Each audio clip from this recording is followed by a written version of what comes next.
Hi. Ah, my god. It was nice to take a day off. I was kind of like on the fence if I wanted to stream tonight or not. I'm still not really sure, but I'm here, so I guess I'll just have to deal with it, you know? Also, I don't think this is gonna show up in like the actual chat, but the chat box, it will show up. So if I go... Yes! Uh...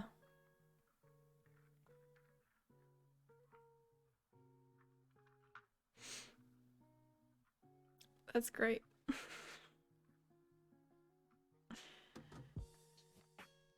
Ah.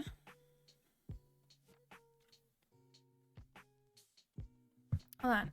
Let me just...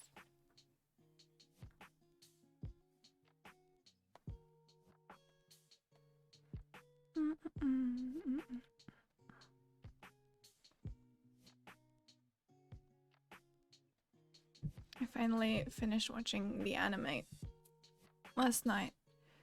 It was fun. The worst part is that they made Benki, you're here. They made Adrian Andrews, they made her and Celeste. I believe that's her name, right? Anyways, they made them sisters instead of like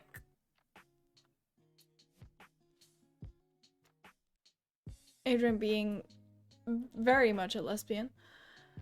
So that was like, that's strange.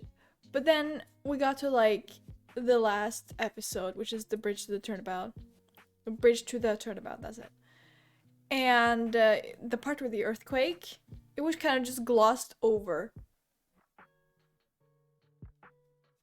And Edgeworth was fine. And we're just sitting there like, hello? What about his trauma? You don't just like get rid of your trauma like that. Like, we're talking like fucking childhood trauma. And they're just like, nah. I don't think we will. That was annoying. Anyways. I also know that people like really hate on the anime for whatever reason. Like they have this like expectation that it's like supposed to be like anything like the games, and I think if you're going into it with that mindset, you're gonna be disappointed. Like, yeah. Oh, by the way, Bengi, write Phoenix Pog in one word with capital letter P's.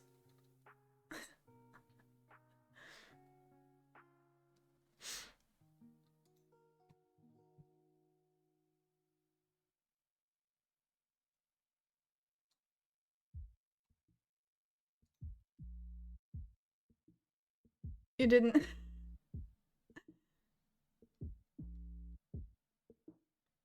Not phonics. Phoenix.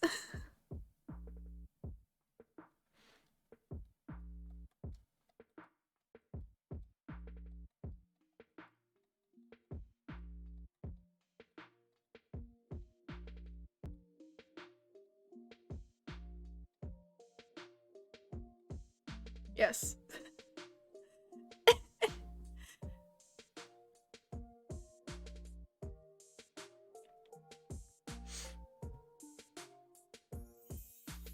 Isn't it amazing? Isn't it just so beautiful? That's tiny as Spanish. Well, you know. Let's just get into it. Now it's even tinier. It'd be like that, I guess. Okay. So let's just get into it and we'll start Turnabout Academy.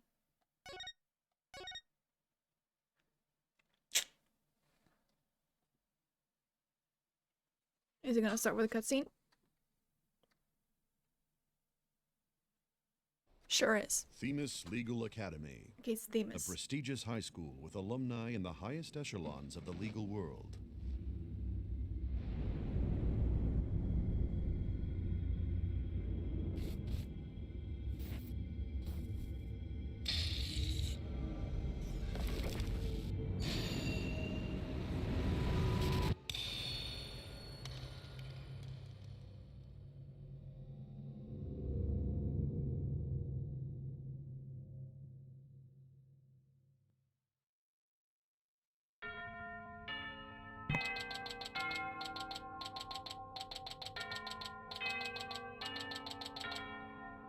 Sweet. Oh no! I'm gonna be late!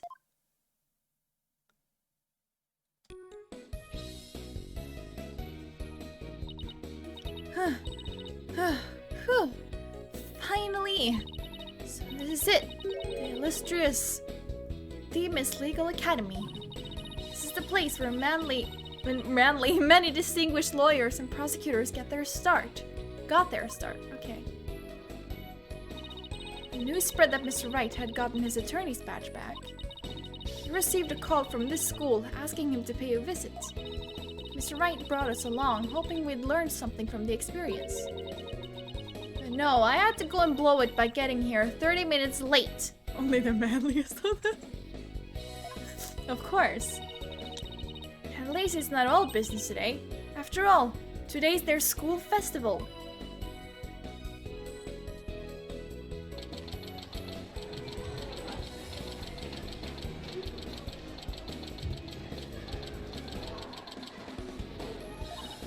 Wow! This place has school festival written all over it. Literally, it says right there on the banner, school festival. But why all the cold stares? Is it because everyone's in a school uniform except me? Well, I like the way I dress. Well, I put you in a school uniform. What are you talking about? I wonder where Mr. Wright and Apollo are. Your attention, please.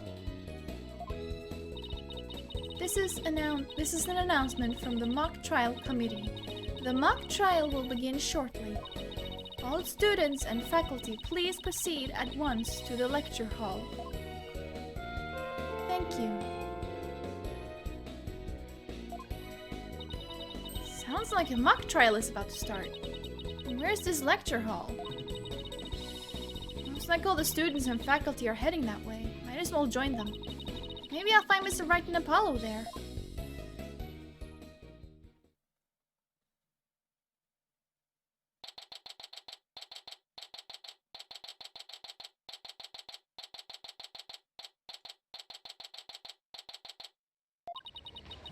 This must be the lecture hall.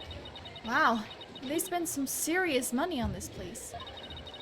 The district court can't even compete. Yeah, I'll say. God, look at this high tech. It do be looking kind of sexy though. Like, not gonna lie. Hey, Athena, over here. Ah, Mr. Wright, Apollo. I've been looking for you two. I'm so sorry I'm late. It's okay. Sorry we couldn't wait for you. We didn't want to be late for our meeting. Lucky for you, the person we're supposed to meet also seems to be running late. Mr. Wright, Mr. Justice, it seems Professor Court has yet to arrive. How professorial of her to keep visitors to our esteemed institution waiting like this. Oh no, he makes me feel uncomfortable. He looks like a statue. I shall make her right. I will not. Oh, who do we have here? Alright, you haven't been introduced yet. Ah, yes, you must be the young lady Mr. Wright was telling me about. I am Aristotle Means, a professor at this hallowed hall of learning. I oversee the lawyer course here. It is a pleasure to meet you. I'm Athena Sykes. I just recently got my attorney's badge myself. It's nice to meet you too. How wonderful. So vigorous and vivacious. You just earned yourself a gold star. Wow, thanks! A big smiley face is kind of scary though. I was about to say the same thing. I'm like... Please. Looks like the mock trial is about to begin. What are we going to do about our meeting? Oh, speaking of the mock trial, do either of you know what it's about? Oh, I thought we had sent a pamphlet to your office. Right, the pamphlet. Whatever happened to that? You won't be seeing it again. Trucy used it for the old rip it up and restore it trick. Unfortunately, it didn't work as advertised. Well, it seems I had better explain the situation then. He's a weeping angel. I don't think they can move when you look at them. Thank you, Professor. Now, does anyone have any questions? Hi there, Professor. Could you tell me all about your school? What an excellent question. Here's a gold star for asking. Please, no. Okay, at least he didn't smile this time. Our academy has 3 courses to choose from. Students seeking to be lawyers take the lawyer course. Likewise, budding prosecutors take the prosecutor course, and future judges the judge course. Wow! You have everything here for someone who wants to seriously pursue a career in law. Yes, well, that's what makes our school special, and today even more so. After all, we are to be treated to a lecture by the legendary attorney, Phoenix Wright. We can't wait to hear all about his return to the legal profession. You're giving a lecture, Mr. Wright? But you're not even a professor. Yeah, well, I'm just giving them what they want. Okay. Sure. Did you even know you were meant to be giving a lecture here today? Yeah, sort of. But I came early because I was supposed to have a meeting with the head of the judge course, Constance Court.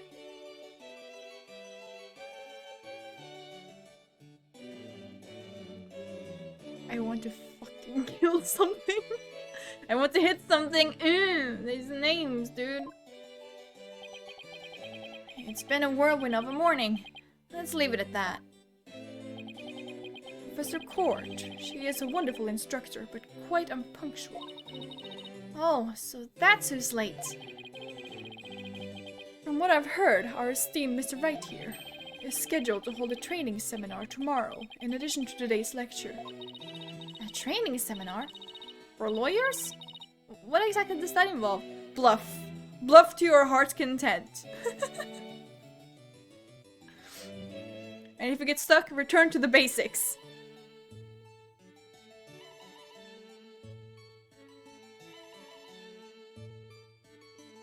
And also, if things seem impossible, turn your thinking around. Turn the entire case upside down. Flip it on his head. There we go, that's a seminar. I did it for him. You're welcome. Why? It involves the very skills that make a lawyer a lawyer. The arm angle when shouting objection. The proper way to strike the podium.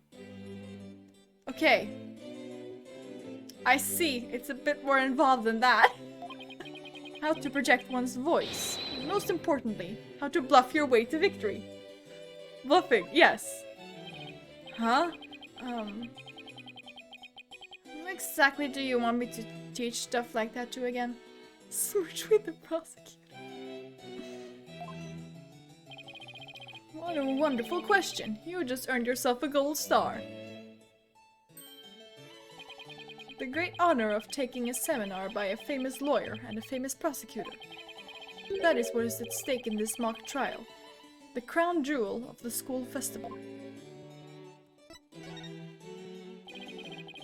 The mock trial in question is a prestigious event that every student aspires to win.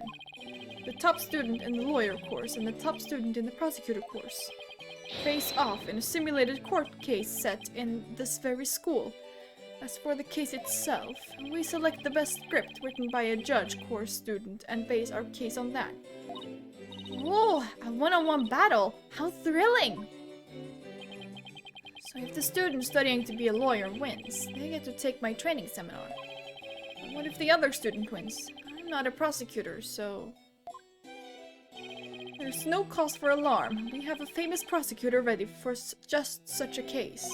But exactly who it is? Well, that is a special surprise. A famous prosecutor? No, he can't be. Hello.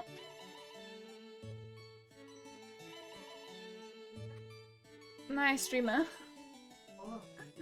Yes.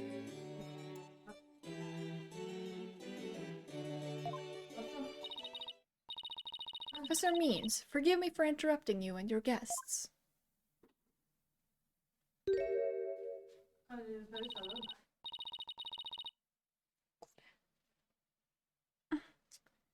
I'm Juniper Woods, a third year in the judge course. It's Juniper! Professor, the trial will begin shortly, since you'll be delivering the pre-trial speech. Would you mind waiting up in the balcony until we're ready for you? My, how very organized you are, Juniper. You just earned yourself a gold star, too. But what about Professor Court? Well, I suppose she'll eventually arrive. Now then, I trust you will look after our visitors, Juniper. Yes, of course, Professor Means. Juniper? Juniper Woods? Is that you? Huh?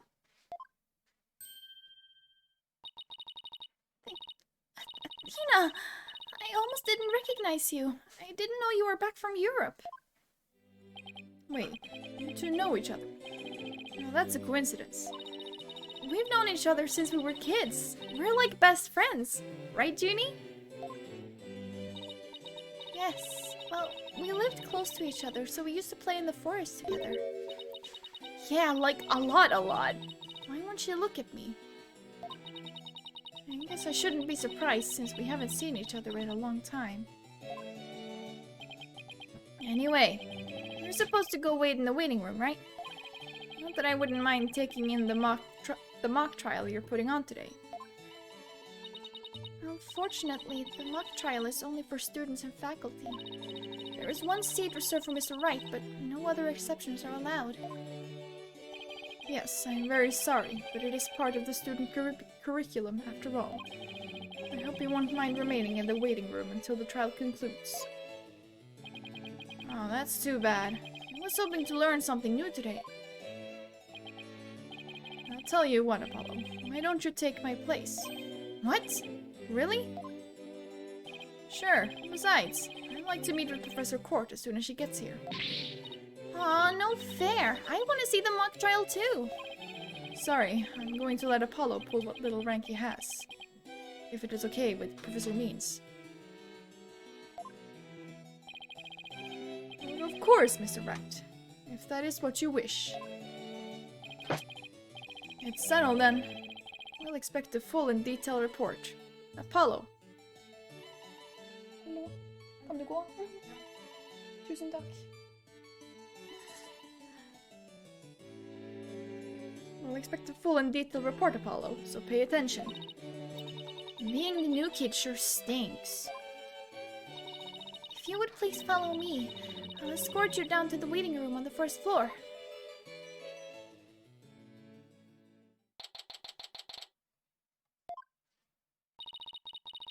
Still no Professor Court. It's been over 30 minutes. And Mr. Wright snoozing away on the sofa. This is so boring. I should have hid in the lecture hall and spied on the mock trial.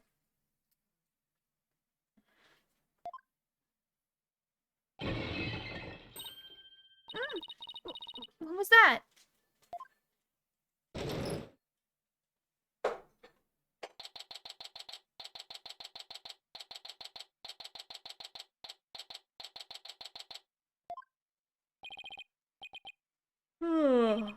Athena, I could have sworn I just heard something fall down and break. If you go running now, they'll think it was you. Well, it wasn't me. I think it came from somewhere outside. Oh, we better go have a look, seeing as everyone else is in the lecture hall. Okay.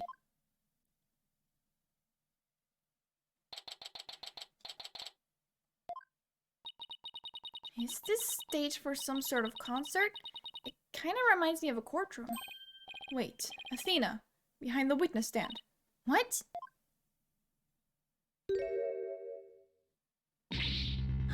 Oh no, there's a body.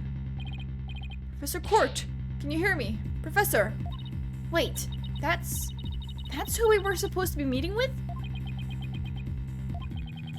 Looks like our meeting's been cancelled for us. No way! This can't be real!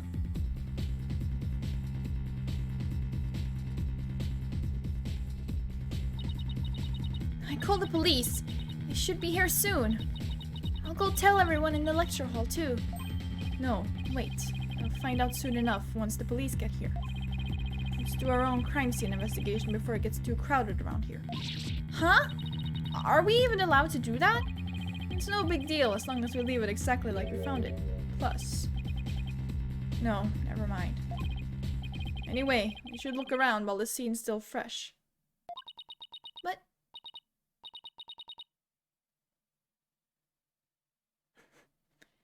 Okay, you're the boss.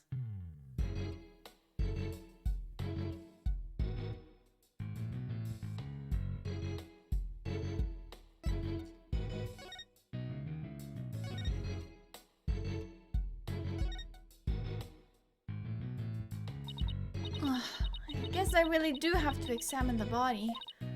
Well, guess I better get used to stuff like this if I want to be a full-fledged lawyer.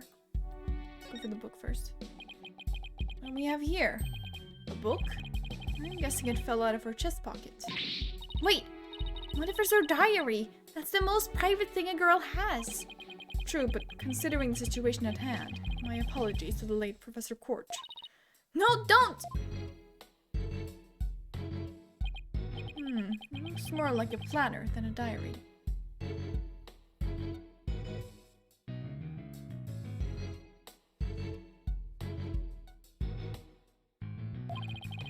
Every page seems to have the same sword mark printed on it at that. I still think a girl deserves her privacy, but this may help us solve the case.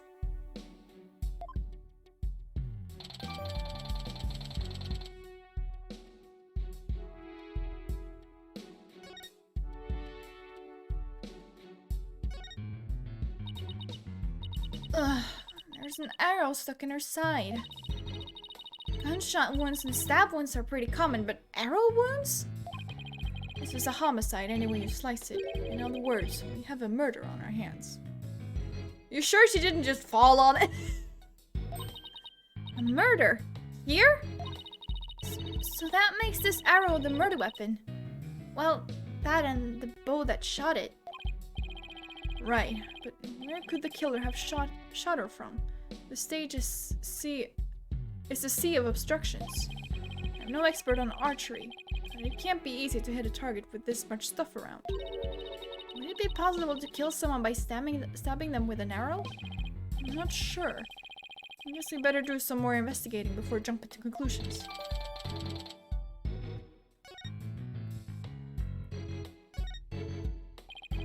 Notice anything strange about the body? Take a deep breath and then take a good look. Well, now that you mention it, there's no blood around it. Yet the victim's body is cold and rigor mortis has already started to dissipate. It would appear that quite some time has passed since Professor Court was murdered. Thing is, the quad was packed with students up until the start of the mock trial. Wait, then doesn't that mean she was killed at a different location? Oh, I know! The killer moved the body here while everyone was in the lecture hall. That's a definite possibility. Notice anything else? Her arms are raised over her head and there are dark bruises around her wrists. Kinky. Yeah, the professor was probably tied up with something. Kinky.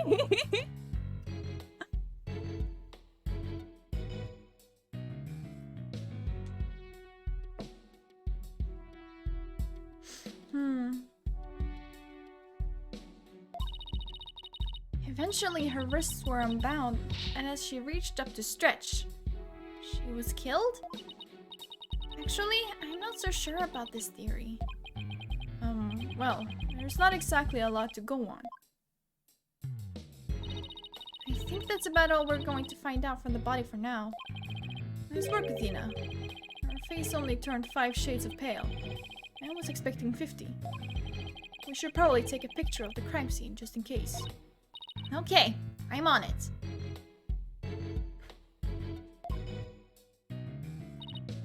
Say cheese. Jeez. And I thought I was the one with the twisted sense of humor. I think that should do it. Alright, let's take a better look around the area while we wait for the police to arrive. This pile of rubble sticks out like a sore thumb. Looks like broken pottery or plaster. Maybe this is the source of that noise we heard. There were supposedly 2 statues on this stage. I seem to recall hearing that a co-ed from the Fine Art Club had made them. There were 2? That thing over there is the remains of another statue? This could be related to the case. Let's take a closer look.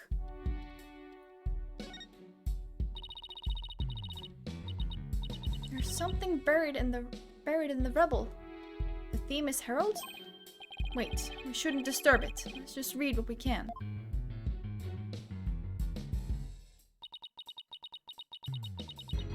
Final act in torrid love triangles centered on campus, She-Devil Juniper Woods. Level-headed lawyer course genius and hot-blooded prosecutor course student will go head-to-head in a mock trial battle for the She-Devil's Black Heart.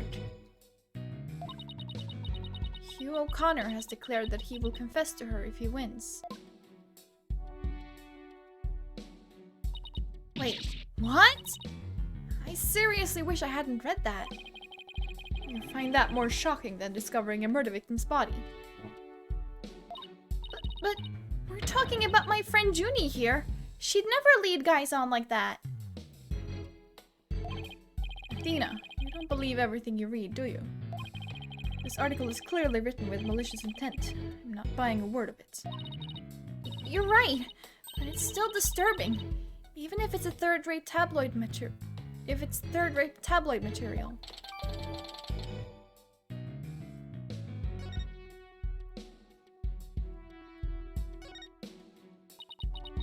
wonder what this was a statue of. Whatever it was reddish-purple in color.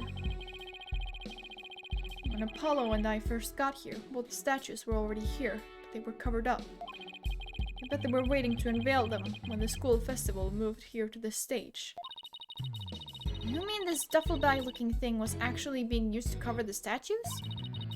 I guess that just leaves the question, were they broken by accident or on purpose? You getting anything out of the Googling to see if you can stab someone with an arrow? What a puzzle this is. Mr. Wright, Athena. Oh, here comes oh, it's Apollo. Here comes Apollo. I've never seen anyone move so fast. Listen, something big's happened.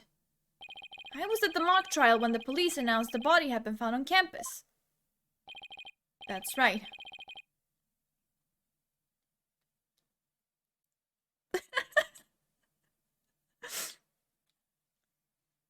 Well, that seems about right.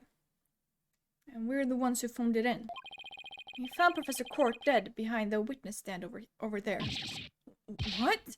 Can you show me? What the? Let Apollo say fuck. What the fuck? We've already had a quick look at the body. It's definitely a homicide once the police get here. No, I know it's a homicide. I'm shocked because it's the same. Exactly the same. Whoa there, Apollo. Take a deep breath and explain what you mean. It's the same, the body that is. It's just like how it was in the mock trial.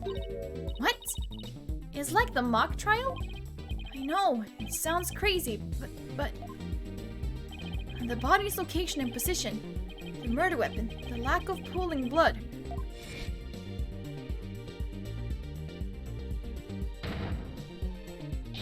It's all exactly like the mock trial. You're kidding, right? It can't really all be the same, can it?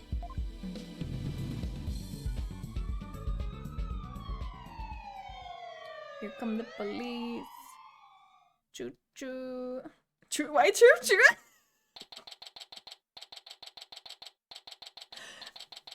What was that? Lily, what the fuck? The whole school's in an uproar. There won't be any more classes today. Murder on campus. That's the last thing I expected at a legal academy. I will tell Professor Means what will be absurd when we discover the body. You two wait here until you've spoken with the police. Yes, boss.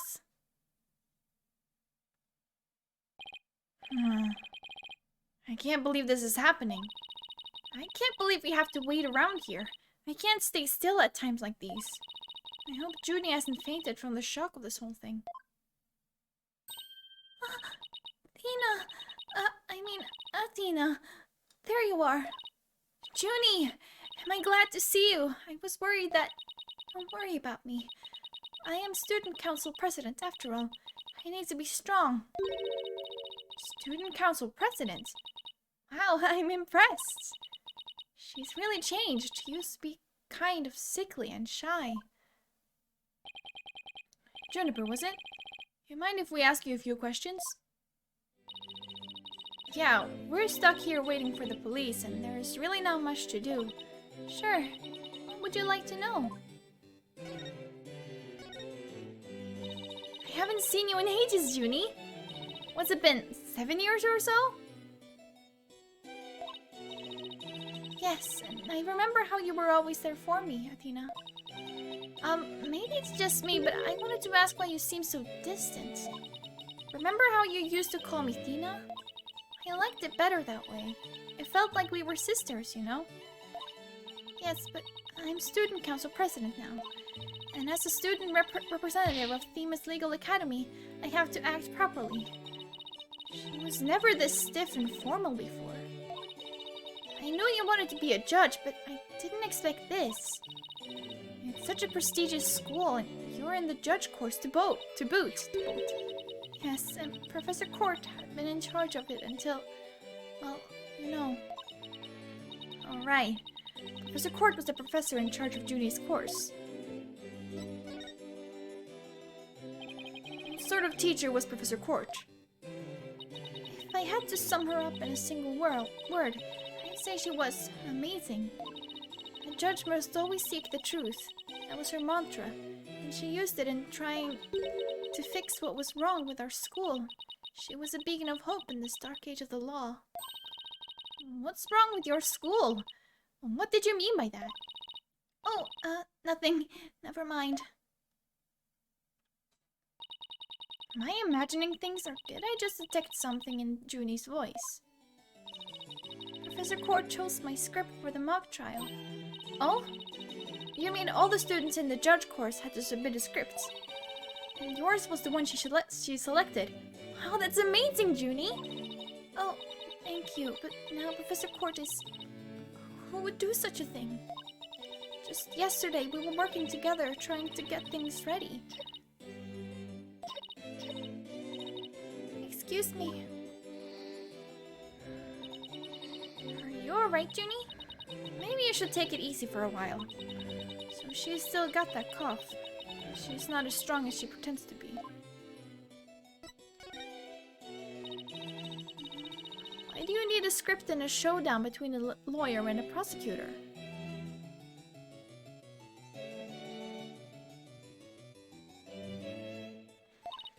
Well, we were simulating a trial, so we needed a script as a framework. All the details about the incident and the people involved are included in the script. We also prepared a crime scene, photos, a murder weapon, and other kinds of evidence. Wow, you guys think of everything. Must be hard getting all that ready. Yes, well, it was only Professor Court and I. After all, we didn't want the script or other elements of the mock trial to get leaked. We were the only ones in the entire school who knew all of the details. Junie, that doesn't sound good for you now, does it? It must have been a big pain in the... I mean, that must have been really difficult. I wrote the script so that the case could go either way. That way, the defense and the prosecution both had an equal chance of winning. Heh. If you think that's all she's capable of, you've got another thing coming. Who this? Huh? Who said that? Juniper's genius doesn't stop at her brilliant script. Yeah! She gave me an award-winning performance as the defendant. Man! I think I found a rival to my course of steel. Hugh, Robin, aren't you going to introduce yourselves to our guests? Student Council President, I won't have you treating them rudely. You're right. I heard Mr. Wright was bringing a couple of guests with him.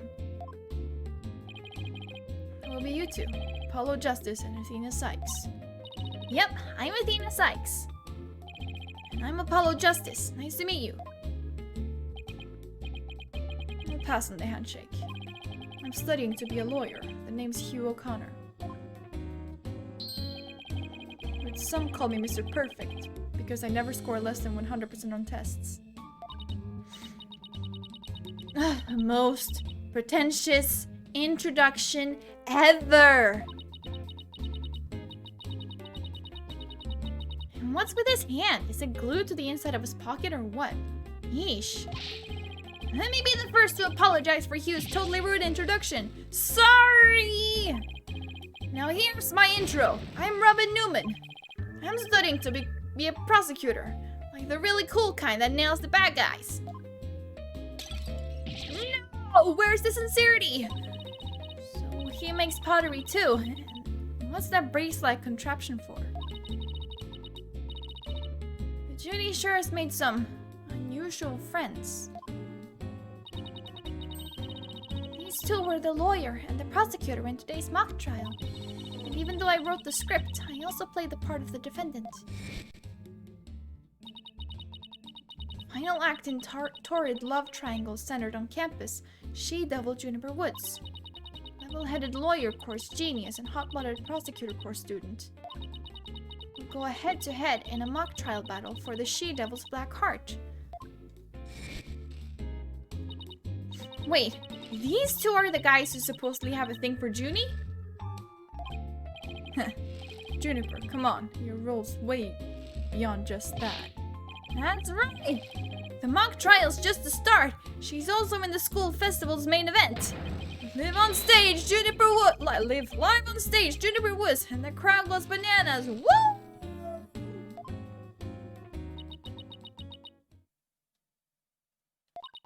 I'm supposed to sing at the school festival. All the other girls were too embarrassed to try out, so... My Junie's singing? On stage in front of people? Wow, she really has changed. I was responsible for making everyone's stage costumes. And this is what I'll be wearing.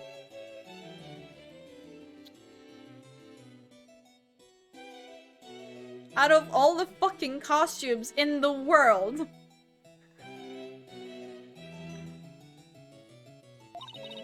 That's amazing, Junie. But then again, you were always good at that kind of thing. These constellations in particular are really something. Oh, thank you. One of my favorite things to do is look up at the stars in the middle of the forest.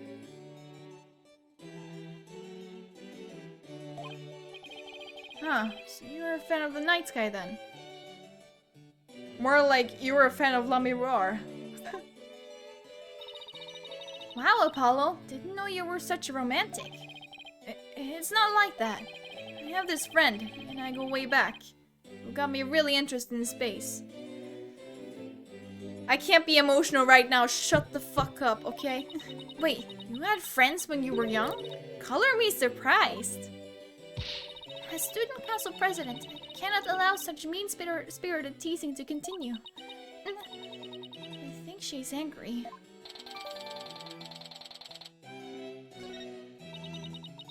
The costumes were no problem, but as for singing, I'm not sure I... Hold on, wait. 2 pages? Oh, paint inside of costume with fluorescent paints.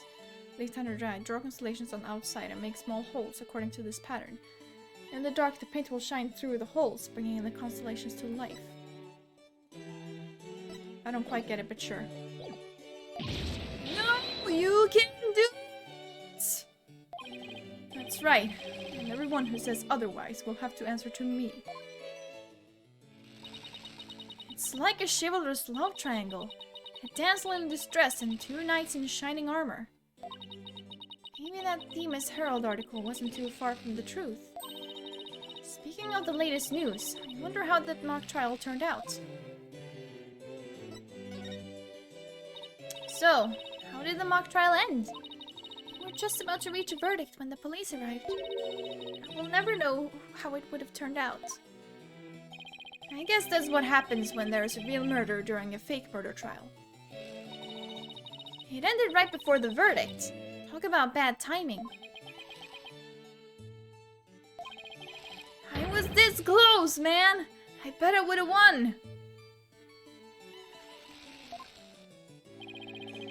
I bet the defense wasn't doing too badly either, right? We'll settle this some other time, and I assure you, I will win when that time comes. Ayo, how can you flip that fast through a book? Only using your thumb.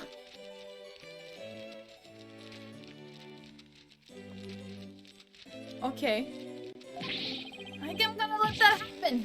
I don't think so! I hope they don't end up hurting each other.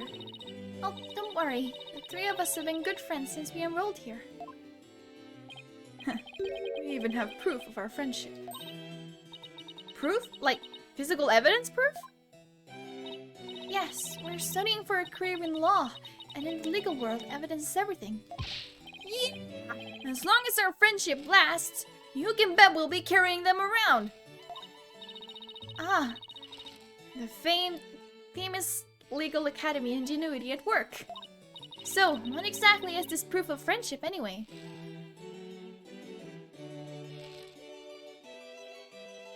Oh, that's nice. Hello. Thank you for dropping by. I'm having an okay evening.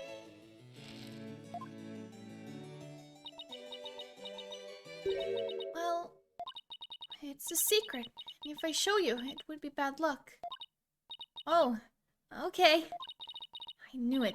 There's definitely some discord in Junie's voice.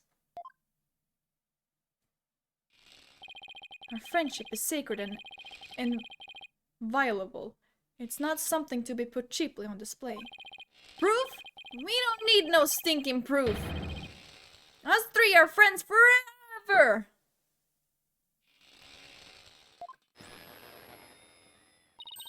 I can hear discord in their voices too.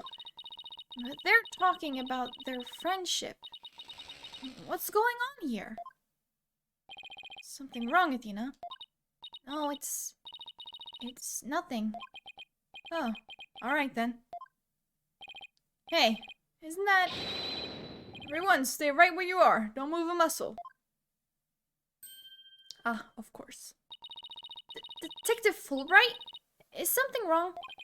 Why, if it isn't my little lawyer friends. Sorry, but the small talk will have to wait. Juniper Woods, you're under arrest for the murder of Constance Court. What? Wait a second. What's going on here? Why are you arresting Junie? Please, Detective Fulbright. We're involved in this case too. Aha! So you're the lawyers the dispatch said were first on scene. Can't tell you everything, but I will say this. There are two major reasons for her arrest. Number one, the suspect led somebody to where the body was. I didn't... And number two, the crime scene is exactly how the suspect portrayed it in her script. But you can't arrest her on just those grounds. True, but there's more. However, Prosecutor Blackquill specifically told me to say no more than that. So Blackwell's the prosecuting attorney on this one too. Detective Fulbright, we found this in the suspect's pockets. Why, there's blood on this. That's evidence we made for the mock trial. A mock trial? Never heard of such a thing, but it sounds fishy to me. Real fishy. Now, if you would, officers. Yes, sir. But... Junie! I have to do something. I I can't let him take her away like this. Now, if you'll excuse me, I have work to do.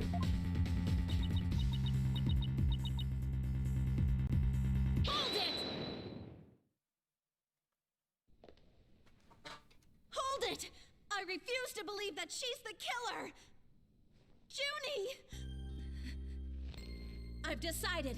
I'm going to defend you. I'll fight with everything I've got.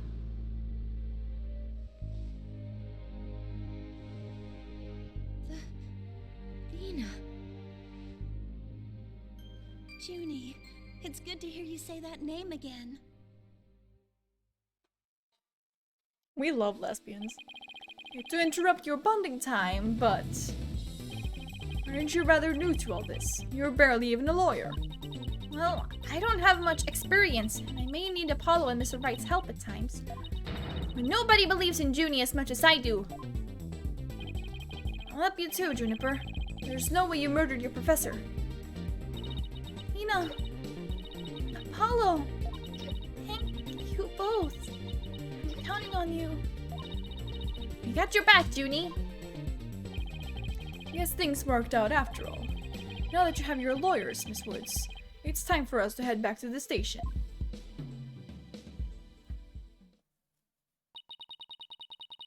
I can't believe Junie's been arrested for murder. And I can't believe I accepted her case without asking Mr. Wright. Take a deep breath and relax, Athena. I'm here to help with whatever you need. So let's get right on the case. Right! I won't have this case left in the hands of rank amateurs. If anyone's going to solve this case, it'll be me. Time to investigate. Why, that smug little...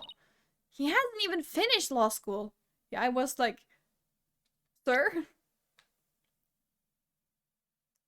If anyone is the amateur here, it's you! You're still in school! That was totally rude!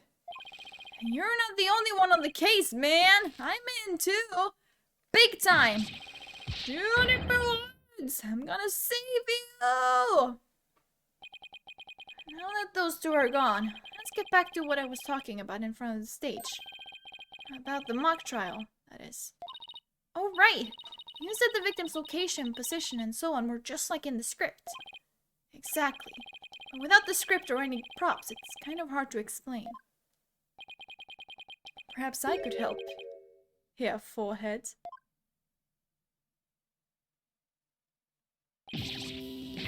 Prosecutor Gavin!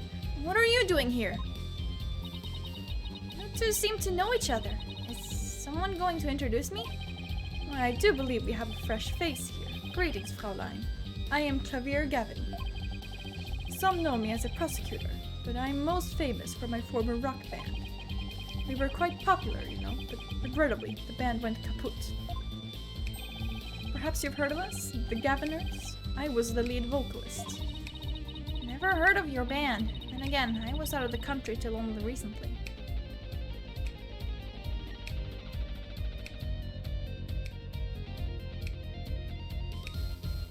Sure, you just stay there and snap your fingers. Not even to the beat of the music. It's great, truly.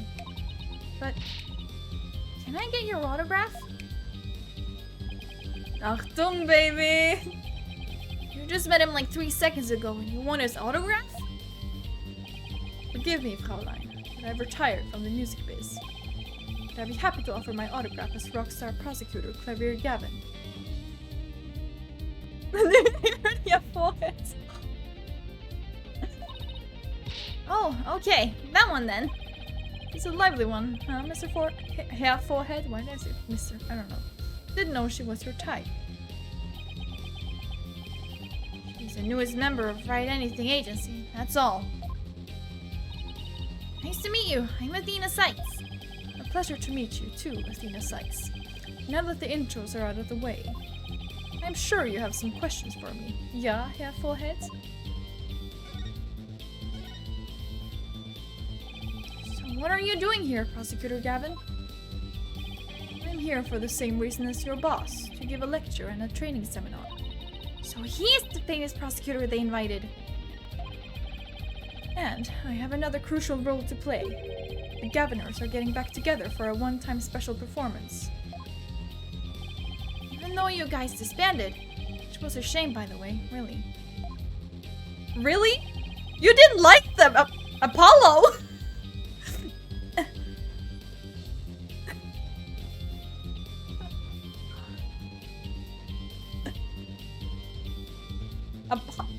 Apollo, you don't make any sense. Yeah, I know how much you adored our music, yeah, full heads. Anyway, I studied abroad in Germany to get my badge early, but I did graduate from here. Wait, so that performance Junie mentioned, I see you've already heard about that.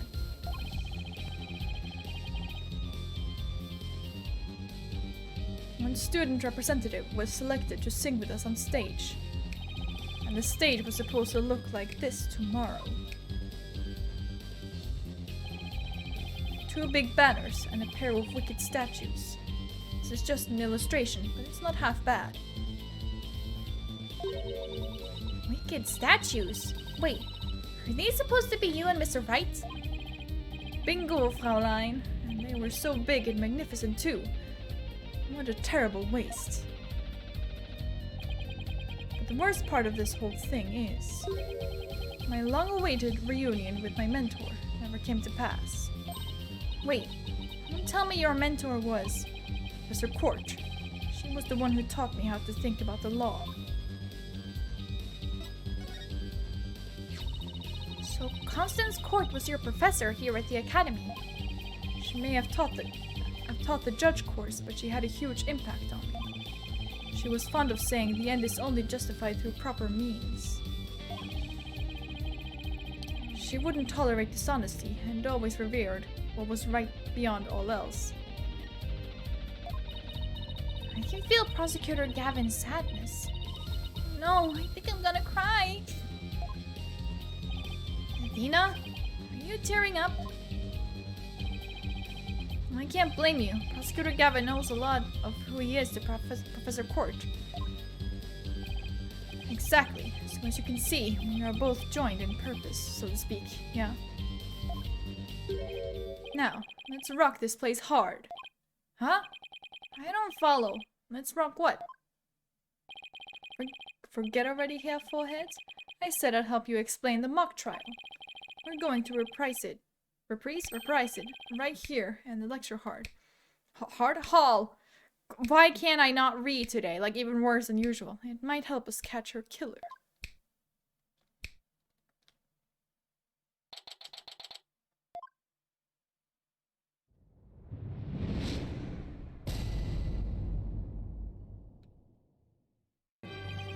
Right, the stage is ready. And you have full heads? Ready to rock? No, the defense is not ready to rock. You saw the actual mock trial earlier, right? Just relax, you'll do fine. Besides, we have the script right here. Junie's masterpiece! The one everyone's been talking about? Yeah, and there's only one in existence. I borrowed it, if you will. Now, Fraulein, we'll need you to play the part of defendant and judge as per the script. Okay, got it! I've only read the case outline so far. I don't now know how it actually turns out, so I'll treat this like I'm prosecuting a real case. You, Herr Forehead, will play the part of a fledgling lawyer, a role you were born to play. The evidence is also here with us. We have everything we need to reprise the mock trial. Très bien! Let's get started! Defendant/Judge Athena Sykes is psyched and ready to rock. Court is now in session for our reenactment of the mock trial. Or what I like to call the mock trial. Yeah, a double mockery perhaps, but a trial is still a trial. Achtung, baby! It's no holds barred. Let's rock. No, très bien.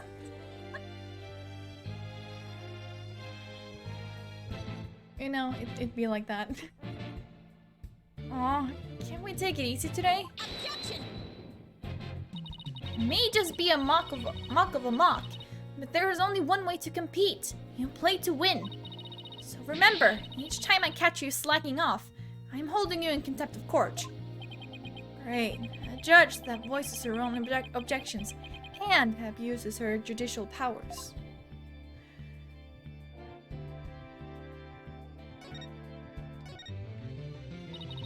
Now then, Prosecutor Gavin, your opening statement, if you please. You got it, Fraulein Judge. A case is set in the school, very much like this one. The victim, a professor, female. The defendant, an archery club member, also female. Oh, me. Oh my! I'm innocent! Innocent, I tell you! It's some seriously bad acting, Fraulein. Anyway, the victim's body was discovered in the middle of the quad. Here's a shot of the crime scene. Ironically, it was Professor Court who posed as the corpse. You have forehead. How did the mock trial participants react to this photo? Mr. Newman was surprised by what Professor Court was wearing.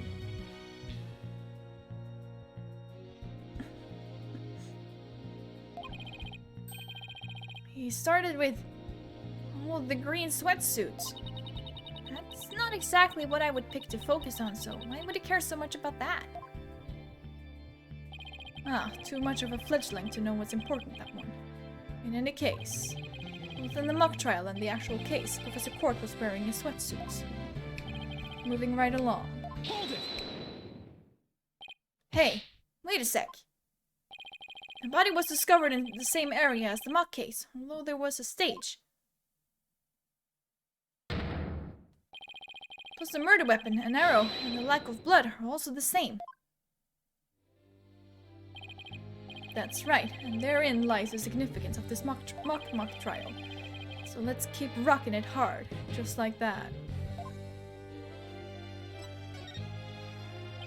Before the crime occurred, the defendant was to meet with the victim in the quad. Let's see here. When I arrived at our meeting place, I found the professor with an arrow in her stomach. But it wasn't me! I didn't kill her! You don't have to ham it up like that, Athena. It's called getting into character here, Forehead. Don't be such a wet blanket. Right. Let's see. Yeah, then Hugh said.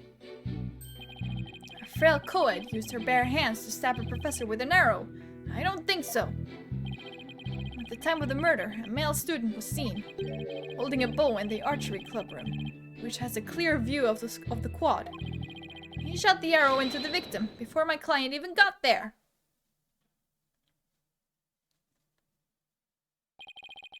"9-9 here, Forehead. That faint swagger does not suit you in the least."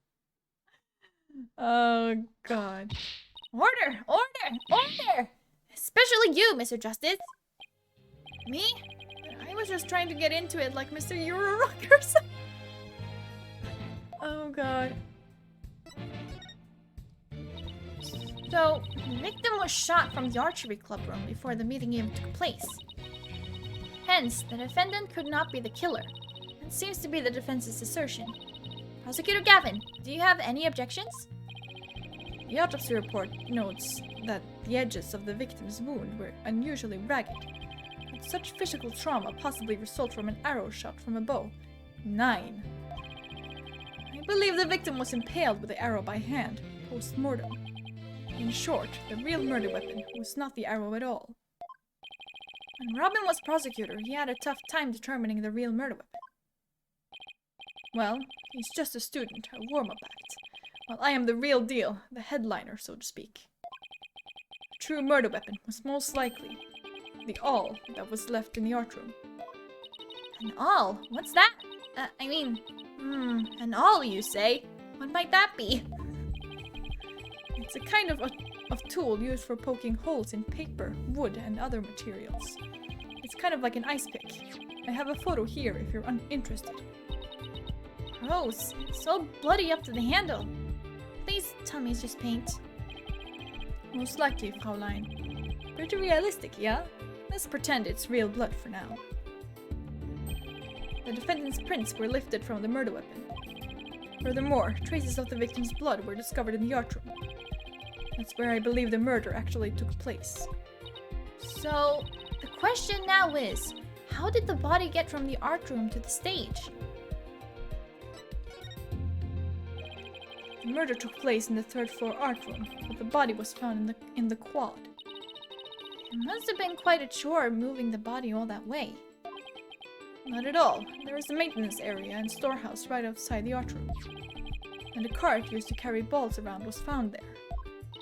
Oh, I think I've seen one of those before, but that's a pretty big one. A jumbo, yeah? Big enough to fit a person or a body in it. The defendant dropped the body from the art room window, then moved it with a cart.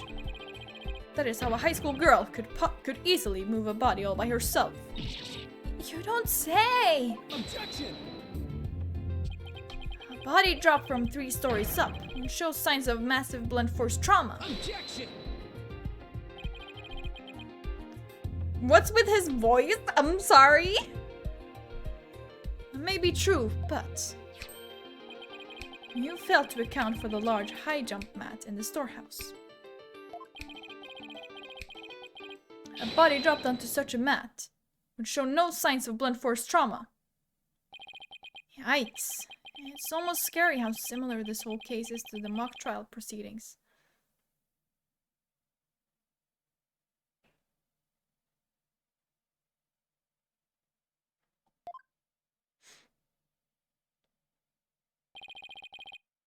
It's just like so different from his, from the one in Apollo Justice, you know?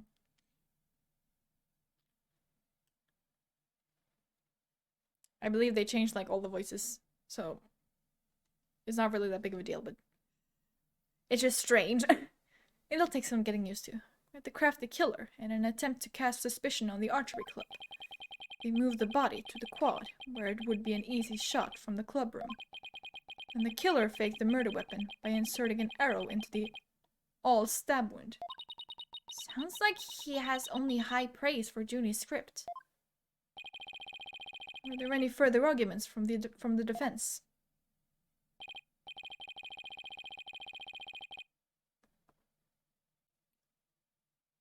Interesting.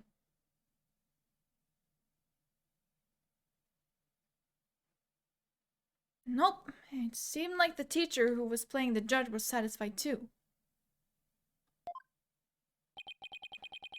Time for the finale then. Your verdict, if you please, Fraulein Judge. Huh?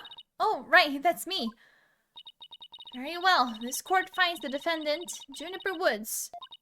Wait a second. Even if this is just a mock trial of a mock trial, I don't want to declare Junie guilty. Yeah, perhaps that's not such a good idea. Let's end our mock trial here. Besides, it's about time I get back to my investigation. Thanks, you two. That little run-through of the mock trial cleared up quite a few things.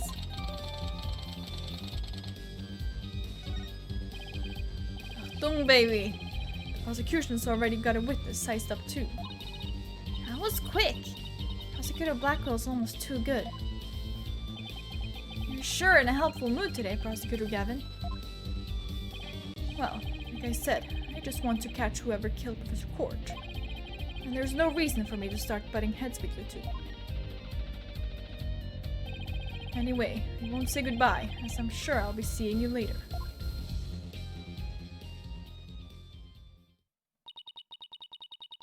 Bis später then? I always thought prosecutors were all a rather scary bunch.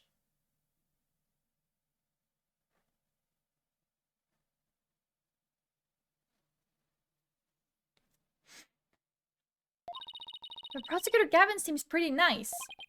Yeah, he's not so bad as prosecutors go. We should get back to investigating too. We don't have nearly enough information yet. And we also have to tell Miss Wright that we accepted Junie's case. Right. Looks like we have our work cut out for us.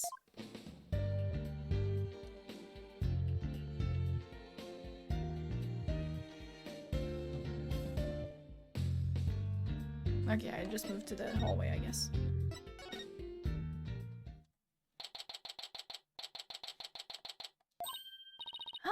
Mr. Wright! I heard they arrested your friend Juniper. Yeah, Detective Fulbright just took her in. I refuse to believe that one of our students is capable of murder. We must prove her innocent by any means necessary. The end justifies the means. What do you mean? The end justifies the means. I, Professor Means, always say what I mean, and mean what I say by all means.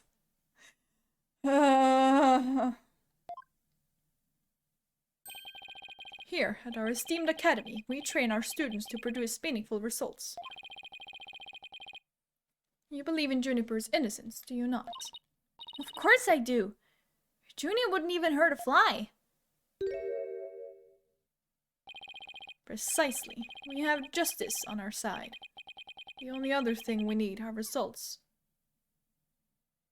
Yeah, we do have justice on our side, actually. He is part of the defense team. It is the height of folly to endanger your client by failing to pursue all means possible. Sure I want to prove her innocence, but... We do have justice, apologize. I don't like the sound of that the end justifies the means part. Well, you are still young and idealistic. It's no wonder you fail to see the wisdom therein.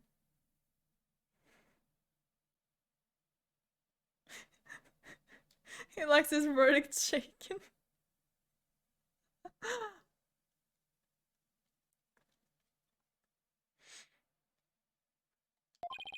There is but one thing to do now. I must personally take up Juniper's defense. You're going to take her case, Professor Means? I may be a professor, but I am still licensed to practice law.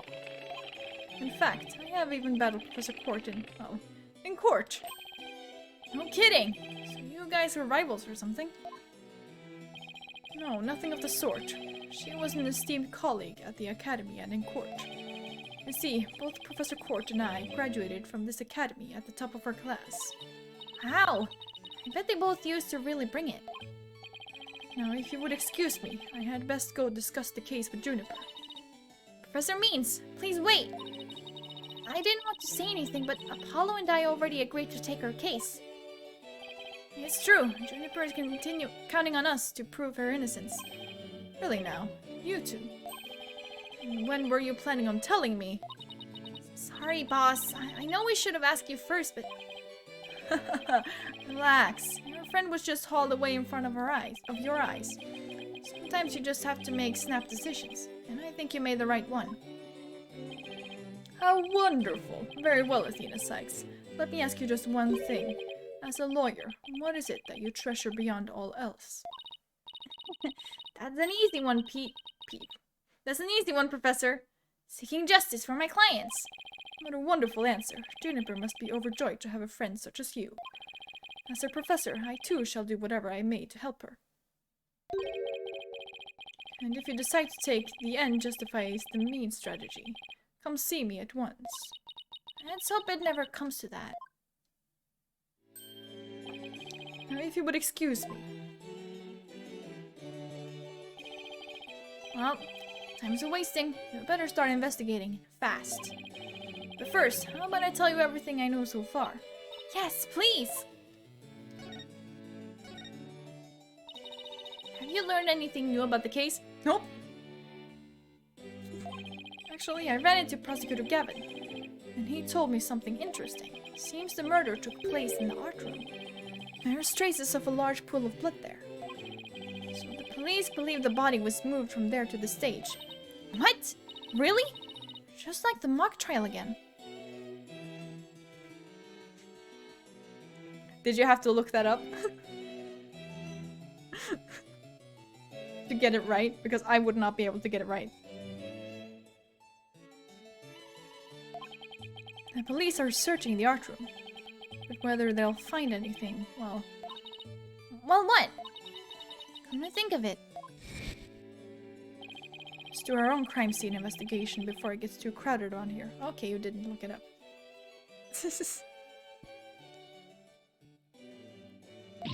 Huh? Are we even allowed to do that? It's no big deal, as long as we leave it exactly like we found it. Plus, no. Never mind. Now, where was I again? There's really no need to talk about it right here, right now. I want you two to find out for yourselves.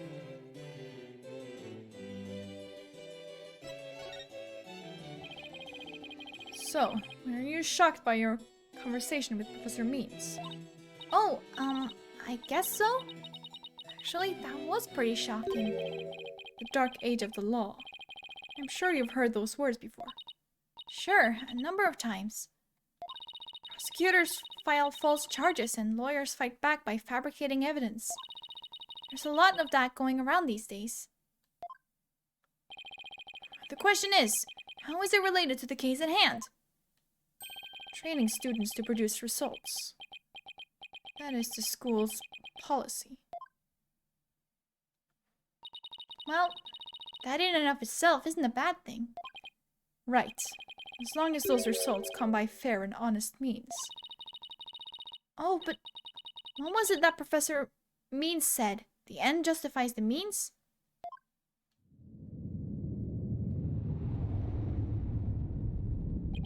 To survive the Dark Age of the Law, you must use any means necessary.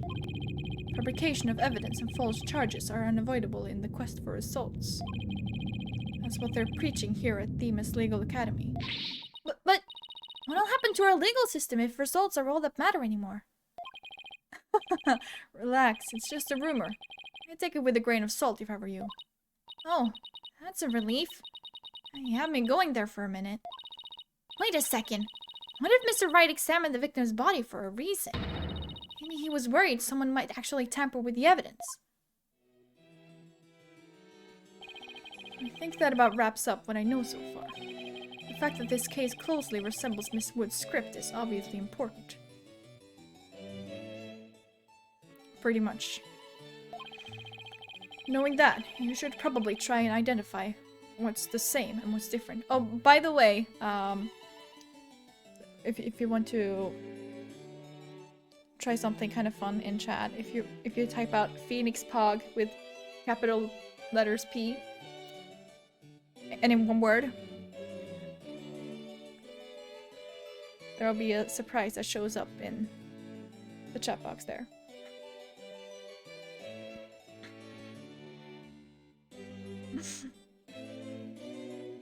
Like that, you should probably try and identify what's the same and what's different. Okay, I'll try talking to as many people as I can on campus.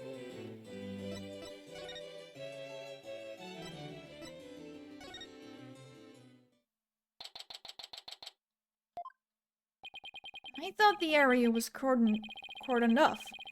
Hey, the police are discussing something over there. Why no? I'll just quietly sneak over for a listen. Here goes.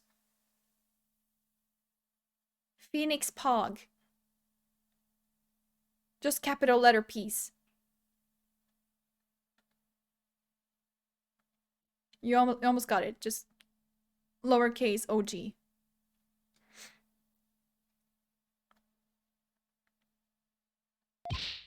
Ah, Athena, what were your...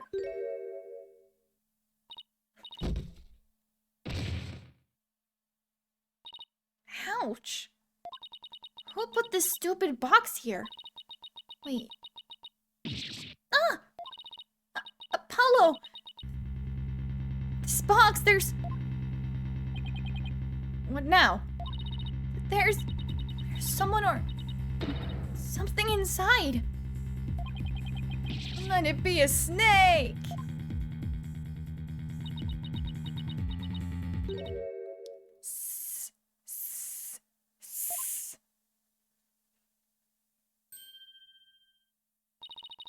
You morons just blew my cover. What the? There really is someone inside.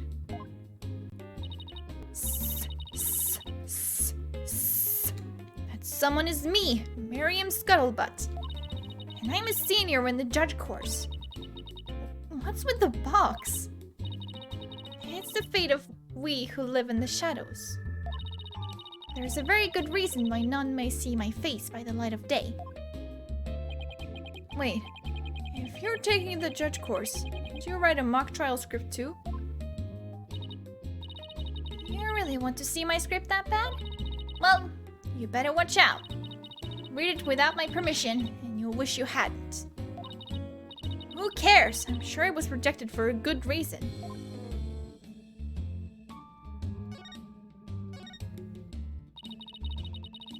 Oh, so you're studying to be a judge too? You must be classmates with Juniper. Are you a friend of hers? Juniper? Sure, she's my friend. That's why I'm gathering info. Now, tell me all you know, for tomorrow's trial. For tomorrow's trial? What are you talking about? I'm going to take the stand, naturally. So the witness for the prosecution is some weirdo in a cardboard box? Cock cock? Okay, this disguise is how I get my scoops. But you're right, it's me, so tell me everything you know for Juniper's sake. Wait a second, Miriam. Repeat what you just said. A lawyer with brains as bad as his ears. Poor Juniper. I'm taking the stand tomorrow. Tell me everything you know for Juniper's sake. Clear enough for you this time?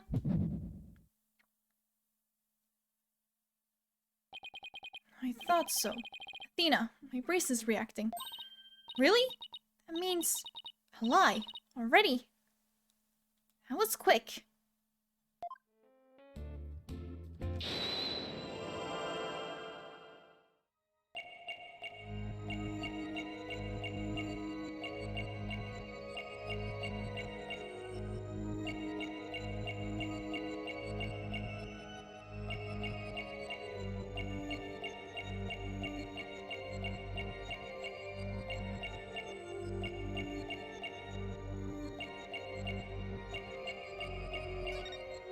Gotcha! That's strange. You suddenly tightened your grip when you said for Juniper's sake. It's like you subconsciously tensed up because you're lying. What are you talking about? When did I ever lie? Okay then, let me ask you this. Why were you selected as a witness? That's an easy one. I'm the editor-in-chief of the Themis Herald. I forgot the name for a second. I know everything there is to know around campus, even the darkest of secrets. Editor-in-chief, huh? Pretty impressive. Yeah, well, it's a lonely one-woman operation. I do it all myself, from reporting to editing to publishing. Still impressed? I'm a perfect storm of journalism because I bring it all to the table. And this is the evidence. Here.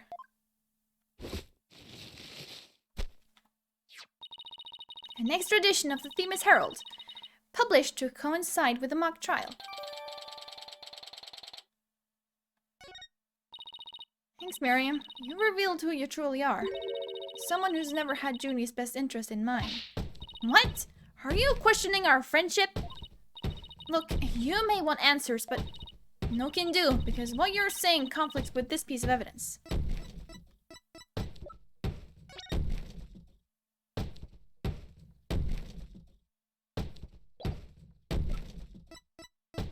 This?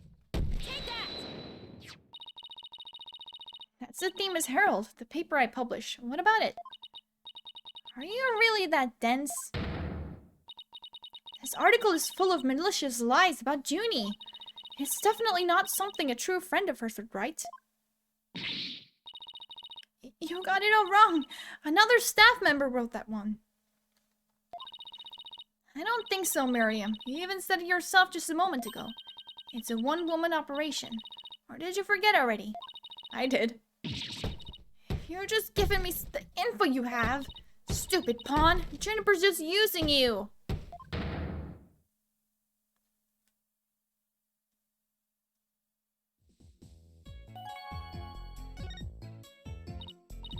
Now, I want the truth, Miriam.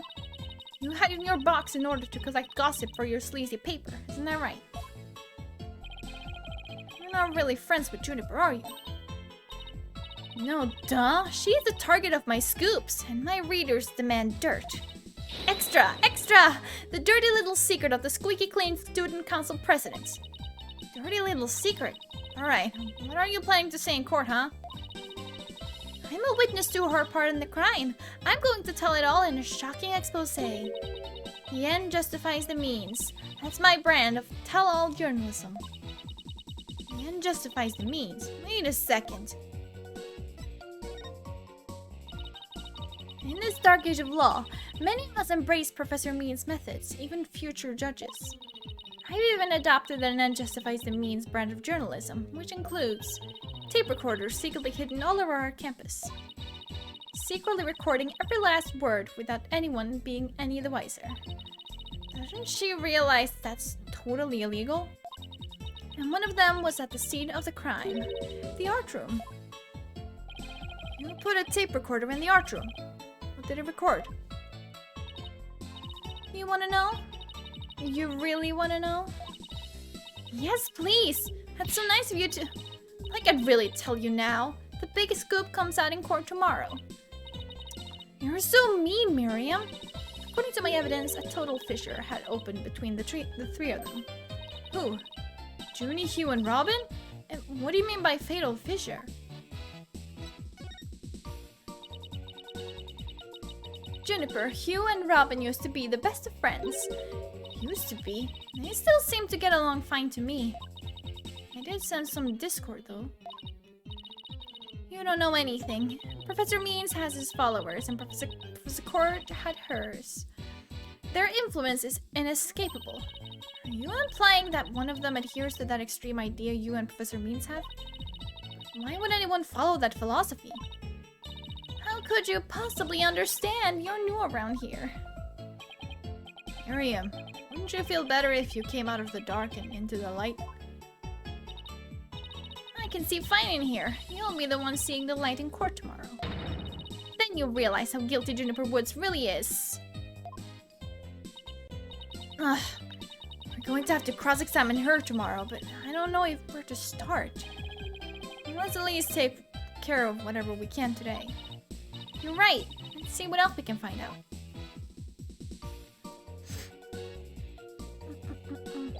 Okay. Bob Beach. Well, that's not where I want to go, but sure.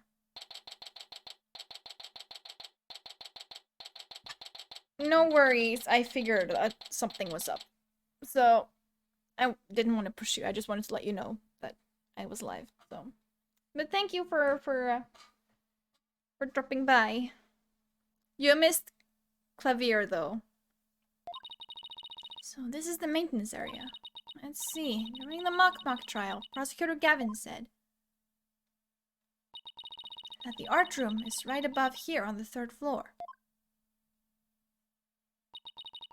And that the body was dropped from there onto a high jump mat from the storehouse.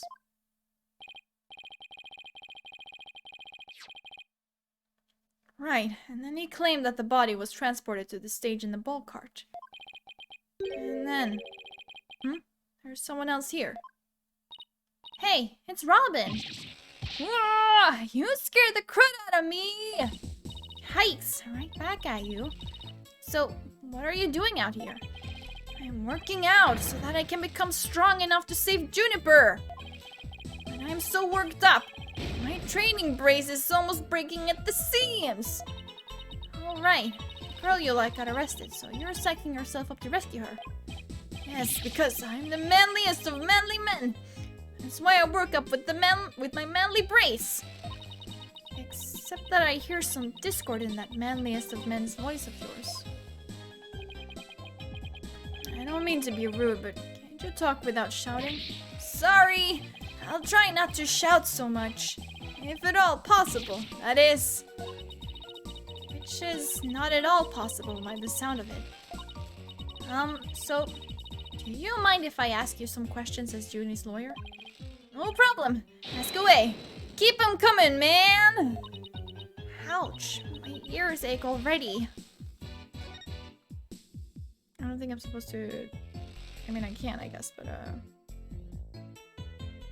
yeah, sure. You do that, so then we can go back to the lecture hall. Robin, could you tell me a little more about yourself? You want to know about me? I'm a second-rate member of the Fine Arts Club! Fine Arts Club? Looks like broken pottery or plaster.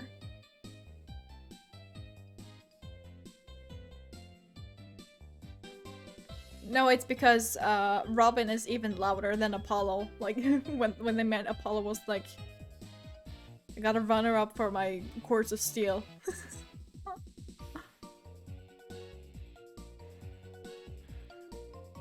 Pottery or plaster? Maybe this is the source of that noise we heard. There were supposedly 2 statues on this stage. I seem to recall hearing that a co-ed from the Fine Art Club had made them. 2 big banners and a pair of wicked statues. This is just an illustration, but it's not half bad.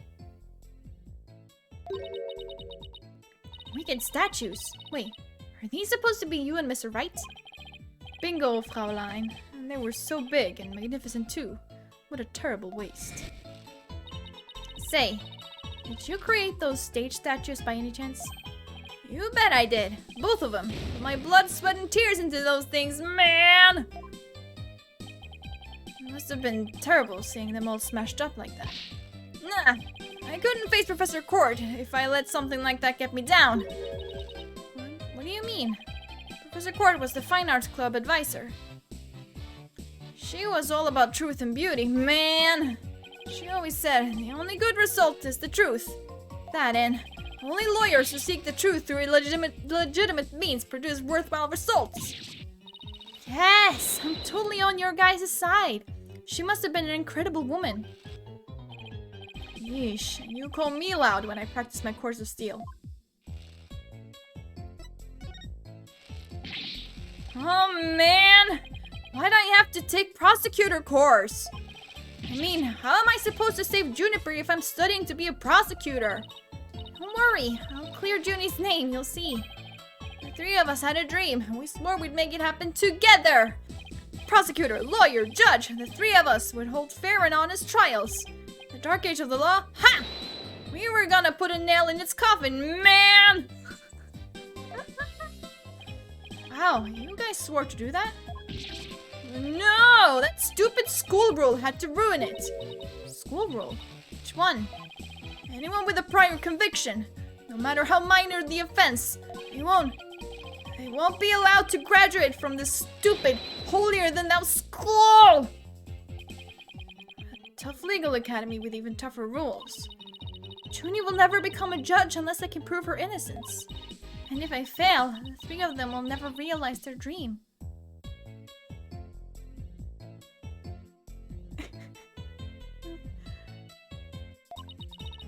It's like someone put pressure on my pressure.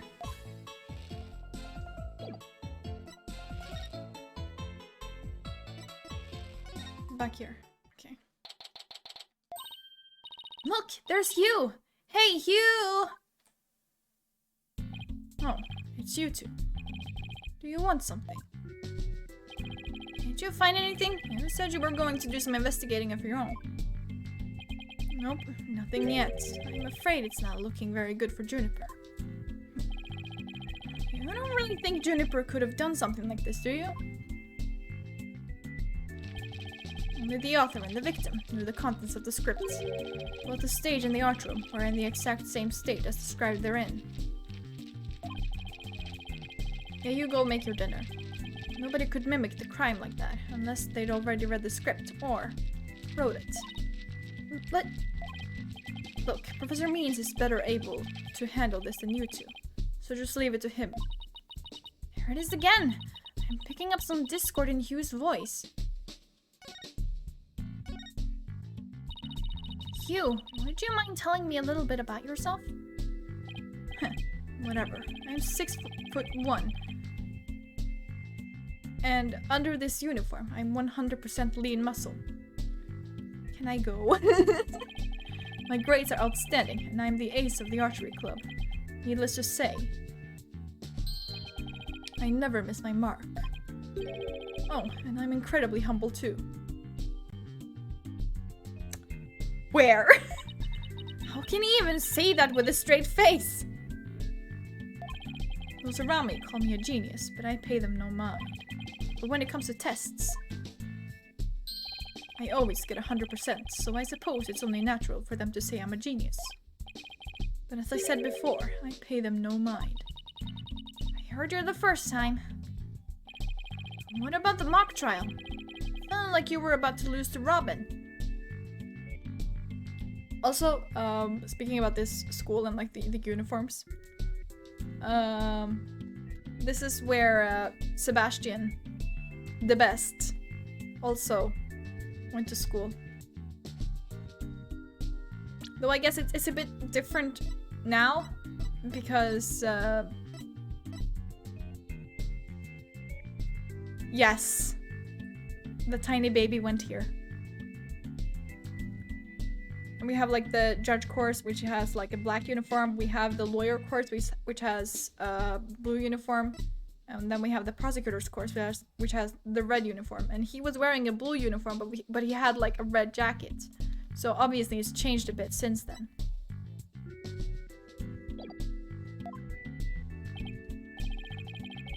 I think I forgot to read that. Mock trial, it sounded like you were about to lose to Robin. Okay, that's what it is. There's a very good reason for that. You see, right before the mock trial started, I saw the body. You saw the body? Right, and I was so distraught that I basically handed Robin a victory. Hugh, would you mind telling us a little more about that? Right before the mock trial, the campus was empty. Everyone was here in the lecture hall. Your attention, please. This is an announcement from the mock trial committee. The mock trial will begin shortly. All students and faculty, please proceed at once to the lecture hall. That's right! There was an announcement and then everyone came in here. The only exceptions were the mock trial participants. Juniper, Robin and I were in our personal dressing rooms next door. Wow, our own personal dressing rooms? That's total VIP treatment. Actually, they're for student-teacher meetings. They don't even have windows. The other two waited patiently in their rooms, but that's not my style. So I headed over to the archery range on the other side of the quad. I did some meditation while I waited. That's the best way to relax. And just before the mock trial was to start, I headed back toward the main building.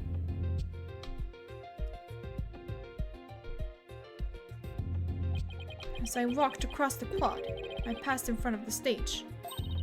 So that's when you saw the body? Right. It was quite a shock. As much as I hate to admit it, my legs were shaking. Found grape juice.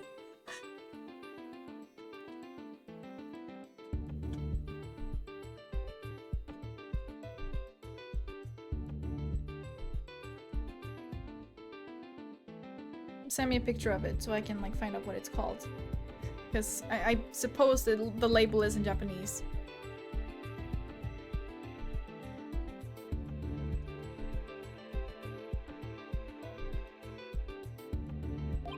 I could have easily beaten Robin if it hadn't been for that.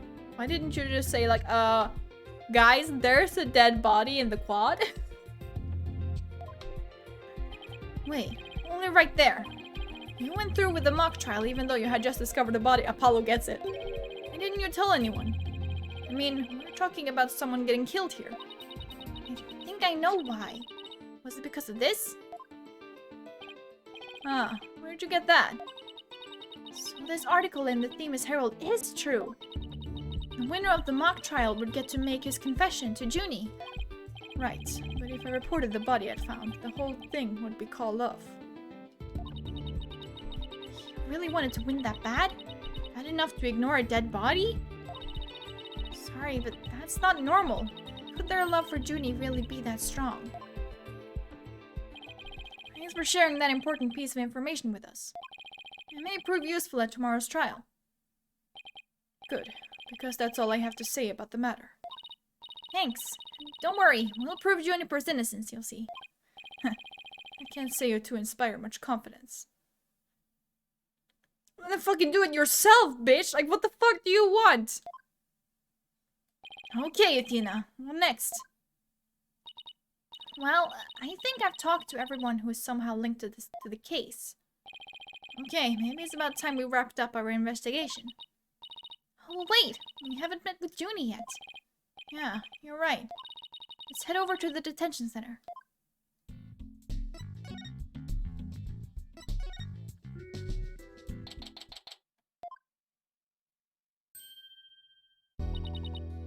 Hey, Tina! Thank you so much for coming. She called me Tina like she used to. Maybe she's finally letting her guard down.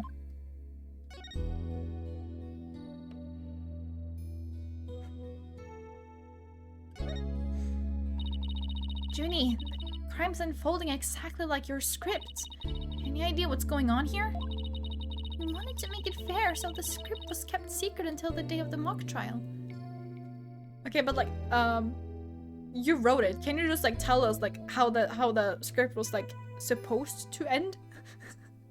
You know? I don't fucking know. And the only people who knew the details were Professor Court and I. Nothing we haven't heard already so far. However... Yes? What is it, Junie? Well, there was this one article in the school paper. You mean this one? It's more like a tabloid piece than a newspaper article, if you ask me. I've been worried that the trial would wreck the friendship between Robin, Hugh, and me. She wants to stay friends, but both the guys are hoping to take it to the next level. Oh, and the passion of high school drama. Oh, the passion of high school drama! I wish I could have experienced it. I know I shouldn't have, but I revised the script to favor the prosecution. But Professor Court noticed it immediately and changed it back. Ah, so if Robin had won, Hugh wouldn't have been able to confess his love to Junie. That would have kept the trio's relationship the same. Never knew Junie could be so devious. Sorry, I guess my personal problems probably won't be of any help in court, huh?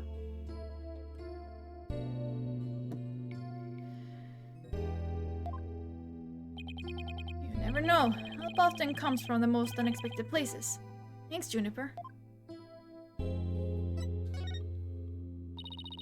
was wondering about that awl you had on you when you were arrested. Detective Fulbright, we found this in the suspect's pocket. Why, there's blood on this. That's evidence we made for the mock trial. A mock trial. Never heard of such a thing, but it sounds fishy to me. Real fishy. It was the murder weapon from the mock trial. Professor Court and I were prepping it in the art room until the day before the trial. I didn't even realize I still had it on me until I was arrested. We have nothing to worry about. There shouldn't be any way to link it to the crime. Still, that blood red color on the awl bothers me. Wasn't it just paint or something? I mean, I was looking at it from pretty far away, but... It probably was just paint, but that's what bothers me. It wasn't on the awl when we were prepping it yesterday. It wasn't? And how and when did it get there? Well, before the mock trial began, I showed Tina and Mr. Wright to the waiting room. And I went back to my dressing room to get the trial props we were going to use. That's when I found the art room key and the awl with what looked like blood on it. A key? And the awl?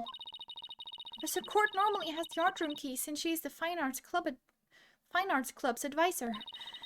And since that key was there in the dressing room, I thought she was the one who had painted the awl to look like it had blood on it.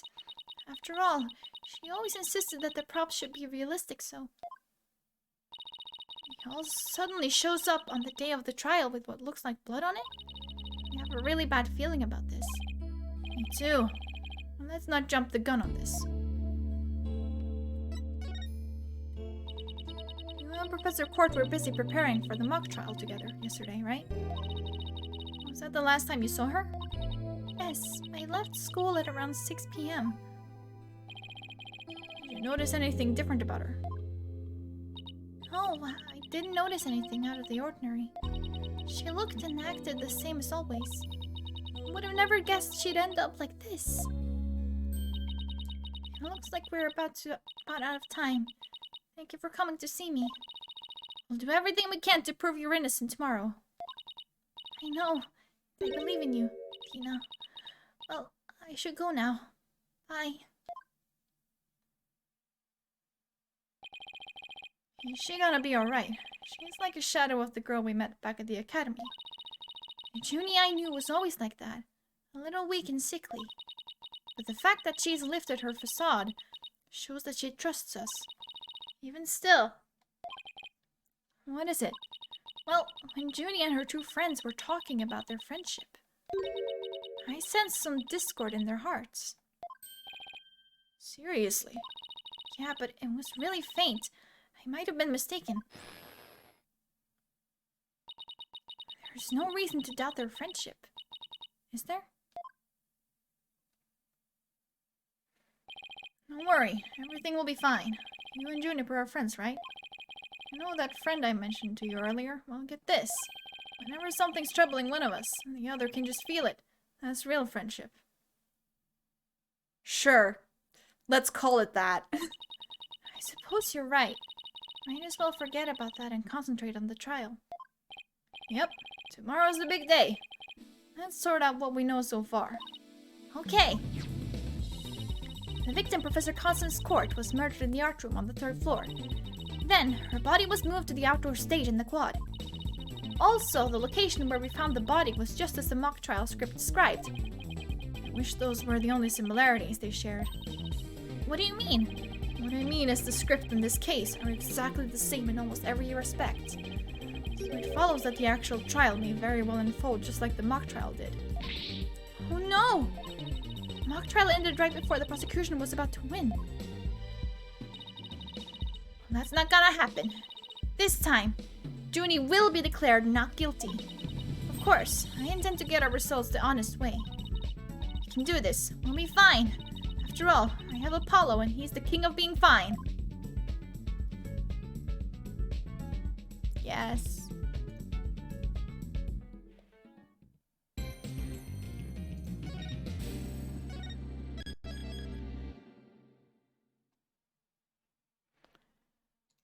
Okay.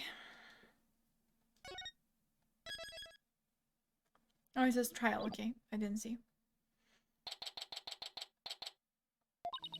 Ugh, butterflies have butterflies in their stomach. So, what's it like to have your very own case for the first time? I heard it hasn't raced this fast since I ran that full marathon last year. If it keeps up, you might get a lawyer's high. You know, like a runner's high. Relax, everyone's nervous their first time. So my fears weren't unfounded.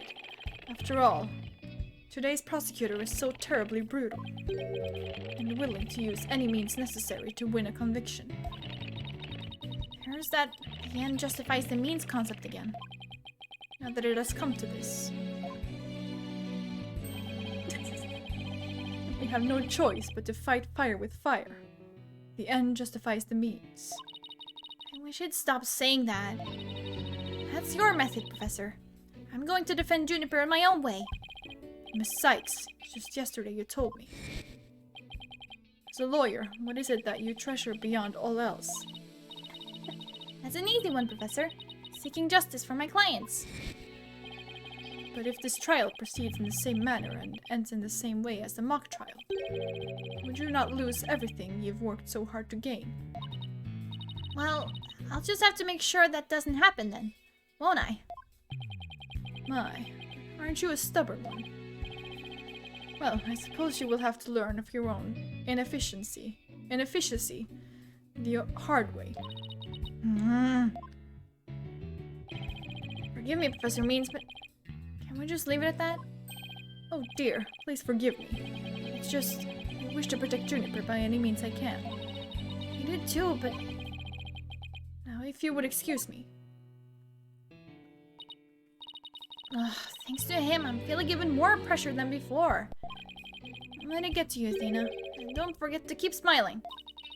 I'll be fine. And I haven't forgotten what Mr. Wright said.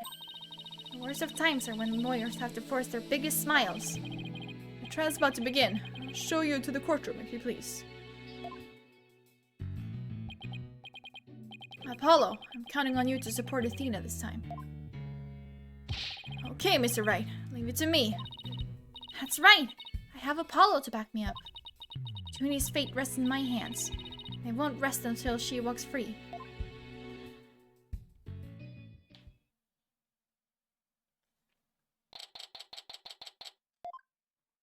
Here come the demons.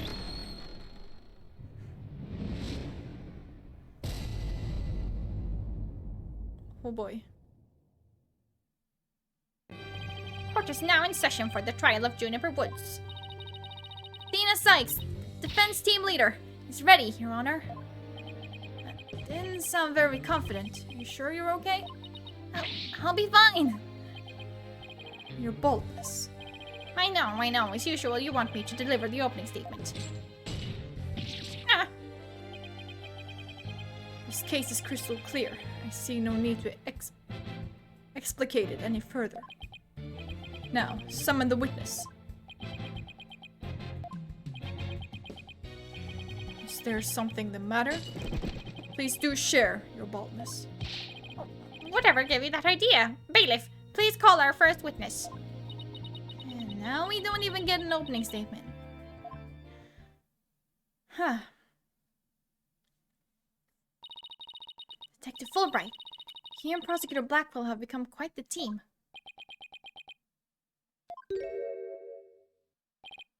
Alright, the case brief. Leave it to me. Yes, let the detective in charge, everyone's favorite friend of justice, explain. What was that just now? It's like he and Blackwell are totally in sync. Well, I don't think they're capable of mind melding, if that's what you were thinking. All right, Detective Fulbright. Would you please explain the case to the court? Mr. Court's body was discovered on October 24th at approximately 2:30 p.m. She was murdered with this awl I have here. The victim's blood and the defendant's prints were both discovered on it. Hi.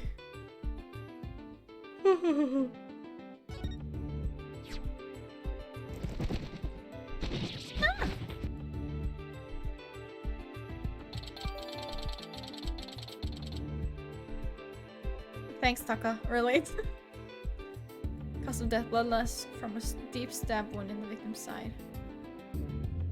Okay, interesting. Wow, that bird can deliver evidence too? Blackwell has trained him well. Maybe Blackwell should train it not to mess up people's hair while he's at it. Moving right along. The body was discovered on the outdoor stage, although no blood was found there. However, we detected traces of a massive amount of blood in the third floor art room. In short, the murder took place in the art room. So then the body had been moved from the art room to the stage? Precisely, and there is one more piece of irrefutable evidence. A recording made by a tape recorder that school paper reporter hid in the art room. It captured a female voice screaming, "You're a goner." What's this? You have such a recording?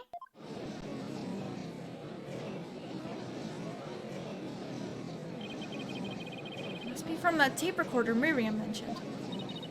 Why is this the first we've heard of a death threat at the moment of the murder? Shh! Silence, please. I would like to play the tape for you now.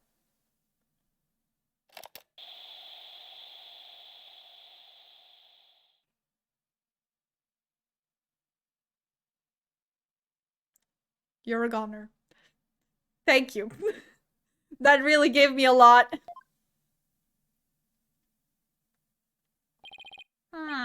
It is quite hard to hear. But the voice does sound female.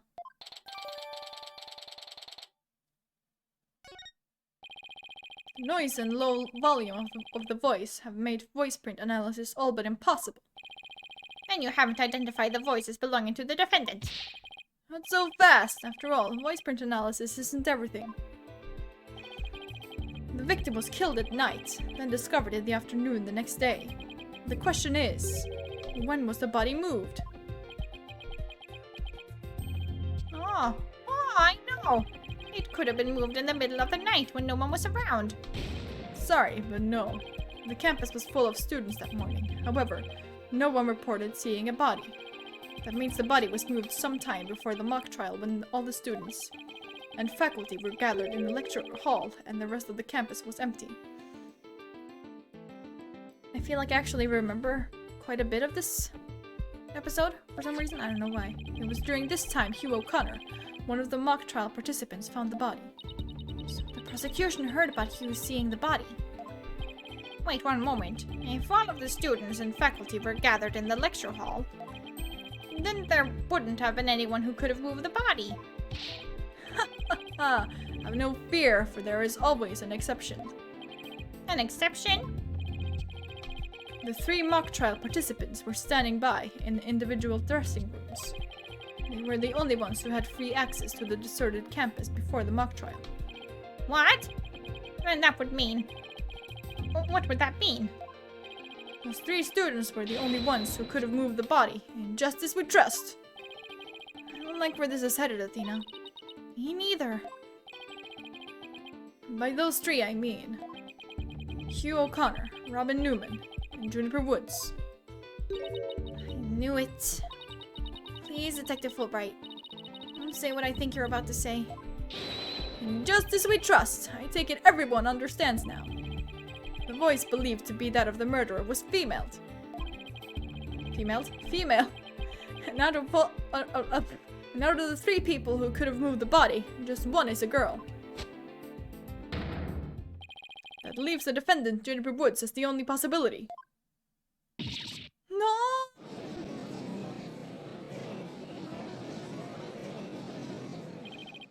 Impressive. He has you on the ropes even before any cross-examinations. You could at least pretend to be upset for me. A splendid job, Fulbright. That could not be any clearer. Feel free to anticipate the salary raise next month.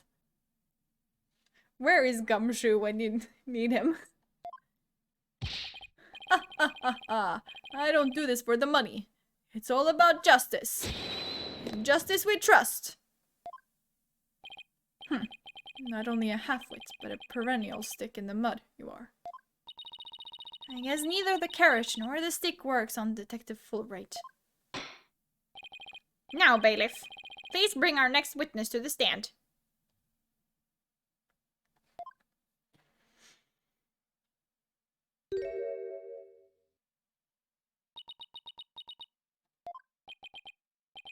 So, our first witness, Miss a Cardboard Box? I love how he's just like fully, he's ready to just accept it. He's used to Phoenix Wright's bullshit. So he's just like, sees a cardboard box and he's like, okay, sure. I don't know how you're gonna do this, but sure, why not? Plus also redacted.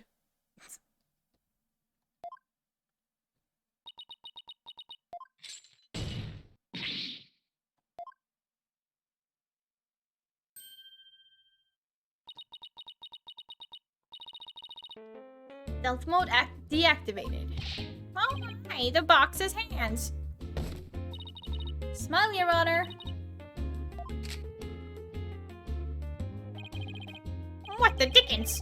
I've just had my picture taken. Miriam Scuttlebutt, senior at the Legal Academy. I'm a reporter on the judge course.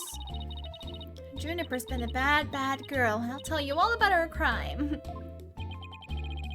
Might I ask whether you could come out of that box?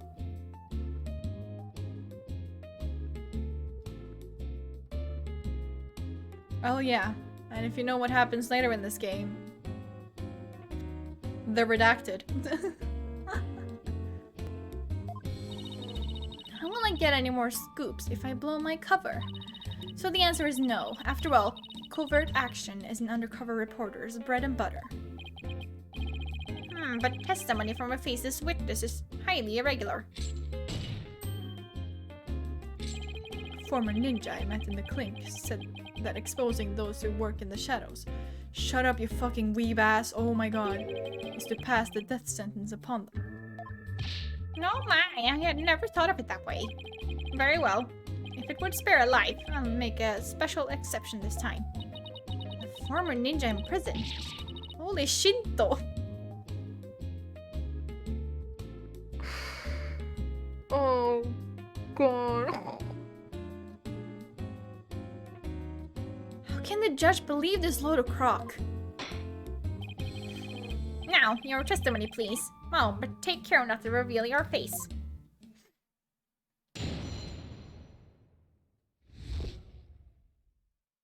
The murder happened exactly like Juniper's mock trial script. Up until the mock trial began, only Professor Court and Juniper knew the script's content. But Professor Court's sudden decision not to use the script sparked Juniper's murderous rage. Juniper has to be the killer. She has a motive, and the murder is just like her script. Exactly. Why would she want, like, that's the dumbest fucking thing. Unless you're like using some fucking reverse psychology, but they study law, not psychology.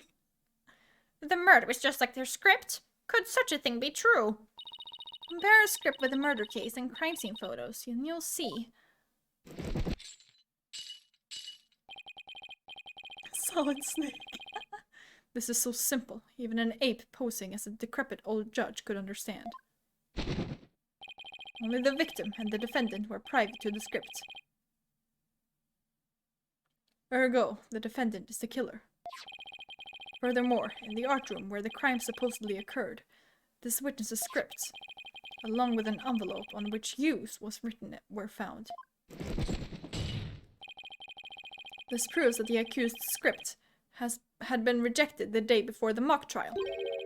She pressed the victim to use her script. An argument ensued, and then the fatal stabbing. Makes perfect sense. What now? Prosecutor Blackwell has all his ducks lined up in a row. He's really on a roll now. He's like a pit bull once it sinks its teeth into you. How dare she? My script had it all. A bum rap and phony evidence. Grudges and betrayals. I trust the defense is ready to cross-examine the witness. No problem. I mean, yes, I'm ready. I think. Time to find a hole in her testimony and unbox the truth. I've seen it done over and over. I know I can do this.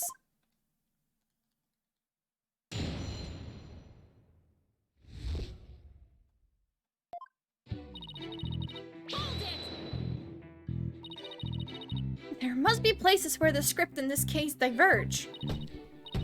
Don't sweat the details. That kind of stress will give you wrinkles. I'm not worried. My skin is as fair as silk. Objection. Indeed, you are quite fair. Fairly desperate. Sorry. Just imagining Simon laughing. That's really funny to me. Okay, we get it. It's really funny. Fucking hilarious. What did you just say? That will really turn that one around on you. Whose side are you on? Hurry up and think of a clever comeback. Oh, easy there, Athena. Now you listen to me. The two cases do indeed have their differences. For one, the stage hadn't yet erected in the mock trial script. And in the actual case, there were signs indicating the victim's wrists had been bound. Kinky. But such differences pale in comparison to the host of similarities. I have to sneeze. I think. Maybe not yet. Okay. It's gone. In any event, replicating the crime without knowledge of the script is an impossibility. Looks like I won't be passing this off as a coincidence. What a total burn! Try again, why don't you, pawn of wits?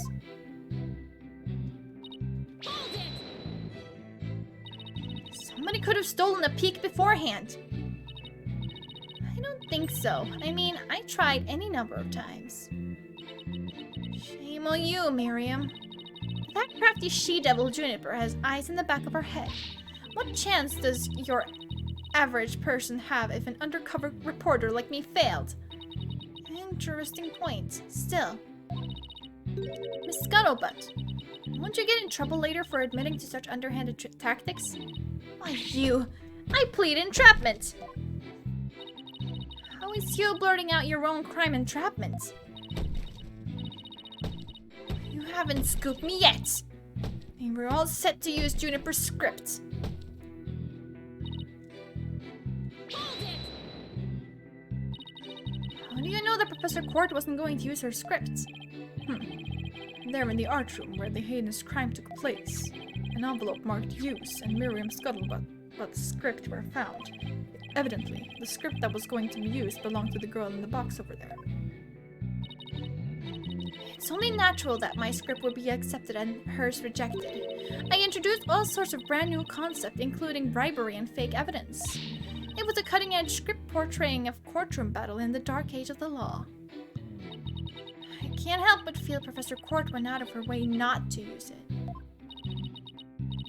But Juniper, she used some devious underhanded tactics to get her script chosen. That's why her script and not my masterpiece was used in the mock trial. How's that for an explanation? Hold it! Anyone who saw the mock trial could have recreated the crime. After they saw the mock trial, they could have easily staged the body just like the script. Objection! Weary is the trial which pits Hawk against Canary. Objection! Canary? That's it. What did you just say? If he's so weary, you should try humphing this. I bet that'd save some energy. This is no time for jokes, Apollo. He just called me a canary. Canary. I did the same thing again. Let him get to you. At least canaries pick up on things quickly, just like you. I shan't repeat myself, so listen carefully, Sykes Dono. Hugh O'Connor discovered the body before the mock trial even began. How could one stage the body as it is in the script before anyone knew its contents? That's right. Do you even fathom the intricacies that go into staging a crime scene? No, I think not. You had the rudimentary mind of an elementary school child. Elementary school? Reporter's testimony throws attorney Athena Sykes for a loop. The perfect caption. Oh, marvelous. A photo in the newspaper is just the thing to boost your brand. In a school paper? Seriously? I believe you've pressed the witness more than enough, Miss Sykes. Now do you see how clear-cut my case is? Take it now, and in that fair, desperate mind of yours.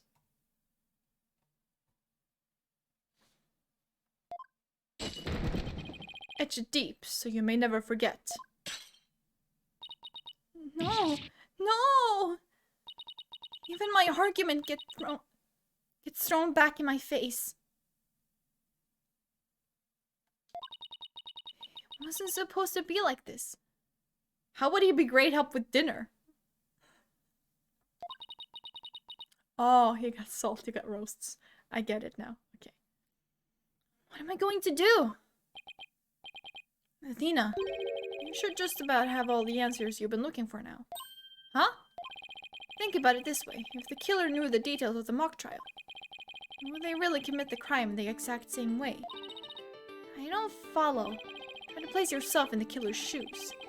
I bet you'll discover an inconsistency if you do. Huh! I get it! Thanks, Apollo. Miss Scuttlebutt, just so we're clear, you're claiming that the killer intentionally made the crime scene look just as it was in the script. And that it is beyond the shadow of a doubt, not a coincidence. Is that correct? No, duh. After all, it's just more evidence of Juniper's evil she-devil ways. Objection!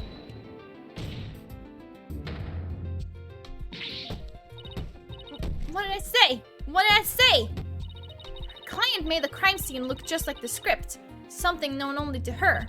That would be not just foolhardy, but completely irrational. What do you mean? Yes, Miss Sykes, please tell this court what you mean by irrational. It wouldn't make any sense for Junie to mimic her own script on purpose because it would make her the culprit. The murder scene was the same as it was in the mock trial script. That in and of itself is irrational. What's wrong with them being the same? Yes, Miss Sykes, care to explain what you mean? Okay, let's say for argument's sake that Miss Woods is the killer. If so, then what reason would you have to intentionally make the actual murder mimic her own script? That's easy. She was admitting that she was the... Ah. That's right. If she had really done that, it would have been like proclaiming to the world that she was the killer. So what we actually have here is evidence of someone trying to frame our client. The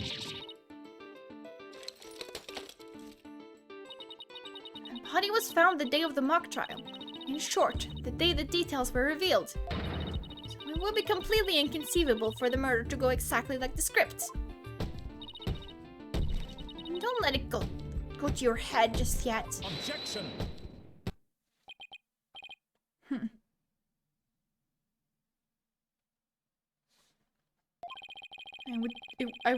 It would seem Justice Dono's comrade in arms has finally drawn her sword. However, the blade is dull, and it shall remain so until you master its use. Enough with the stupid sword metaphors already. There is a perfectly good reason for the inconsistency of which you speak. Reason? What reason? Must I spell out everything? You are what people today call high maintenance. The accused had intended to stop the mock trial, and in that event, nary soul would have been the wiser to the similarities of the case and script. Objection! No, the mock trial was only stopped after the body was accidentally discovered. Objection! Our witness here had also discovered the body.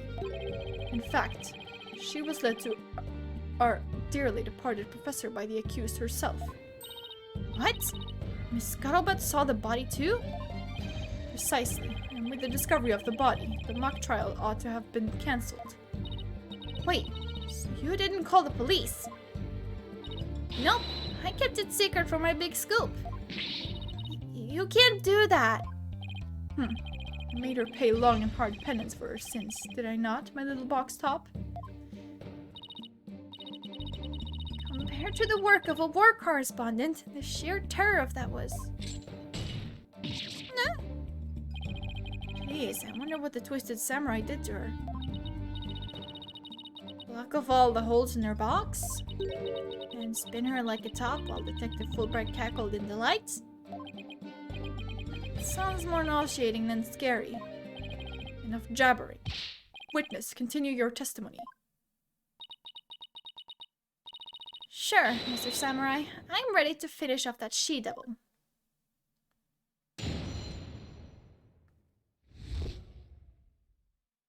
I snuck into Juniper's dressing room while everyone was in the lecture hall.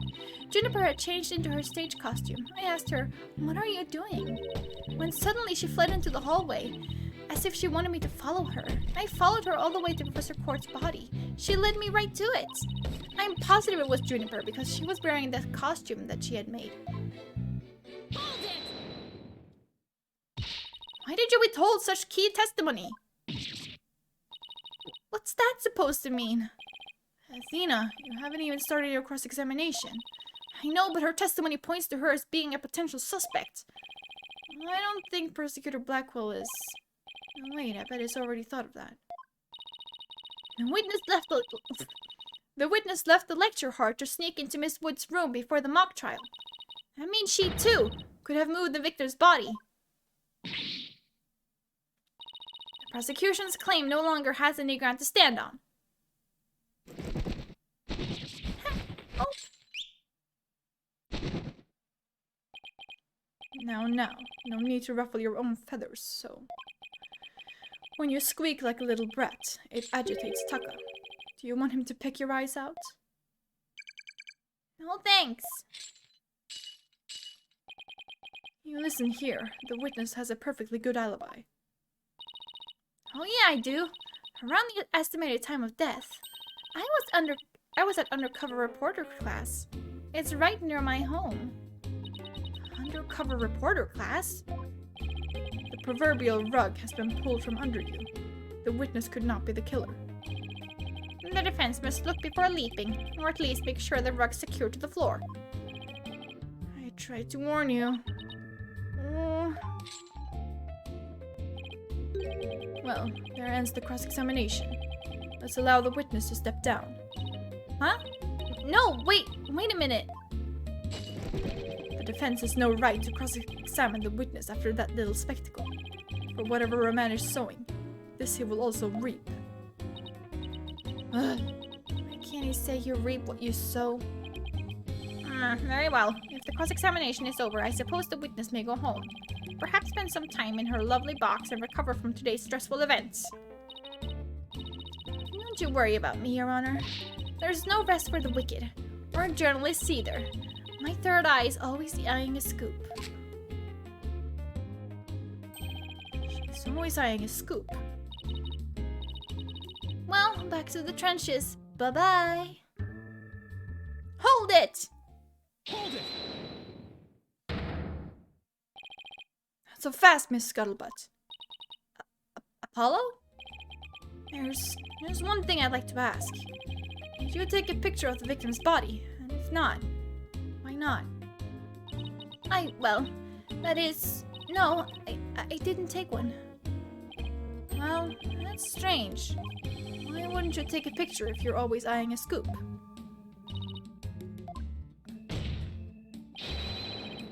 Did you or didn't you really see the victim's body?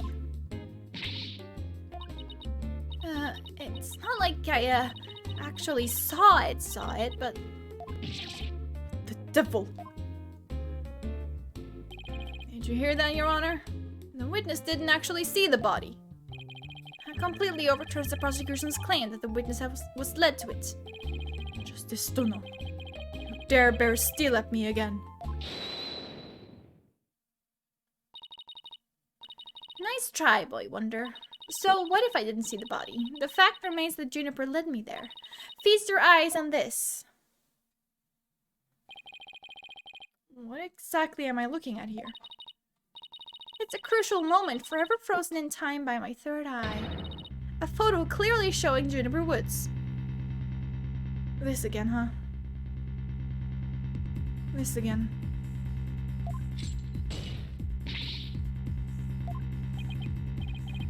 Why did you not tell me of this? It's a shocking scoop I was saving for just the right moment. Clearly, huh? Clearly.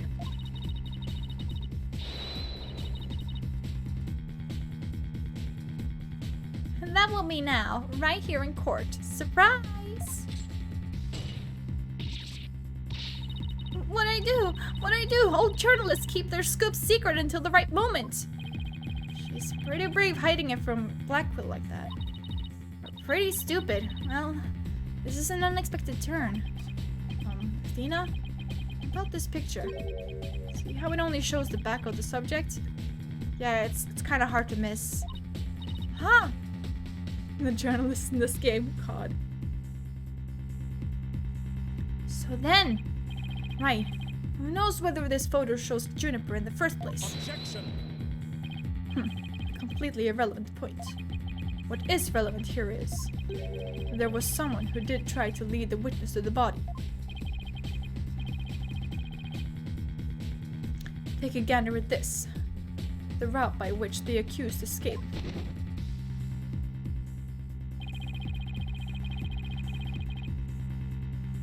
The witness pursued the accused this way after she fled the dressing room.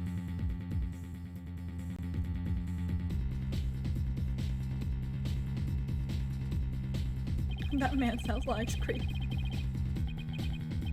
The accused descended to the first floor and exited to the quad. Then what, Carton Cretan?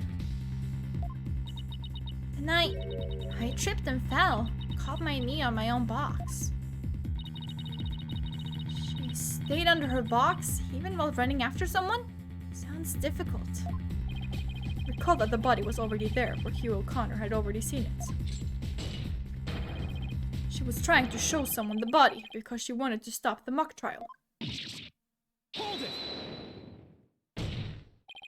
If the facts have changed, that's all the more reason to cross-examine the witness. the defense has a point there. Since when is Apollo so capable? Alright, well, you may proceed with your cross-examination. It seems Justice Dono has saved your pretty little hide, Missy. For now, at least. Guess I pulled that off somehow. Thanks, Apollo. You're a lifesaver. Incidentally, my compliments to the witness for her very fine box. It's primo cardboard, lovingly selected from among many. Oh boy. Tell another lie or hide another fact from me. And I shall put it to the torch. Please, anything but that.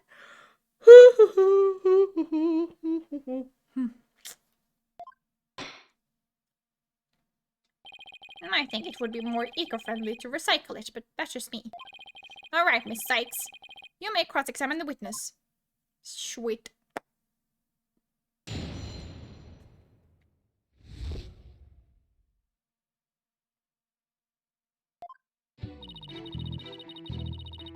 I need to go to number 5 here.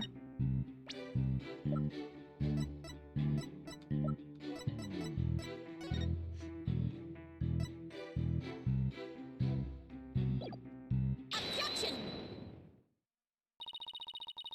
Scuttlebutt's Miss Scuttlebutt's sole basis for identifying our client as the figure in this photo is the fact that it shows someone in Miss Wood's stage costume. Well, it is Juniper's costume, so there must be Juniper in it. It's clear cut. No, that's where you're completely mistaken. What? This is a design drawing of our client's stage costume. Oh my, what a wonderful creation. The constellations are extraordinary. I'm glad you noticed, because those stars are precisely what's important here. And the drawing. There are constellations all over the outside of the costume. But there's not a single star on the costume in the photo. Oh my god! Oh, then that means... what exactly? Your Honor, there were no other blue costumes at the scene, which leads me to believe the figure in the photo was wearing our client's costume inside out. But why would Miss Woods make a mistake like that? Well, it's not really a matter of why, but rather who made the mistake of putting it on inside out. Wait, you're not suggesting... That's right, I'm glad you're catching on. The costume's designer wouldn't put her own costume on inside out.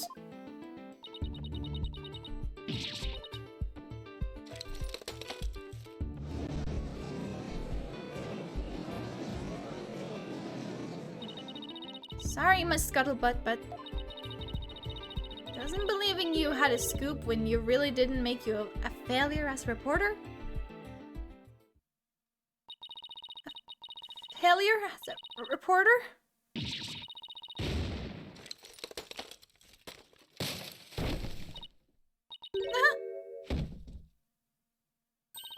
Why, hello, Miss Scuttlebutt. So nice to meet the woman beneath the box. You didn't see nothing. Objection! Now, I would have you stop right there, Sykes Dono. For it is the why of the matter upon which I would have this court focus. What do you mean? Miss Juniper Woods, Yes? what were you doing on the morning of the mock trial? I was in my dressing room, painting my costume in fluorescent paint. Fluorescent paint? My design drawing shows twinkling stars on the costume. I was going to make the costume shimmer like that by painting the inside fluorescent. What was that again? Fluoride? Did your costume have cavities? Not fluoride, fluorescent, as in glowing. The paint would make it glow in the dark. Yes, so you applied that to the inside of the costume. And then? I let it dry for a while because I heard it takes a long time. So I put the costume on my mannequin, inside out. Inside out. So then... This is a photograph of the inside-out costume taken in the dark. As you can see, there is a heavy layer of paint over the entire inside surface. If someone were to properly don this costume in this state, the wet paint would get all over their body. Yes. I believe it would. Indeed. Ergo, the costume was worn the way it was, not by anyone's mistake. Maybe it's not in 2027, you know, like... Maybe they've worked out a new formula, I don't know.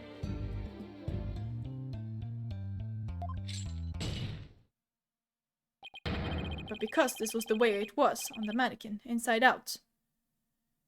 But, like... fluorescent paint, like, it doesn't just, like... It comes in various colors.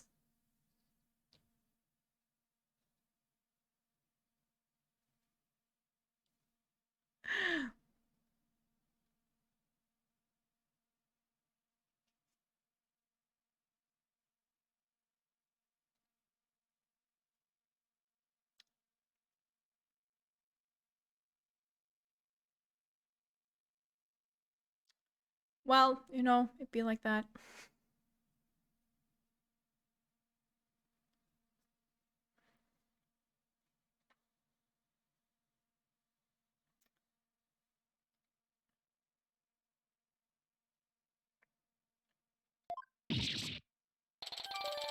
But, like, surely, even when it doesn't glow, like, there has to be, like, some kind of color. You can't just, like, paint with, like...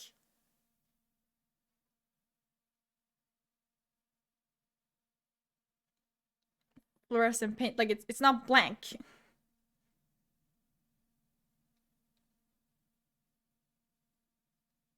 You know? Or is it? Am I being wrong? Maybe, I don't know. Figures he would have a photo. Ugh. Did we just fall into his trap? Yeah. Is it? Okay.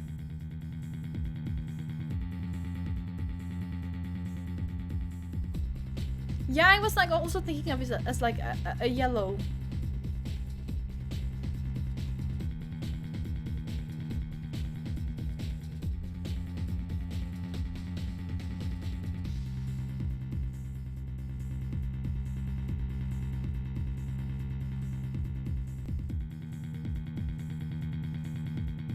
I bet Blackwell had it all planned out. Still, I think you should give this photo a nice long look. Oh, please tell me you found something that doesn't add up. Check out the chest area. Kinda looks like a handprint to me. The fuck kind of hand do you have? I thought it was just like some kind of like brooch or something. I don't know. But it doesn't have that. So it can't be that.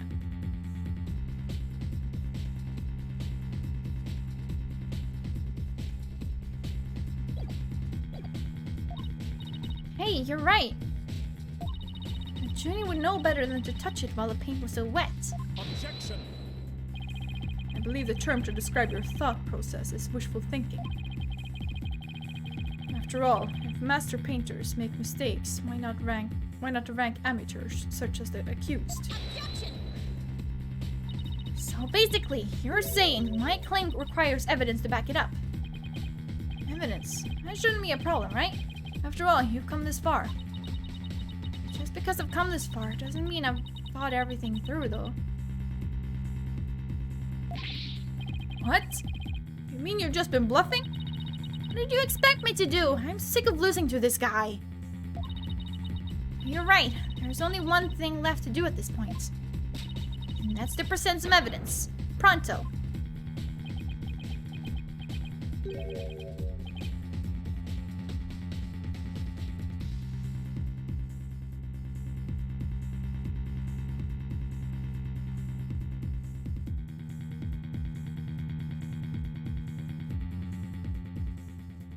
But like there are like various versions of like fluorescent paints.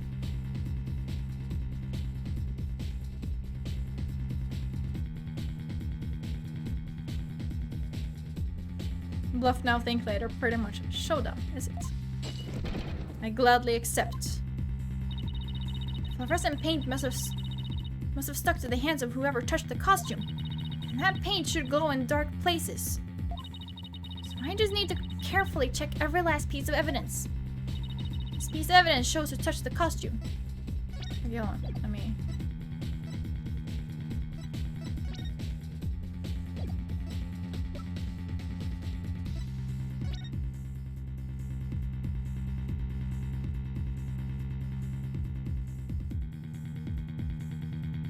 Ladies and gentlemen, we got him.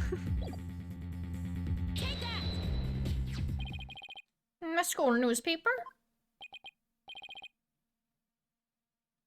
Interesting. Take a look at the photo where the lights are dimmed and the spotlight is on Miss Woods. Observe Mr. Newman's hand in that photo as he stands at the prosecutor's bench. As you can see, it's glowing, just like Miss Woods' fluorescent paint. The paint? It is glowing. Oh, It's glowing, quite brightly, I might add. Now, why would he put fluorescent paint on his hand for the mock trial, you may ask? The answer is he wouldn't, not on purpose. He got there, when he put the costume on. Oh? That means... What again? It means the figure photographed in the costume was not our client, Juniper Woods. oh, okay, I get it. If you like hold it like this, then yeah, that does make a bit more sense. Like the handprints. It was her classmate, Robin Newman. What?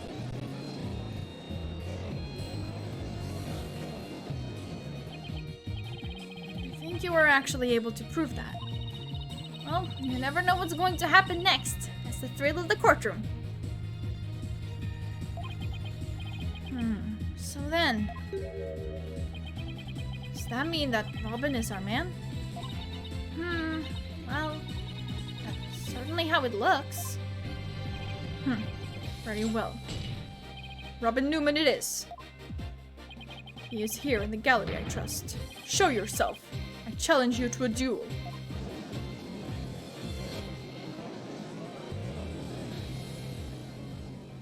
It's the thriller of the court. Will the witness please state his name and occupation? I'm Robin Newman! I want to become a great artist. I practice day and night. Yeah! No, that's not it. Art's gotta be sincere, man. So for occupation, should we put down budding artist? No! US Legal Academy Senior Prosecutor Course! This brace is proof of my masculinity! I've been training to be a prosecutor for 18 years!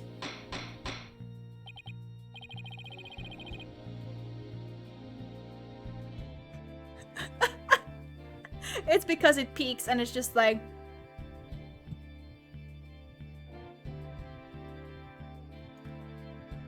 Okay, I'll try to calm down. As Robin, but he shouts, okay? I can't... I assume you will be cleaning up the pottery you smashed before you leave today? Oh, man. No, don't calm down. Okay.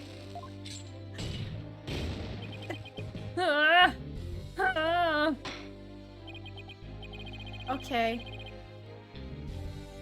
It seems the witness has finally settled down. I guess nothing faces the judge after all these years. You may proceed with your testimony, Mr. Newman.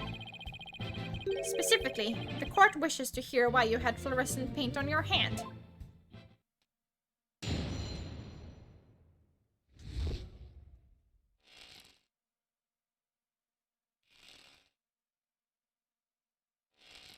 I went to see Juniper in her dressing room, but she wasn't there! When I walked by that frilly costume, I was like, whoa!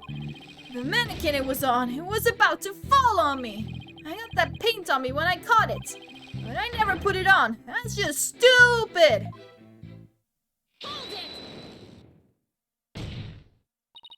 Your Honor, I recommend a short therapy session for the witness. Sorry, it's kind of funny. Well, Mr. Newman does seem particularly agitated, but... No!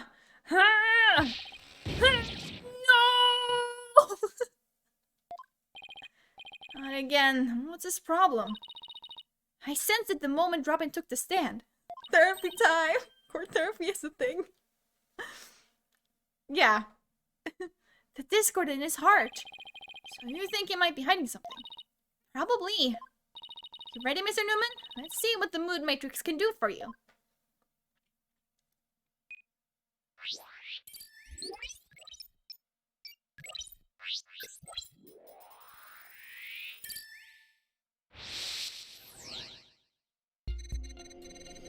See Jennifer in a waiting room. But she wasn't there, surprise. When I walked by that frilly costume, I was like, whoa! Mannequin it was on. It was about to fall over. I got a paint on me when I caught it. I never put it on. That's just stupid.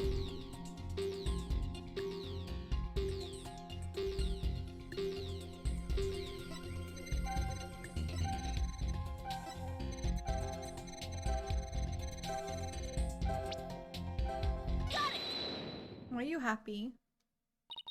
When you mentioned the stage costume, I sensed a sudden powerful feeling of joy. Would you care to explain, Mr. Newman? Wait, what? Why would a frilly scarf thing and a long skirt make me feel like that? I don't know. You seem awfully interested in that costume for some reason. You didn't happen to put it on, did you? Like I'm into that kind of thing. I'm a dude. I'm into braces, not dresses. You don't think Robin likes girls' clothes, do you? Oh, come on. Isn't it obvious? You're enjoying this a bit too much, Athena. Apollo, there's nothing wrong with it. Shut up. No way, man. The mannequin came falling toward me, so I stuck up my hands to stop it. End of story. That's a new piece of information. Time to run an update.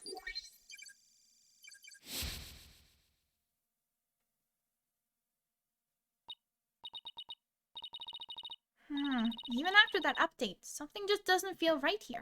Do I have anything that could prove his statement contradicts what really happened?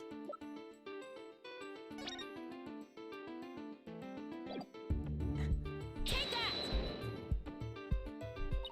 You said the mannequin came falling toward you, so you stuck your hands out to stop it. If so, then the fingers of your hands would have been pointing outward like this. That's not what the handprints show. In fact, this looks more like just your thumbs and the base of your palms. Why in the world would I leave such weird handprints?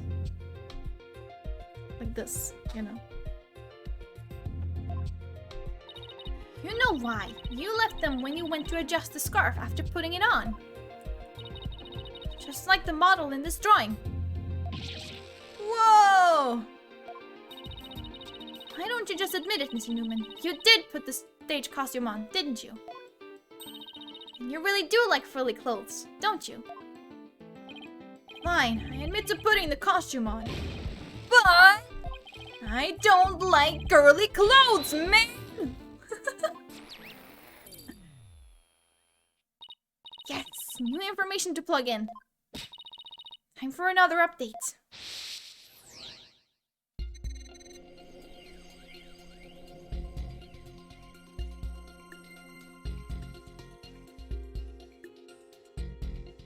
Well, I guess you're right. I mean, I guess it's a headscarf, isn't that a thing?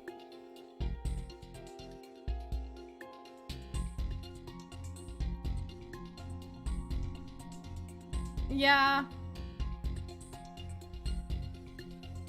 I don't know.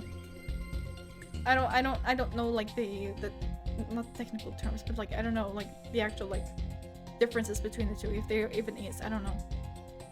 Snuck in knowing the costume was in there. My heart was pounding, even though I'm a guy. And I saw it. It was even more amazing than I'd imagined. Look at him, so happy. I was like, whoa, I'm a guy, but I got all excited. It's true, I did put on girly clothes. But why are you sad? Here, another emotion that doesn't fit. So what? You're really starting to get on my nerves, man. Mr. Newman, you got excited when you put the costume on. But you also felt sad. Who cares if I felt sad? It's no big deal! Okay, Mr. Newman, up with it. Why did you feel sad? You're hiding something, aren't you? Oh no! You're not fooling anyone anymore. Now tell us why you were sad. Okay, fine. If you're gonna be that way, I'll tell you. The reason I felt sad is... No matter how much I dress up, I'll never be as pretty as Jennifer. Well, no offense, but for one thing, he's a guy. And I'm real hothead at that. Apollo, shut the fuck up. No, that's not it. I totally own those girly clothes. I should have been totally pretty. But there's something that keeps getting in my way. How? Where does it get the jars from? That's my question. That's a whole lot of anger and raw emotion right there. His heart is crying out in pain. His emotions are out of control. Out of control emotions. We saw those during the Ninetales Vale incident. So all we have to do is find the source of his uncontrollable anger, right? Right. Help me look for a conflict between his statements and the images we see. If we can find that, we can wrestle him away from whatever's tormenting him. So Newman said that there is something getting in the way of him being pretty. Something that doesn't go with girly clothes, but what could it be? Fine, I'll testify, man!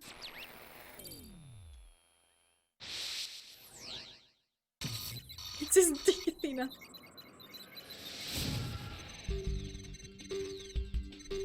Okay. My heart was pounding, even though I'm a guy. I felt a powerful feeling when I saw that long frilly scarf. I admit it. I wore curly clothes. I felt like a diva when I pulled the hood over my head. It felt so right. I was totally dressed up like a girl.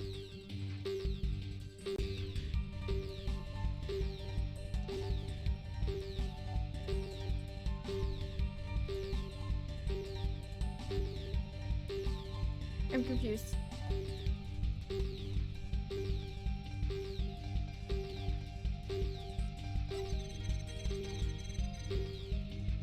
Oh.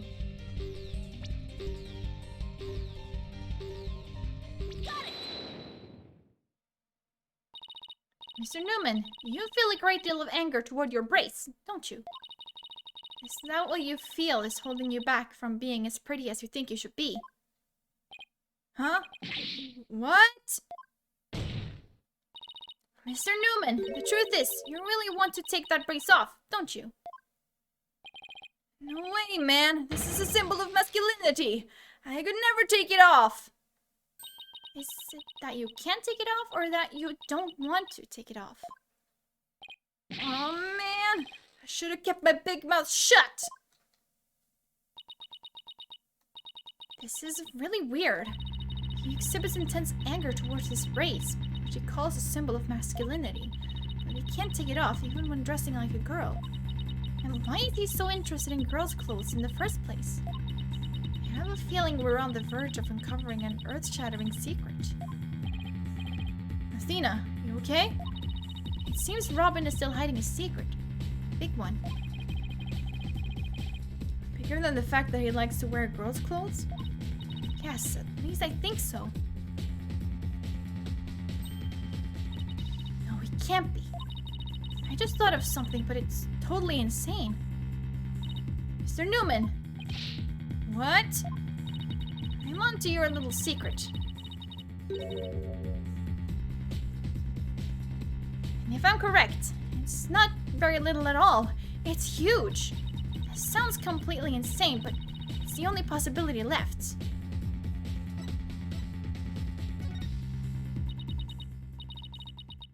Why would you do that, dumbass? Mr. Newman. Or should I say, Miss Newman. You are, and always have been, a girl. What? Have you lost the plot, Athena? No, I'm completely serious.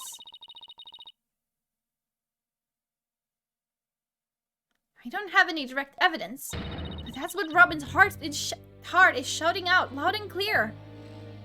Hold it! I still think you've totally lost it. I mean, Robin reeks of testosterone. How could he possibly be a she? Oh boy. Okay, I for one have never seen a girl who shouts like a maniac all the time. Oh. Oh. Oh. I've seen plenty of witnesses in my day. But if she's a she, then she's the most convincing actress I have ever encountered. Therefore, let me pronounce my verdict.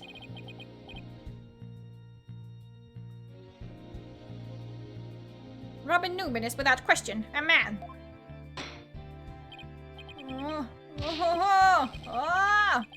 Okay. You are now truly Justice Dono's equal in the area. You are just as equally insane. Never in the history of this planet has there been a finer specimen of the masculine spirit.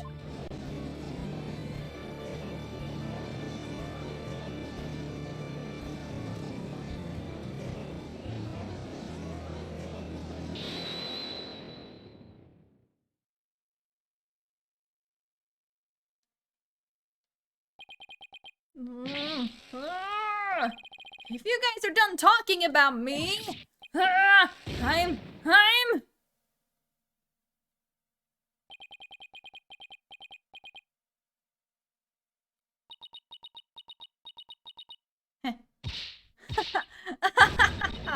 okay.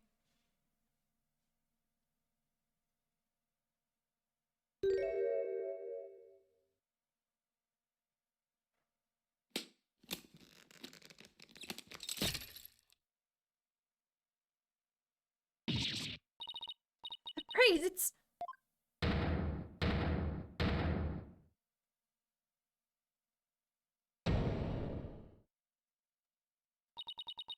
Miss Sykes. No, allow me to call you Athena. I wanted to keep this a secret at all costs, but no. No way. Surely this must be some kind of jest. Nope, it's for real. I'm a girl, body and soul. I'm so confused. If you don't believe me, I'll give you a...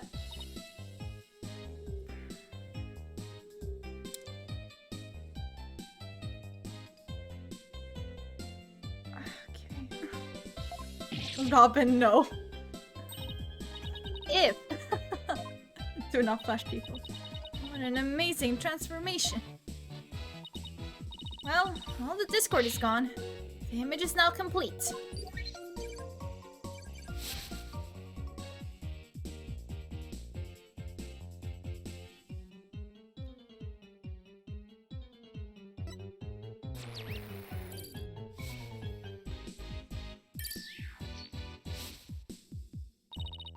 I was raised as a boy since I was little, and I studied law just as my parents wanted. And now this living lie that had me pinned to the ground, it's been blown to smithereens by you, Athena. Now I can stop pretending I want to be a prosecutor. I'm gonna be an artist. Yay!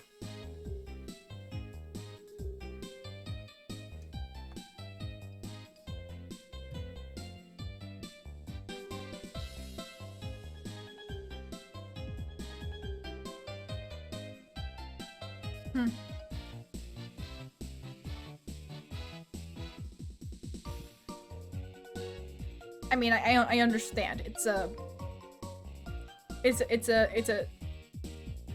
dumb game. about lawyers.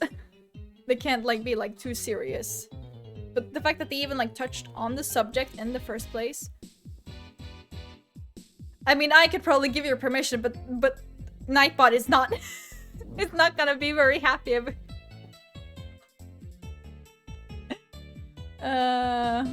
Nightbot will assault you. Exactly. Why does it look like her arms are like fucking broken? Murder! Murder! What a shocking development. He really did turn out to be a she.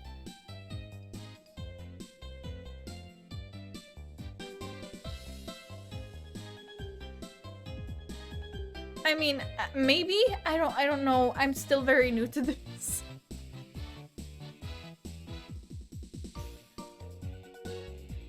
Because I'm not able to like do anything when nasty little nerd sends links. And gets assaulted by Nightbot. So I could probably like look over the settings, but I'm not gonna do that now.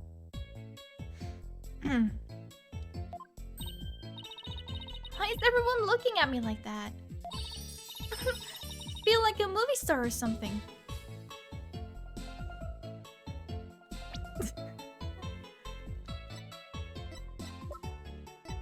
But also,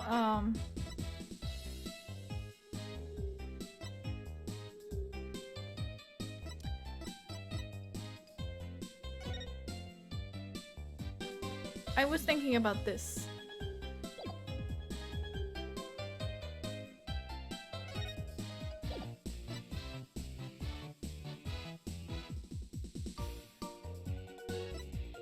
Wait, who?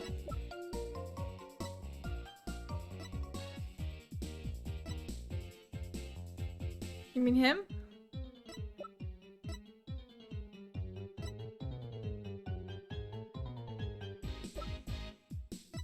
Oh, the link, okay.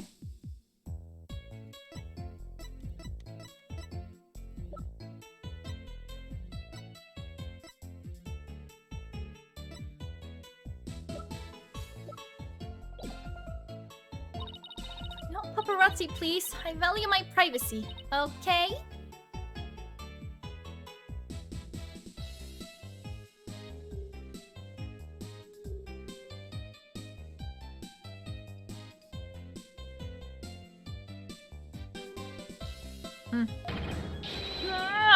No pics or you'll regret it, man!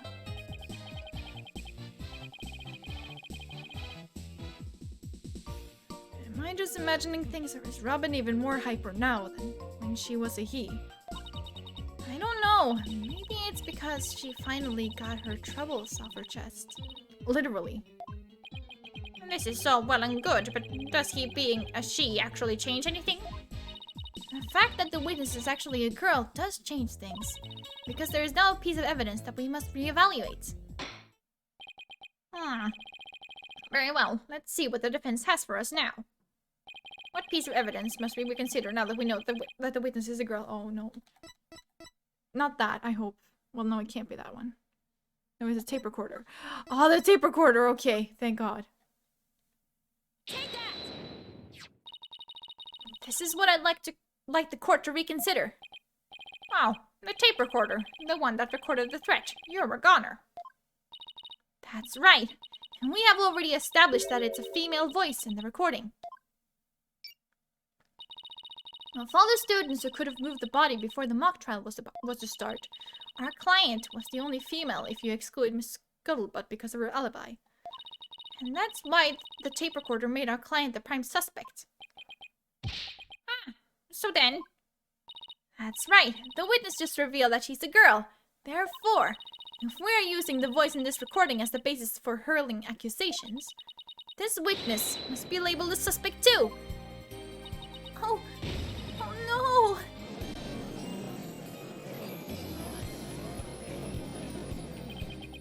Wow.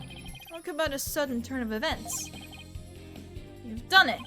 You found a hole in one of the prosecution's key pieces of evidence. Sweet.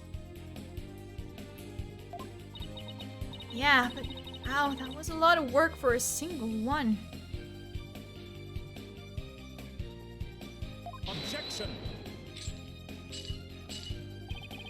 Not so hasty now. You're forgetting that only one person here was privy to the script. Ergo, Miss Juniper Woods is still the prime suspect. Objection! But Ms. Newman hid the fact that she was a girl, both at the crime scene and in court. I'd say that puts her in the camp suspicious. That's not nice, Athena. How can you accuse me of being a killer? I mean, I'm just a weak, innocent little girl. Just thinking about that murder makes me... Objection!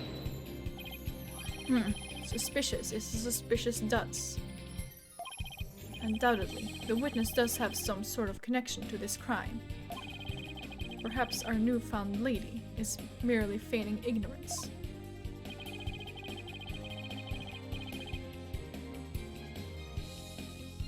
Oh! Fleur, you're doing the most.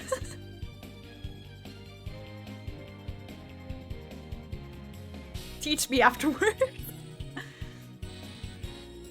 You can surmise that she lent support to the principal offender, Juniper Woods, by leading Miss Scuttlebutt to the body that would make her an accessory to the crime. How can you say that? I'm not an accessory to any crime, Mr. Birdman. Objection! Birdman? In any event, with the witness as an accessory, it explains quite a bit, does it not? Objection!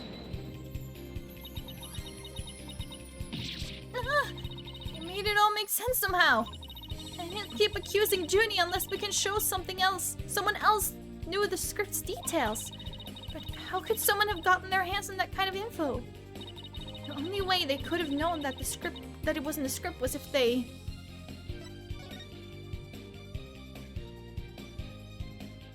Heard it from Junie. Sorry, Junie, but you're not going to like this.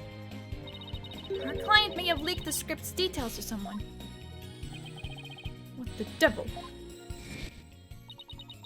And I know I shouldn't have, but I revised the script to favor the prosecution. But Professor Court noticed it immediately and changed it back. I wanted to call her Courtney. Miss Woods did not want Hugh O'Connor to win the mock trial. That's why I believe she leaked the details to the witness, Robin Newman. I get it. If Robin won, Hugh wouldn't be able to confess to Juniper. Right. Junie was probably trying to keep their friendship from becoming awkward. How could you, Tina? What a bunch of bull! I never heard a word about the script from Juniper. Never, ever!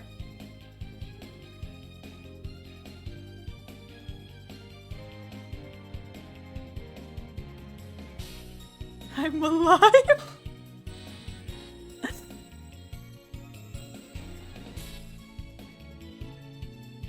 Now you just let us know, Bengi, if you ever want to write Will I Am again.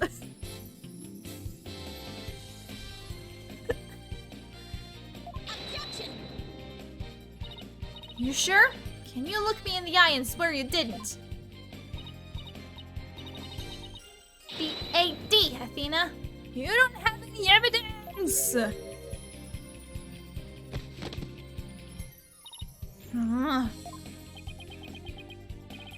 Actually, we might have just the thing. Really? Yeah, one of Robin's lines I read when we were reenacting the mock trial. There's a shot of the crime scene. Ironically, it was Professor Court who posed as the corpse. Yeah, Fullhead, how did the mock trial participants react to this photo? Mr. Newman was surprised by what Professor Court was wearing. Robin said, "Oh, the green sweatsuit." Sure. I don't know how to, like... Who spells what they say? I might have said that, but so what? Well, think of it this way, Athena. Yeah, which way exactly? If I told you that I'd be wearing a blue suit today, then showed up wearing what I've got on now. What would you say? Oh, the red suit. That's a jacket, but sure, let's go with that. Huh, I think I've got it. Your Honor, we have evidence proving that Miss Newman knew the contents of the script. Hold on, let me...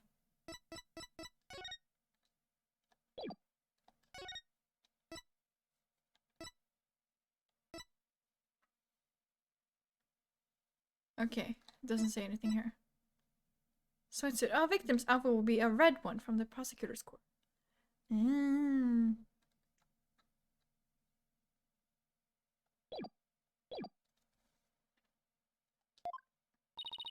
Defense moves to present said evidence to the court. Very well, Miss Sykes. Present away. This evidence proves that Miss Newman had prior knowledge of the script's contents.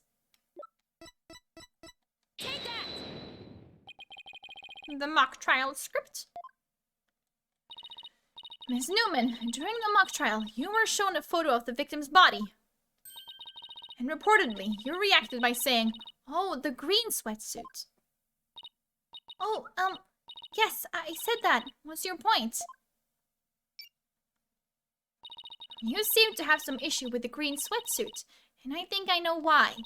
The proof is in the script, specifically on the things to prepare page. Sweatsuit, victim's outfit, will be a red one from the prosecutor course. Huh? You were surprised because the sweatsuit in the photo was green. But if you didn't know about the script's contents, then that shouldn't have surprised you. Oh! I thought we were friends, Athena. How could I have been so blind?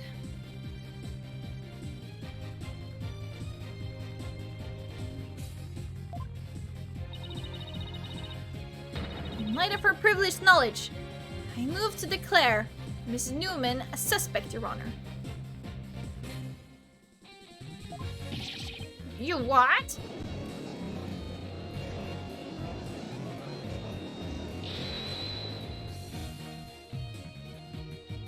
If knowing script details makes me a suspect, then there must be others beside me.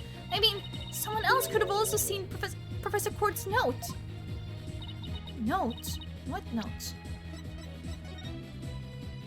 We need to speak with Hugh O'Connor. Meet with Hugh about that report yesterday. Important. For mock trial final confirmation. Meet with Mr. Wright about training seminar. Mock trial begins.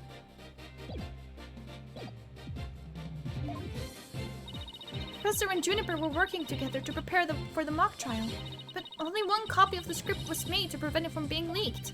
But that gets kind of inconvenient, right? You're not seriously going to suggest... Oh, but it's the truth! Court did do exactly what you're thinking. She didn't write down any of the proceedings or the truth behind the case. But she did write a note to herself about the props and details about the victim's body. Is this really true, Miss Newman? If you don't believe me, send the police over to my house. Tell them to check the pictures on my camera. I thought it might give me an advantage. Okay, but like, can we talk about that one green splatter on her headband and how it looks way too phallic?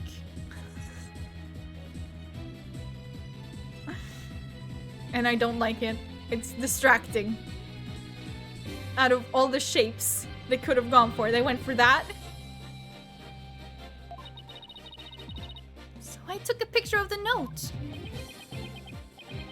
I'd say she's telling the truth. Wait a sec. Kind of, but not as much as the green one. If there's a note with details about the body, then that means there are others who could have made the murder look like our client's script. I haven't been unable to see them since the beginning of this episode.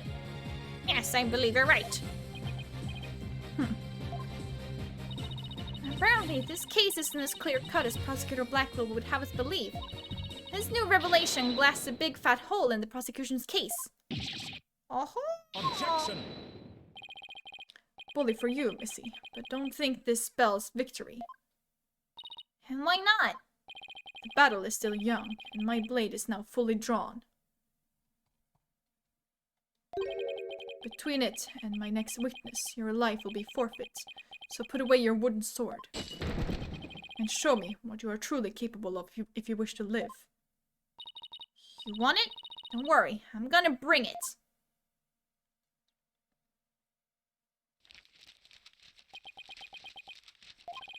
I already said I want nothing to do with this trial.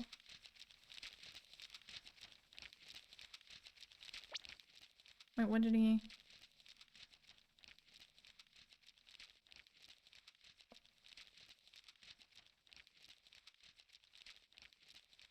What do you mean, night is still young? How juvenile.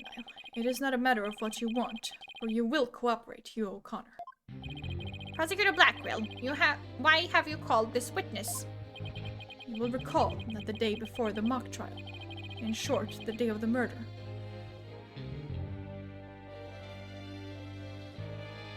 Yeah, it's because Blackwell is a weeb, alright? Like, we've been through this.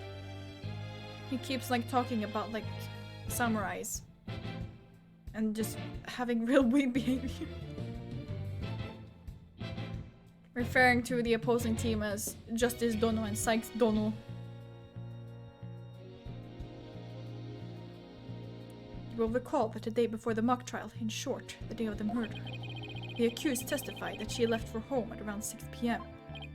Yes, my notes here do confirm that fact. Right, our client wasn't at school at the estimated time of death, so she couldn't be... Objection!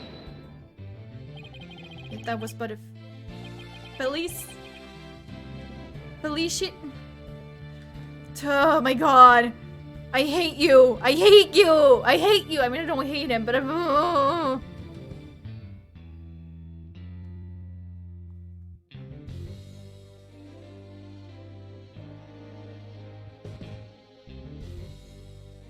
Felicitas? I'll stop for a while. Fel...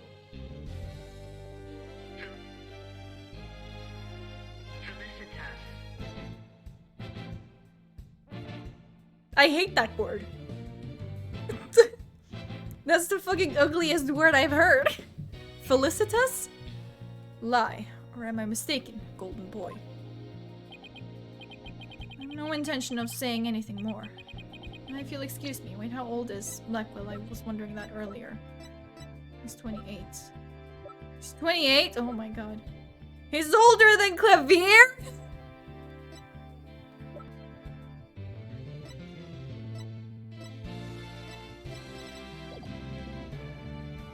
I don't know, I thought he was like at least a little bit younger. I don't know.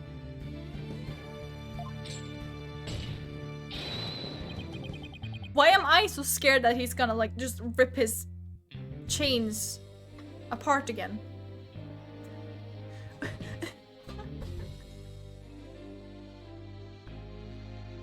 Harry Potter looking motherfucker. Hold, I'm not through with you yet. Huh. Seems the rogue prosecutor has it out for me. Leave, and we just might discuss you know what. No, wait. One little statement and Mr. Cool loses it. What's that all about? I changed my mind. I'll stay and testify. You know who?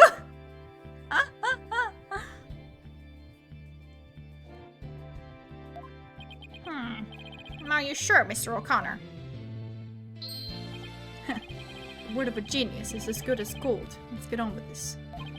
Hugh O'Connor, a senior at Themis Legal Academy, lawyer course. How's that? Just fine. Your testimony then, if you please. You're up against the top of the class now. I'd be careful if I were you. I know Junie would never lie like that. The pompous schoolboy won't know what hit him.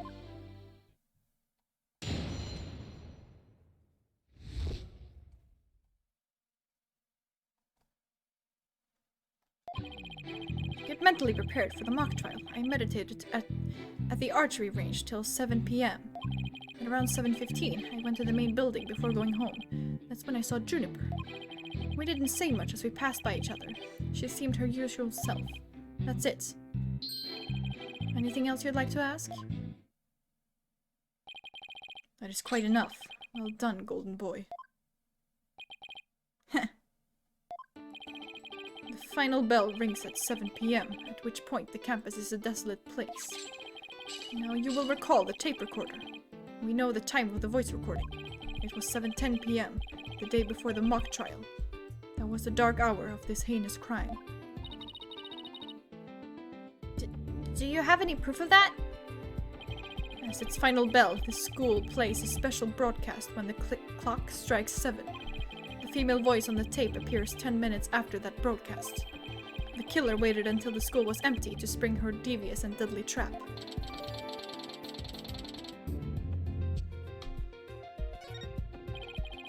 So when the witness saw the defendant, that would have been... Indeed, it was 5 minutes after the voice was captured on tape in the art room. Ergo, we know that the accused was still in the main building, even after the killing. So the time of the murder, and the time of when the body was moved.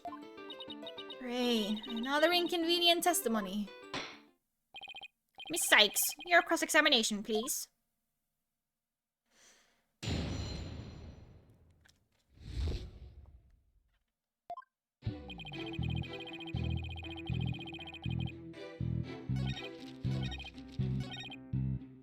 Hold it! Alright, I'll take you up on your kind offer. I expected as much. So, go ahead, ask away. Mr. O'Connor, I want to ask you. How did you prep? Please tell the court what you were doing on October 23rd, the day before the mock trial. That's an easy one. Nothing in particular. Nothing at all? You didn't help with the preparations? You don't get it, do you? I was merely playing the role assigned to me. I left the preparations and the like to others. My job was to be mentally prepared. Journey put her heart and soul into getting things ready, while he just sat on his behind? Just to reiterate, I spent most of the 23rd meditating at the archery range. I didn't talk to anyone until the school closed at 7 p.m. I suppose a few archery club members did come and go while I was there. But you didn't talk to anyone? Not a single soul? That's right. I didn't say a word to anyone till the final bell at 7 p.m. I see. This is crucial information. Please add it to your testimony. I don't know if you're bluffing, but if you are, you have a pretty good poker face. I didn't talk to anyone until the final bell. I had been meditating alone at the archery range. Where did you now?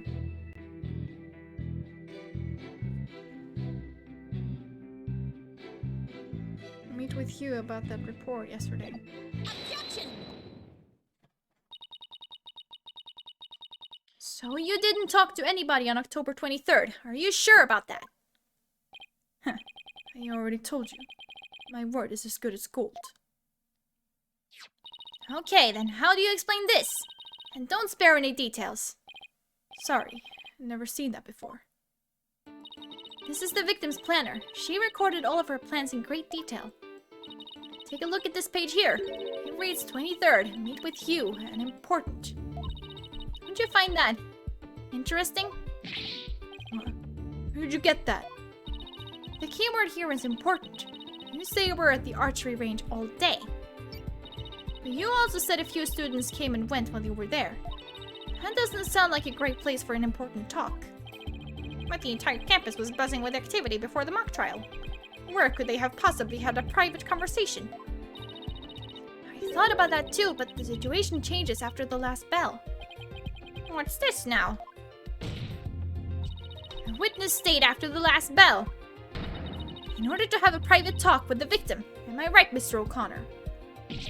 This is insane. Must we go through this yet again? I suppose you also have no evidence as usual. No, I don't have any direct evidence. However, the witness was meditating until after the last bell. And he attempted to conceal his private meeting with the victim. First Robin, now me. Who are you going to accuse next? You're just another unscrupulous attorney looking to get ahead. Don't let him get to you. He's definitely hiding something. I mean, he was supposed to meet with the victim around her estimated time of death. I have my suspicions about Robin, but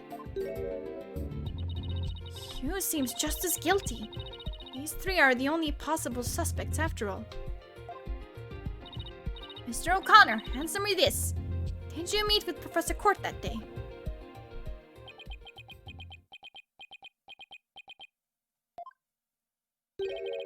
Sorry, Mr. Jailbird Prosecutor. I don't mean to steal your thunder, but I have something to say. If it will save me some trouble, then by all means, speak away. If you would recall, Miss Sykes, the voice on the tape recorder was female. Knowing that, I'd like you to explain how I could possibly be a suspect. He has a point. Impressive. Golden Boy here does shine gold indeed. Care to take the reins? You're more than capable of prosecuting this case. Sorry, but I'm studying to be a lawyer. What a pity. To think such genius is to be wasted on mere lawyering.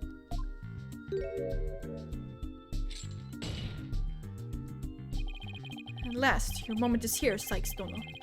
Time to refute Golden Boy's statement.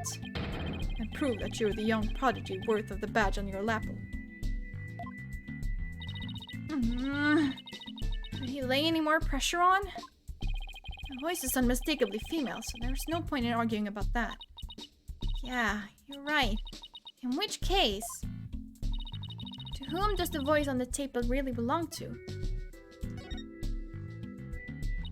The voice on the tape belongs to the victim. That's the only thing that makes sense. Objection! Are you mad? The voice on the recording says you're a goner. That is something a murderer shouts at their victim, not the other way around. Yeah, that is a problem.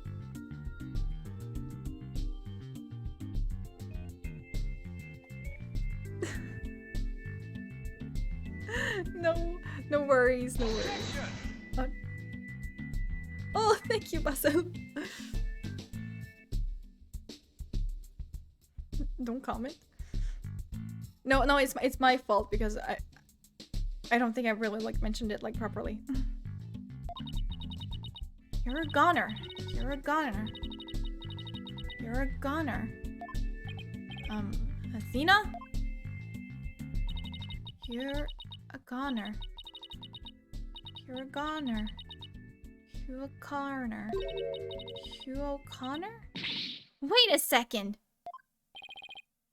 Whoa, Athena! You're scaring me here. You're scared?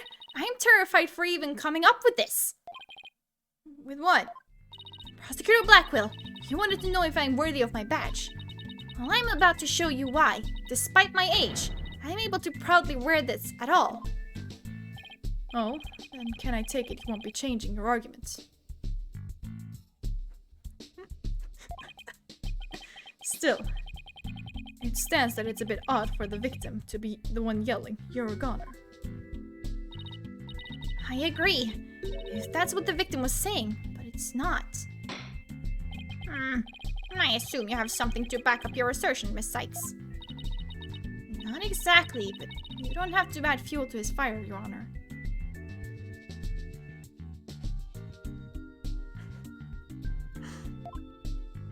If it is indeed Professor Court's voice on the tape, then she was shouting because she was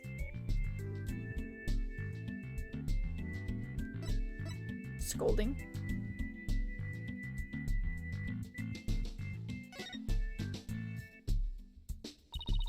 I would like to call one basic fact into question. Is that shout on the tape really saying, "You're a goner"? What are you up to now, Athena?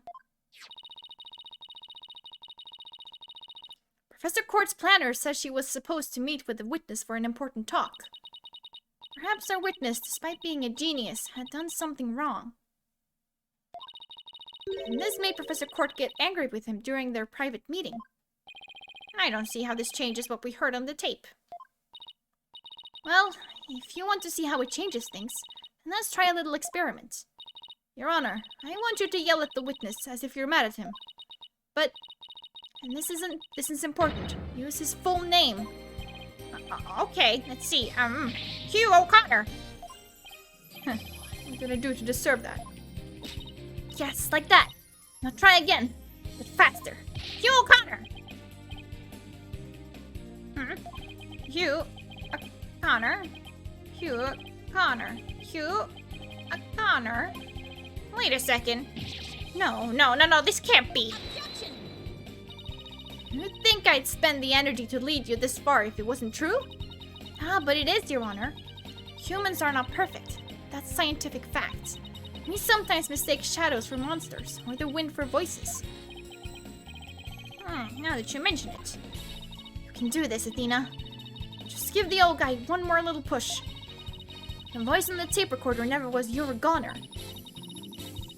That's only what we thought we heard, when in fact, it was the witness getting yelled at. The court will note that this is different from the selective hearing men are so good at.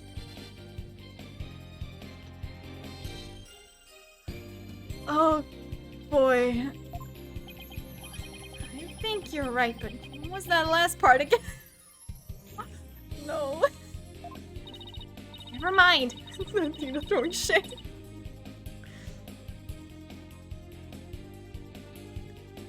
The important thing is that the voice that was recorded isn't our client's. And since it was the victim scolding the witness, we must now join the list of suspects.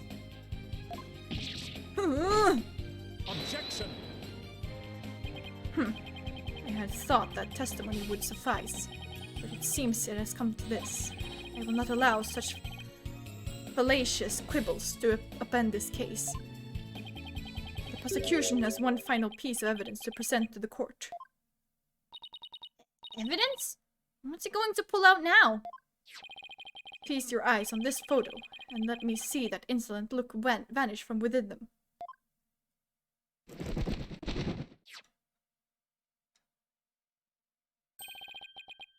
Let's see here.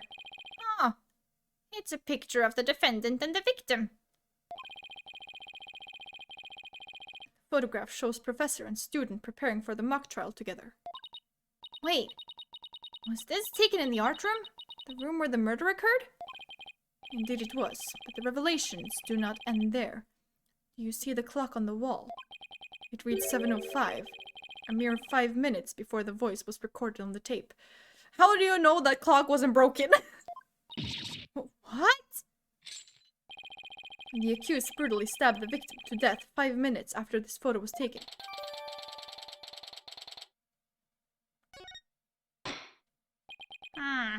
It seems the defendant's culpability in this crime is quite obvious. Junie was with Professor Court just 5 minutes before she was murdered? What now? Nothing I say can change that fact. Understand now? You can believe in your client all you wish, but try as you might. With a stupid clock in every game.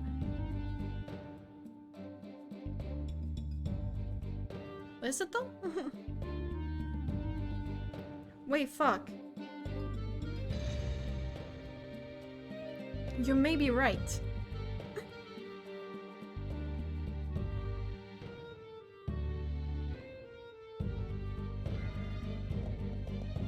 In the first game. But does this one speak? In the first game, it's the first case. In the second game, it's also the first case, right? Because it's the one with Dustin Prince and Maggie Bird. And Richard Wellington. And the bananas. And the third one... Is that also the first one? Hold on. Why am I holding on 4, by the way? I don't know. Third one. That's the one with Doug Swallow.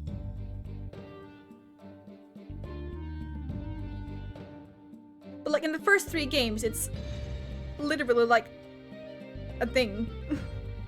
In like the first episode in like the first 3 games. I swear. Clock block. And in Apollo Justice.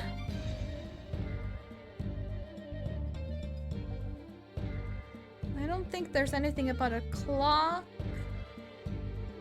in Apollo Justice. I mean, I guess unless you count like the IV drip as a clock. But other than that, there's not really a clock in Apollo Justice, right?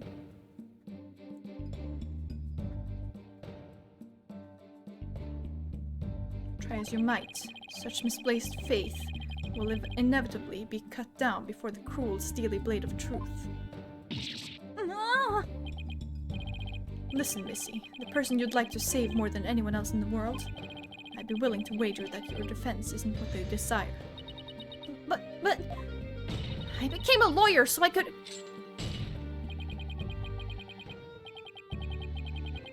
You still fail to understand after so much pain and defeat. The courts are not the play yards of little children dressed as lawyers. So before you break your back in failure, run along home and grow up.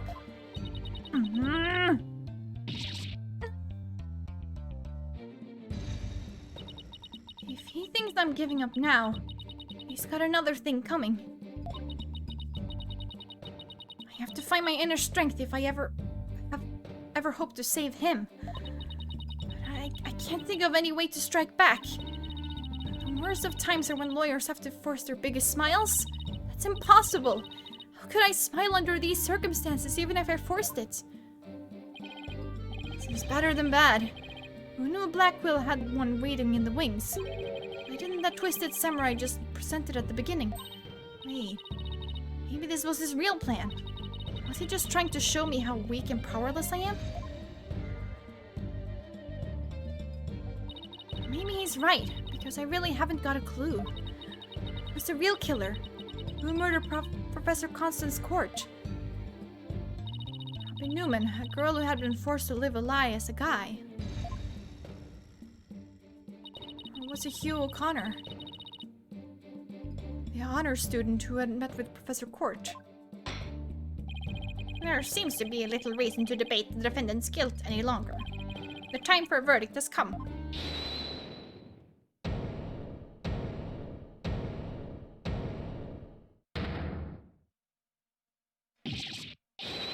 No, that's not gonna happen, man! What's the meaning of this? You can't interrupt the judge about to hand down a... Maybe, but false verdicts are a... No. That is so much like simpler to say in like Japanese, because Japanese is like so like syllable centered. So like you just like say like each syllable, but it doesn't really work in this case, and you can't just like spell out N-O-N-O. That doesn't sound good. What? Miss Newman, please explain yourself. Juniper's not the killer. I know, because I know who the real killer is. You do? You know who the real killer is. What is she up to now? Yep, I know, because the real killer is... me.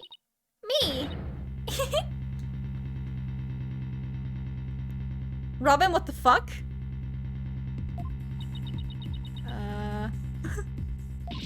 What? It was me. I did it alone. Just me. I don't get it. Why is she confessing? Miss Newman was witness near the stage. And there's even a related photo of her. The more I think about it, the more suspicious she seems. Robin Newman isn't the kind of guy who pins the blame on friends. Just so he can walk free. Get it over with. Declare me guilty already.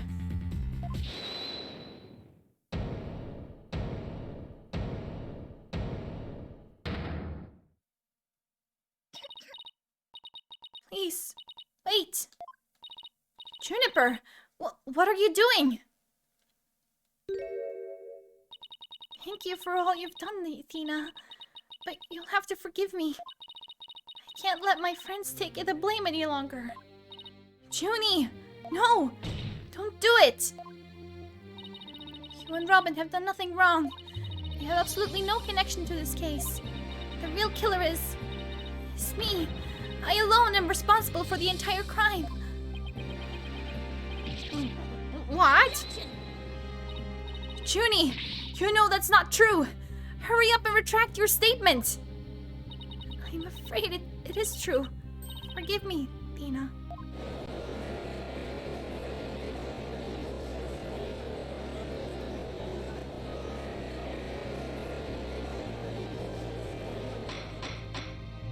Order! Order! Will somebody please explain what's going on here? I see right through your cheap ploy. School rules state that a prior conviction terminates one's eligibility to graduate.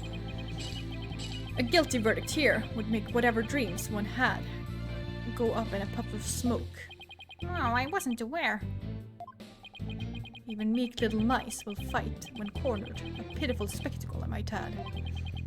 These vermin are trying to protect each other now that they've nowhere else to run.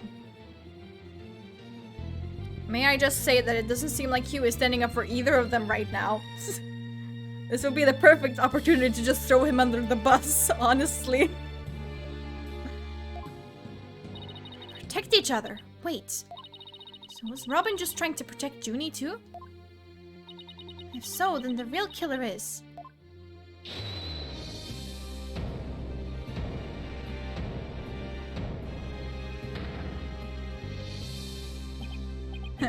This whole thing is a joke. Uh-oh, now it's Hugh's turn. What? What's wrong with kids these days? I know what just crossed your mind, Miss Sykes. You think I'm the killer, don't you? Wow, he really is a genius. He even knows what you're thinking. I think it's about time I told you the truth. And I'll even get right to the point. It was me. I did it. Okay, never mind.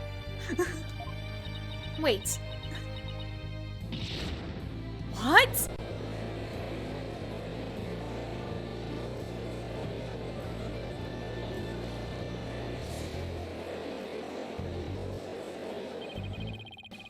The hawk's name is Taka, by the way. Now both potential suspects are claiming to be the real killer.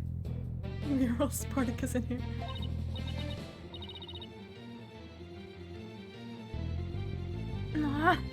I am so confused right now.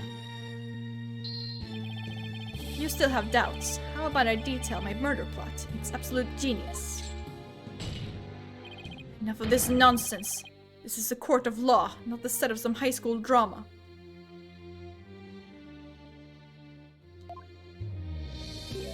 I see. I have no choice. I'm afraid I'll have to...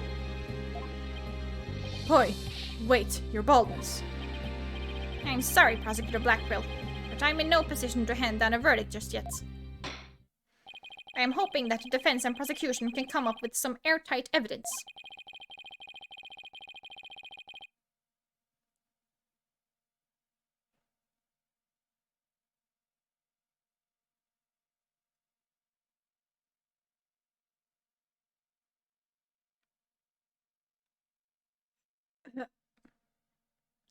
Sorry, I'm just staring at your message.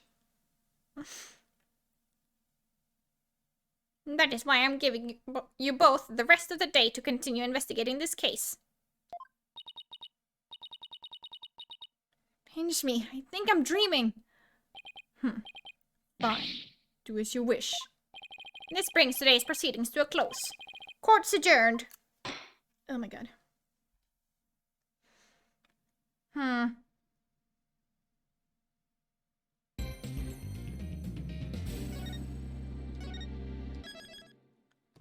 Okay, how long is the next chapter? How long is actually the rest of the episode? I mean, I guess it's kind of long. It doesn't seem like there's too much going on, to be honest, but like there's a lot happening in between what's written here and stuff. And then the last trial. Perhaps I can finish this today, since it's Friday anyways.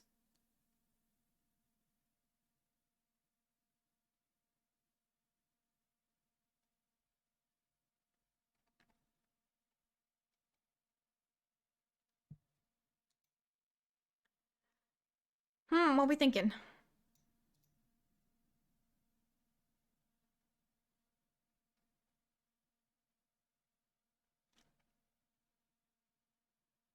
I really want to like finish this episode. What about the next one? Is that a long one? I believe it's a long one.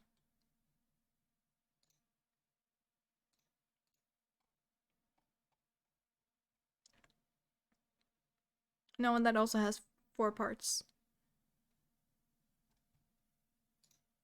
Yeah, I know I said that I wouldn't have like as long episodes or streams. But like it's Friday, you know? Like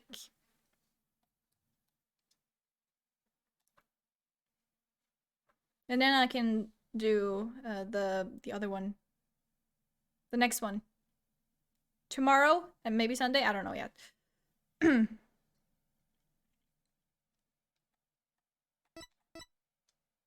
Yes, okay. Sweet. And let's continue. Sorry, boss. I couldn't do it. You know, that little bit of advice you gave me? The worst of times are when lawyers have to force their biggest smiles. I don't know exactly what you meant, but there was no way I could force a smile in that courtroom today. I'm just glad you remembered that. But now how about relaxing a little? Relax? Not gonna happen. Junie, she asked me to defend her because she believes in me. I felt completely helpless. If it weren't for their confessions, I'd... If this trial proceeds in the same manner and ends in the same way as the mock trial, would you not lose everything you've worked so hard to gain? Well, I'll just have to make sure that doesn't happen then, won't I? No, I can't lose it at all. Not now. You okay, Athena? You're turning kind of pale. I can't just stand around here. I'm going to finish the investigation. Can it wait? I just took a batch of freshly baked cookies out of my magic panties. Thanks, but I better get going. Save me one for when I get back. Apollo, you wait here. I need to see Junie at the detention center first right away. Wait, I'm going with you. Sorry, Mr. Wright, but I better go too. No problem. You two be careful.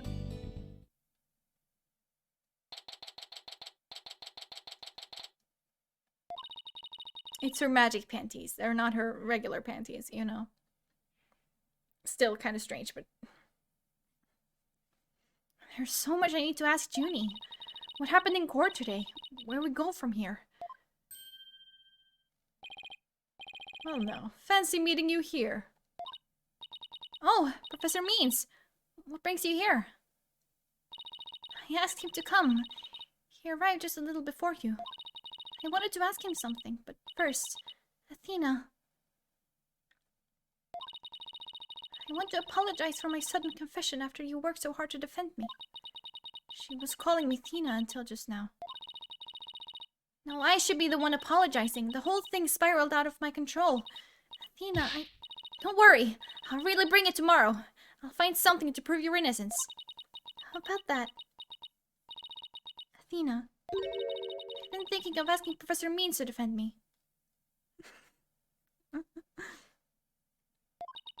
Huh? I myself only just heard of this a moment ago. Oh, so she thinks Professor Means would be. No, I can't let this happen. Not with the way he wants to do things. Junie! I know, Tina, but will you please hear me out?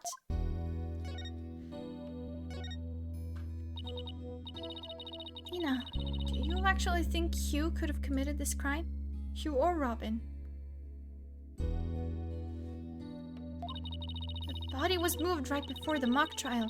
Besides Junie, they're the only ones who could move freely around the campus at the time. I'm sorry, Junie, but at this point I can't rule them out. I was afraid you'd say that. Juniper is seeking a lawyer who can clear all three of their names. Only I am capable of such a feat. I hate your fucking smile. It's creeping me out, dude. But how can you possibly prove that all three of them are innocent? I am a result-oriented person. Come tomorrow, I won't fail to have the perfect piece of evidence ready.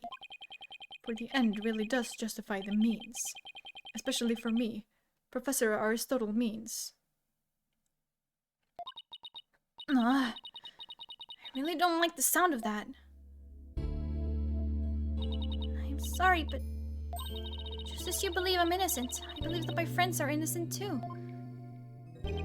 Alright, if that's how you really feel, I'll respect your decision. Apollo?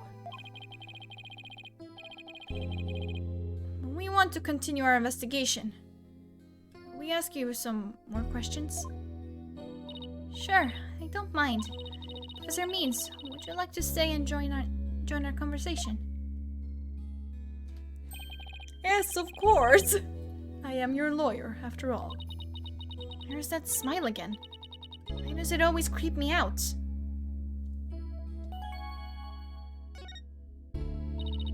About your confession, Junie. It's not true, is it? You just said that because Robin had confessed on the stand. Which you did because Robin had confessed on the stand, didn't you? Yes, I wasn't thinking straight. All I knew was I had to help my friend. You mean because of that school rule? The one that says you can't graduate if you are convicted of a crime. No, I didn't do it because of some rule. I did it because she's my friend. I like how they just like switch switch to like she, her pronouns like that, like all of them. Why is there discord in her voice again? Would it really be that the friendship between the three of them is on the rocks?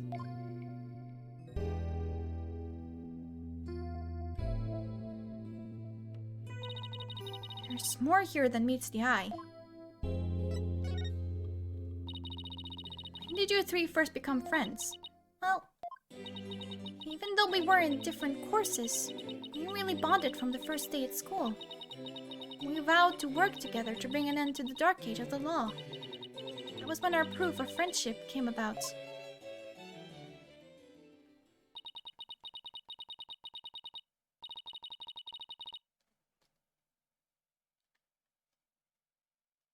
Well, yes, in reality, but I feel like it's nice that they just like switched like that, like it was like nothing, and that it was like very natural, you know? Not like it was nothing, but like it was really natural to them. I really like that. It's like a teeny tiny detail, but it like, I don't know, it makes me happy, you know? And there's that proof of friendship thing again. I just wish this were as simple as that. We even have proof of our friendship.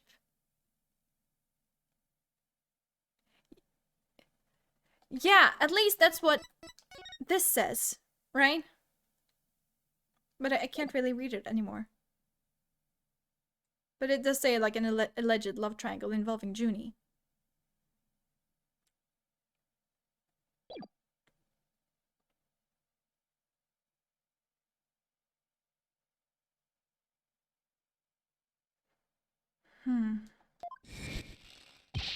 Yeah, as long as our friendship lasts, you can bet we'll be carrying them around.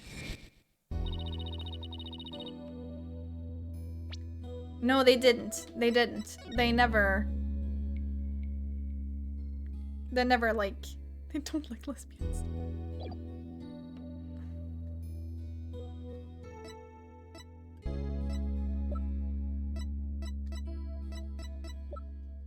You never was able to see any more of this. What is this, the anime? God, don't remind me. I already ranted about it one time. This stream. The worst part is that they just like ignored Edgeworth's childhood trauma of earthquakes. That was the worst part. Because that's literally like a part of him. That's part of his character. He has childhood trauma from being in an elevator during an earthquake and having his father die. Even thinking that he was the one who killed his own father for years.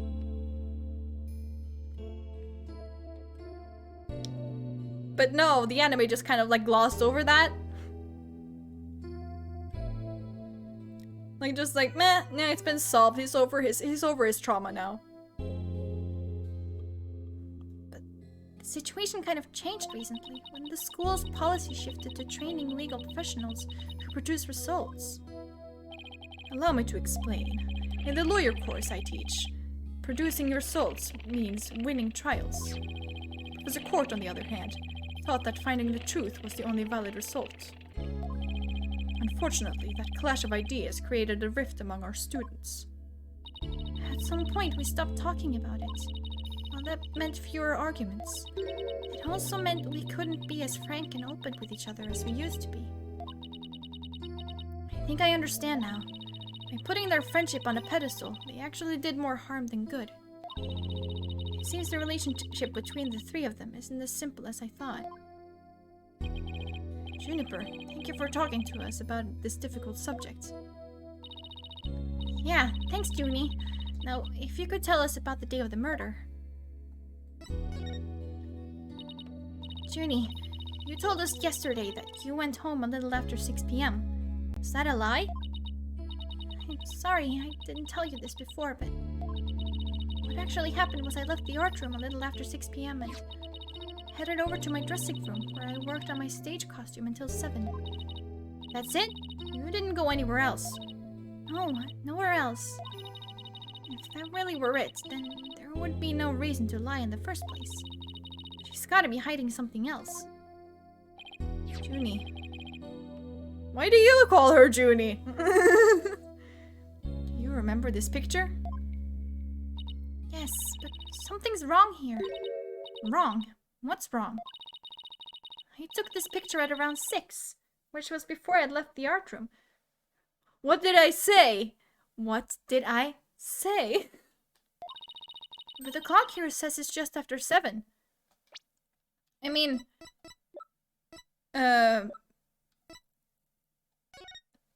considering it's a picture, depending on like what it was like taken with, wouldn't there like be like a timestamp on the photo? Like I'm supposing it was a digital photo.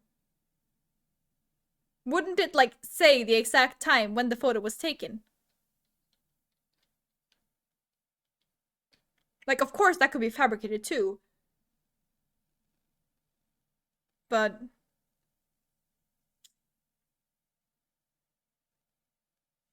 they just forget certain things. They forget how certain things work.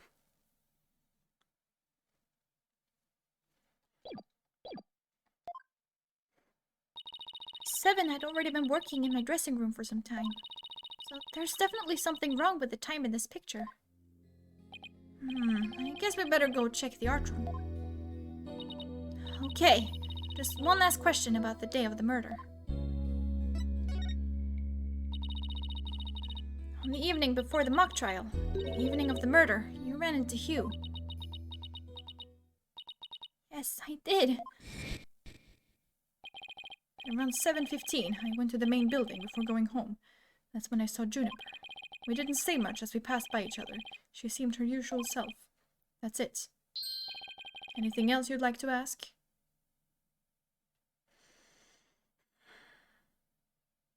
Okay, sure. Let's go with that. She suddenly went silent. She always was terrible at hiding things. Was she trying to keep their meeting a secret by lying about going home at 6? Alright, I won't press the matter any further. Is there anything else you noticed on the night of the murder? Well, I don't know if this will help, but that evening I went back to my dressing room to get something I'd forgotten there. It was well after the last bell rang. I'd say maybe around 8:30. Around 8:30, huh? That's over an hour after when the crime supposedly took place. Wait. I thought the last bell was at 7.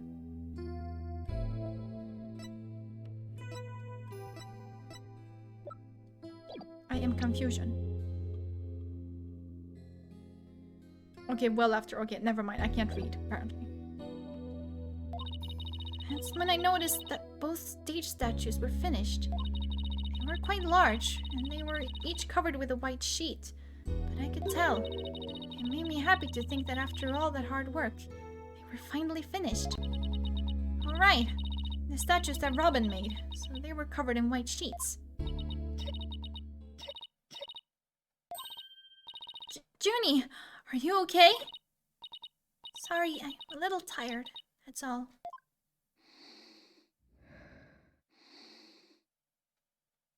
When you have asthma. Not that I think that sniffing a flower is gonna help with that, but sure. Athena, I think this meeting is over.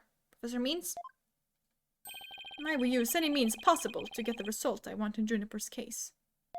What's the question? But it will require considerable preparation, so I must be off. Hold it! Junie! And Professor Means, I have a proposal.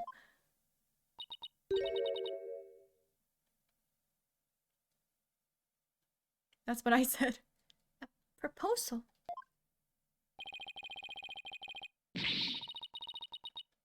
What did it say? Wait, this isn't another one of your crazy... By sundown today. Yes? Hi, Athena Sykes, along with Apollo Justice. Wait a second. Don't drag my name into. We're going to discover the truth behind this murder mystery. What? And we're going to bring you solid evidence, showing just what that truth is.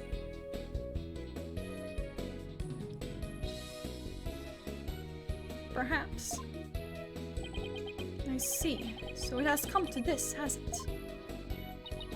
If we succeed in doing that, I want you to promise that you'll accept it, Junie, no matter how hard it is to hear.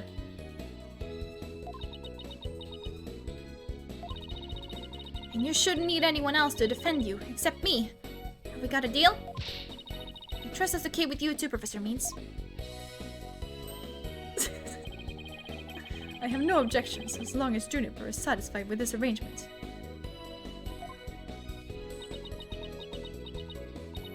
Okay, but only if it's the real truth. I'm sorry to put you through this, Dina, but thank you. I've been thinking only of myself this whole time. Junie, it's way too early to thank me. You can thank me all you want once I get to the bottom of this. Very well. I will see you back here at sundown. Sorry for all the trouble, Professor. It's just she's new to the agency, so... Don't be silly. I find it all rather thrilling. Now let us meet here again later. If you'll excuse me, I'd better go. Okay, see you later. If this trial proceeds in the same manner and ends in the same way as the mock trial, do not lose everything you've worked so hard to gain. There's no time to be thinking about that. I got an investigation to do. I will find the truth by sundown, no matter what.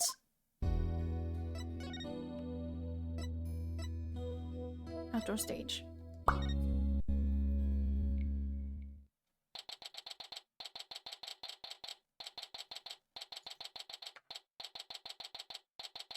Oh boy, there she is. Huh. Is it my imagination or did something just move? It's Solid Snake. Afternoon, you two. Prosecutor Gavin, what are you doing here? Don't you think sneaking onto campus like this is just slightly suspicious? I'll have you know I'm continuing my investigation in the strictest of confidence. I don't want to be caught napping again. Tomorrow's trial. And that means a thorough investigation today. Think you can lend us a hand? I'm not one to refuse a damsel in distress. You needn't have asked, Caroline. I'd intended to help from the start. You're the best, Prosecutor Gavin! Okay, time for a thorough investigation. I bet we missed lots of stuff yesterday. What happened to the speed just tanked for some reason. Okay, there it is. I bet we missed a lot of stuff yesterday. And here it crashes again. Or not crashes, but like it just tanks a bit. Prosecutor Gavin, you were scheduled to perform at the school festival, weren't you? The game cannot render clear. No, I think it's like... It was fine earlier. It's like this area and the music and just everything. It just can't handle it. So like, he rocks the game. That's right, but I hadn't seen this stage until yesterday. That backdrop with the starry sky and big crescent moon isn't half bad. We also had some tricks up our sleeve to make the concert really rock. Pyrotechnics, a fog machine, big banners, things like that. It would have looked like this. Oh, the plans from yesterday! What's that design on the banner there in the back?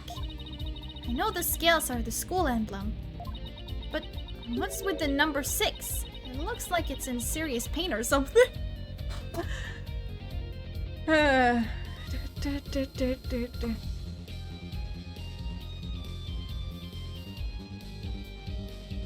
Use my Phoenix Pog instead.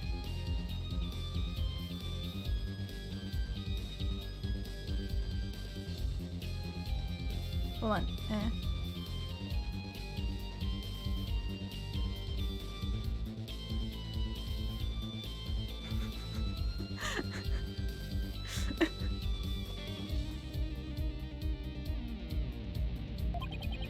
Athena. Ixnay on the Ixay.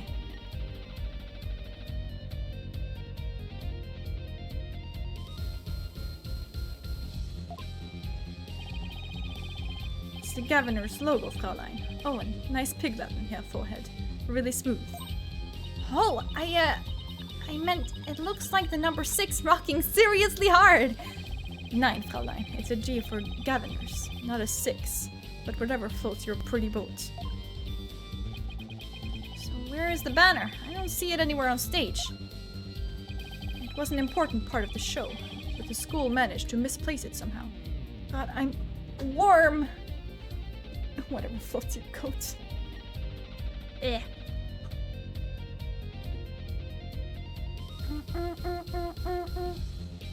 God, I don't like this cardigan thingy. It's just so strange. It doesn't sit right, whatever. It's a pity. We had it specially made from heavyweight, high-grade cloth. A missing banner and 2 broken statues. There are mysteries aplenty to be solved, yeah? Come to think of it, one of the broken statues was of Prosecutor Gavin. As you can see here in the stage plans. Right here, we have the statue of me. And right here, we have Wright's statue. But little does that matter now, as we both lie in pieces, thanks to you. Here, forehead. What did I ever do to you? Actually, this statue broke into rather large pieces. Why don't we try to put it back together? Maybe we'll learn something new. Picking up the pieces of a shattered rock star. Achtung! That's one uber cool idea. There might even be a song in there somewhere. Yay, let's do this! Schnell!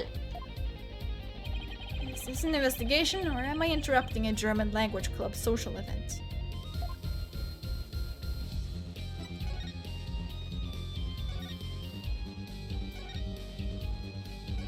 Okay, hold on. I gotta go change the picture to here.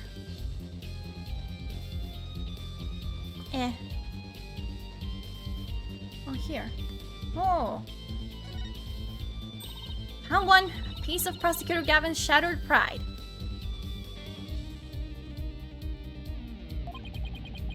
Are you saying my pride is as fragile as plaster of Paris?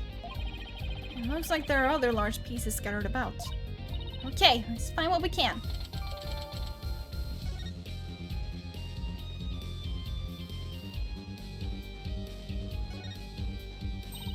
Found another piece of the statue.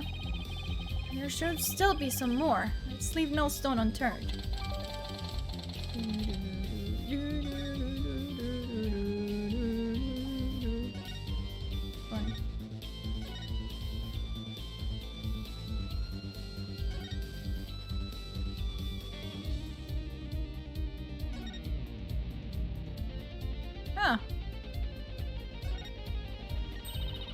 another piece of the statue. There should still be some more. Let's leave no stone unturned. Okay, we get it.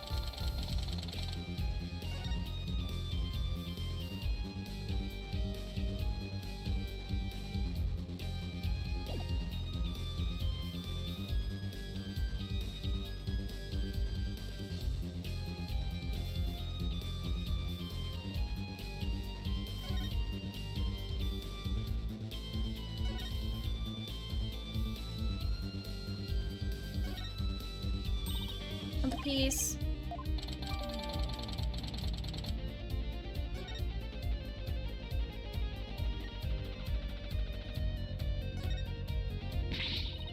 Oh no! Prosecutor Gavin, you're a complete wreck. Literally. Why in the world would someone do something like this? I don't know, but whoever did it must have felt an amazing sense of release. Can I take that as a confession? Yeah, full heads. What? No! I feel bad for Robin. She worked so hard on these. Let's pick up the pieces for her. You got it. Let's check every corner of the stage then, yeah?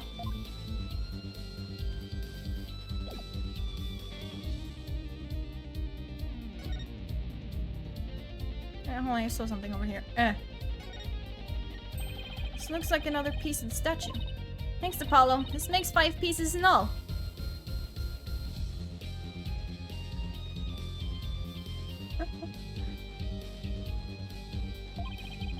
I think we have all we're going to find. Okay, let's get back to where Prosecutor Gavin was shattered. I think you might want to reword that. Ho ho ho ho. Can we puzzle it back together, please? Well, I don't see any other big pieces lying around. Yeah, let's see if we can put this statue back together. Alright, Apollo, you come over here and Prosecutor Gavin. If you could hold this. Damn it, I wanted to put it back together myself.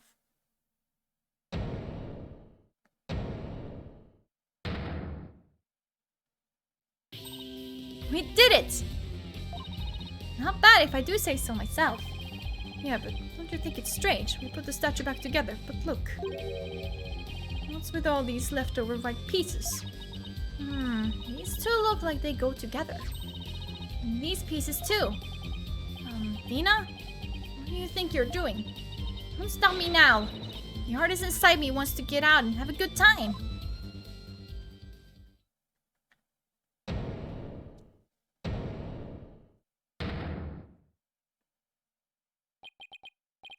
So, what is it?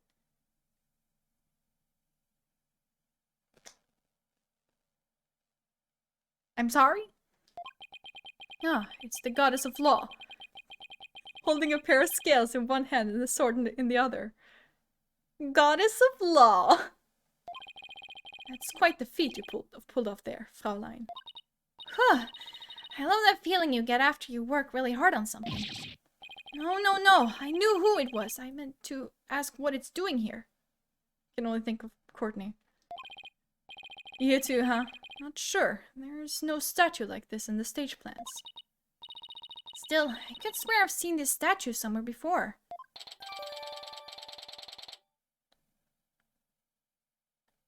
Oh, that is Lady Justice. Okay. The more we learn, the deeper the rabbit hole goes. At least we're moving in the right direction. Let's keep searching the stage for clues. I've been wondering about something this whole time. You know that pole at the edge of the stage? You mean this?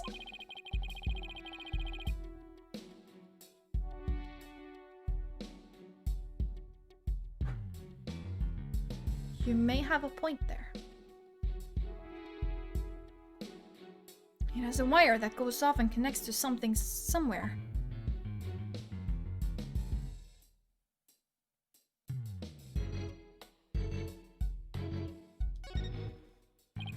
This wire is for hanging banners over the stage. I thought that said boners for a second, and I just want to apologize. One of the policemen who was here earlier was checking how it worked. Oh, so that's why the banner looks like it's out of place. The banners are hung and removed from the art room over there. It's the art room over there. As in the scene of the crime? Bingo, Fraulein. It's still crawling with cops, though. Hey! Anyone in the art room? Oh, it's you people! Ha ha ha! In justice we trust! What if he just fell out of the window? Huh! It's Detective Fulbright! In justice we trust! Is that some kind of a greeting between you two? Detective Fulbright! Can you lower that banner from there?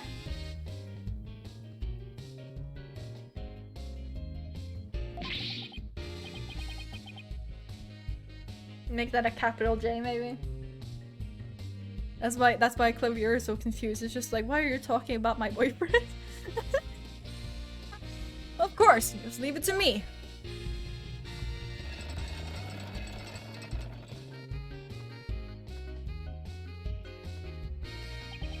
How's that? Phew! Thanks, Detective! In justice we trust! Ha ha ha! Always glad to help. In justice we trust. So, is that some kind of greeting between you two or not? Well, looks like the banner's down now. Let's go take a look. Look at this banner. I don't think it would flap very well in the wind. An inflammable banner. Oh, I like that.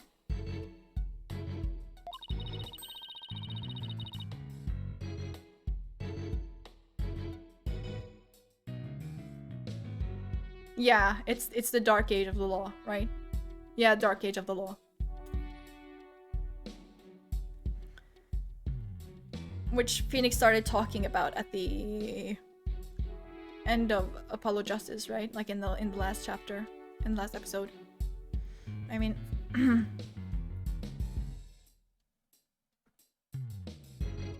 it goes perfect with unflappable lawyers and unflappable rockers.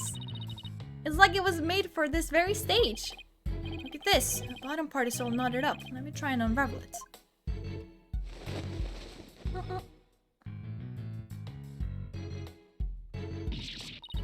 Oh, did you really have to? You don't come across an unflappable banner every day. I want to. I haven't gotten around to it. I've only watched like 3 Ghibli movies, I believe.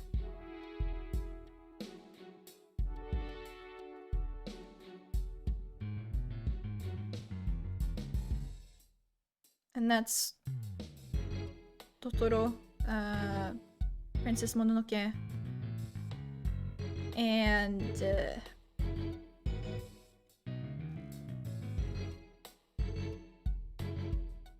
not Howl's Moving Castle, but the other one. I don't remember what it's called.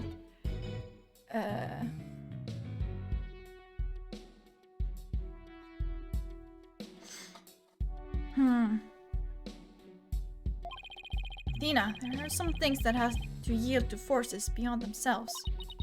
What a cruel world we live in. Hey, a scrap of paper was caught up inside. It's blowing away. I got it! Yes! Great catch, huh?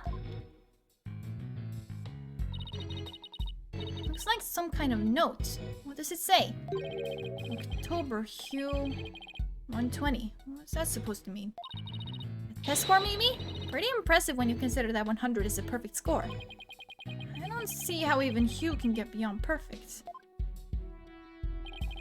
Fraulein, shall we inspect the banner again, now that it has been unraveled?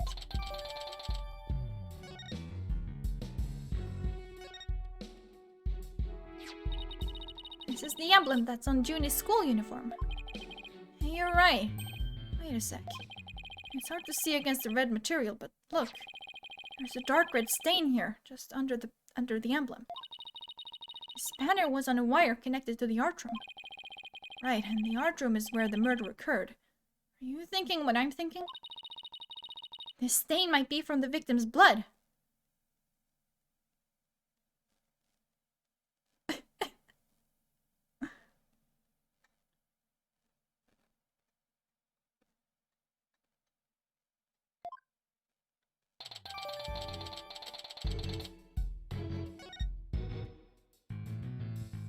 Oh my god, you mentioning your bachelor's, that reminded me.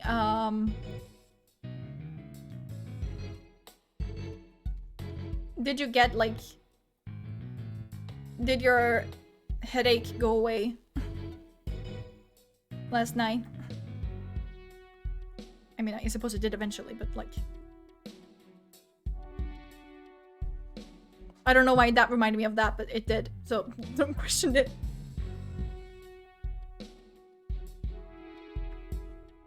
Okay. Examine. Okay. No, you woke up. Oh no. That sucks. His statue doesn't look anything like you or Miss Right. The goddess bearing scales and a sword. She's a symbol of fairness and strength.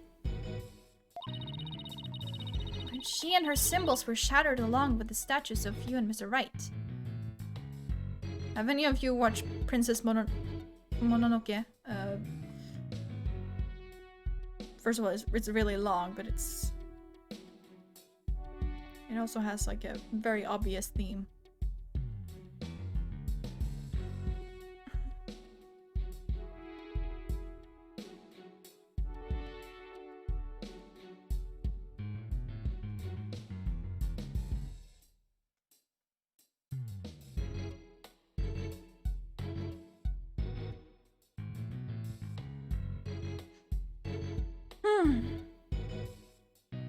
She and her symbols were shattered along with the statues of you and Mr. Right. It is good, but it's long. Like, it lasts forever. Like, it's one of those movies that you just, like... You know it lasts long, but, like, you don't know that it lasts, like, that long. Like, it feels like it lasts for an eternity. And I watch it with my sister. And I have ADHD, and she also has like some kind of like problem with the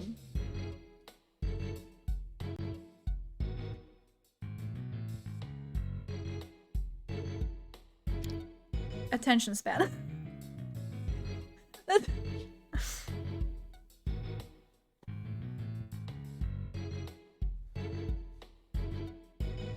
But it was a good movie, absolutely.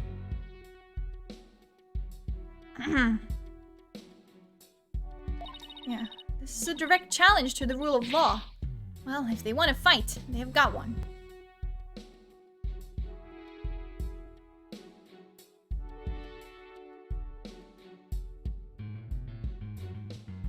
I mean, I guess...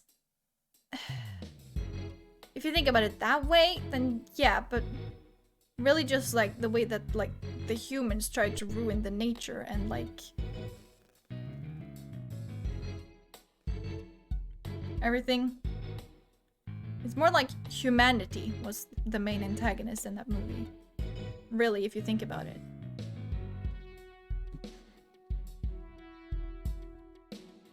But like you can't really like pin the... Oh!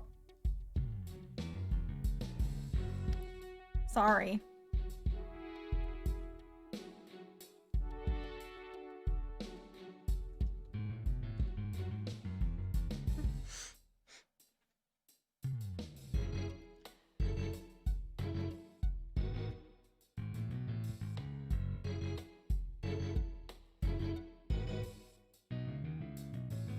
Okay, God, I'm getting distracted like way easier than I thought. Damn.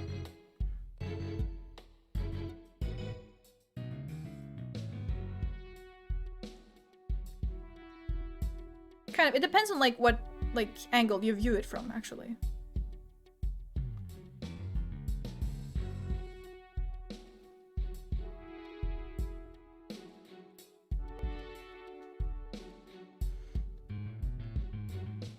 They want to fight? They've got one. Oh, take it down a notch, Tiger. Let's save the fighting for when we find our culprit. I might have to go and get something to eat real quick because... Whew, that was a whole lot of poking around in such a short time. Ah, I see. Never watched Kiki. I usually don't do this, but I'm just gonna be gone for like a few minutes to get something to eat because I'm like really hungry. Yeah, I'm gonna go get some food, so you just have fun here, I guess. And I'll be back.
Okay, I'm back.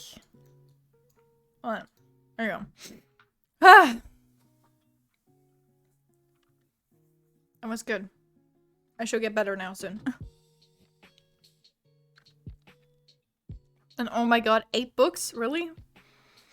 But only the first one has been translated. I'm sure some...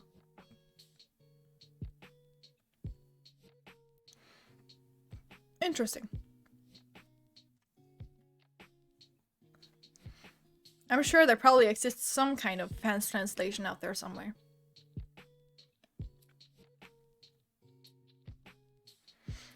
Huh.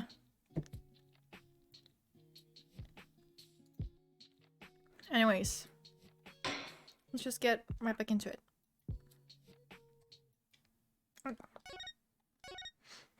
Hey!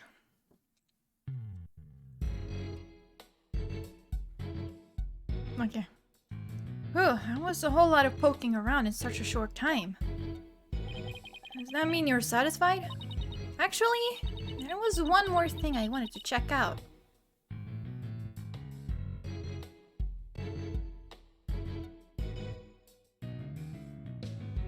I didn't watch House Moving Castle, I watched the other one. What's it called? Castle in the Sky, that's the one.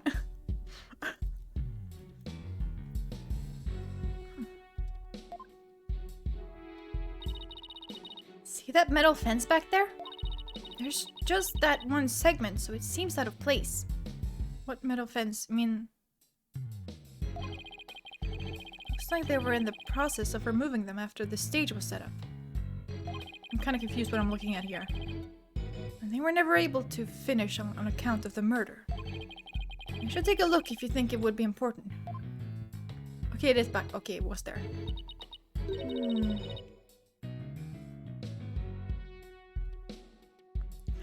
Oh my god, are you kidding me? I already confused both those movies.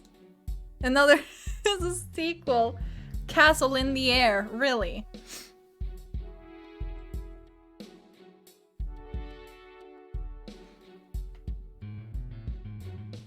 This track looks man-made. Yeah, you're right. And it looks like it starts from behind the backdrop. Maybe a big muddy pro wrestler was hiding back there. I see. Why did it suddenly move to house? Well, it was totally random, but we'll never know until we take a look. Looks like something was being dragged through here. And this is where it started. Yeah, but whatever it was, it's long gone. Must have been pretty heavy. Perhaps it was used in setting up the school festival. Aww. And I guess it wasn't a pro wrestler. Still, this could be something important. Well, that's about it for the stage. Right, I think we'd better search the art room next. I think I'll hang around here for a while. Make sure to tell me once you find it, yeah? Find what? What else? The Governor's banner that disappeared from the stage. You never know. It just might be connected to the case at hand. Really? Or does he just want his banner back? Oh my god, Miriam. So in short, that's... Hey.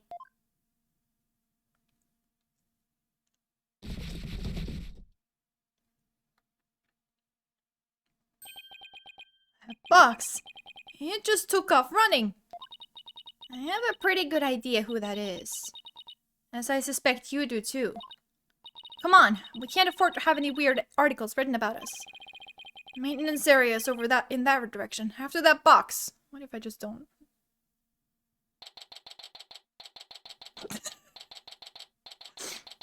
Murder lobsters? I mean... Okay. Inconspicuous. Miriam, you're liable to get tossed in the garbage truck if you hang around here. I'm just an empty box. And that's what you do with them. You throw them away. Hey, did you change boxes? I like the new look. What does it matter anymore? I was a complete failure in court today.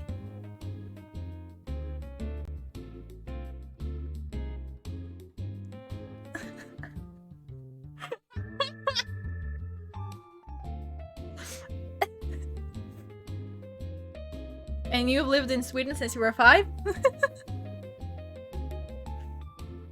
Ah, murder jaws. Not murder lobsters.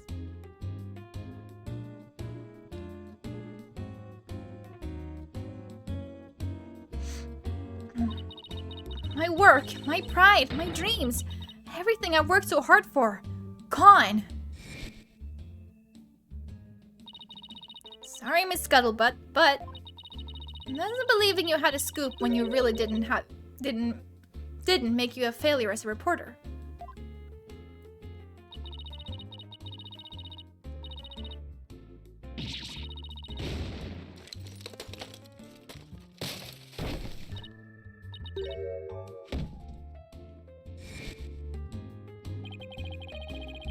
To think of it, calling her a failure as a reporter might have been a bit extreme.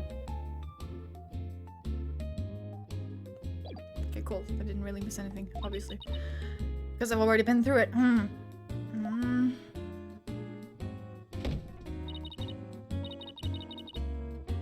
Why is she acting like a snake? Scold me! Despise me! Pack me away where I'll never see the light of day!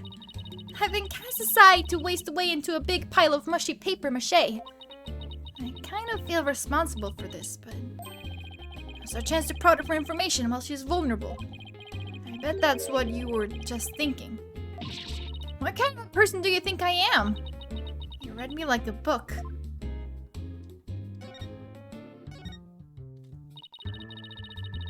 That was you on the stage earlier, wasn't it? Why'd you run off like that?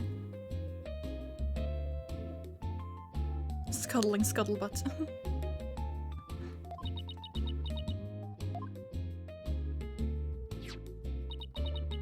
Take a look at this. Why are you showing me a burnt up old rag? Wait, it's really hard to see, but I think that's the governor's logo there. Of course you would recognize that. So is this the banner that disappeared?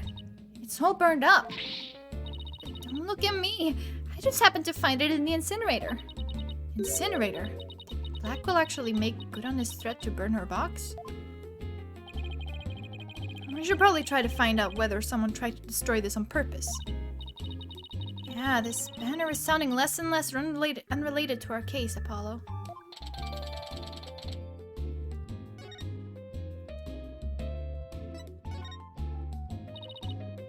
Miriam, I owe you an apology. I shouldn't have said you were a failure as a reporter. Too late. I already decided journalism isn't for me. Last step is to erase all of the photos on my PC. I'm really going to do it. Here goes.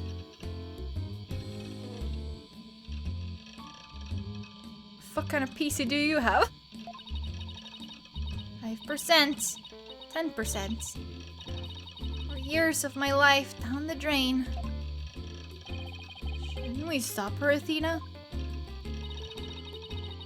Miriam, you should keep publishing your paper. I didn't mean what I said, okay? You didn't mean it? Oh no! My photos! Stop! Cancel! Abort!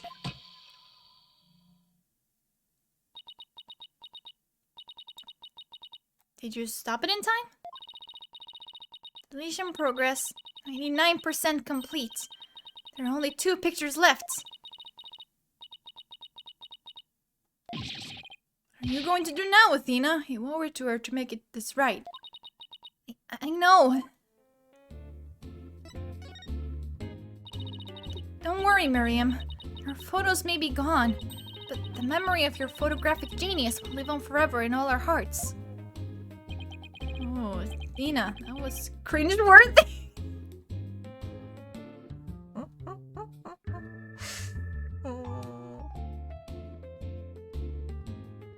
Yep, there's that line. I was looking forward to this line. Hey Miriam, check this out. You took some amazing photos of the 3 of them. I'm sure they really appreciated it. I mean, to be fair, when was this out? When did this come out again? Where's TikTok? Add this. I'll probably be like, I'm adding this to my cringe compilation.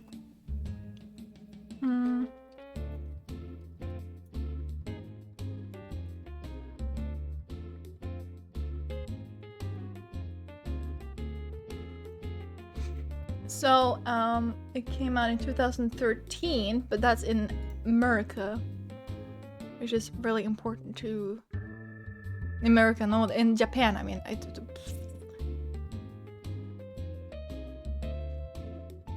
No, it did come out in 2013. Worldwide, October 24th.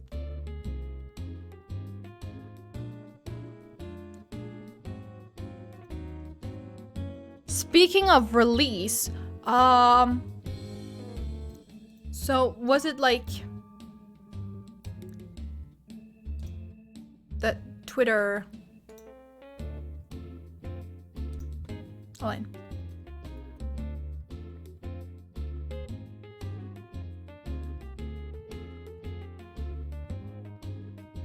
Yeah, it was the official Ace Attorney Twitter, right? That used. No, wait, what was it? Where was it? No, it wasn't this one. Capcom USA? Something. It was one of them. I don't remember exactly which one. But they used the great Ace Attorney, is that it?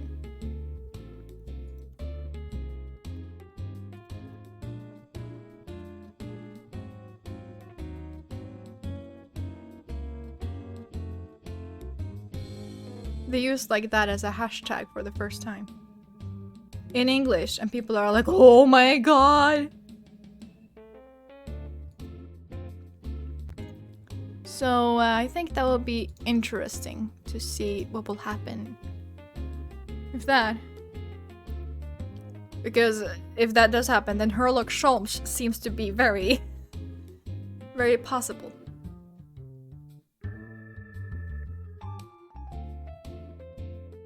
I'm sure they really appreciated it. Obviously, I'm the ace member of the newspaper club. The only member, in fact. I know this won't make up for the photos you lost, but here are your newspapers back. There's no rest for the wicked. I plan on pursuing these three for as long as I live.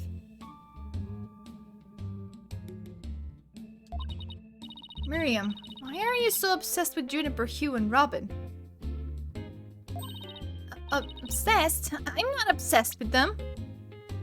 Ah, so it wasn't just a love triangle, it was a love square, wasn't it? It's just, they were so close ever since their freshman year. So, well...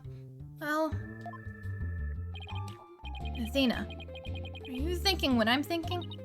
Yeah, I think that's the only explanation. Wait a second!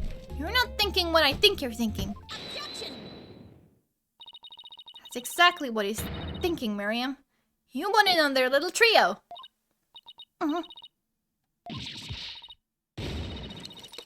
you possibly know that? She's cute, though.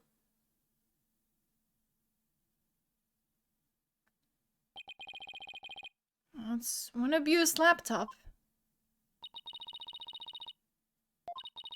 My laptop won't turn on. Never thought my life would end so soon. A mere 17 years. Now I really feel bad. Oh, I know!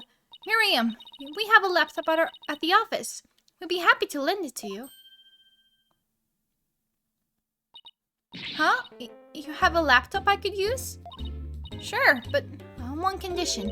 I want you to ask Junie, Hugh, and Robin if you can hang out with them. What? I think I could ever do that. Sorry, but that's the deal if you want to borrow our laptop. You scare me sometimes, Athena. You're like good cop, bad cop, all rolled into one. Fine, I'll do it if that's what you want. Yay! I'll be by later to bring you the laptop. Wait! It's not like I owe you anything, but here.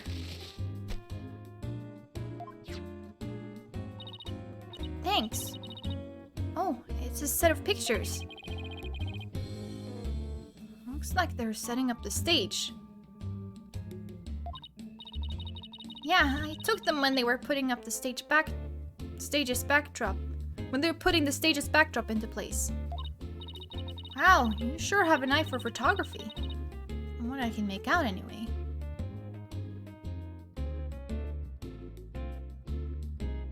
So the clavier one was finished first. It seems. While Robin was still working on Phoenix. Interesting. These are the last two photos that didn't get deleted. They're all yours.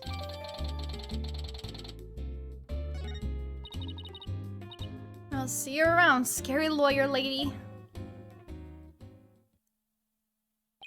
That was really impressive, Athena. What's next? Well, I'd like to talk to Hugh or Robin if possible. Okay, let's walk around and see if we can find them.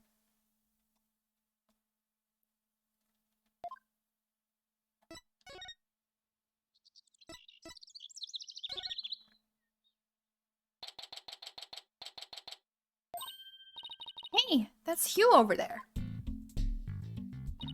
Hugh, we wanted to work with you, if you don't mind. If it was Mr. Wright, then sure. But you two?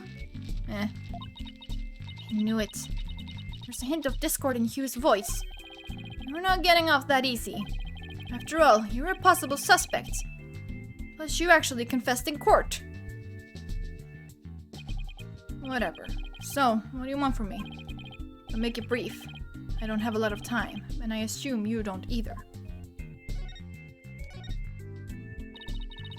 About your confession today, you weren't serious about that, were you? Let's just say I had no choice thanks to a certain lawyer who failed to get the job done. So you're really prepared to take the blame for this? Not gonna happen. The voice on the tape is female, so that rules me out. Let's put it this way. You don't actually believe that ridiculous play on words, do you? Who the fuck says you're a goner?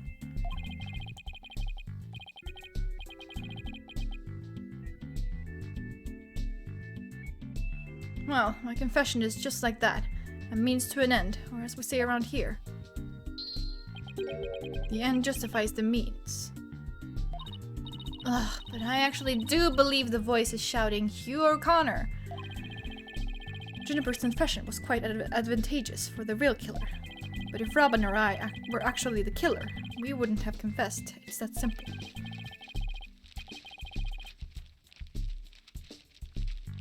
Listen, I don't know. I've been trying to wrap my head around it, and I'm like, why is Sebastian wearing the blue suit?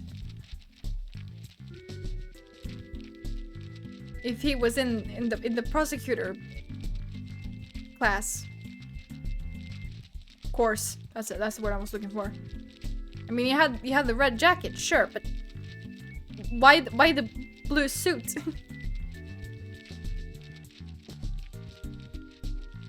Even you should be capable of such reasoning, or have I overestimated you? The school ships it. You'll make a great lawyer someday. I mean, you seem to enjoy getting under people's skin. Could Hugh and Robin's confessions really prove their innocence instead of their guilt? This is going to take some serious thinking on my part. It sure looked like Prosecutor Blackwell was twisting your arm to testify earlier today. Is there some sort of secret he's using against you?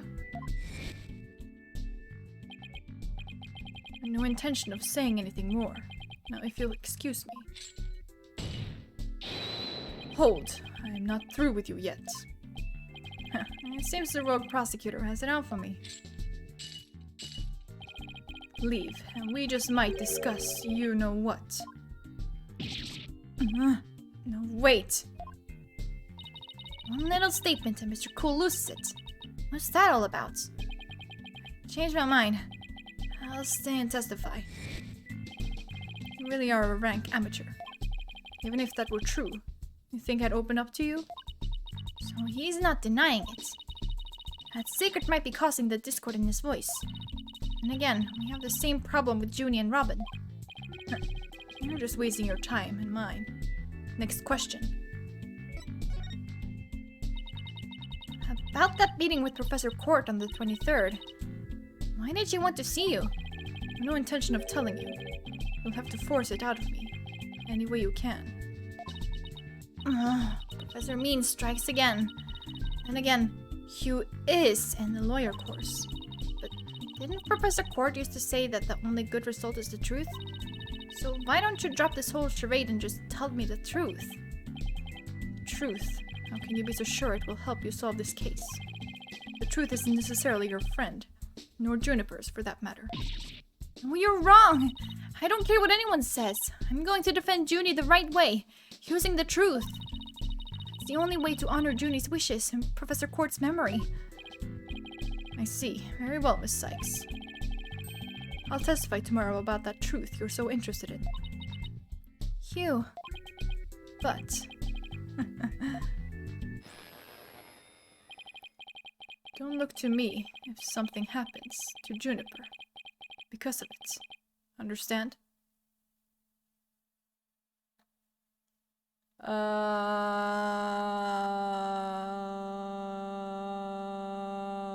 Hugh, what the fuck?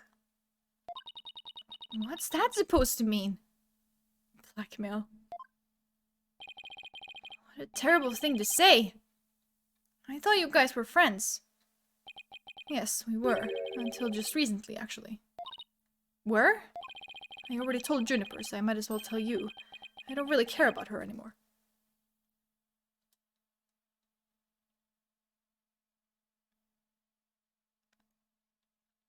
Huh? What? Why? Just as I have my secrets, she has a side you've never seen. Juniper's not all sunshine and rainbows like you think she is. What are you saying? This conversation is over. I said I don't have a lot of time, and I meant it. Hugh! Oh, Hugh, wait! He's gone. He doesn't care about her anymore. Why would he say that? But that contradicts what he did yesterday in court. If he didn't care about her, he wouldn't, like, try to take the blame. In hecking court, like, something is going on. They all do be a little fishy, though. They do be saying blub blub. What? I don't know. And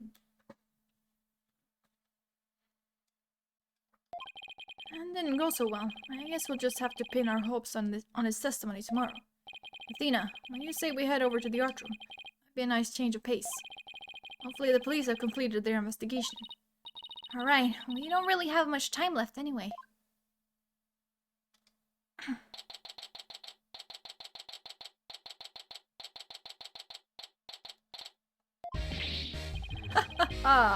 Why, if it isn't my little lawyer friends again. Thanks again for lowering that school banner for us earlier. Don't mention it. Helping those in need is what my brand of justice is all about. Right. So this art room was where the murder actually occurred. That's right. You can't see it with the naked eye, but there's blood on the floor. And just as we trust.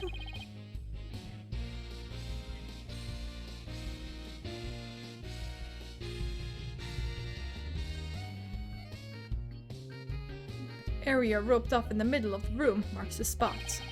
Police investigation is done, so if you want to look around, knock yourselves out. Do I have to talk to him? Sure. Find anything new, Detective Fulbright? Good question. Unfortunately, the answer is nothing much yet. He sure is confident for having found nothing. But if we're talking outside of the art room, there has been a major breakthrough. Oh dear! Unless I find out what that is, I don't know what I shall do. No need for the theatrics. I figured it was that, but I didn't do it anyways. I was told I could fill you in on this one. How? You saw right through me, Detective. I'm impressed. Looking to get arrested for murder via unwarranted flattery, are we?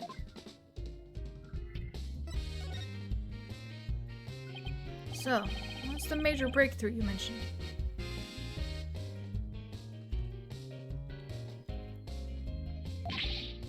You want to know? You really want to know? You really... Come on, just tell us already. Oh, you're no fun. Anywho, we got the results of the voice print analysis back. Voice print? You mean for this tape recorder?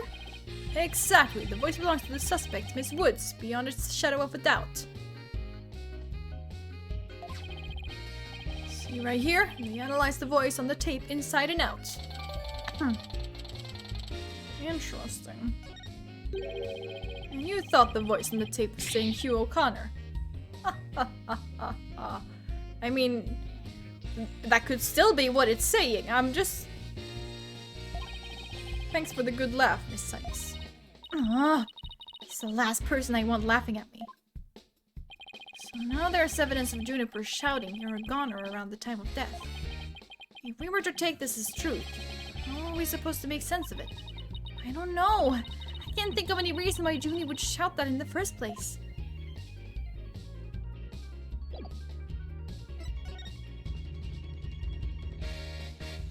I want to check out the clock. This is the clock that created that major problem for Junie. Let's take a closer look. Don't waste your time, I've checked it, and it's 100% accurate. You sure? How'd you check it? Of course I'm sure, I compared it to my own watch, see? Detective Fulbright? Didn't you notice that your watch had stopped? It has? Oh, this is unacceptable!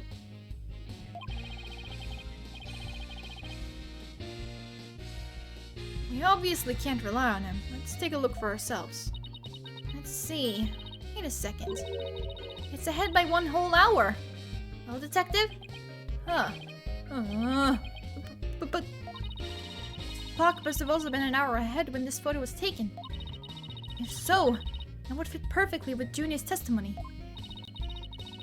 Prosecutor Blackwell won't like this. I almost feel sorry for the detective.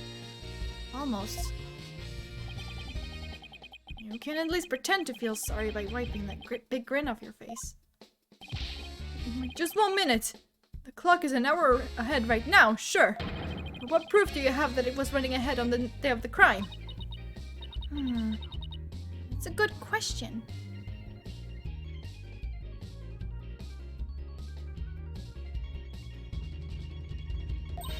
Wait. I think I just might have something. Detective Fulbright, you would agree that there is a moon outside this window, right? Sure, it looks like a nice drawing of a crescent moon. But if you look at that window in the back with the winch attached to it, you'll see that the only view to be had is the opposite side of the school building. Oh, and what's this moon doing here? I wonder... Prosecutor Gavin, you were scheduled to perform at the school festival, weren't you?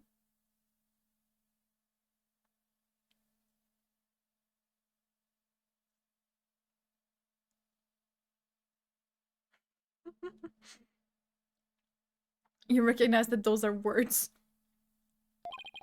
That's right, but I hadn't seen the stage until yesterday. A backdrop with a starry sky and big crescent moon isn't half bad. Isn't this the same as the one painted on the stage backdrop? Proof's right here, Detective, and this shows it was 6 p.m. when the photo was taken.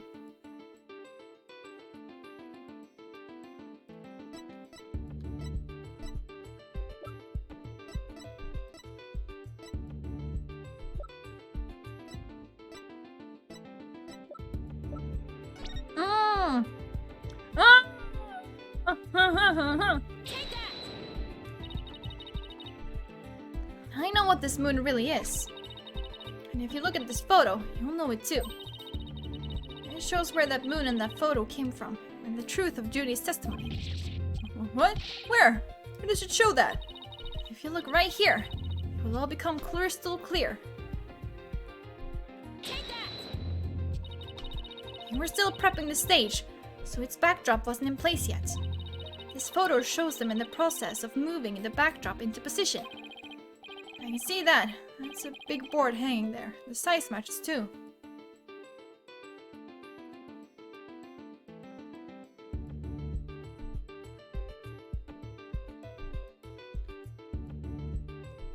They have what? That they use to what?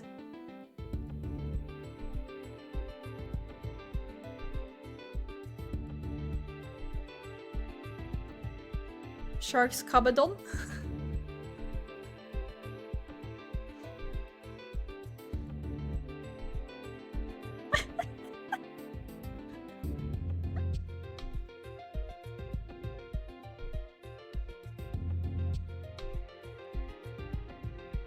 That's probably one of the most cursed things you've ever said.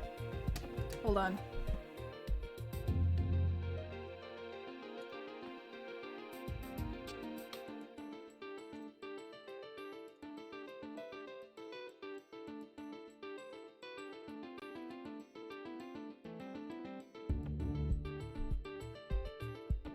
That's what the S stands for in BDSM. Shark.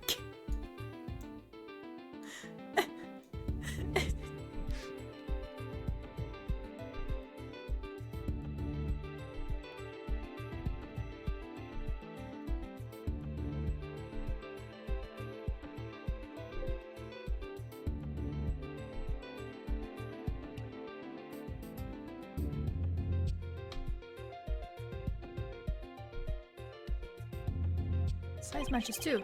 There's no picture. It's a crucial detail. It is, but I believe what we're seeing in this photo is the back of the board. The back of the... That's right. And at around 6 p.m. when this was taken. A photo of that same board was being taken from the front.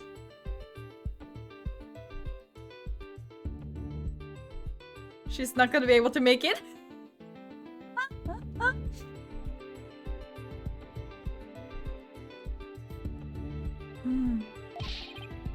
do you mean the front? The front is against the wall. That's where you're wrong. What about the window? Remember how we said the moon shouldn't even exist in this photo? Take a good look. You're suggesting the moon is the one on the backdrop. Exactly. In short, this photo was taken while the backdrop was being moved. And as you can see here, it was around 6 when the backdrop was being set in place. So the Ardrion clock was running fast, at least as far back as the day of the murder. Oh.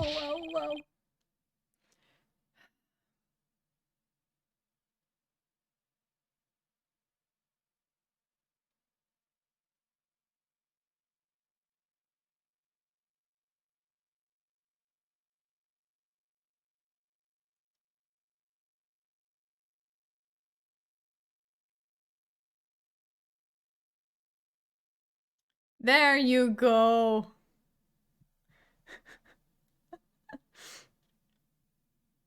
Yes, it worked. Oh. How can I even ever face Prosecutor Blackquill now? Yes, I just blew a hole in the piece of the prosecution's evidence.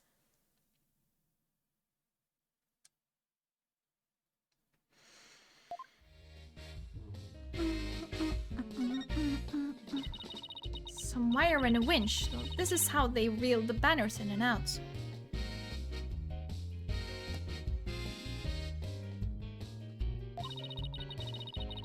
There's a nice view of the stage from here. Prosecutor Gavin is still standing in front of that broken statue. So it really wasn't you, Apollo? Don't worry, you can tell me. I won't tell anyone. I never clear my name unless we catch the real culprit. I like how they go to the window and Apollo's just like immediately looking for Kavir. Just like, oh, he's standing over there. Okay, cool. So he's still standing over there by his statue. Like an absolute loser. We get it, Apollo. We get it. Okay. Table on the right. Hey, it's gone. Remember that strange statue in the school camera photo? You're right.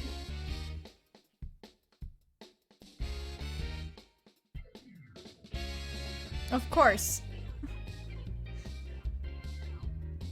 You're right. I wonder where it is. Robin's a member of the Fine Arts Club. Maybe she could shed some light on this.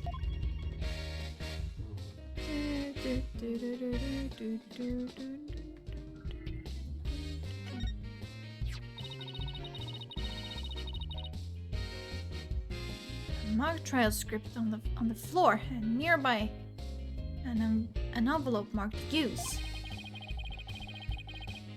I wonder if Miriam's script was ever really inside that envelope. Let's see here, by Miriam Scuttlebutt, and the title is Rogue and Noir, Crimson Blood and Dark Judgment. I wouldn't take part in that mock trial if she begged me. It says there are special rules allowing the payment of bribes while court is adjourned. Oh, and you can bring it in up to $3 worth of fabricated evidence, it also says. Welcome to the darkest mock trial ever, where the end justifies the means. The prosecution claims this is the script that was supposed to have been used. The scripts were selected by Professor Court, considering how much she valued the truth. I seriously doubt she'd pick a script entitled Crimson Blood and Dark Judgment. Oh, you have that title memorized already.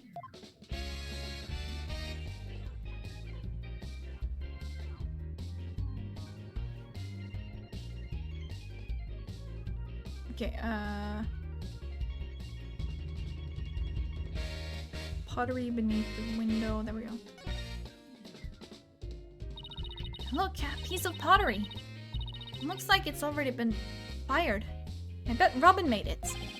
And I bet it won't last long. Not with the way she deals with her own work, anyway. It seems like such a waste. I mean, this one already has some color on it. It looks just like bloodstains the way the glaze was dribbled onto it. Just like bloodstains? In justice we trust. That does look like bloodstains. We'd better examine it at once. You mean you hadn't done it until now? I get it. The victim was stabbed in the middle of the room where the big bloodstain is. And then brought over here, at which point some of her blood dripped onto these pieces. That means the body very well could have been dropped from this window.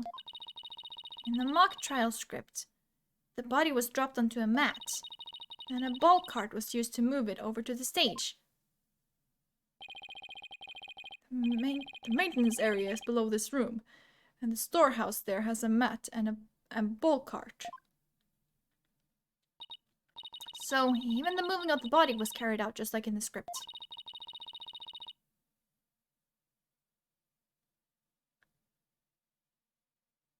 Ah, that sculpture, yeah.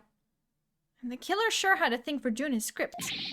Well, what did you expect? That's why we suspected the defendant in the first place. Well, you're wrong, and I'm going to prove it in court. Well, I think we've examined pretty much everything we can. By the way, did Prosecutor Blackquill happen to tell you anything about tomorrow's trial? In justice we trust. It's no use trying to pry more information out of me. Having just learned that the clock had been 1 hour fast, means we're back to square one concerning the suspect's actions that day. I wonder what the main argument will be about now. How the body was moved would be my guess, but Prosecutor Blackwell's got his own plans. Oh, does he now? Detective Fulbright? Try as you might, I won't say another word about the investigation. No, I wasn't going to ask about that. I was just wondering if you'd seen Robin. Oh, you mean Miss Robin Newman? She was just here a moment ago. And she mumbled something about watching videos in the lecture hall. Video? What video? Thanks, Detective. Athena, I think we should stop by the lecture hall. Right, let's go.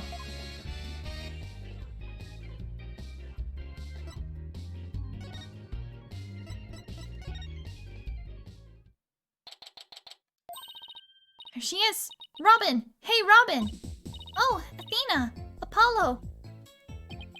What are you watching there? Oh, it just so happens to be a video of the mock trial. I had to use a bit of coercion to get it, but the end justifies the means, right?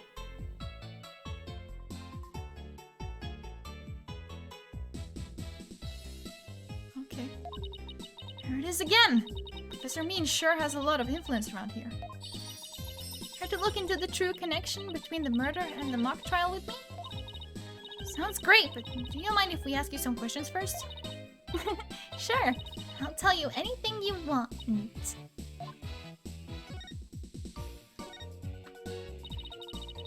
About your confession today, why did you do it? Because Juniper hasn't done anything wrong. I had to stop the trial by any means possible. Right. The end justifies the means. So you're a follower of Professor Means too. Professor Means is a wonderful teacher, as was Professor Court. I like them both.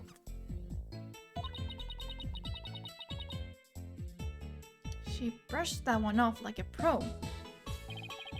With that style of justice, you run the risk of breaking the law. Well, I'm prepared to quit school because of this case. What? Why? I want to be an artist. That's what I really want, man. I just noticed that she like changes like the beeps or like yeah.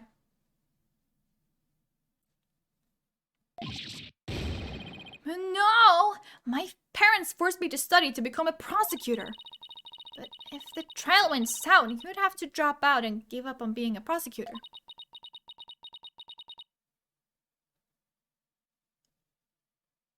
I don't get it. That's what you're really after, isn't it? Uh-huh.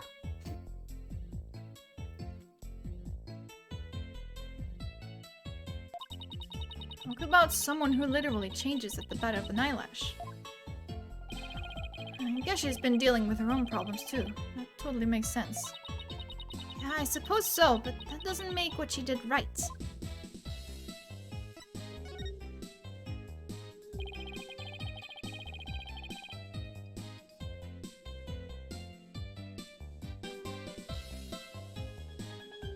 I mean, she doesn't want to become a prosecutor, like... Could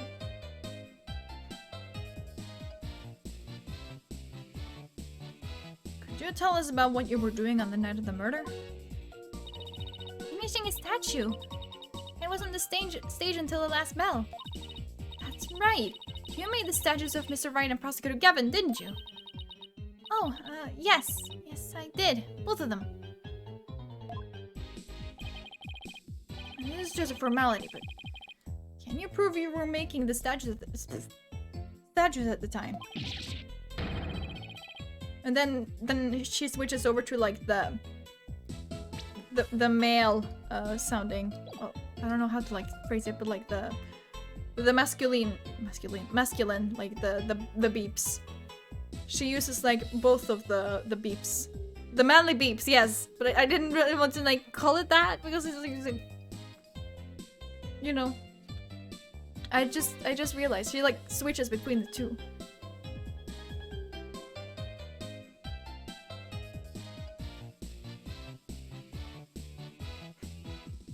She's vibrating.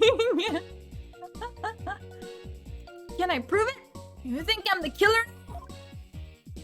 No, that's not what I meant.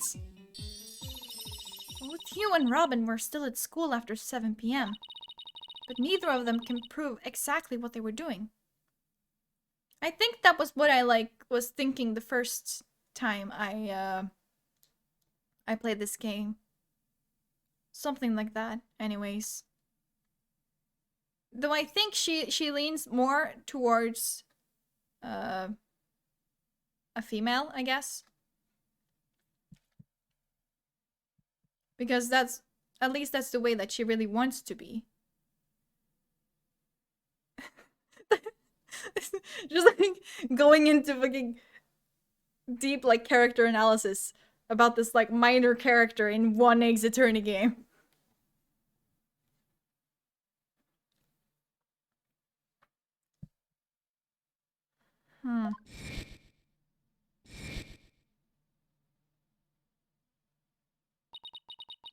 Could one of them really have murdered Professor Court?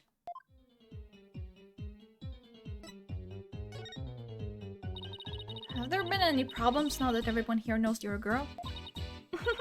No worries here. I discussed the matter with Professor Court some time ago. I told her I wanted to let everyone know I really was a girl. And just today, I found out that she spoke with the school administration on my behalf.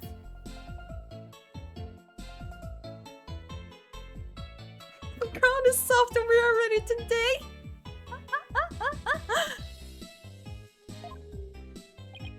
Wow, I must really like you. I know, right? But now I can finally be myself here at school. I don't have to hide the fact that I love girly clothes.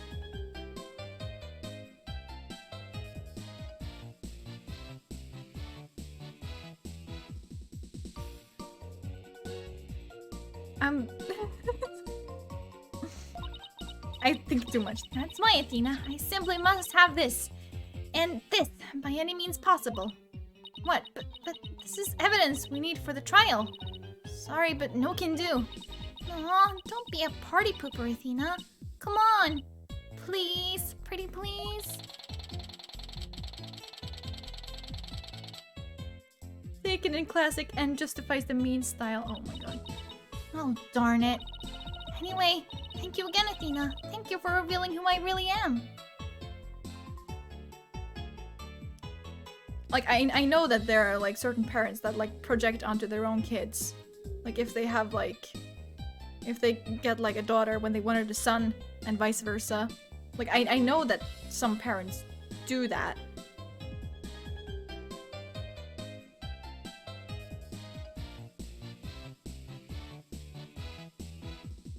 I don't know. For some reason, I can't quite make sense of it. I don't know, I just think I'm just thinking about it too much.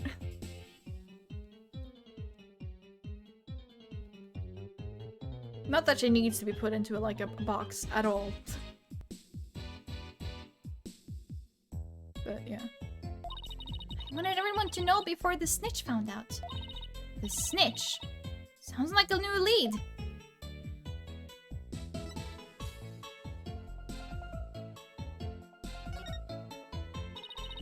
There's a rumor going around that one of the students here is a snitch. I hear they're watching everything we do. Our activities, our relationships, our interests.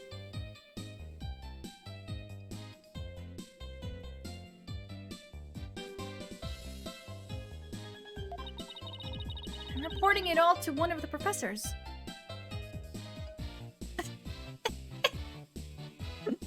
Ah, good on you. Good on you. Why would anyone do that?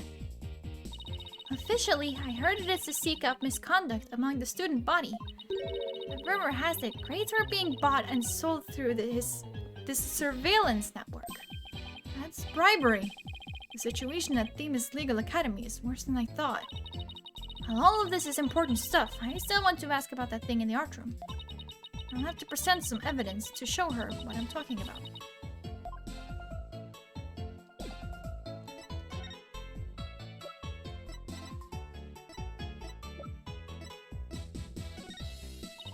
Robin, I just remembered something I wanted to ask you. This photo shows a piece of art on the table. Do you know what it is? Whoa! Look at that unique artistic sense. That has to be one of Professor Court's creations, man. Professor Quartz? Artistic sense? Professor Quartz' artistic sense? That's a tough one. I'd say it's avant-garde and very eclectic. In other words, it's weird and all over the place. Come to think of it, that strange-looking painting in the art room was one of Professor Quartz's works, wasn't it? The statue in that photo was originally a statue of Lady Justice. Lady Justice? Professor Quartz had planned on placing it on the judge's bench in the lecture hall. But the day before the mock trial, it broke while she was polishing it. She said she'd take it back to the art room and try to fix it somehow. So this is the statue in its proper state. Hold on.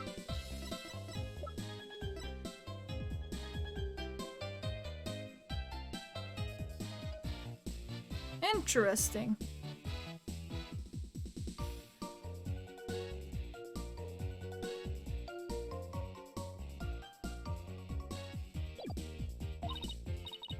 You bet. Just look at that wild silhouette. Wow, it's so cute. I don't get it. Do you have to be an artist to appreciate stuff like this? Athena, the Lady Justice that you put back together on that stage. All right. I didn't realize before because it was in pieces, but before it was smashed. Maybe it didn't look like Lady Justice, but more like it does in the photo.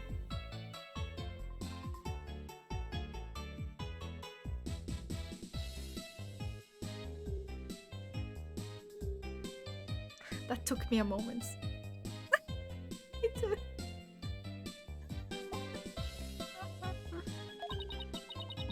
What in the world was it doing on the stage?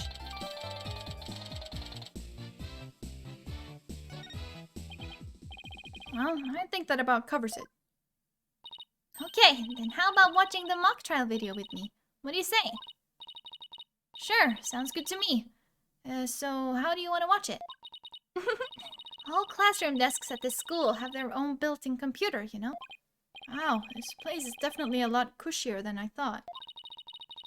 I know you guys are in a hurry, so I'll just fast forward to the important parts. Let's start with the professor's pre-trial speech.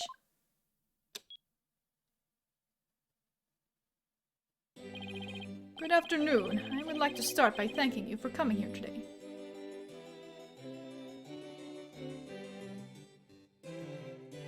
I mean, I get what you say, but also it was the same in the investigations games.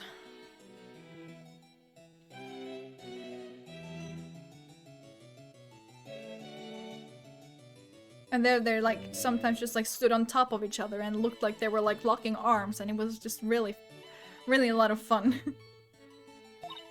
Oh, that sounds like Professor Means. The mock trial, the crown jewel event of the school festival, will begin shortly. Is the camera like this the whole time? Yeah, and it's in a fixed position in front of the stage. When I was a student, I too could hardly wait for this day to come.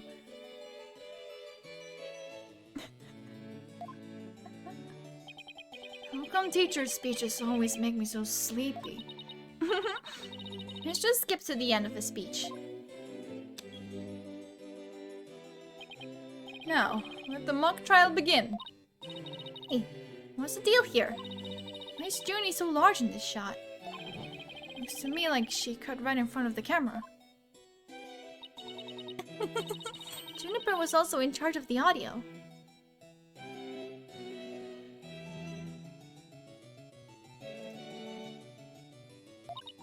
And even though she was already playing a part in the mock trial itself, she had to do it to keep the script details secret. She was all over the place that day. When she wasn't in the trial, she was in the audio control room dealing with music. Oh, so this is what the lecture hall looks like. Looks like there's a judge's bench back by the screen and a witness stand up front. What about those balconies with the professors' names on them? Those are the faculty seats. Professor Means and Professor Court were in charge of scoring the mock trial.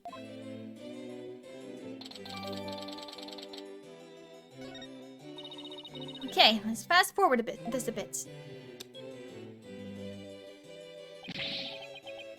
why the defendant is definitely guilty! Ah, that was me. Oh. Okay. Could you tell? No, apparently I couldn't, because it looked like it was Hugh that was speaking, considering the way his stance is. Objection! A frail co-ed used her bare hands to stab her professor with an arrow. I don't think so. You read that line in the mock trial, Apollo, but you made it sound kind of weird. Cut me some slack. It was my first time reading that script. I think Juniper's going to speak next. I didn't do it! I had suffered a breakdown and pretty much lost it. It's true, I shouted, "You're a goner," but I didn't mean it. Wow. What an emotional performance. She had put a real actress to shame. Wait, could you go back and play that scene again? You really think that's necessary?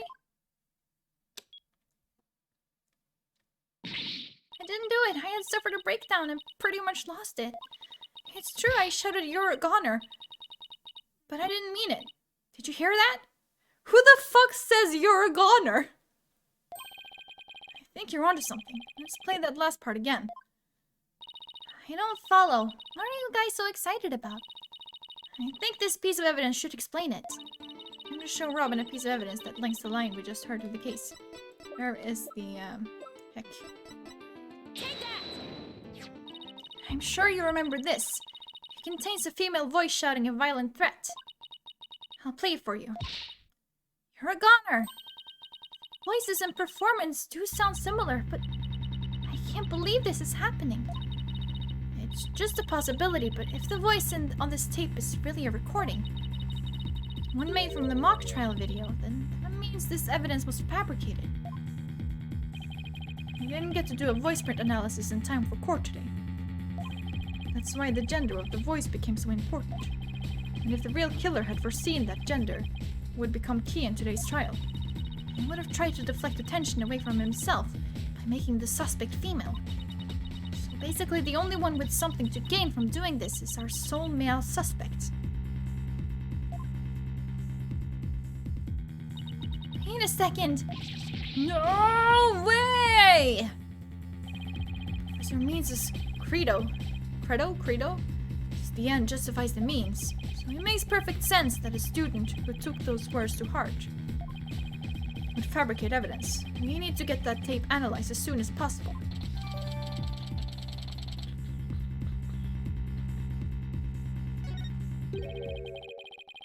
Allow me to assist you with that. Prosecutor Gavin! At least make some kind of noise so we know you're there. Let's go big or go home with rockstar entrances, Fraulein. Timing is everything. Let me make a copy of that tape right now, and I'll get you the results as soon as I can. I trust that will be alright. Very much so. Thanks.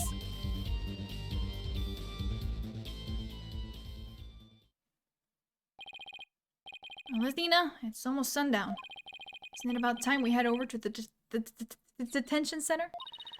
I think Junie will agree that this is something that could prove her innocence, but will her heart really be open to accepting it?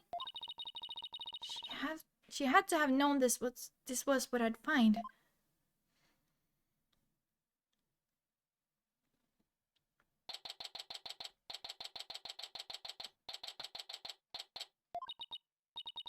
And that about covers the main gist of our investigation. I see. Very interesting. You've been quite the busy beaver today. Thank you for all your hard work, Athena. Well, my time's about up, and it will be getting dark soon, so... Junie! You must be tired after being on your feet all day. You should go home and... No, wait! You have to listen to me! I don't want to hear anymore. I know what you're going to say, Athena. Junie, you promised! We're going to discover the truth behind this murder mystery, and we're going to bring you solid evidence showing just what that truth is. If we succeed in doing that, I want you to promise that you'll accept it, Junie, no matter how hard it is to hear. Okay, but only if it's the real truth.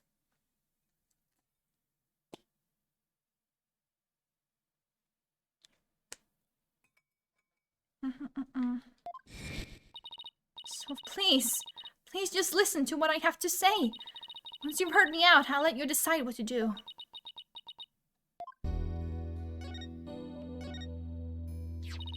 The voice in this recording has been proven to be yours, Junie.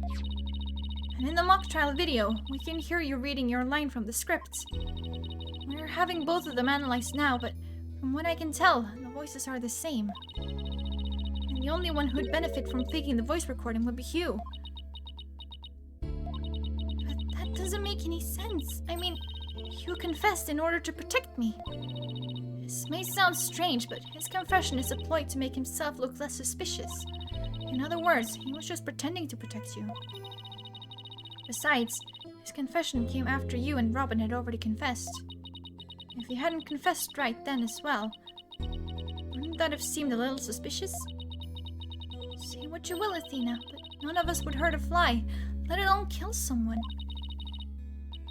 Hugh is a gifted student. He gets understanding grades, and It never causes trouble. Outstanding, not understanding. Outstanding grades. Wait, Athena. My bracelet reacted just now. It did? But why? Junie, can you look me in the eye and repeat what you just said? Oh, none of us would hurt a fly, let alone kill someone. Hugh is a gifted student.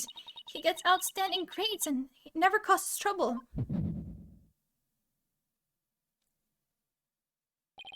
I'm sure of it. She's lying.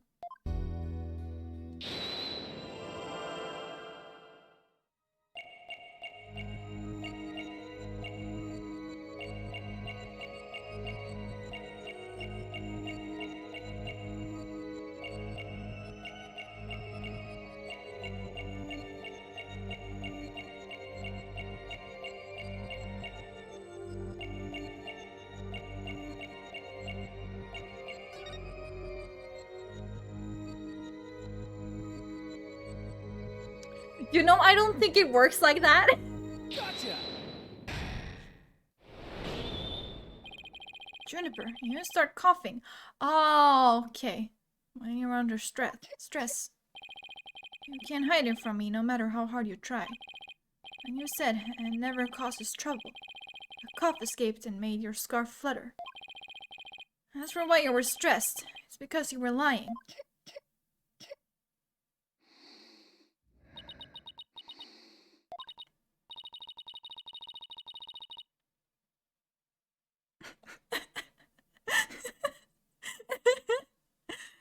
Junie, you're trying to hide Hugh's connection to this case, aren't you? And I believe that also ties into a secret about yourself. A secret? About me? I don't understand. I already told Juniper, so I might as well tell you. I don't really care about her anymore. What? Why? Juniper's not all sunshine and rainbows like you think she is.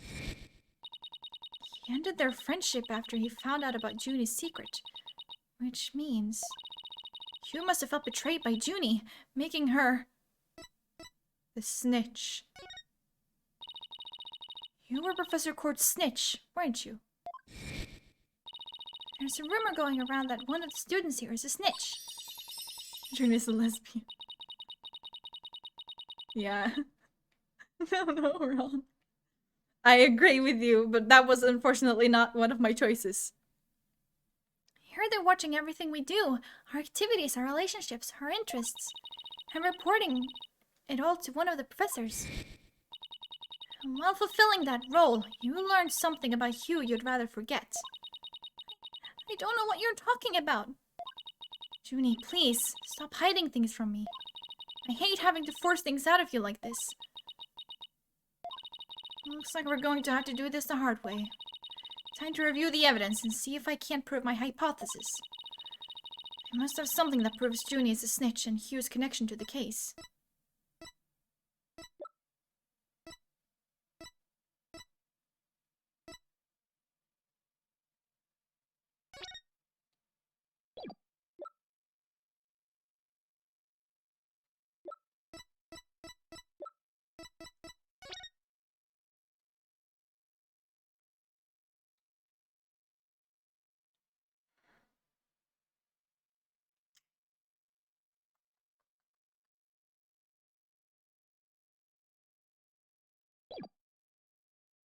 Take that! Right here in Professor Court's planner, it says routine report. I believe this is meant to mean when the snitch would report into Professor Court. I also believe Professor Court planned to meet Hugh in private based on the snitch's info. And from their meeting, Hugh must have put two and two together and figured out your secret. So you see, it all makes sense only if you're the snitch, Junie.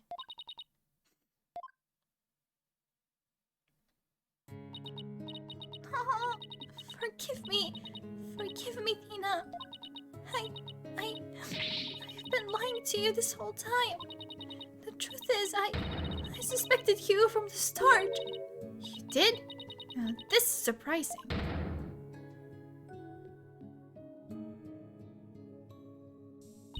I'm so sorry. I've talked about friendship so much, but I've been a terrible friend. Juniper, I don't have that special kind of hearing that Athena does. And I don't need it to sense the pain you're feeling inside. And its intensity is directly proportional to how you feel about your friend. Am I right?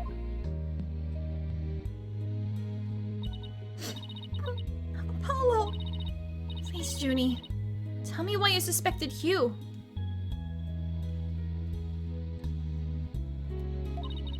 I have a feeling that will be the key to getting to the bottom of this whole case.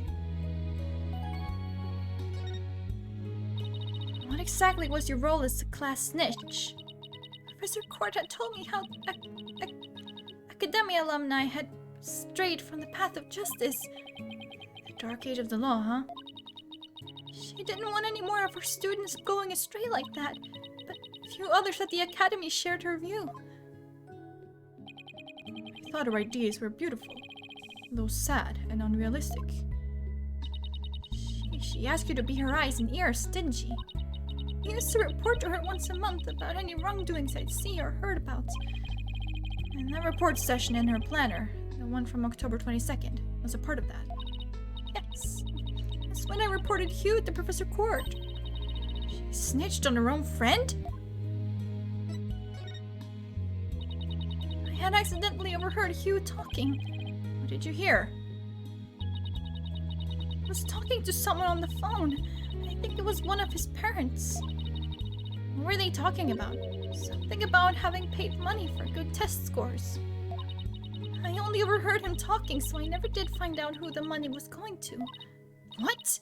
That's bribery! Hugh was buying his way through school.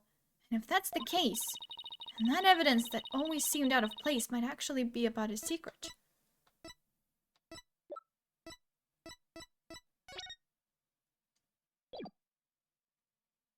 This? Yeah. Take that! We found this while we were investigating the stage. It's got Hugh's name on it.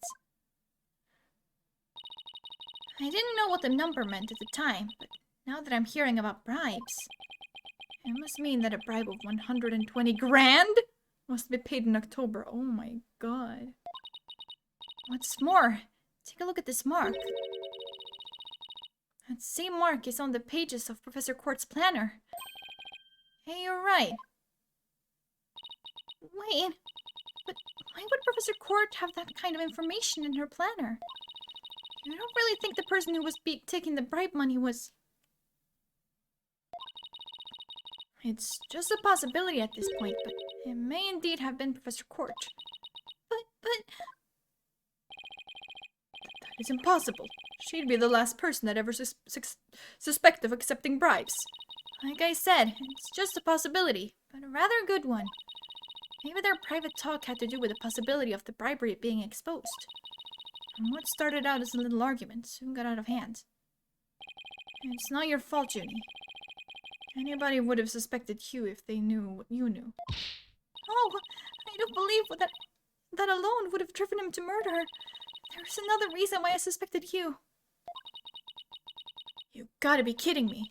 There's another reason?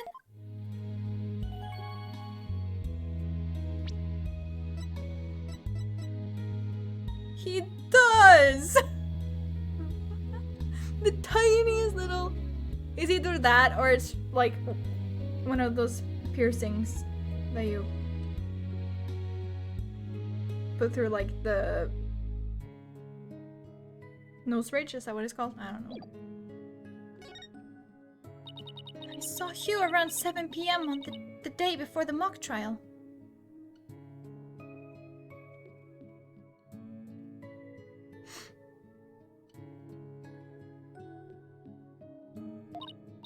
Oh, so she's finally ready to talk about that. And I saw him, his... Oh, Tina! Junie, are you alright? Just try to relax and tell me what happened.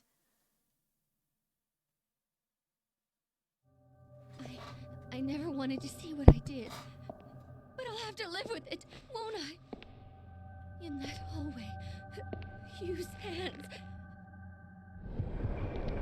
His hands were dripping with blood.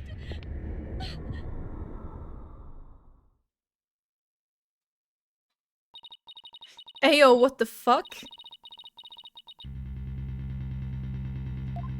Is you okay? I don't think so. What?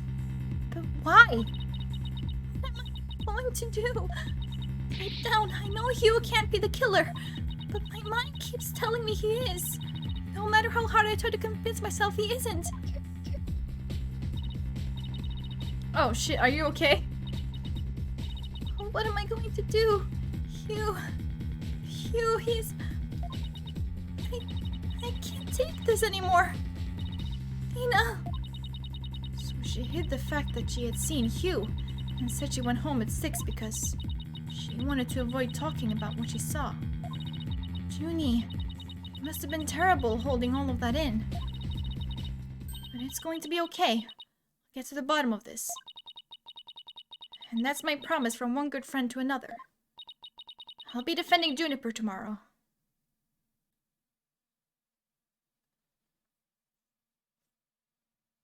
Listen, I don't remember. If that's okay with you, Professor Means. My main concern is whether you can defeat that prosecutor. But I won't try to stop you. I will be watching from the gallery.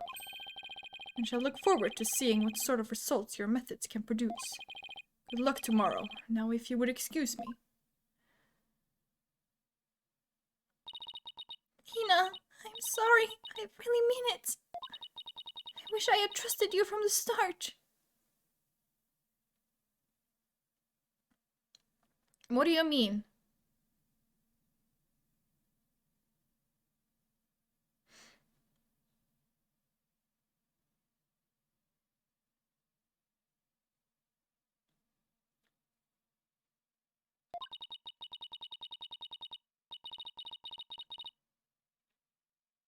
But, like, why would he want to? Like, how would he have a motive?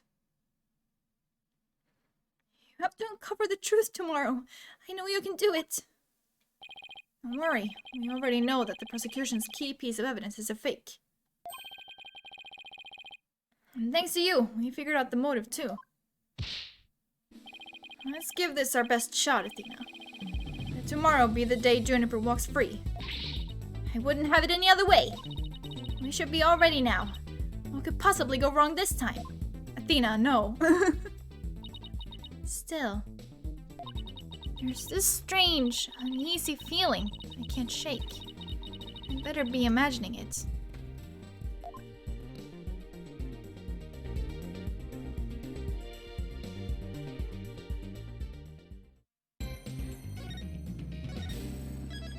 Okay, last part.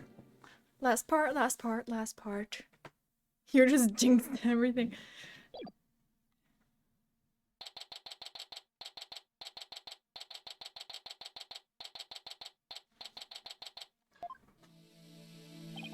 Were you able to sleep last night? Huh? Oh, sleep. Sure, I slept. For a grand total of 0 hours. Guten Morgen, you two. You look like you're ready to put on a real show. But before you do, I have a good luck gift for you. The voice print analysis came back, and the results couldn't be more clear. The voice in the mock trial video and the tape recording are one and the same. In other words, the recording's a fabrication.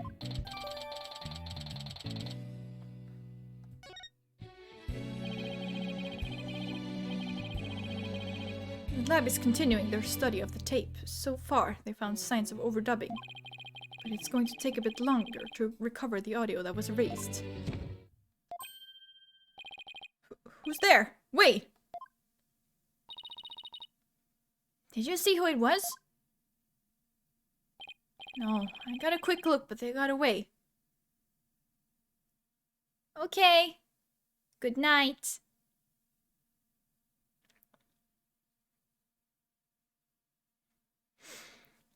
Thank you for watching, as always. I think it might have been Hugh. I bet he was eavesdropping.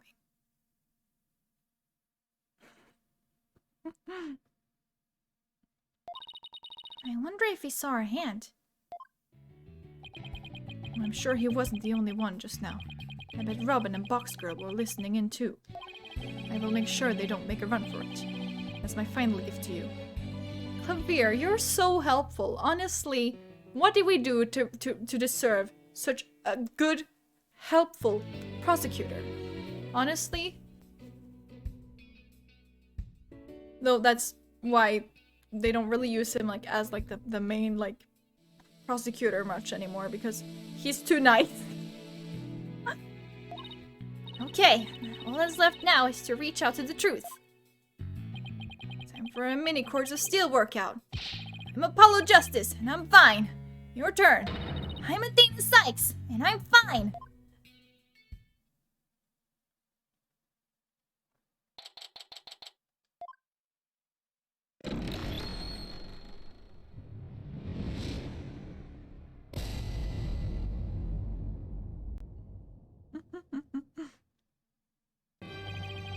Court will now reconvene for the trial of Juniper Woods.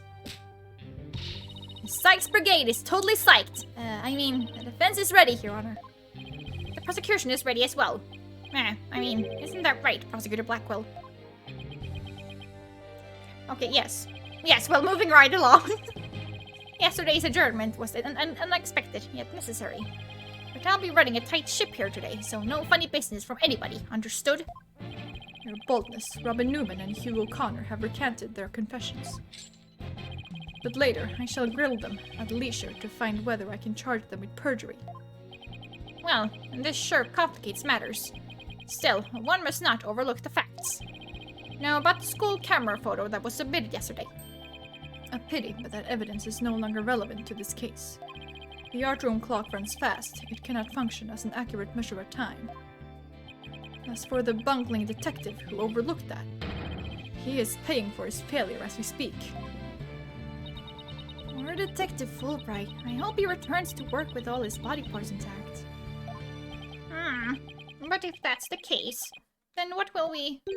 The accused is the sole person who could have moved the body from the art room to the stage, and I mean to prove it here this day.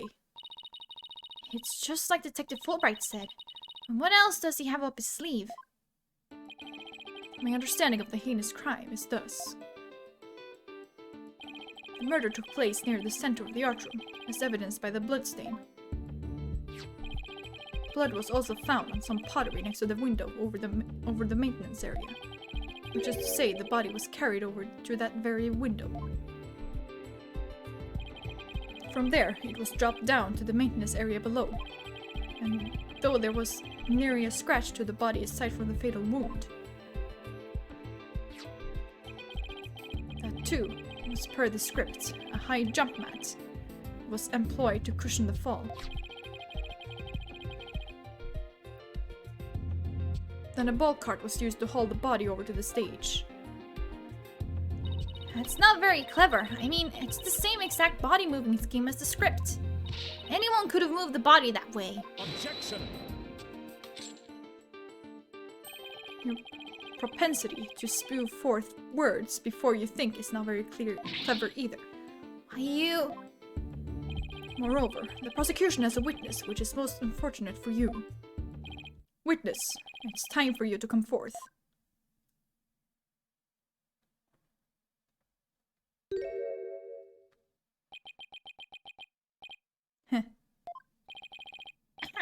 Well then, will the witness please state his name and occupation? Ian O'Connor. I'm a senior at Themis Legal Academy, and I'm studying to be a lawyer. Yesterday, I told that lawyer there that I would testify to the truth, so I intend to cooperate fully in today's trial. Happy now, Miss Sykes? What's he up to now? The court appreciates your cooperation, Mr. O'Connor. Now, your testimony, please.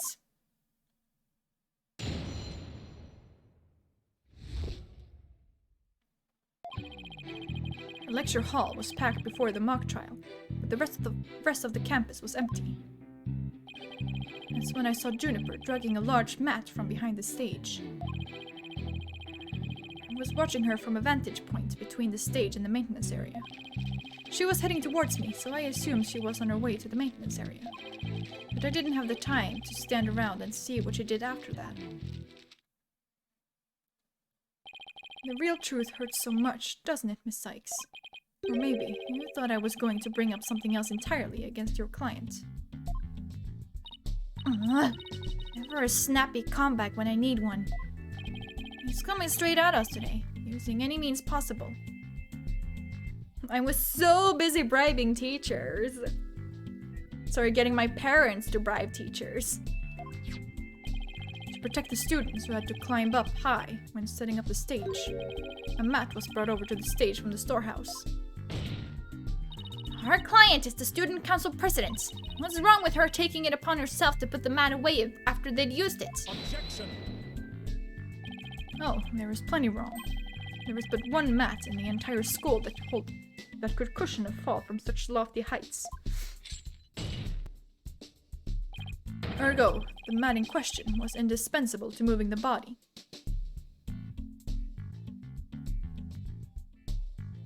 I'm just trying to think, like, even if, like, you had a mat, if you, like, had to fall from like, the second floor.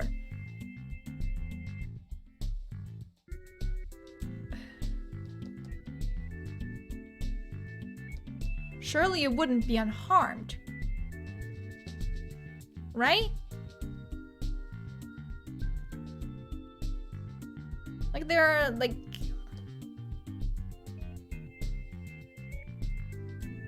If you fall, like, face first, I'm sure you could probably break your nose. Or something, I don't know. Or if you just, like, gotta test that. Or if you, like... If you get, like, a limb underneath you and you land on top of that, you could break that. Like, there are, like...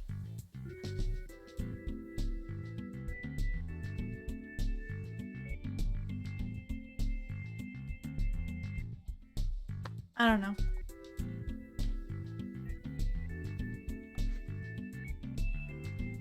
But surely there must be, like, some kind of way to, like, actually tell if that happened or not. It sucks being the last to know everything. I think I get it now. The drag marks we saw behind the stage were made by the mat. Also, I'm sorry. Depending on how big that is, that would be so difficult for one person to drag alone.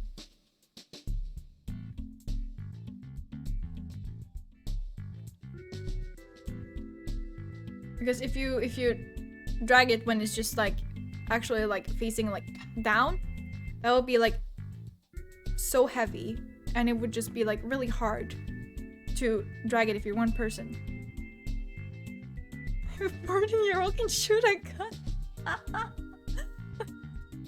And pigs can fly. If the only mat of that thickness was where the body is assumed to have been dropped, it would be hard to deny a possible link to this case. You're off to a bad start again. You sure you're okay, Athena? It's game on, Hugh. Come on. Gotta turn your arrogant, perfect score grin into a teary-eyed frown of failure.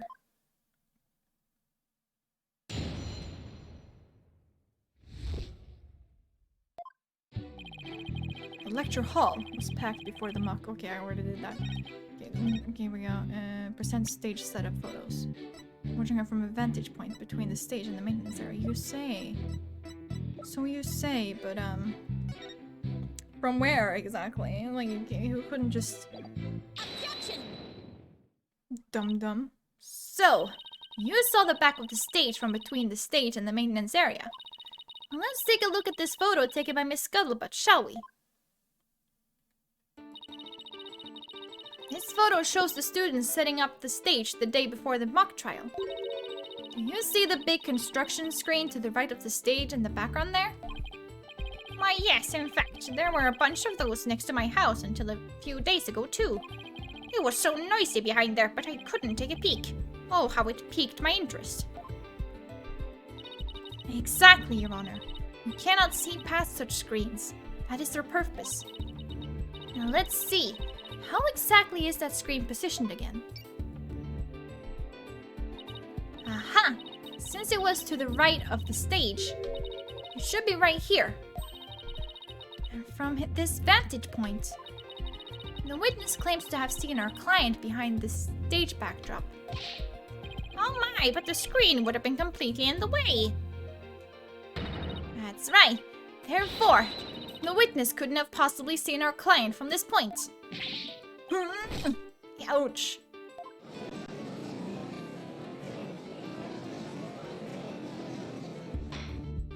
Order!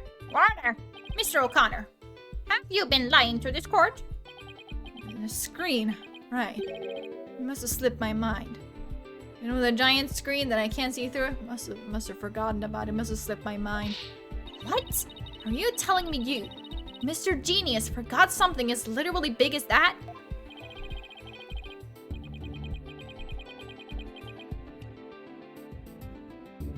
Huh? I'm sorry, explain?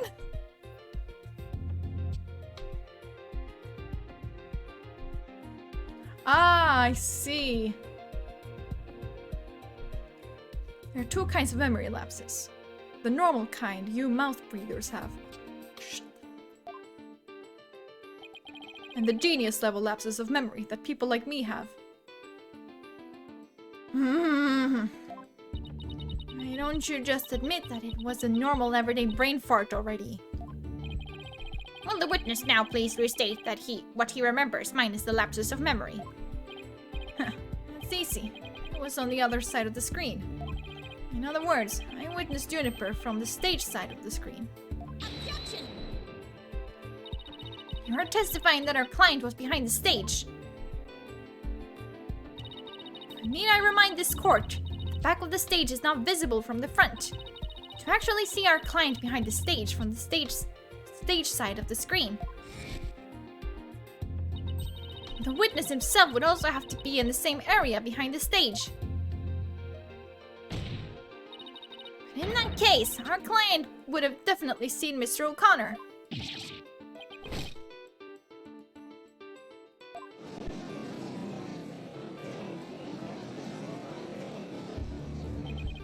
Nice one, Athena. Keep it up. Objection! Alright, golden boy. If this is not your chance, telling the truth will be like a weight lifted from your chest. The truth? What truth? The fact that golden boy here was where he initially stated. That is to say, he was between the maintenance area and the stage. Objection! But then the screen would have blocked his view of... Objection! On the ground, yes, his view would have been blocked indeed. But consider how smoke always wants to rise up high. Athena, look at the photo again. Do you think something on the other side of the screen? Something high enough to see the stage? No way. The screen right here? But I don't remember seeing a crane there on the day of the mock trial. Me neither. And it's probably safe to assume it was moved before you found the body. It's far enough, Prosecutor Blackquill. Remember, you promised. I recall making no such promise. It was you who came blubbering to me about keeping quiet in exchange for information. What's all this about a promise? Is this about whatever Blackquill is using against him? And what's it got to do with going into the crane? Golden Boy did not go up in that crane for fun. He was working part-time as a crane operator within school grounds. What? Do you mean to tell me a high school student was operating a crane? Witness, I object to the prosecutor's last statement. There's no proof I ever operated that crane. Hold it! Actually, there just might be something that proves you did. What? If this whole part-time job thing is true, I thought it would be limited to a single day. You were probably working at the same site the previous day too. Is this what you're thinking of, Athena? Yep. As the court can see, this photo captured the crane's operator. And if you look carefully, he bears a definite resemblance to Mr. O'Connor. Are you serious? This is ridiculous.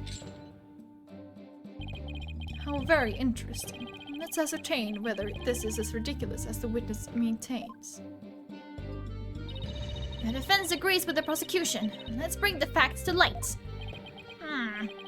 That's all very well and good, but just how do you propose to do that? The person in this photo has one really distinguishing feature. I'm not 100% sure, but it's at least worth a try. We can clearly identify the person in this photo as the witness by examining His hobby, his neck. the figure in this photo is wearing a very unique object around his neck. Why, yes, you can see it right there. But then, are you saying you mean to... Mr. O'Connor's neck is almost entirely concealed by his tall collar. But that's exactly why I believe this warrants further examination. No, not a chance. That will be a blatant violation of my privacy.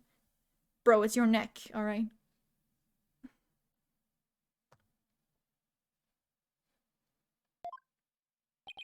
You are a disgrace of a man. Now start unbuttoning that collar before I hack it off. Strip! Strip! Strip! Strip!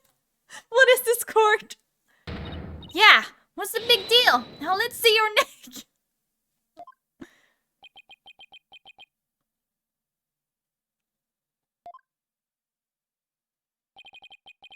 I guess I have no choice.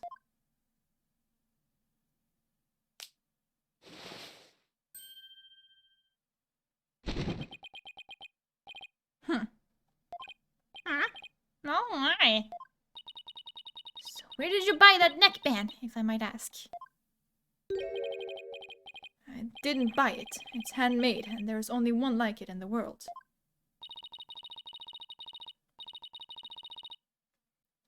Well, it sure looks... Wait, why did I make... I read Judge in the chat. Well, it sure looks like the neckband in the photo. Should we have the photo analyzed? You are one irritating lady. Fine, I admit it. I work a part-time construction job. It has nothing to do with our school. Operating heavy equipment is no big deal for a guy who can parallel park one-handed. But I never expected one of my jobs would take me to my own school. But when you factor in all of the required tests and apprenticeship period, wouldn't you have to be at least 20 to have a license for operating a crane? Oh, how about that? You see, I'm a genius, so you know. Objection! Let us dispense with this inane charade, Golden Boy. And how old is he again? He is 18, alright. Well, Prosecutor Blackwell, don't...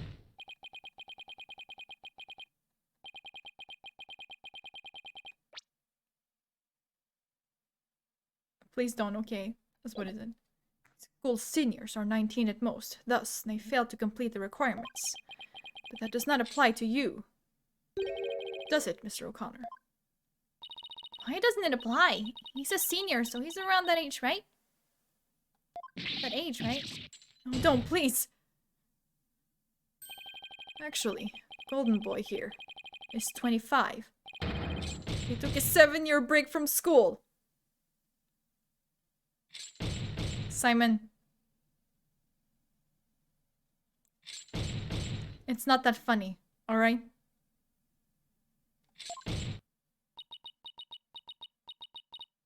Wait, come again?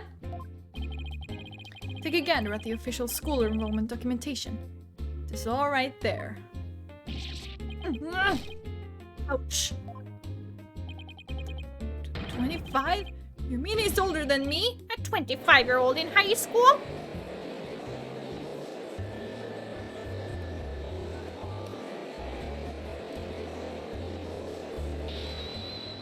I guess, considering it's high school.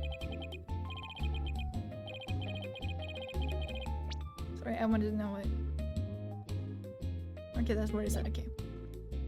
7-year break. 7 years. I have just one thing to say. There are 2 kinds of 7-year breaks. The ordinary kind your mouth breathers take. And the genius kind people like me take. Objection! But a genius would quickly become a chore for a 7-year break. I think you have that backwards, Athena. Even geniuses make mistakes.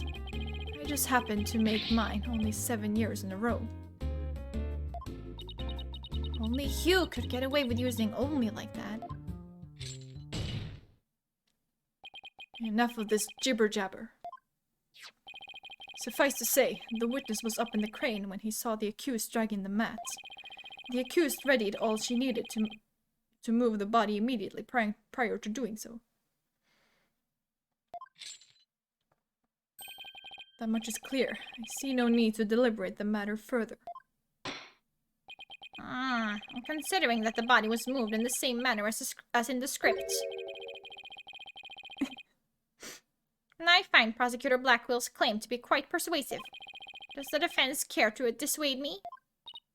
As long as a mat was used to move the body, June is going to be under suspicion. Athena, I just thought of something. Apollo's like, Athena, I just had a thought. What was Hugh doing in the crane right before the mock trial? He couldn't have been on the job at the time. I mean, he was waiting for the trial to start. Yeah, why was he in the crane? Wait, you don't think... Your Honor! Yes, Miss Sykes? I just used my one brain cell. Good for you, Apollo. I've got it! I've got an amazing idea that will turn the prosecution's claim on its head.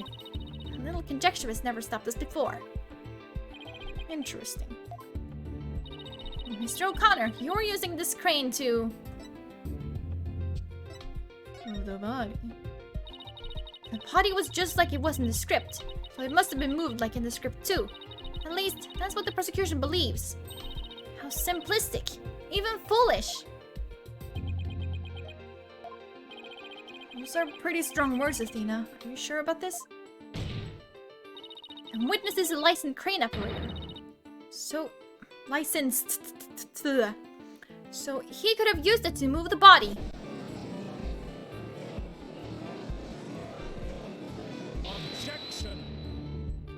Objection! Well, Golden Boy, care to chime in? I intend to say no more on the matter. Say that this does not bode well for you. Wait, he's on my side this time? Or is this another trap? Watch this. I can use a bow and arrow one-handed. How? It's a crazy level of dexterity. You can even drive a crane with one hand. That's easy. Where's the other one? That's what I want to know. But operating the crane itself is so complex it requires both hands. Okay, thank God. Sorry, I just thought it was like such a weird place. I can drive it with one hand. Okay, but where is your other hand then, bitch? Now, I would have the court look at this.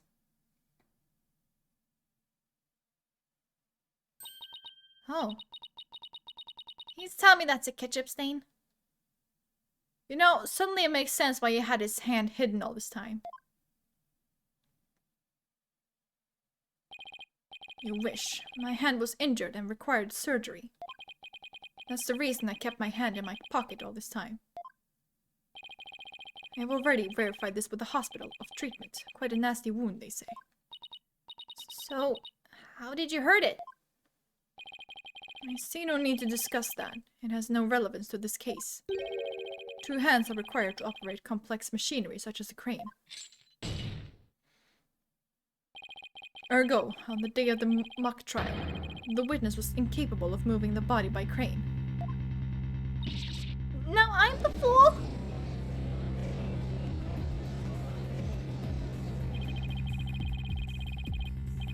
I planned on moving the crane the night before the mock trial. Then I got injured. Wanting to keep my part-time job a secret, I had to do it just before the mock trial instead. Here I thought this was the big break we've been waiting for. Now that the defense's sophistry is laid bare. Sophistry? I would have the court recall my claim. The body was dropped out of a third-floor window to a mat near the maintenance area. Oh, it was even the third floor, even worse. Then a ball cart was used to move it to the stage. See? I've been paying attention. Well done, your baldness. Now consider this. The accused was sighted dragging that mat. Ergo, it was she who moved the body.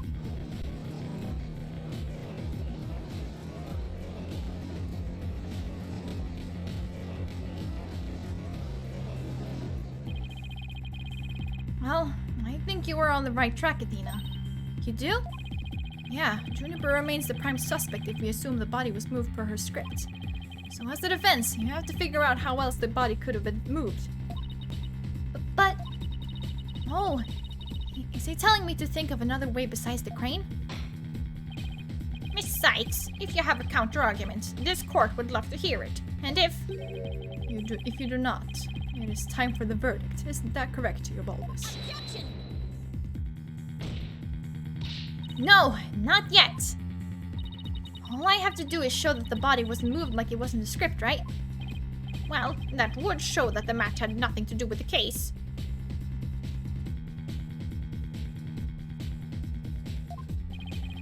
There is a sword of great renown that cuts down sophistic lawyers. Its name is evidence. You don't scare me. Force a smile, Athena. You can do it. What's wrong with your face, Athena? It's a weird mix of terror and creepy grin. Just focus on how the body could have been moved without it being dropped.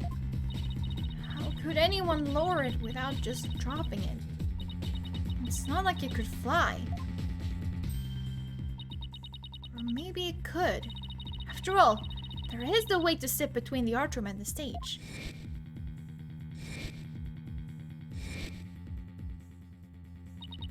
Someone could have easily used that thing. Huh? No, yes, of course. Miss Sykes, the court would like to see what you have for us. All I have to do is show the tiniest shred of a possibility. Madam Ball cart weren't used to move the body. This is what was used. Take that! The key here is the thing that ties the art room and the stage together. Might I propose an idea? It might do you well to tie your lips together lest you further expose your ignorance. This isn't exactly the time for black comedy, Prosecutor Blackwell. Anyway, the court will recall the wire on which the school banner was hung. That wire was strung between the art room and the stage, which allowed students to run or reel in The school banner from the art room. I didn't even realize. It just went over my head. And then as you were like, sir.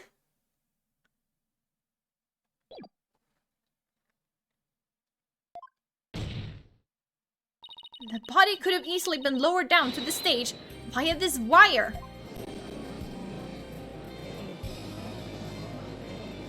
Objection! Spare me your armchair theories. This wasn't some kind of high wire act.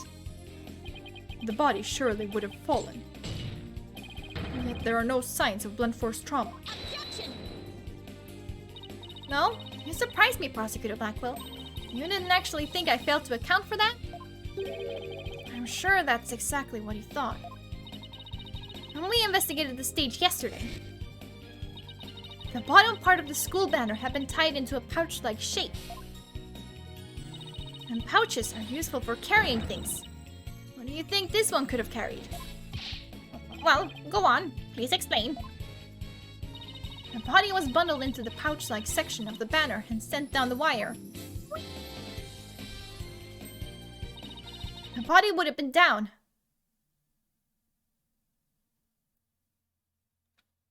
Oh no, did it crash? Oh my god. Done on that stage in the flash, and there'd be no need for a mat. Oh my god, that fucking scared me so bad.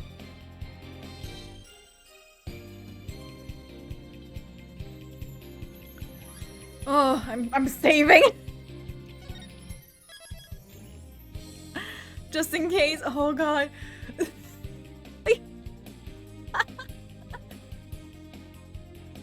And there'd be no need for a mat.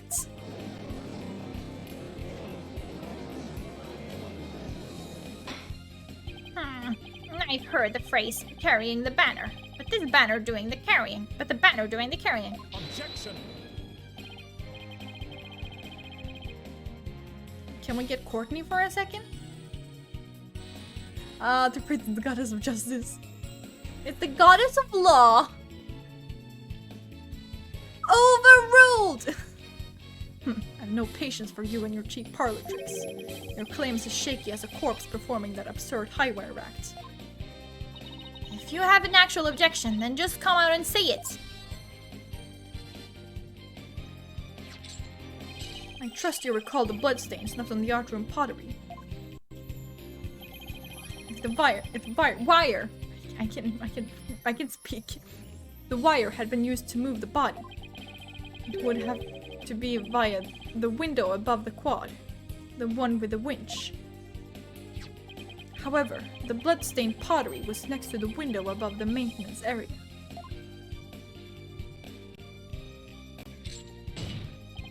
Ergo, the wire and banner had not at all to do with this case. Oh?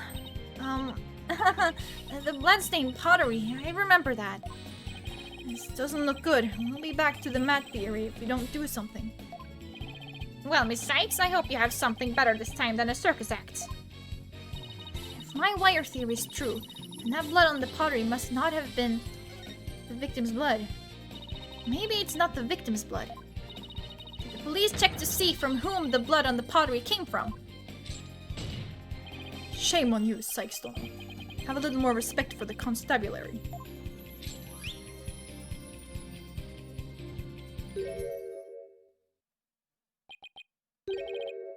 Fulbright. Looks like they didn't check it. Ah, don't let me get you down, Prosecutor Blackwell. Everyone makes mistakes. Spare me your cheek. We will know not either way till the tests are run. True, but in the meantime, I'm going to press my claim as far as I can. Your boldness. I demand that the blood on the pottery be analyzed this instant. Of course, it shouldn't take long to get the results back.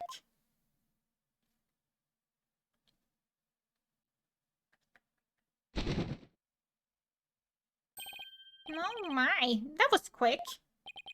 Her history if it turns out to be the victim's blood. Please let it be someone else's.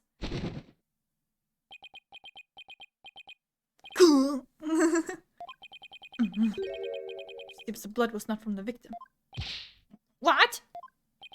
Furthermore, a comparison with other parties involved with this case reveals that the blood belongs to one Hugh O'Connor. Score!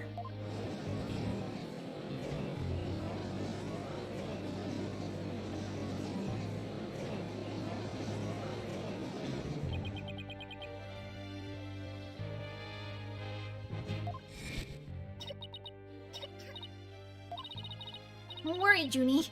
Just try to relax. Hugh's hands!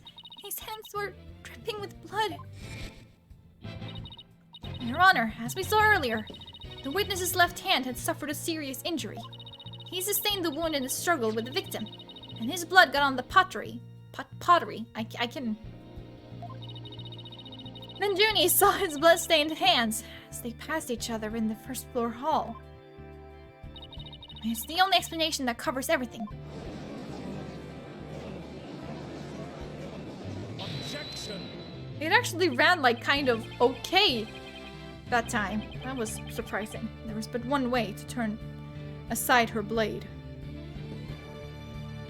One way now to turn aside her blade, but do not cast the blame on me.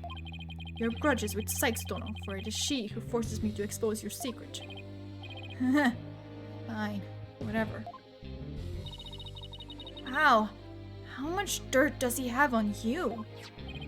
The court will observe this odd-looking envelope. It was inside this that Miriam's Scuttlebutt script was found. Miss Scuttlebutts? But didn't the prosecution already claim that this envelope is the one that contained her script? Circumstances have changed, you see. Golden Boy had hidden this from us all. Let's see here. My word! Talk about the world's most painful paper cut. Indeed, you can clearly see that if this envelope is not opened correctly, a powerful spring-loaded blade will shoot forth, leaving a horrible gash upon the hand. Ow, my hand is like hurting right now. I'm like,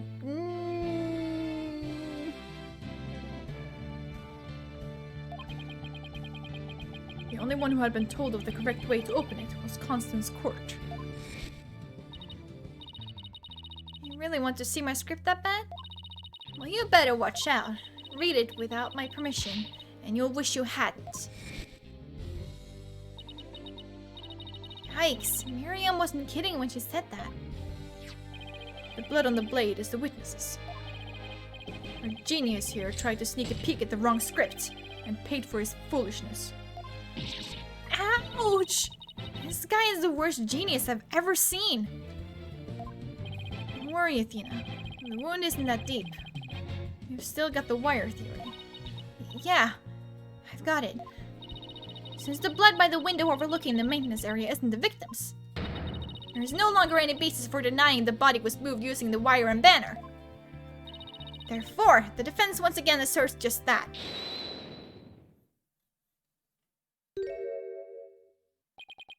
You call yourself a lawyer. Huh. Don't you see the glaring contradiction in your thinking? Huh? The court would like to remind the witness that his role is not to point out. And you? How can you adhere to such outdated beliefs? But whatever. It seems you've forgotten the two statues that were on stage directly below the wire. The body sent sliding down that wire would have crashed into them. Care to explain that away? You mean how they're both broken?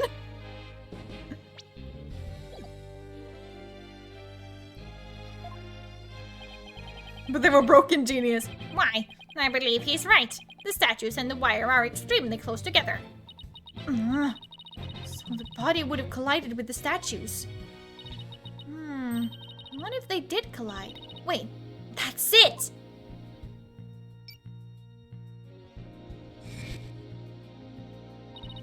Speaking of those statues, we still don't know how they were broken. But if we assume the body crashed into them, that would also explain that loud sound. I was thinking noise. Loud sound we heard while we were in the waiting room. Oh, now that you mention it.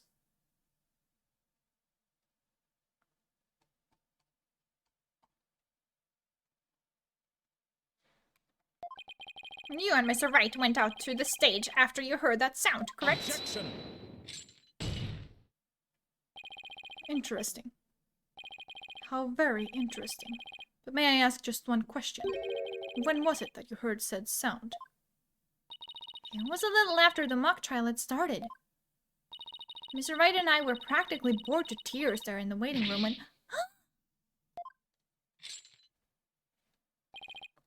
Precisely. If that sound you heard did happen while the body was being moved, that would place it during the mock trial. Oh, which means the body wouldn't have been there before the mock trial started. See, right before the mock trial started, I saw the body. Indeed you did. He said he saw the body before the mock trial. If so, my claim that the body was moved during the mock trial doesn't hold water. Stupid contradiction. It's going to get me on our case killed. The focus was on just 3 suspects because the body was moved before the mock trial. That has been the major premise thus far. Your assertion, therefore, contradicts the very foundation of this case. Objection. Both sides still lack incontrovertible evidence. So, should we not also treat Golden Boy's testimony with some level of suspicion? Good point. Prosecutor Blackquill is on our side. I bet he's figured out the truth. Behind this case. Oh, great. As long as he's not up to something else. The statues really were broken when the body hit them. And Hugh's statement about seeing the body before the mock trial is a big fat lie. Okay, Mr. O'Connor. Let's get to the bottom of this contradiction about when you saw the body. Look me straight in the eyes and repeat your statement to me. Like I said before the mock trial, the body was, I shall only say this once, Golden Boy. You had best tell the truth, and do it now. That is, if your head wished to enjoy the continued companionship of your body. Yikes! Now, out with it. Did you truly witness the body? Or were you just lying about it? Well, which is it?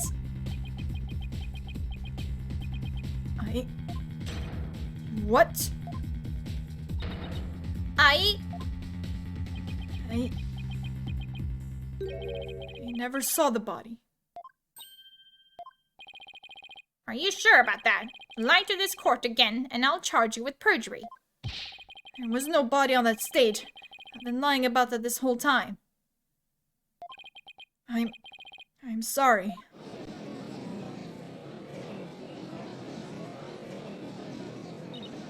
Yes, we've exposed Hugh's big lie for what it is. But why would he lie about this to begin with? Martyr, the base premise that the body was moved before the mock trial has been overturned. I imagine that this has an impact on both the defense and the prosecution's case. Well, first I'd like to thank the prosecutor. This brings us one step closer to the truth. Now at least, we know the body was moved using the wire and school banner. Indeed, that much I shall concede, Sextono. The body was moved as you stated, and in the midst of the mock trial. So both sides are satisfied then.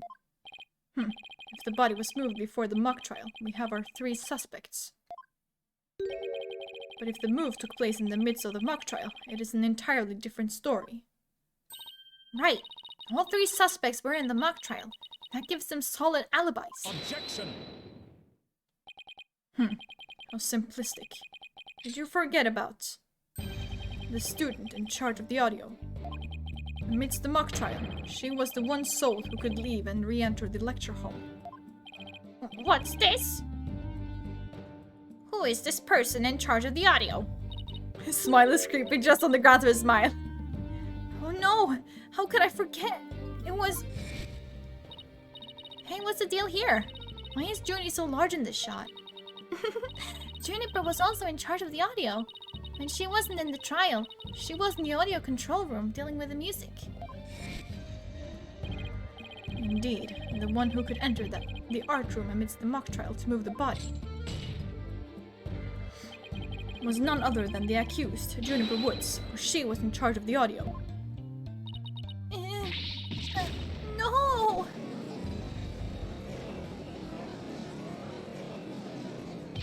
Why, yes, I see. That does make perfect sense. This can't be happening. Instead of exposing Hugh's crime, Junie's in even deeper. No matter how you slice it, we're cooked. And here I thought Prosecutor Blackquill was on our side, at least on this issue. And the Twisted Samurai strikes again. Twisted? It's more like dirty rotten. Your boldness. It is time to put an end to this farce. The prosecution has presented a quite convincing case. But the defense has one last chance to voice any remaining objections. Well, Miss Sykes? Apollo, what are we going to do? I've got nothing left. Nothing. Nada. Niente. been trying to think of something, but I'm drawing a big blank too. Poor Junie. Unless we figure out something, she'll be... Objection. Objection. Well, I object to...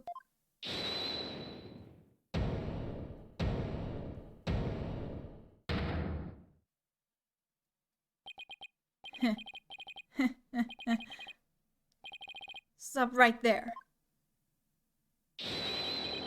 All ears to me. It's time you heard about the rare genius of Hugh O'Connor.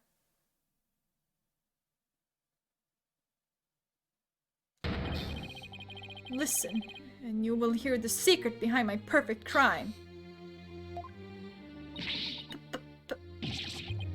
Perfect. Crime? Oh sweet, it goes to 69%! Wait, this is some serious deja vu. Didn't we just go through something like this yesterday? Yes we did. This had better not be another one of his enraging traps. I'm not interested in Junie anymore. Yeah, exactly. I'm like... The murder, moving the body, the moving of the body, the cover-up, it all sprung from my brilliant mind. Well, go ahead, arrest me. The real killer is right before you. Murder, I say. Mr. O'Connor, you already confessed yesterday, then earlier today recanted your confession. As you mouth breathers could comprehend my genius. As if your mouth breathers could comprehend my genius. The end justifies the means. Now bow down and kneel. Kneel before my great and maddening intellect. Objection. He's about to snap. Enough. The only thing maddening is the ignominy you bear for all to see. For it is impossible for you to have been the perpetrator behind this crime. Ah! There is no perfect crime, only a perfect alibi. You were at the mock trial. And it is silly that I must remind you of this. But you were a participant the entire time. There shall be no mercy if you persist in hindering this trial with your silly little acts. Who doesn't seem the least bit shaken by Blackwell's threat? Listen, Mr. Prosecutor, calling that a perfect alibi is beyond contempt. Your Honor, I'd like to take this opportunity to offer further testimony. I will now demonstrate the very moment of genius that transcended even perfection. Oh boy. You won't believe this, but I used a body double. That wasn't the real me at the mock trial. It means I didn't almost lose. My body double almost did. I slipped out stealthily while my double took care of the trial. I had the run of the campus, in short. I'm the killer, and Juniper's innocent.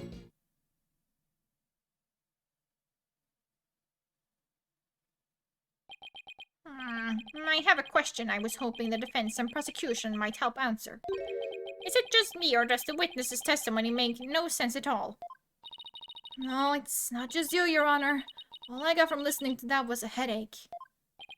Yeah, that was just plain weird, especially the whole thing about a body double. Well, I'm relieved it's not just me. And the prosecution? Your boldness. Summon an ambulance this instant. The witness is stark raving mad.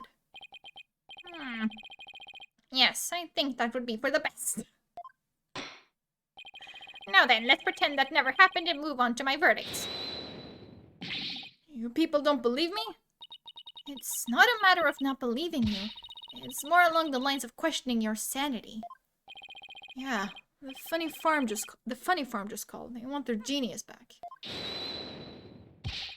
Shut your pie holes! The intellect of a genius transcends human logic. Besides, don't you guys have that weird device for testimony like this? Objection! Which is not a weird device, and I don't waste him on ridiculous testimonies. Easy there, Tiger. Think of it this way. We don't want a verdict to be passed just yet. So how about we give Widget a try? Well, this is against my better judgment, but I'd like to conduct a short therapy session. Your better judgment? I'm a judge, and it's far beyond mine, yet I find it hard to say no. Prosecutor Blackwell, I trust you have no objections? Prosecutor Blackwell? The prosecutor said, rubbish. We will be out on a stroll. And left with Detective Fulbright. How does he get away with stuff like that? What the fuck? Then I'll interpret that as meaning he has no explicit objections. I like how Takata seems to take a liking to the judge. I like that, actually.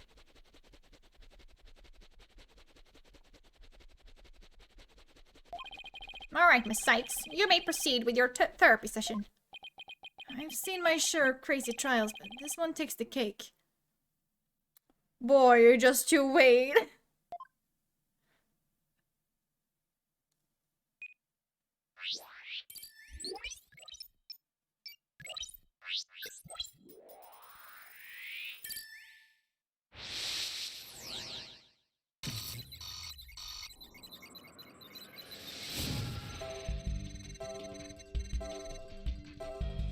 Damn, why he's so happy though?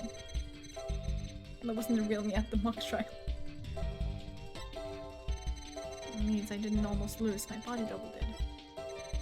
I stepped out stealthily while my double took care of the trial. Had the run of the campus. In short, I'm the killer. Juniper's innocent.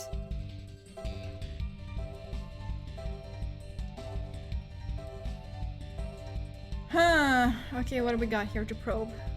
We just got woods. Okay.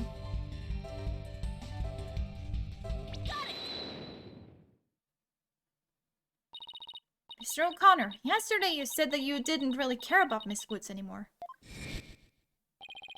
I already told Juniper, so I might as well tell you. I don't really care about her anymore. What? Why?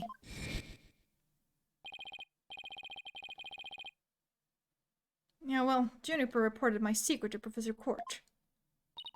His secret? Oh, the bribe. She wanted nothing to do with me because I had disappointed her. That's why I don't care about her anymore.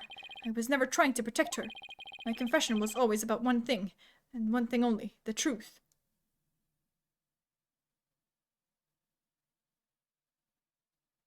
Okay. Objection! Mr. O'Connor, you feel great happiness in the fact that you might help set Miss Woods free. So much so that it overshadowed all of your other emotions. Are you? I can hear it clearly now, Mr. O'Connor. The discord you've been trying to suppress. People don't normally feel like you do when you confessed. So you really was trying to protect Juniper? Yes, I'm sure of it. Hugh's feelings for her are the real deal. That means his confession is... Who?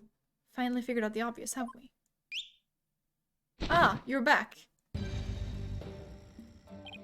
Why, Prosecutor Blackwell, you're back! The confession was naught but lies, save for the part about being in the mock trial. Can we all agree now that the killer is the one in charge of the audio, i.e. the accused? Why couldn't you have taken a longer stroll? No, you haven't unraveled the genius of my body double trick yet. You can't be serious. You really expect us to believe you had a body double? Yes, I do. What if you think I didn't, then prove it. Huh. Either way, we quit here. Either we quit here and Juniper is found guilty, or we play along with Hugh's delusion. Let's go with the least worst choice. But first, let me update his testimony.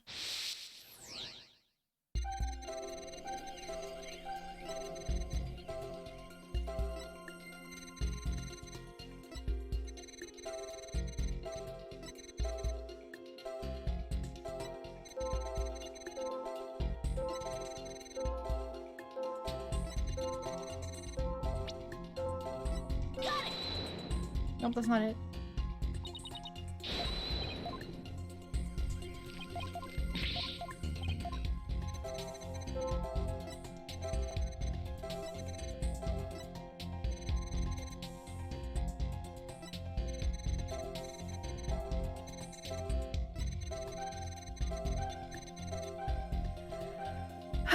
my god!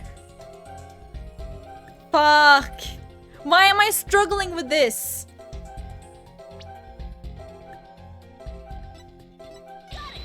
Nope.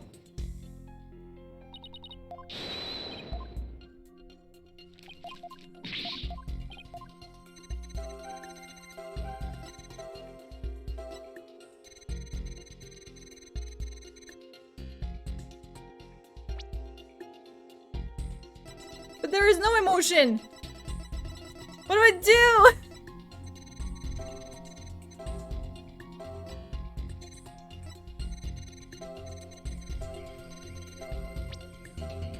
Happiness? Nope. Okay, fuck it. I'm gonna cheat.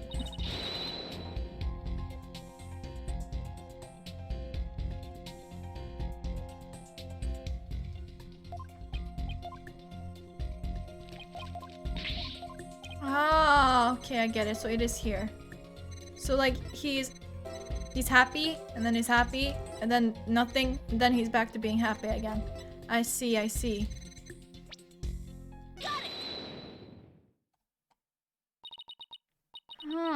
I didn't almost lose, you say? Very odd. You exhibited happiness the entire time, except during this statement. You don't know when to give up. Wait, now that I think about it. No, don't. Stop making stuff up. When I left the lecture hall. It was during Professor Mean's pre-trial speech. It's when I moved the body. I then slipped back in just before the verdict. So you're saying you were there the moment your double was about to lose? Yes, I was. Naturally, I wasn't happy when I saw that. In any case, I was at the far end of the lecture hall behind the screen. I figured no one would see me if I came and went through the doors there. Objection! Sykes-Dono, how much longer will you indulge him in this charade? Well, it's true that none in the audience might see him go through either of those doors. The faculty seats on the balconies are a different story and have a splendid view. I thought you could do better than that. The lawyer's bench is on the right side when facing the front of the hall. I used the door on the right side near the lawyer's bench. That means my movements were only visible to someone in the left balcony seat. Now, that seat was empty at the time, which is only natural. After all, it belonged to Professor Court, and as we all know, she was already dead by then. Wait, do we have like a map or something?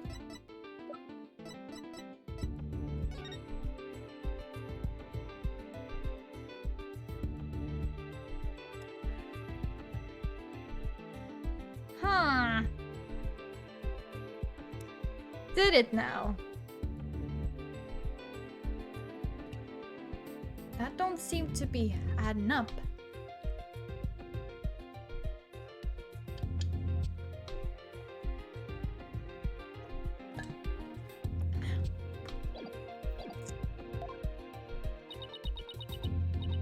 That can't be right. An empty balcony seat on the left side contradicts this piece of evidence.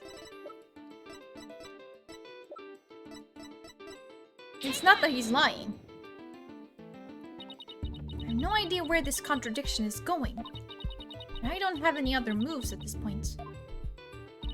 Guess I'll just have to follow it and see where it takes me. You said the left balcony seat was empty, but was it really? So with my own eyes, it was definitely empty. But what about this diagram? According to this, Professor Means was supposed to be seated in the left balcony seat. But if you left the lecture hall during his pre-trial speech, he would have been standing there at his seat addressing the students and faculty. Oh, this can't be right.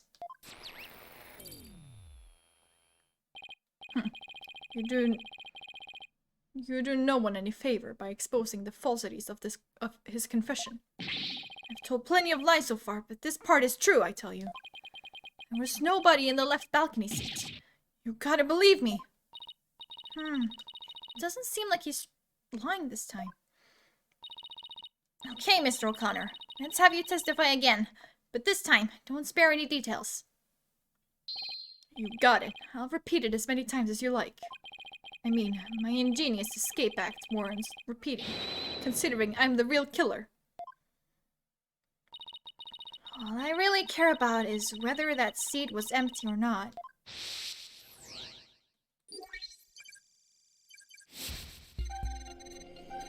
Second floor was deserted.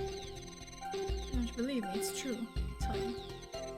Went out through the back door, and all I had to do was go through the empty audio control room.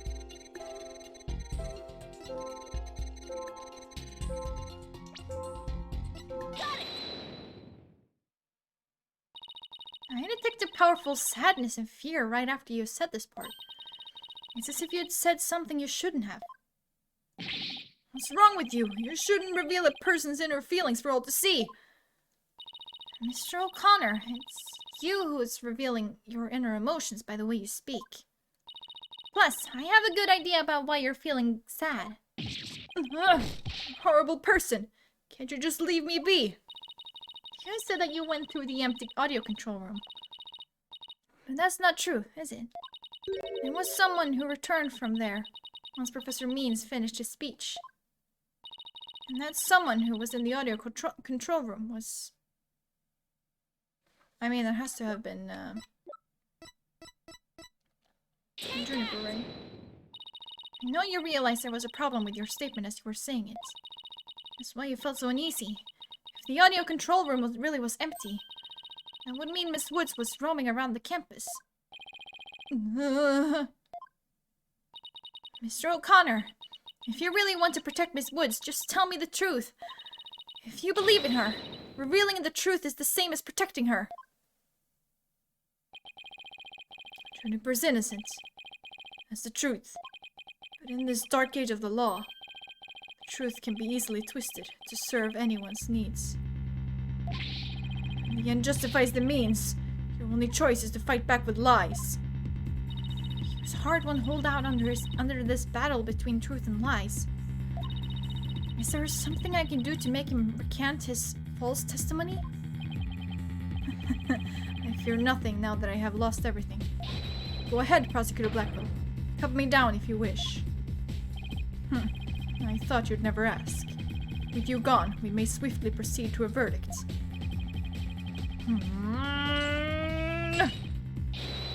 Yeah! Ah, he broke out of his shackles again! Why do we never get these things foolproofed?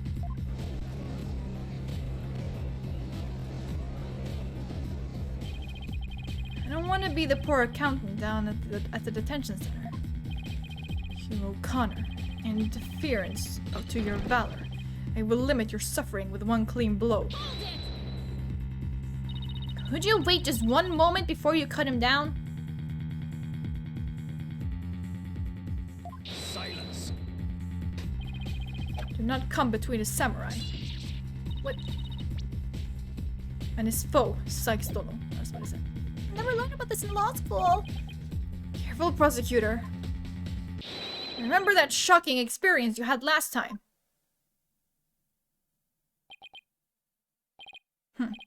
Very well, Golden Boy may live. For now. What is he, a dog?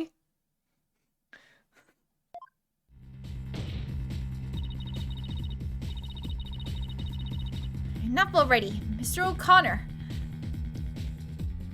Enough already, Mr. O'Connor. Miss Woods would never want you to protect her this way. She values the friendship between the three of you more than anything. I swear you're wrong. She doesn't feel anything for me now. Well, what does it matter anymore? I might as well tell you everything. This is no doubt news to you. But I am not, never was a genius.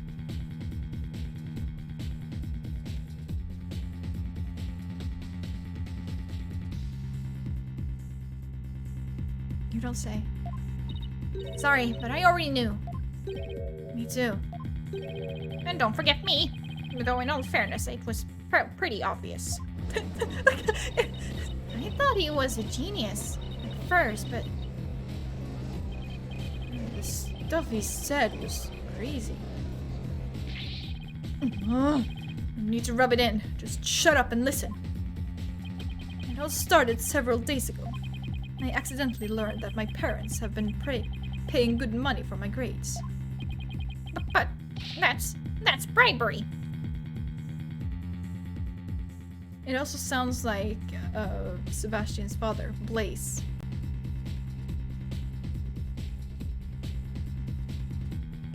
Like Sebastian, he thought he was so good, and he thought he was so smart and so clever, but it was just his father that was just like paying people off to get him good grades at the same school, by the way.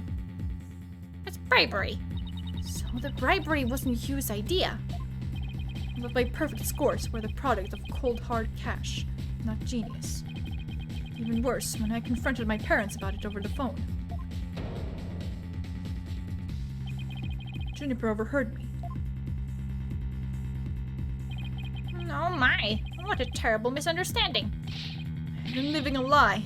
I don't know what else there is to say. I'm no genius. I'm completely worthless.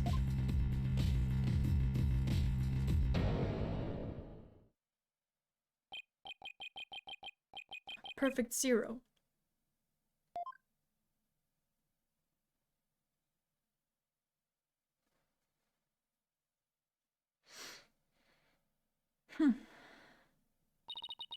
Hugh. Even so, I still wanted to make it up to Juniper for disappointing her like that. That's why I wanted to clear her name by pinning the blame on me. I mean, she probably hates me now, so it'd be a relief for her to see me locked away. If you were trying to help her, then why did you testify against her? You were the ones who told me to tell the truth yesterday, so I thought if I did, it would help her. He wasn't trying to provoke us. It looks like we seriously misunderstood him, in more ways than one. At the detention center yesterday, Junie was in tears when she opened up to me. But the truth is, the friendship between the three of them is still rock solid. If there were something that could help me prove that to Hugh... We even have proof of our friendships. Yeah, as long as our friendship lasts, you can bet we'll be carrying them around. I know. What about that proof of friendship they mentioned? I wonder where or what it is. Didn't buy it.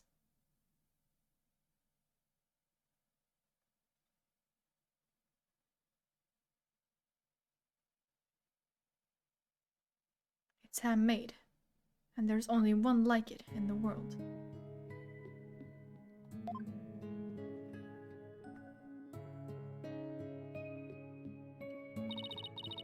Maybe it's... No, that's definitely it. That band around his neck. Mr. O'Connor. That band around your neck. That's your proof of friendship, isn't it? Proof of friendship? Is that anything like a proof of purchase barcode? Sir. In court, evidence is everything. That's why the three friends created friendship bands. It's the evidence that proves their friendship. Oh, how very interesting and chic. If they have doubts about their friendship, they can look to the proof they have on hand. That's why Mr. O'Connor's hand always goes to his neck when he's pressured. It proves he still has feelings of friendship towards the other two. This is so wholesome, honestly. Like squad goals. It doesn't matter if I wear it, if those two... Objection! But they feel the same way too. I know they wear their friendship bands somewhere. Junie and Robin must both feel the same as Hugh. I just know it.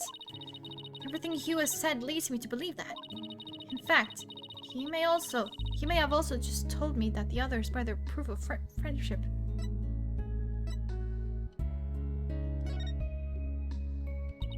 All we have to do is think back to their testimonies.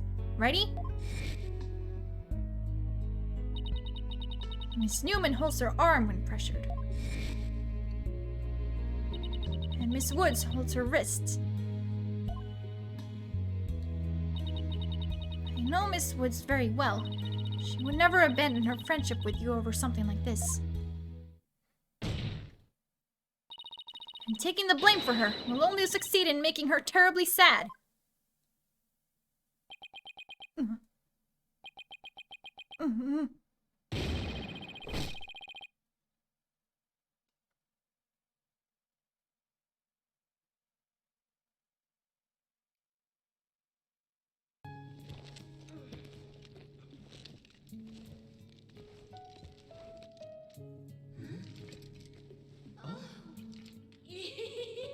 Robin, those bands of friendship that you made, just for the three of us. You may have forgotten about them, but not me. How did they get it around his neck? That's what I want to know. Hugh. Ah, Hey, Hugh!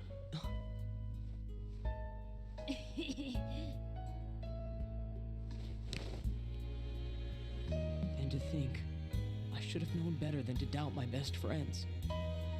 Yo, why am I gonna fucking cry?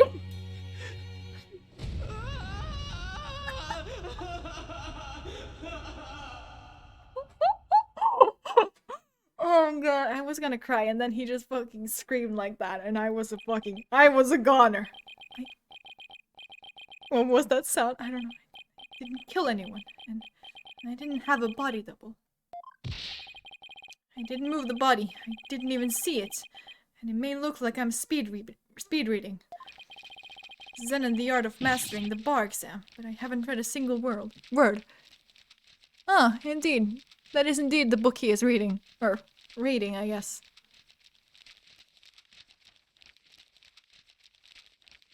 What is this in English? Are you okay? It's late for you. If you want to go to sleep, then go to sleep. I'm still not quite finished. Huh? Well, you could have fooled me. In fact, you did. Hugh. Okay, if you say so. So, Miss Sykes, can I place my trust in you? I'm going to save Junie, so yes, you can place your trust in me. Then am I to understand that the witness is recanting his confession? Yes.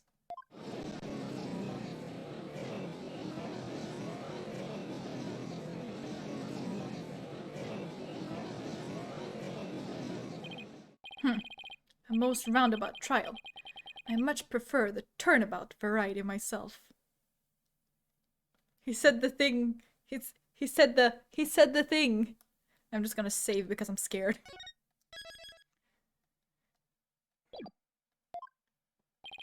Now we are back to the fact that there was but one suspect who lacked an alibi. Which is, in the end, the truth you've been seeking this entire time. So we're back to square one. Now I'm exhausted and depressed. It probably doesn't matter at this point, but I might as well update the mood matrix.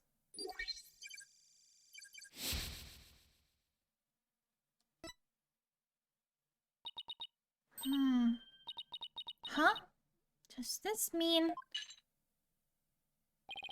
Further resistance is futile. The time for a verdict is nigh. Objection! Please wait! What sort of devilry are you up to now? What if our client wasn't the only one without an alibi? The trial would continue, right? Well, yes, I suppose it would. But after such a thorough investigation, does such a person really exist? Yes, we found someone. It may have seemed like a major roundabout. But Mr. O'Connor's testimony has cracked this case. There's no more noise. He was telling the truth now. During the mock trial, the balcony seat opposite him really was empty. Which now means there is one person unaccounted for.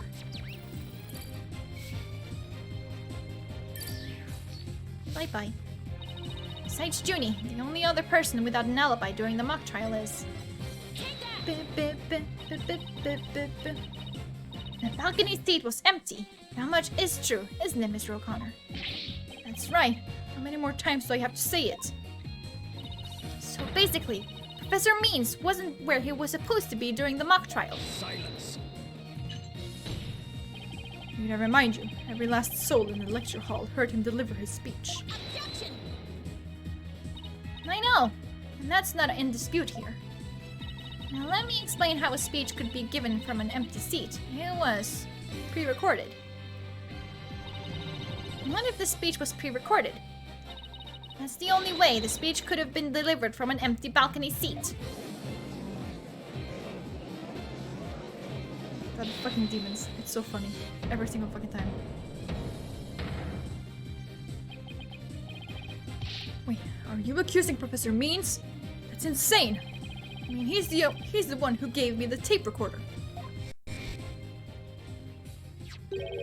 Take this to the police, he said, and tell them you found it. What? Really? Wait a second. Mr. O'Connor, did you just say that Professor Means gave that phony recording to you? Mr. Means. Phony? The defense will refrain from hurling unsubstantiated allegations. Well, I said he gave it to me, but what do you mean it's phony? How? Who could have seen this development?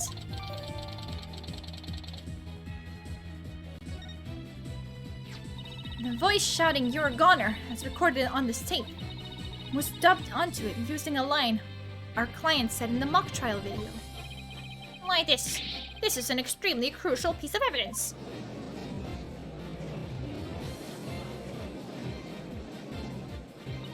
Professor Means gave Hugh the phony tape. If that's really true, Professor Means has guilt written all over him. Your Honor, the defense moves to call Professor Aristotle Means to the stand. Silence. No, you.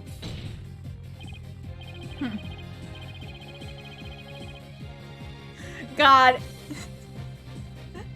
Every single time. The seat was never empty. It was but an oversight by our dullard of a witness.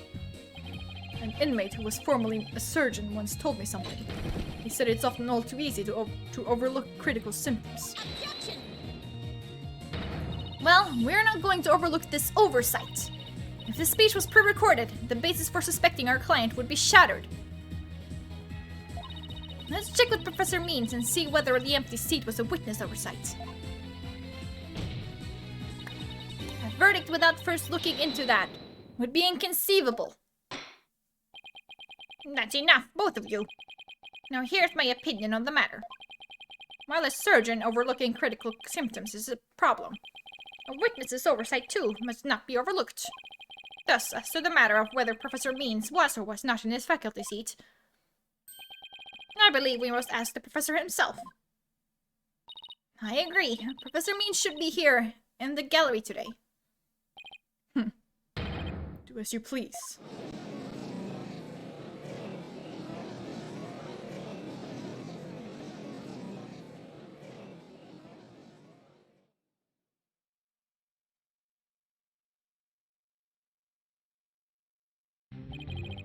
Will you please state your name and occupation for the record? Certainly. I am Aristotle Means. It's kind of fun. I teach the lawyer course at Themis Legal Academy. Let me add that while I welcome any opportunity to assist with a trial, I don't care for this undue suspicion. Don't worry, Professor. We're just interested in the mock trial video right now. We just need to take another look at that speech you gave.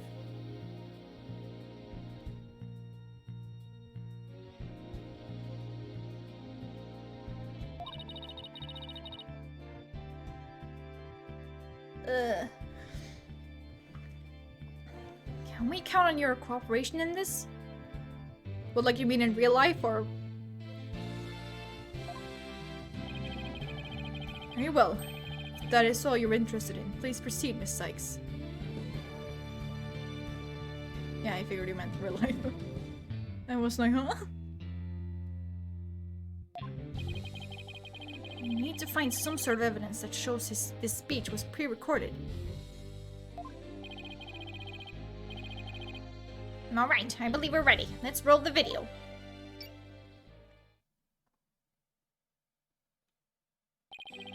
Good afternoon. I would like to start by thanking you for coming here today. The mock trial, the crown jewel event of the school festival, will begin shortly. When I was a student, I too could hardly wait for this day to come. Oh no, I'd forgotten how long and boring his speech was. Wake me up once this is over. Black Willis. Hey, no fair! The experiences of our youth have a powerful and profound effect on our adult. Ah, you there! Wake up! Pay attention!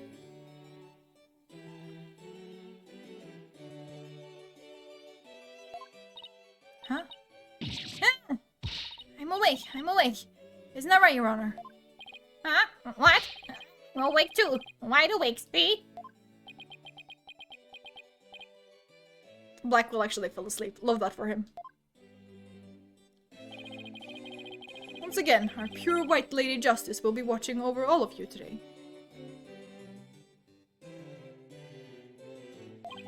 Pay attention and you may make a difference one day. Now, let the mock trial begin.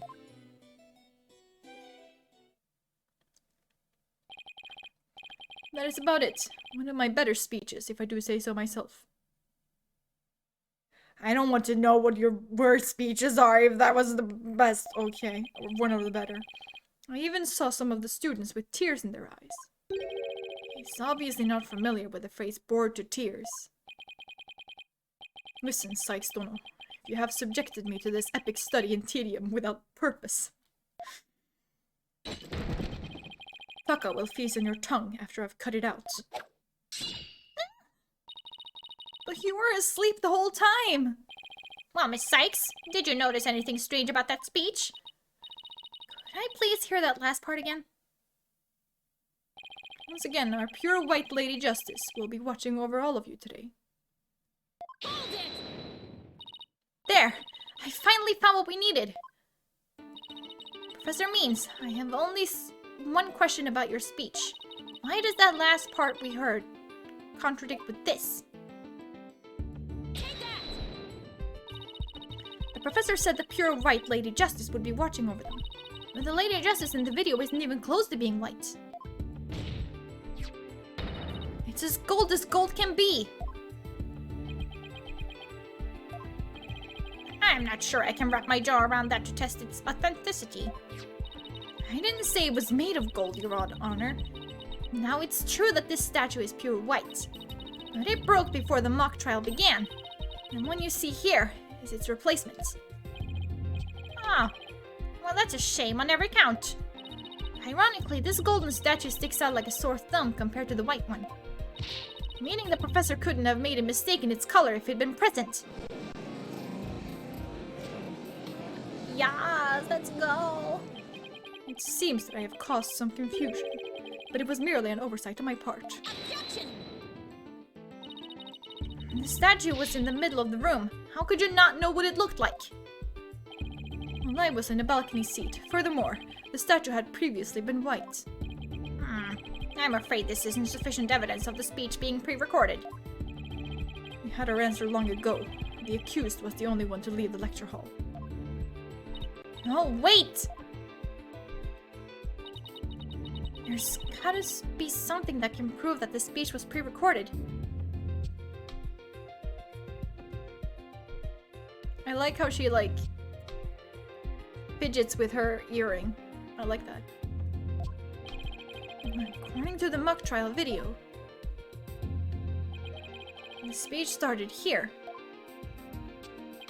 and ended here. It was a little over 10 minutes, but I doubt anyone wants to be tortured again. It was only a little over 10 minutes. It felt like it went on forever. How'd you figure out how long it was? Easy. There's a timestamp in the top right. All you have to do is subtract the time the speech started from the time it ended. The speech goes from 10-minute mark to 20:35. Wait a second. I could swear I've seen this same interval of time listed among the evidence. Wait, no, I think I remember being stuck on this one. Seriously, I was like, I thought this one was such bullshit. I feel like I remember I was like fucking ranting to myself about it because it was such bullshit. Maybe there's a way for me to use the speech time to show that it was pre-recorded.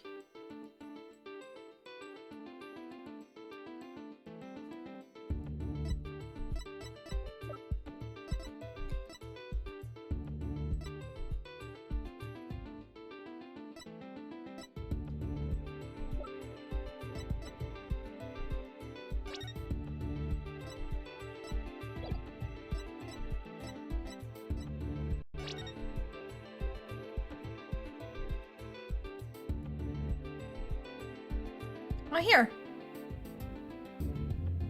Ah, it has about 10 minutes and 35 seconds of noise requiring further testing. Okay. I feel like I could remember that something being bullshit about that, but apparently not. Maybe I just remember wrong. I would like the court to take a look at this. And this is a voice print analysis that proves the voice on the tape recorder belongs to our client. Yes, but didn't we just establish that the voice on the tape recorder was a fabrication?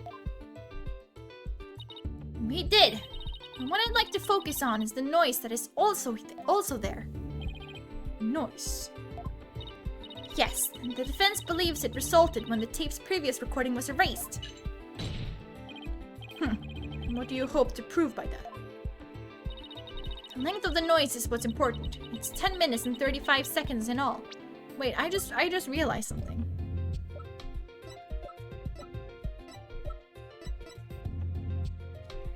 Who the fuck uses a tape recorder? And this is set in 2027?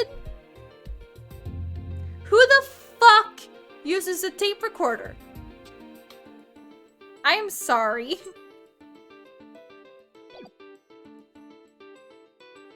I was thinking it was like a recording software. I've been like thinking about that. It's pretty much the entire time.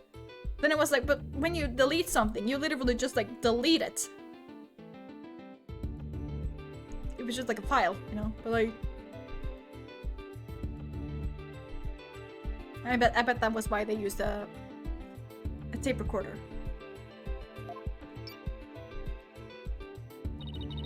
And what did the timestamp read at the moment Professor Means began his speech? That would be exactly 10 minutes. Now let's fast forward this long-winded exercise in boredom to the end. Okay, stop. The video timestamp now reads 20:35. Based on this, we know the time it took for the speech alone. Right, subtract 10 minutes and you get 10:35. 10 minutes and 35 seconds? Right, 10 minutes and 35 seconds. Same as the noise on the tape recording. I assume you all understand what this means. Professor Means' pre-recorded speech had been where the noise is now. Silence. You seem rather confident, considering this is a mere happenstance match of numbers. Maybe if it was just like 10 minutes, but considering the seconds line up too. Objection! But is it really just numbers? The lab is continuing their study of the tape. So far, they found signs of overdubbing. But it's going to take a bit longer to recover the audio that was erased. The police are analyzing the noise as we speak. And it won't be long until we know what was originally there.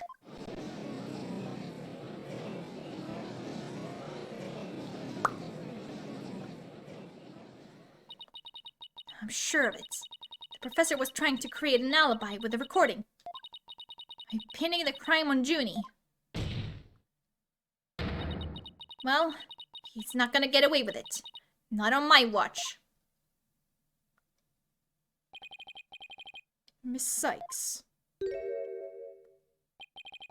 I believe you are well aware of my methodology. Even if Juniper were the perpetrator, I would vigorously defend her as per my word. And to that purpose, I'd offer to be her lawyer. Alas, look what's happened. All I've stated are obvious deductions derived from evidence and testimony. Truth be told, I had no intention of testifying. I had been keeping quiet for Juniper's sake. But now that you cast this blame upon me, I have no choice but to reveal the truth. Uh-oh, this doesn't sound good. I will now reveal the truth behind why I had to pre-record my speech before the mock trial.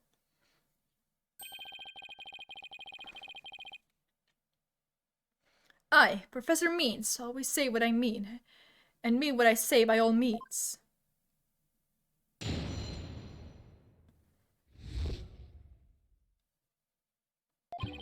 The defendant came to me with what she said was very important and by necessity secret. She asked me to pre-record my speech and come to the audio room during the mock trial. Juniper confessed to the murder and asked that I get her declared innocent in court. She also said I'd become an accomplice after losing my alibi due to the pre-recording. But when I said I would protect Juniper, I meant it because it's the humane thing to do. Oh my, so you're saying the defendant threatened you? This has to be a lie. I mean, everything about it lines up too perfectly to be true. Oh, this most consequential of occasions. Let me be completely frank with you. No. Your name is Aristotle. Juniper has truly taken to heart my teachings that states the end justifies the means. Shut your fucking face. I don't believe you. When she asked me to defend her, she said I must also prove her two friends innocent. Our two friends? The witnesses? Correct. Hugh O'Connor and Robin Newman. I was to ensure all three walked free. All three were to achieve their dream. That was the result Juniper was seeking. And she was even willing to threaten me, her own professor, to that end. And no doubt had high praise for her ruthless tactics. Yes, well, that's why I vowed to vigorously defend her despite her threatening me. There was a time when lawyers merely sought the truth if they wished for victory in court. But alas, those days are over. Now in the defense of justice, order, and all that is good, the end justifies the means. I am so sick of hearing that phrase. Though it truly grieves me so, I must tell you this. Forsake the truth if it's victory you seek. Steel yourself for this new courtroom reality.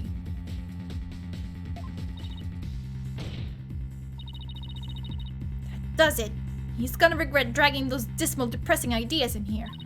Since he's already surrendered to the dark age of the law, it's up to me to fight it. I'm so silent, Sykes-Stone. Something the matter? This is a court of law. It's no place for long-winded talks about idealistic principles. That's why I'm going to let the evidence do the talking.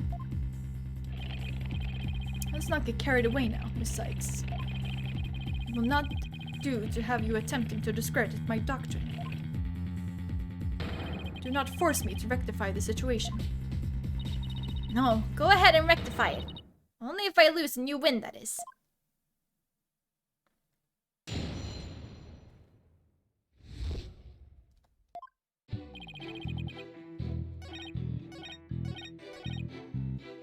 You would protect Juniper, would you now?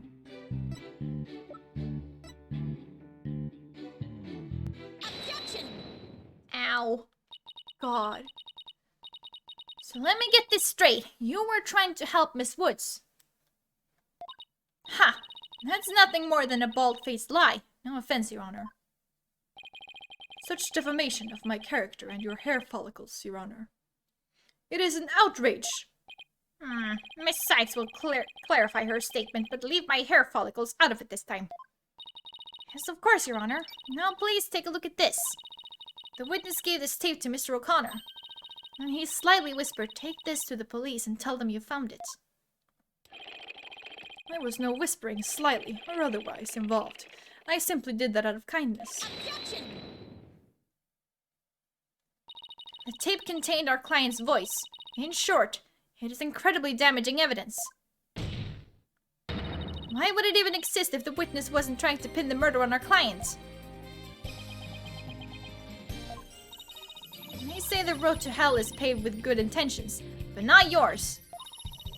You never had good intentions, only lies to protect yourself with while blaming another. You, Professor, are the embodiment of the dark age of the law.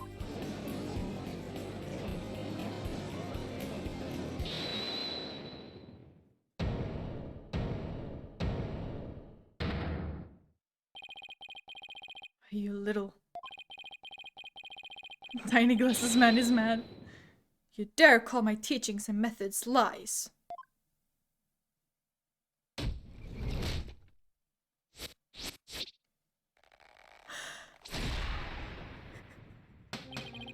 Because Legal Academy is a proud institution. It's the most powerful in the world. You'll never forget what true education and lawyering means once I'm through with you. Huh? Professor Means? What's with your hair? Quiet! No talking in class. Oh.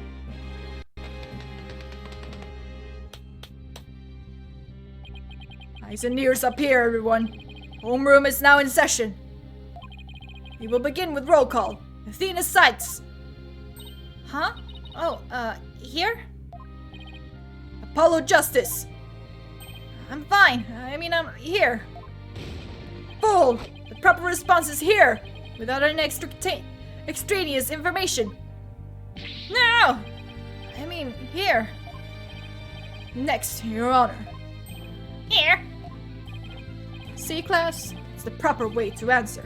Simon Blackwell. I said, Simon Blackwell, are you here or not? We love a bad boy. There's always one, isn't there? Well then, I'll just mark you as absent. Now, get out of my class this instant. Get out? Very well, if that's your wish. Who am I to defy my homeroom teacher?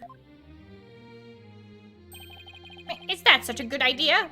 Prosecutor Blackwell is free of his shackles. I'm here, but not physically.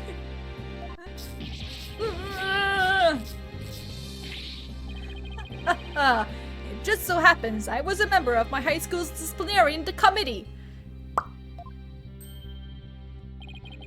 But is that really so shocking? Constabulary lapdog to teacher's pet. What a malleable mutt you are, you fool bright. Very good, Bobby. You just earned a gold star and a promotion to head disciplinarian. Alright. Class is now in session. Why do I have the sudden urge to go to the nurse's office with a stomachache?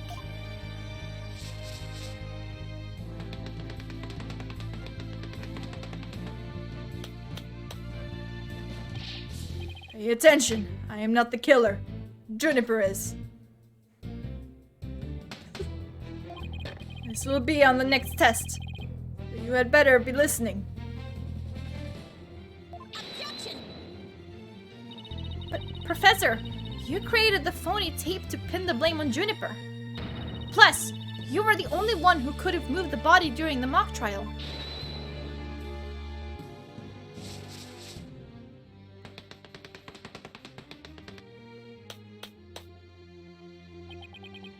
Athena, you disappoint me so. To think you would label me a murderer. But didn't we meet him prior to the... Is he dumb? Yes. Now pay attention. The murder occurred on the 23rd between 6 and 8 p.m. Oh, the murder. Alright, okay. Fine. But I was already at home by that time. So how could I have been involved in this crime? Objection! Professor Means, Can you really prove you had already gone home by that time? And you proved that I was still at school. No, I can't. So you admit it. You just earn extra credit for your honesty. You have also earned yourself lavatory cleaning duties until you graduate. No! I do enough of that at the office.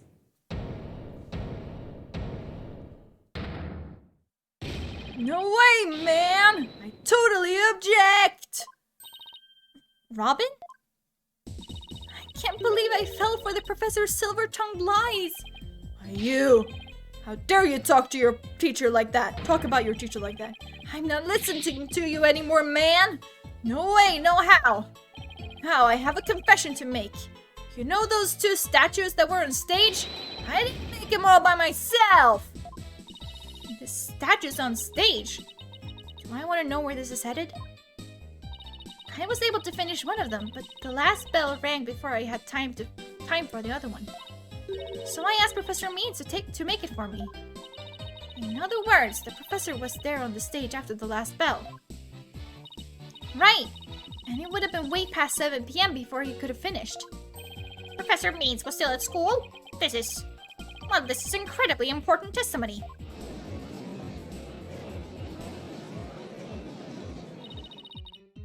The professor told me I'll take care of it. I thought my parents would let me be an artist if I said I'd made both statues myself. I'm so sorry for not telling the truth! Robin. Quick! Somebody get this juvenile delinquent out of my sight! Simon, you're head honcho among the delinquents. Do something! Ah! And who's in charge of the class pet around here? Not interested. But if you want a class in swordsmanship, I'm your man. Of course, only real blades will do. No swords at school! All weapons will be confiscated! Ah! Nurse! Nurse! Where's the school nurse when you need one? Is he delusional? It would seem Sykestone seeks a showdown, Professor. In which case, you would do well to draw your staff, quick as lightning. Very well. Said no pets allowed.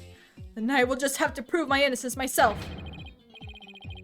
The real lessons begin in 2nd period. Prepare to be served old school style. What is that?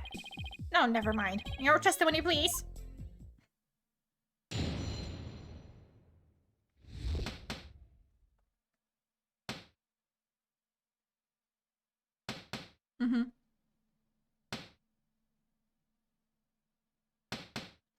So do we prefer this or his creepy smile? I can't tell.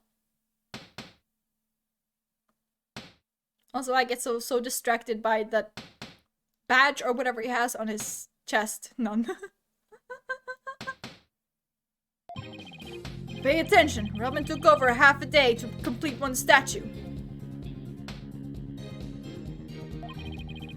I, however, finished most of the other statue between 7 and 8:30 p.m. Defendant Juniper saw the 2 statues with her own eyes at 8:30 p.m.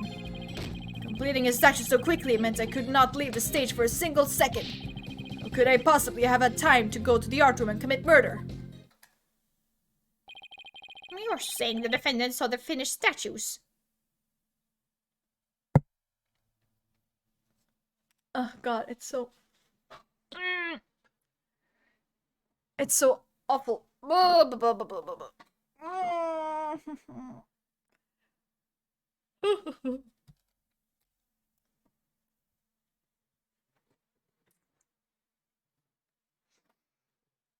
It's awful because if I have like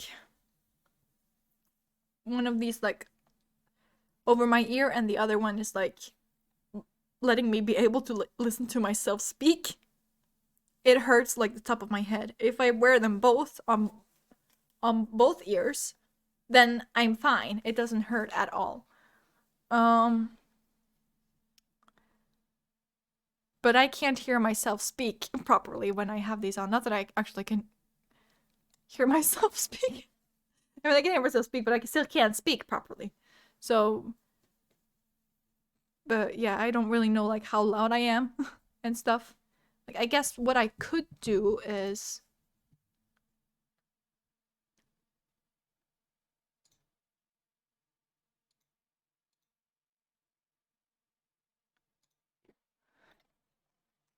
if I do this, then I can actually hear myself. Though, not very good. Also, slightly delayed. And, that's just not gonna go well for me. I'm trying my best here. Oh my god. You're saying the defendant... Nope. I cannot do... No, I cannot do that. I can't... Shut up. I can't do that. Damn it. I need an actual mixer. Or something that will let me, like, relay my voice directly back to me. But, like, the only thing I have is my phone, and then I would have to, like, use one of the earphones, wherever the fuck that is. I don't even know where that is now. And get, like, an app that can, like, relay my voice directly. But other than that, whatever. Okay. You're saying the defendant saw the finished statues? Precisely. She said so herself at the detention center yesterday. Her defense team was there and heard her say so too. Don't try to deny it now. That evening, I went back to my dressing room to get something I'd forgotten there. It was well after the last bell rang.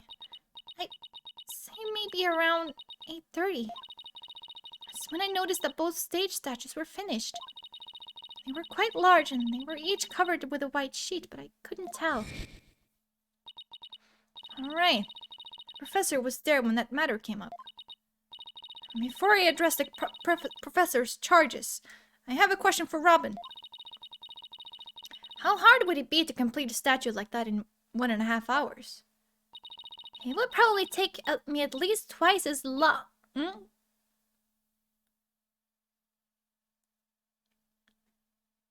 They should just have put, like, the emphasis on twice as long. Because that would be, like, more accurate to what it's like in Japanese, I would at least assume. Not that I can translate this into Japanese at all, but, like...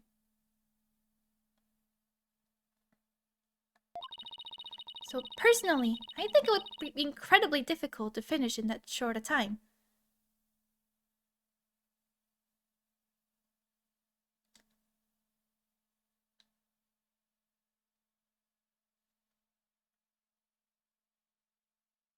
But it just doesn't sound very good. You know, so it's one syllable.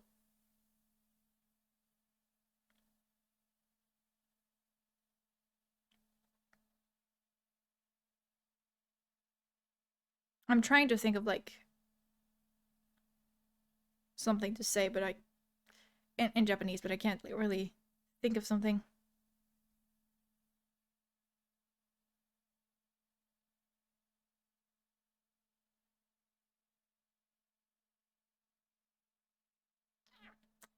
Okay. Personally, I think it would be incredibly difficult to finish in that short a time. Ah, oh, that didn't exactly help our case. He won't get off that easy. He's bound to stumble over his own slippery means.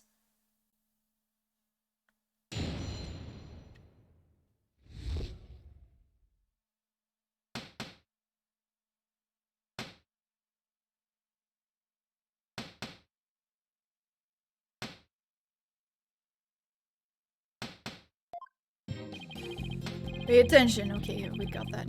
Press on for statement.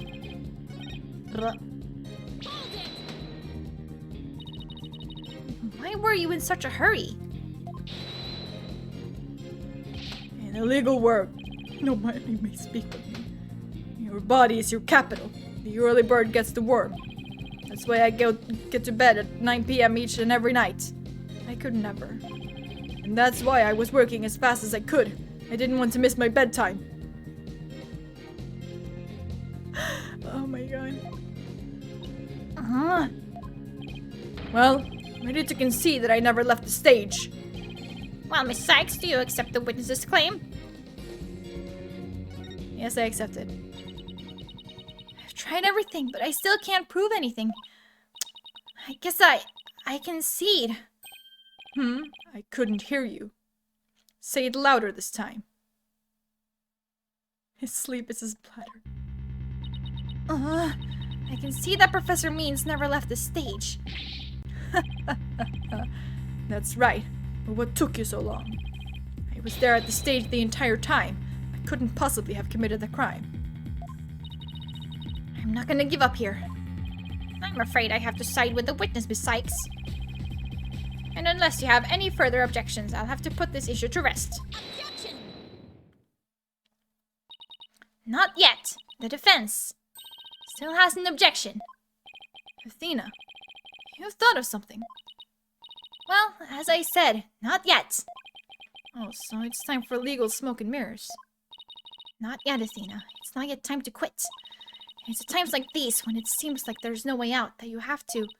Yeah, you have to turn the case upside down. Instead of focusing on whether Professor Means could have gone to the art room, I should focus on how he could commit murder without going there. Seems our young lady has a real bona fide idea. I must use any means possible to distract her. See if she can think while I cast these stones.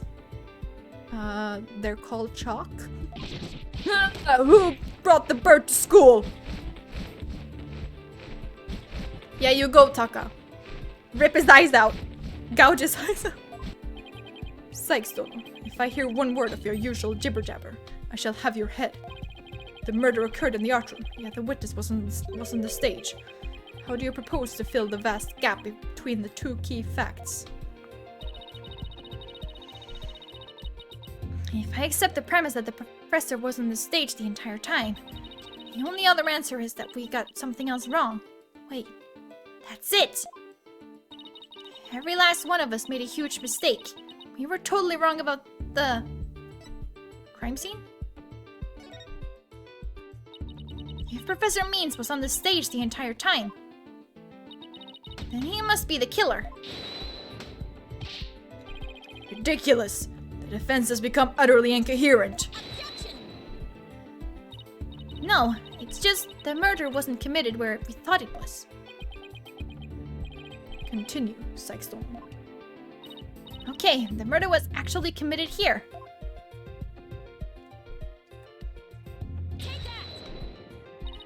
The greatest riddle of this case has been how the body was moved from the art room. But if the murder occurred on the stage, that means the body was never moved at all.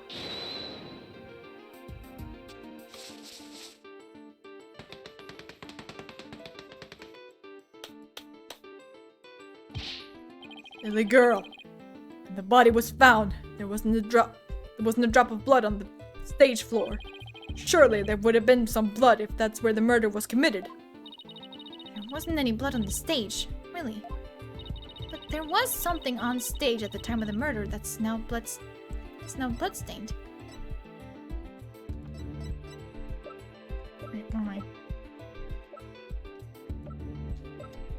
I'm still not used to this, but the fact that I can do this, oh, so good.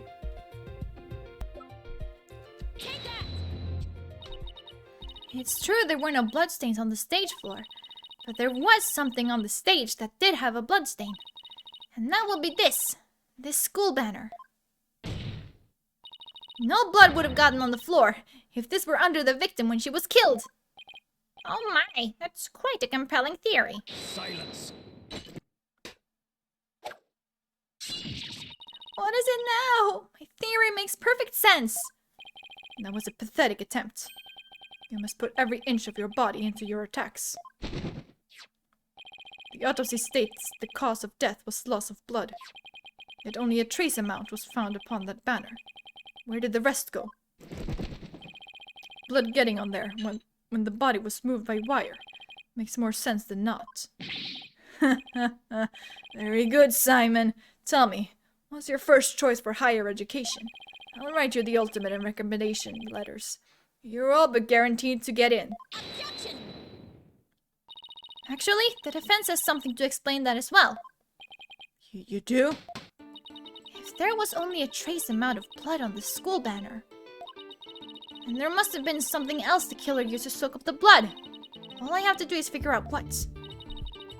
This is what soaked up most of the victim's blood.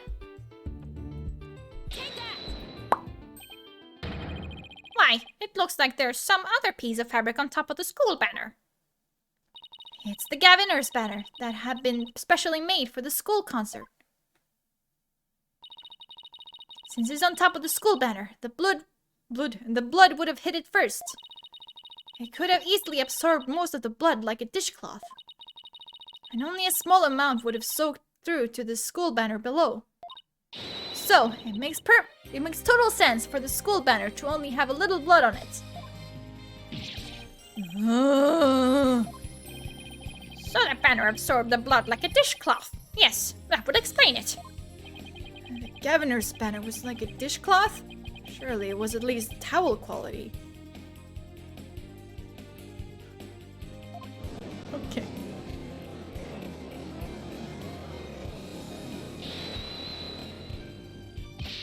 Simon, don't just stand there. Do something. Silence. Sykestorm, you are learning to wield the blade quite well. But how will you respond when I come slashing at you like this? The remnant of a large bloodstain was detected in the art room. But why would there be blood there if the murder occurred on the stage as you claim? Objection! The bloodstain in the art room was faked. How? I'll tell you how. All that was needed was something that could transport the blood upstairs. And that something was a piece of evidence we've just finished discussing. The killer used this to bring the victim's blood up to the art room.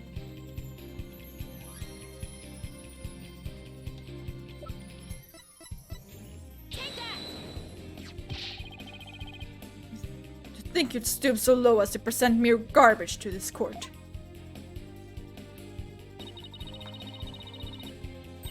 It's only garbage because someone tried to destroy it by tossing it in the incinerator. That someone was most likely the killer seeking to get rid of crucial evidence. The killer used the wire to bring the blood-soaked Gaviner's banner to the art room. Then, the blood was wiped onto the floor to complete the ruse. It makes perfect sense. Huh. Huh. I like how you can see his mohawk over the blackboard. Order! Order! This is quite a development. To think the body was never actually moved. Hold it right there. The body must have been moved. How else do you explain that loud crash you heard during the mock trial? If it wasn't caused by the body crashing into the statues, then what was it? I hadn't thought of that. If that loud crash wasn't the body hitting the statues, then what was it indeed? The knot in the school banner shows that something was carried along the wire in it. So if that's true, I know what I have to find. Something that was in the art room before the murder, and then on the stage after. The object that was sent down the wire to crash into the statues was...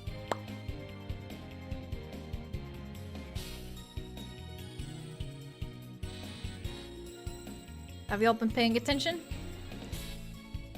I remember the ending now.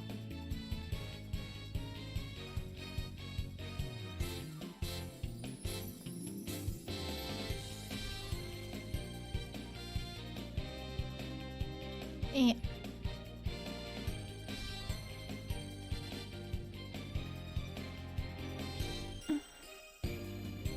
The law statue.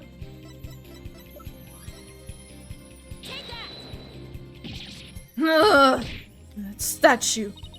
Yes, I believe it was this statue that broke the other two, not Professor Court's body.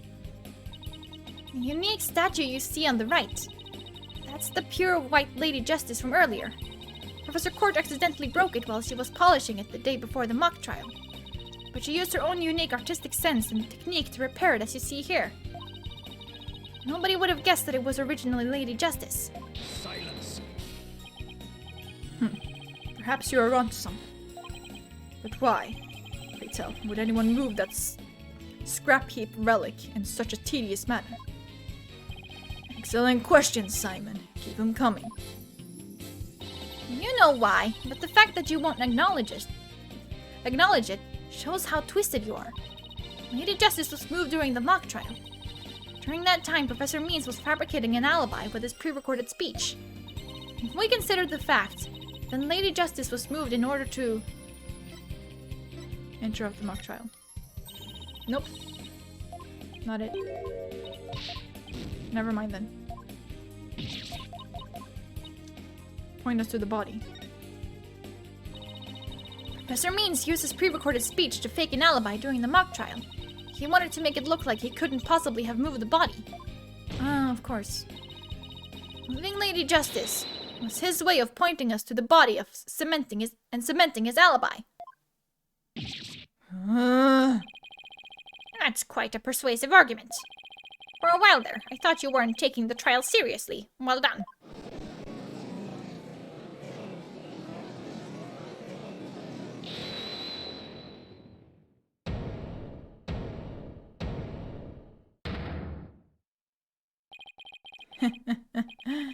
You should never underestimate me, Athena Sykes.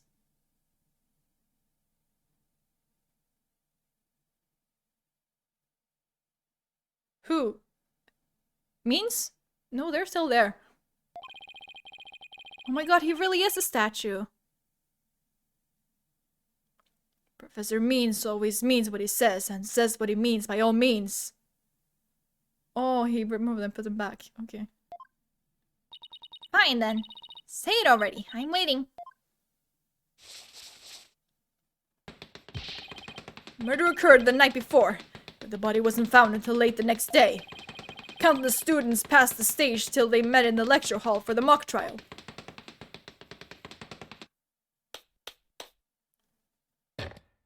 So answer me this. Why didn't anyone see the body that entire time? That can't be explained by, If the victim was murdered on the stage and left there, the body would inevitably have been discovered. And of course, there was nowhere to hide that body upon that stage. This is not good, Athena. Our claim is this close to being beaten to a pulp. I know, but we've come so far.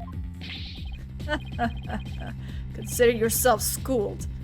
I couldn't have possibly killed anyone. The killer is none other than Juniper Woods. It always has been, and it always will be.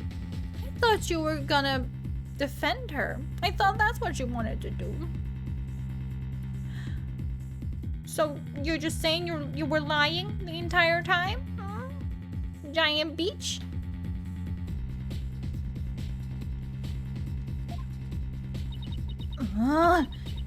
Just wait a minute.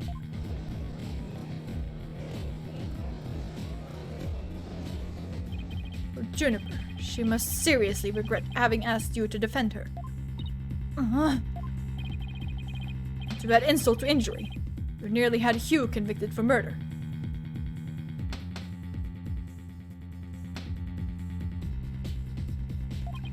Surely, you haven't forgotten that little fiasco.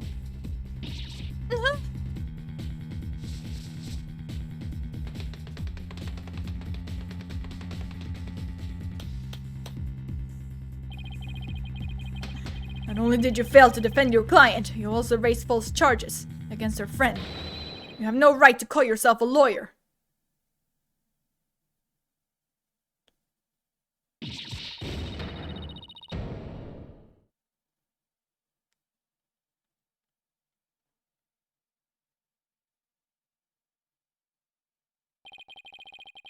this trial proceeds in the same manner and ends in the same way as that mock trial, would you not lose everything you've worked so hard to gain?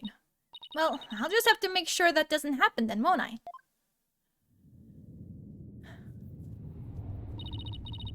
Tell me I've failed once again.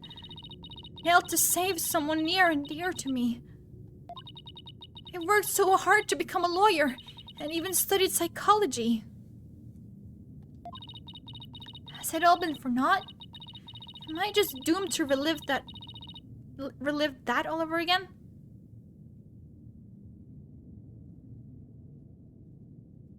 I looked outside earlier today and I saw that there was like little to no snow on the ground, and I got so happy. I was like, oh my god! The snow is gone! Hell yeah!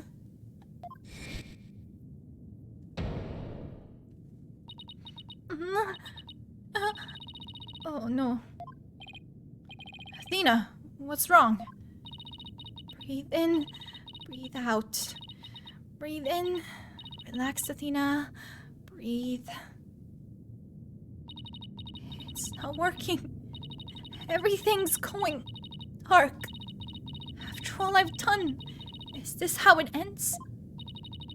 Forgive me, Junie. I couldn't protect you like I said I would.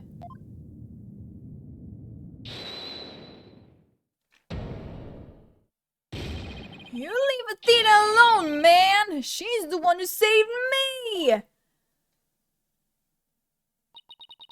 It was because of Athena that I could stop hiding and start living my life as a girl again. And she saved the friendship between Hugh, Juniper, and I. I think you're an awesome lawyer, Athena. One of the best. I love Robin. Honestly, she's so cute. Or they, or whatever pronoun they want to go by. I don't care. I love them. But I raised false charges against Hugh. And that's not all. I've done some seriously unforgivable things. Yeah, I said that earlier. You're not the first one. What's the big deal? False charges are nothing to be scared of. And I'm not even mad at you. I should really be thanking you. You used legitimate means to expose my wrongdoings and give me a chance to re-examine what's important. But what does it matter if I can't shade Juniper?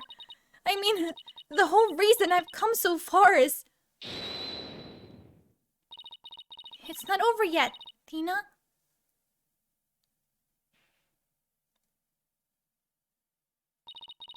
Even now, at this very moment, I still believe in you. Junie! I know you better than most people, Tina. And I know you'd never surrender to the dark age of the law like the professor did. Thank you, Junie. But I feel like I can barely breathe. I don't know what to do. Silence. Stop your bleeding this instant. You look an utter fool. Prosecutor Blackwell? There is one who awaits you, is there not? And that is the reason you have studied so very hard. Are you prepared to give up on all you have worked for thus far? It would not do to have you disappoint you know who. I hate that it rhymed. I...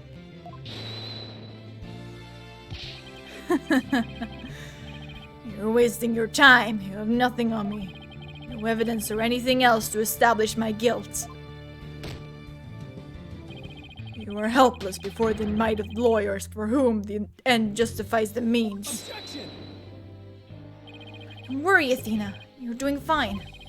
The truth will always win against... Win against people like him. But, Apollo, what am I supposed to do now? Listen, all you have to do is take a deep breath and look back over the entire case. If there is truth to be found, you're sure to find it. Yeah, what about it? Now let me see you smile. Remember what Mr. Wright said? In the worst of times are when lawyers have to force their biggest smiles.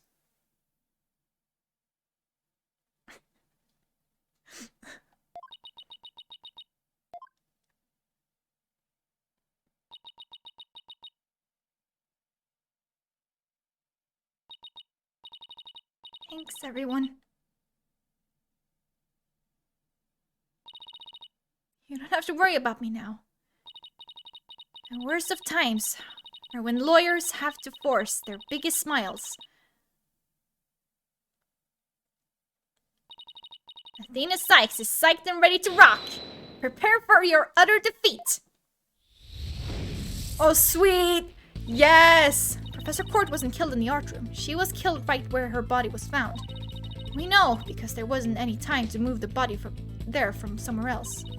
That means the body had to have been hidden somewhere on stage until it was found. Let's think along these lines and see where it takes us. First up, when did Means remove the body from its hiding place. Let's see. What was he doing right before the body was discovered? He was using the span of time his fake alibi created to move the body to where it would be more easily spotted.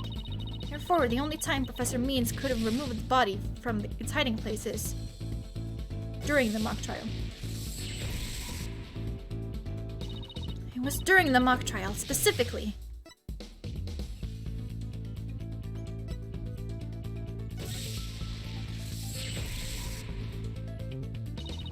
Professor Means moved the body to an easily seen location during his long pre-recorded speech. The professor also moved something to the stage that wasn't there before, specifically.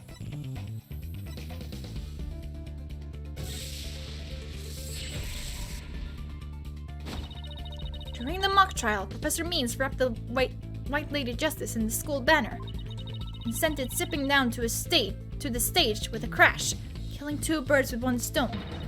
He drew attention to the body and made it look like the murder occurred in the art room. But was there anywhere to hide a body on that stage? It doesn't seem likely. No, there had to be someplace. Wait a second. How about something that should have been finished but was only mostly done? Something was used to cover the body up. But it didn't draw undue attention because it looked like it belonged there on stage. In that way, no one would suspect there was a body hidden inside. What was already on the stage and capable of concealing a body?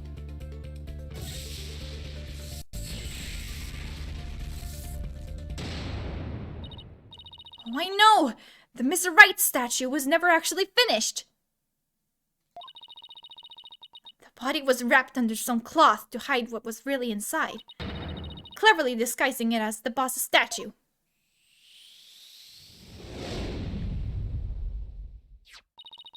Miss Newman gave up on the right statue, yet Professor Means finished it in a single night. Yes, what an impressive feat that was. Objection! No, his so-called work of art deserves none of our praise. That's because it was only a facade to hide his real work. The murder of Professor Court.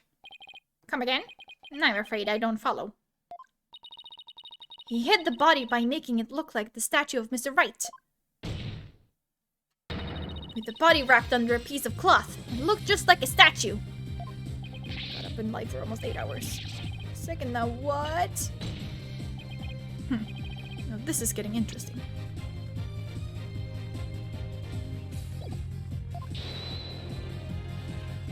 No, this is getting preposterous. How would such a thing even be possible? We'll never know until we try. Uh-oh. I think I know where this is going. Okay, Apollo. Time to turn me into a reasonable likeness of Mr. Right. I'm going to pose like the statue, so. And now like so. Yeah, like so. And now I want you to wrap me up in a cloth, so that I look like a statue. I hate to ask the obvious, but where am I supposed to get this magical cloth?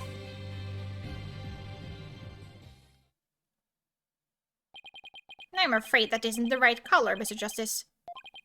Well, given how sudden the request was, it's kind of the best I could do, Your Honor. Alright, I think that about does it.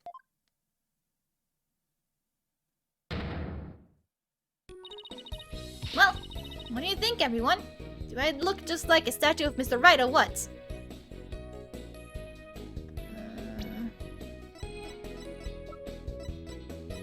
Do I have like a picture of what it was supposed to look like?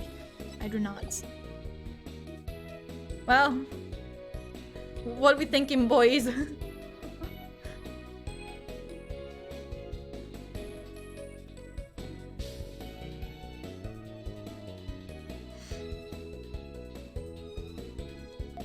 No. Looks like some random person to me. This statue's a pair of busts. Phoenix Wright has that spiky hair on the back of his head. Get the hair! The statue's head is way bigger than your average person's anyway. Gotta hand it to me for trying anyway. Wait. The hands! Her arms are raised over her head and there are dark bruises around her wrists. Yeah, the professor was probably tied up with something. The marks on her wrists indicated she'd been tied up. Apollo, tie me up in a new pose. Wait, you're not into this kind of thing, are you? Okay. What? No. Besides, it was your idea. Tell me how to tie your hands already.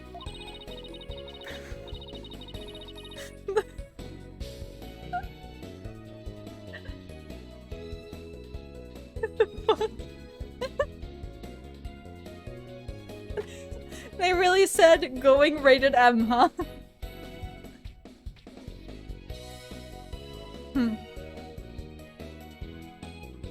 Professor Quartz's wrists were tied together, and I can't help but think that's related. How should I arrange myself to match the shape I want, given her hands were tied?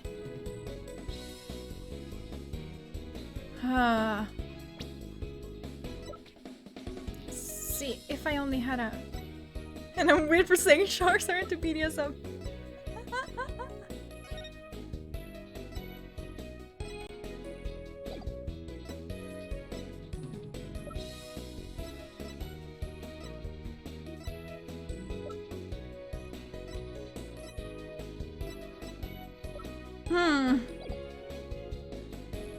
What are we thinking?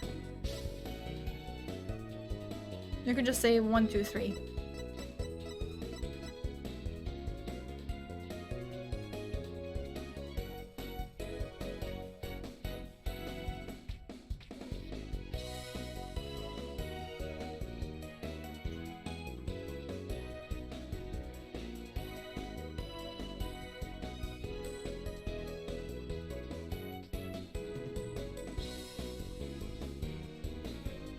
It has to be this one, right? I both of my hands in an objection pose. You sure? What about the spiky hair on the back of the head? Well, I know. The boss is right there. Go pull some out and you can glue it on. Okay, I'm on it. Objection!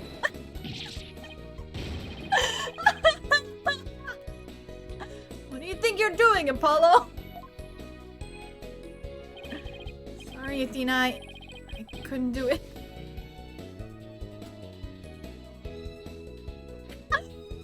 Okay, that was worth it. Okay, let's go to. Don't be such a wimp. Ah, how unfortunate. And I was so looking forward to seeing where that was headed. It's all Apollo's fault. Guess I better think of something else. How should I arrange myself? Objection to my hair being pulled. Love how Apollo was just like, okay, yeah, sure. Then just goes over and... Objection! Okay, let's go behind my head. Apollo, tie both of my hands behind my head.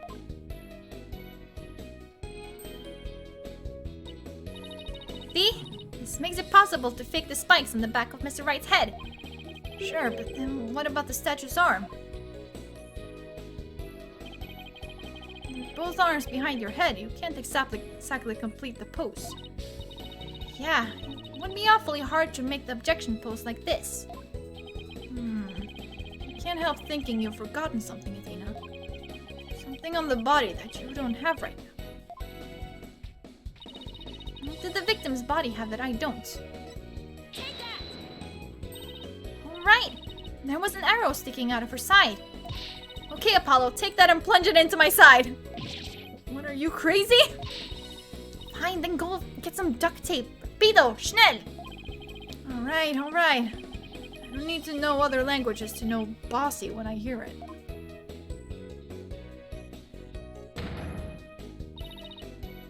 The fatal arrow to the side. Spiky hair created from 2 hands. Masterpiece in the making. Now cover me with that cloth. Remember to make the arrow stand out, okay?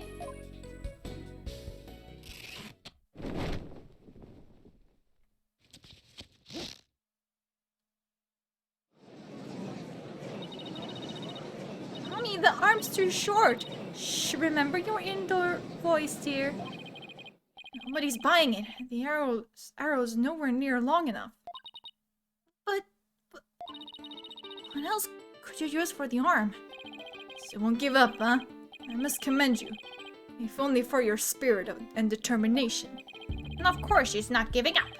After all, she's put me through. She owes me an explanation, and one that makes sense. Now, disappoint me again and the penalty will be doubly painful. Okay, that actually looks kind of scary right now. Yikes. Guess I'd better get it right this time. Think, Adina. Think. Professor Court was murdered when she stopped by the stage to see Professor Means. If it wasn't premeditated, he must have used something close at hand in his little ruse. Apollo, show me those stage setup photos again. Like that? Right now? Okay. Hold on. Please, please, please, please be in this photo. It just has to be. The arm on the Mr. Right statue is really this right here.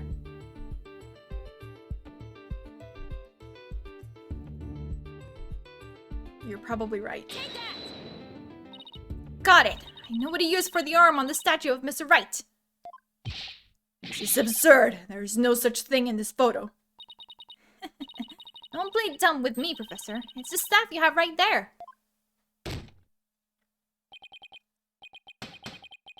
Staff? This is the spear of a great legal warrior. Whatever, just hurry up and lend it to me.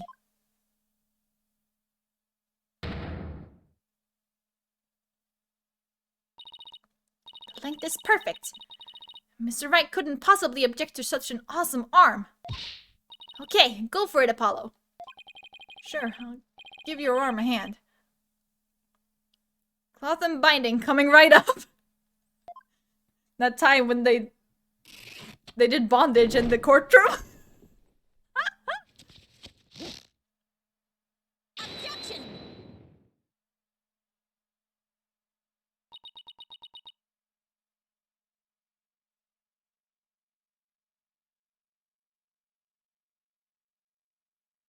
Maybe?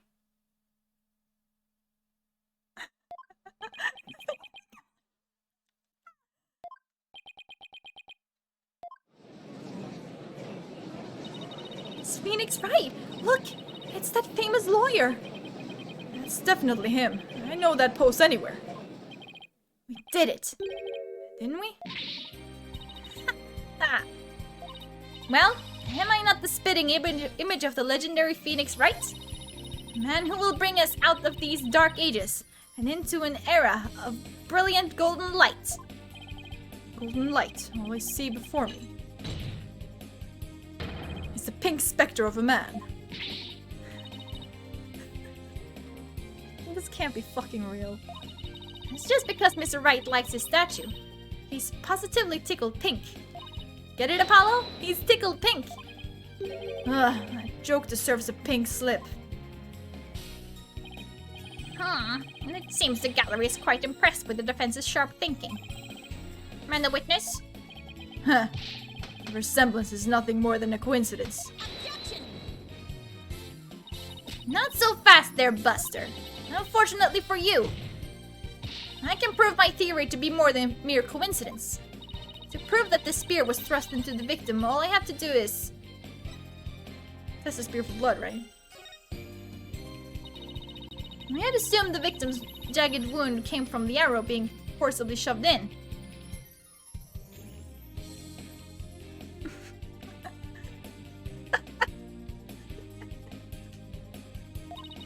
But if the wound was from the spear instead, then we should be able to detect traces of the victim's blood on it. Your Honor, a brief recess, if you will. By any means possible. What if I get rid of my spear? And what if I burn it?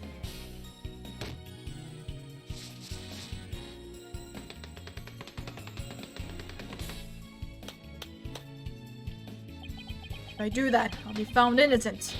Yes, I'm innocent, I tell you. Objection! Surely you don't expect us to take lectures from you now. Now I ask you in the gallery. Help me decide the professor's fate.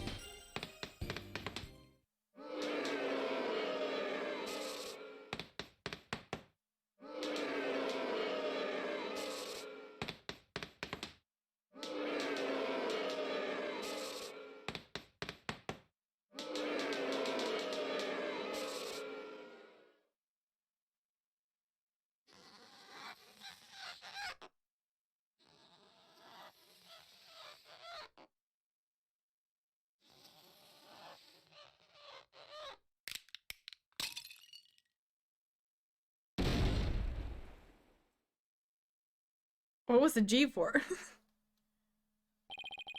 Prosecutor Blackwell, what has become of our witness Aristotle Means? It is as Sykes-Donald suspected. Blood was detected on his staff. He has admitted to this heinous crime, all of it. That was painful to watch. He shall join us in the clink tomorrow. His teaching skills can be put to good use there. Right, he'll teach felons that the end justifies the means. So much for rehabilitation. Can I ask what the professor's motive was? I could barely make out a word he said on account of his shattered teeth. One of Blackwell's fellow inmates was once a surgeon. Why not a former dentist too? I eventually had him put a pen to paper. It turns out Professor Means was the one taking bribes. The victim had suspected him after a report from the class snitch. That led her to question him at length the day of the killing, right there on that stage. The result, the heinous crime that was brought before this court. The fool like Newman had come to know of the script's contents via the victim's note. It seems he came up with a plan to stab the victim with her own awl in order to make the killing look like the one in the script and thus frame the defendant. But that scrap of paper with Hugh's name had the same mark as Professor Court's planner. Yes, about that. Those planners are bestowed upon all students graduating at the top of their class. Really? So then... Indeed, once upon a time, Professor Means was also awarded the same notebook. The handwriting is being analyzed now, but like as not, the scrap belonged to him. This, too, was evidence of the bribery scheme that the victim had obtained. Know that Constance Court was clean, and that only Aristotle Means took the bribes. To think a professor would murder a colleague, then try to pin it on a student. If this is the dark age of the law, then we can only hope that a brighter future awaits. And the first step is to hand down my verdict for a promising young lady. This court finds the defendant, Juniper Woods.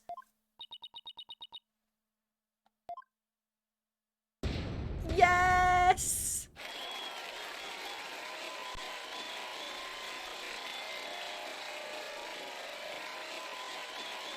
We did it, boys!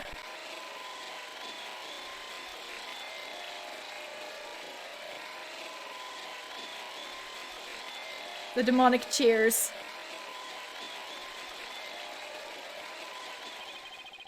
I love how the speed always goes up to 100% when it's just the judge.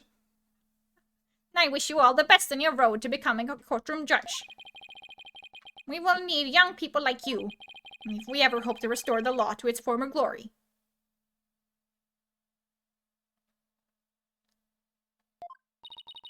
Yes, Your Honor. I'll work as hard as I can. Maybe one day I'll be able to work with all of you to make a difference. Proudly serve Professor Court's memory. Do not let her death be in vain. That's the last thing I expect to hear from him today. Court is adjourned. Yes! My head hurts. Ow.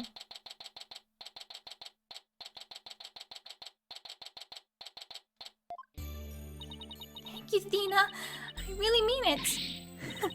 It was nothing, really. I could take the biggest tangled mess of a case and unravel it just like that. I don't know. You looked pretty wound up there at the end. Literally and figuratively. You look pretty hungry for a knuckle sandwich, Buster. I wanted to thank you too, Apollo. Don't mention it. The way you were always there for Dina when she was in a bind. And at the detention center where your smile gave me hope when there was none. It was like the warm rays of the sun shining down on peaceful woodlands. I think you're an absolutely amazing person. Thanks, Juniper. That means a lot to me. And I still have lots of work to do. And I can't wait until we see you on the judge's bench. I promise you I'll get there someday. Yes. That's why until that day, I'll... Guys, I've got some big news. I mean, this is huge. Oh, am I interrupting something? No, it's okay, I think. So what's the big news? The school festival! It was supposed to have been cancelled after what happened, but... We just got a call. In memory of Professor Constance Court, who worked so hard to make it happen. The festival is being extended one extra day until tomorrow. Really? Alright!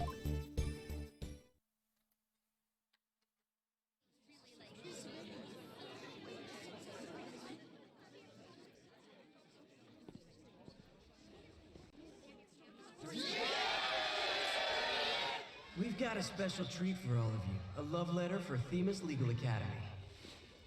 Achtung, baby. It's time for the guitar serenade.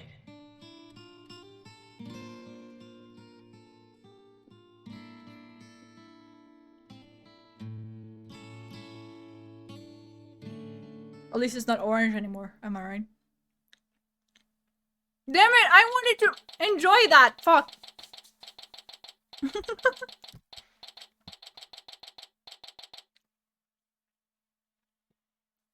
Wait, did it really? I didn't even realize that.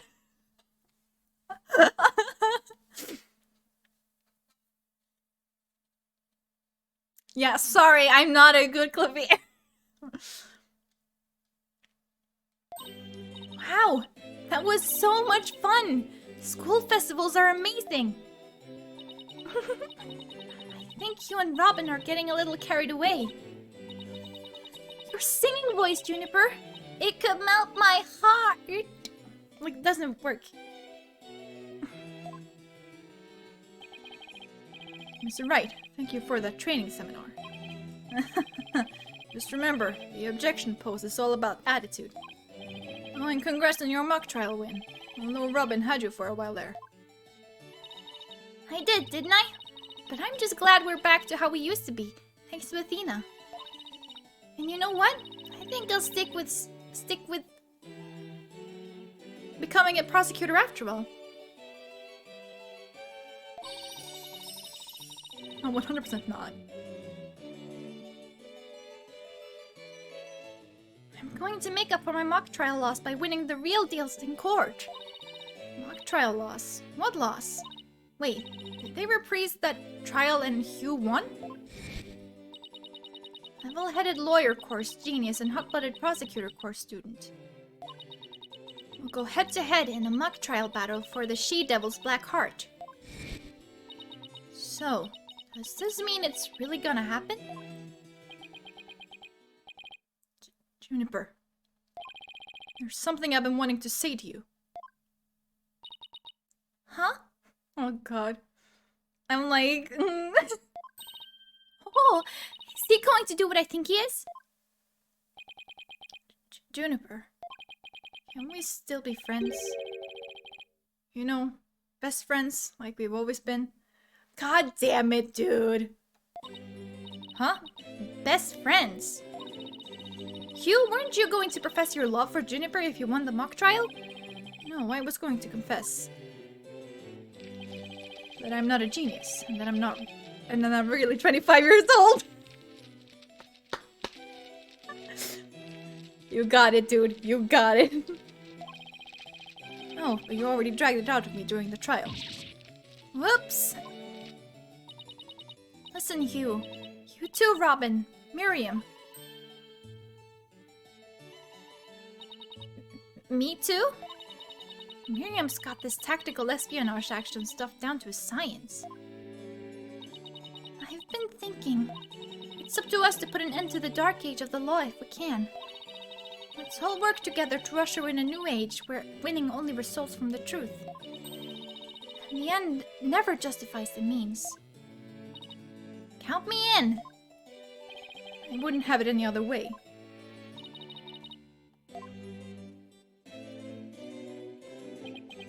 Best friends forever, huh?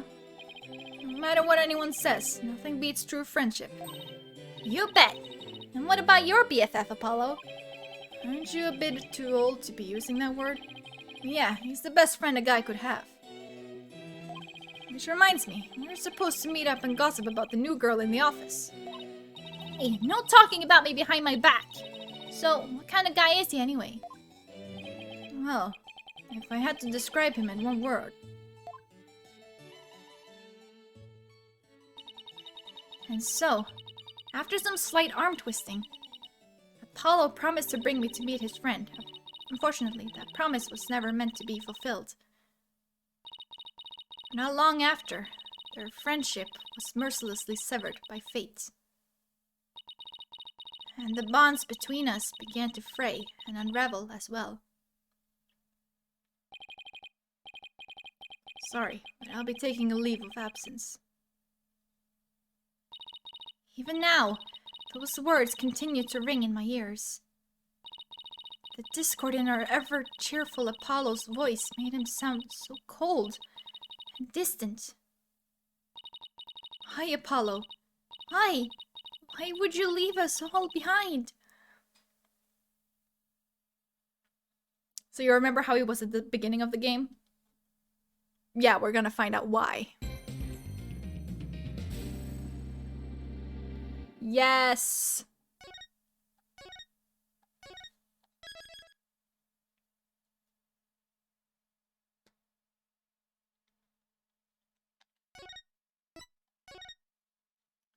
Nice! Oh my god.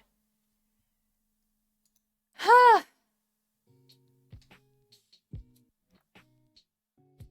So what we think of the episode, boys? I can finally enjoy my cookie.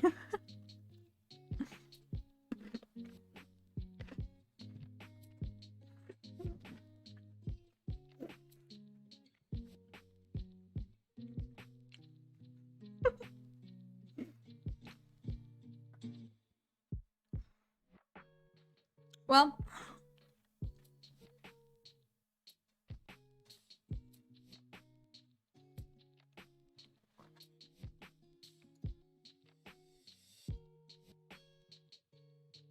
oh yeah, dentures, that's for sure.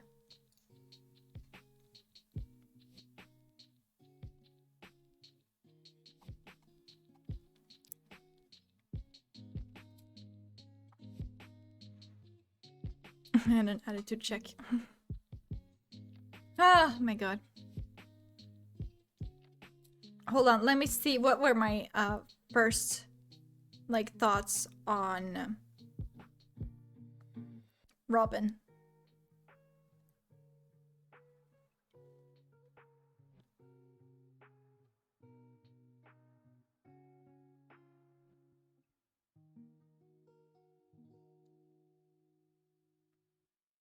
My first thought about Means was, why does he look like a statue? So nice to see that that hasn't changed. And I got really excited when Clavier first showed up in this episode. As one should.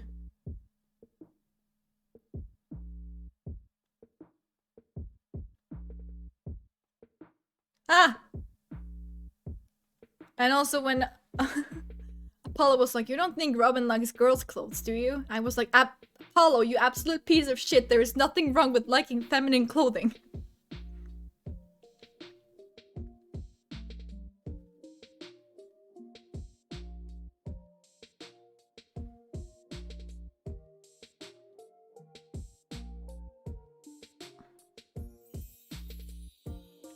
I mean, true.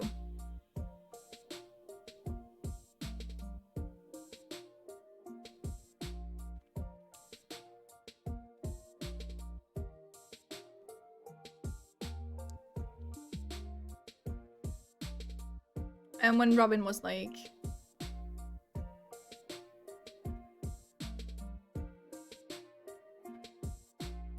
I'd be into that kind of thing. I'm a dude. I'm into braces, not dresses. I took a picture of it and was like, it's okay, Robin. I won't judge you. Maybe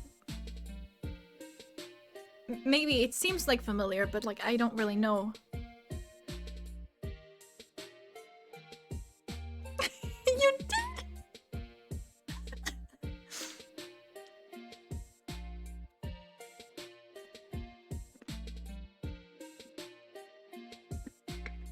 And I have to sit here being cryptic, like, why do you think it's him? Like,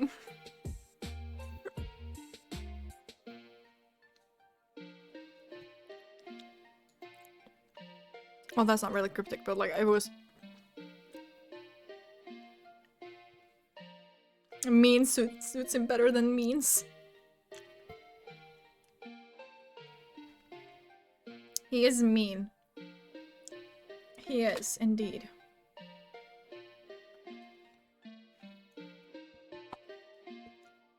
Anyways, I can't believe that, Apollo and Athena performed bondage in court.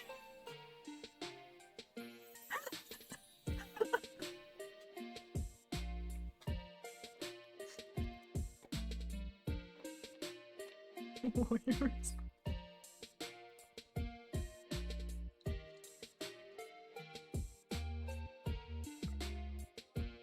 Hmm.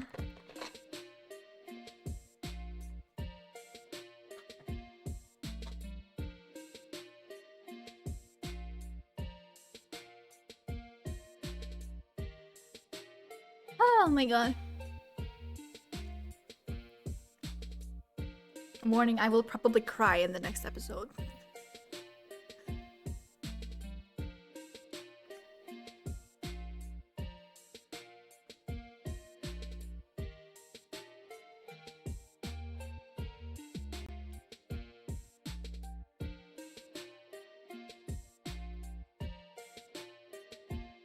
Most likely, yeah.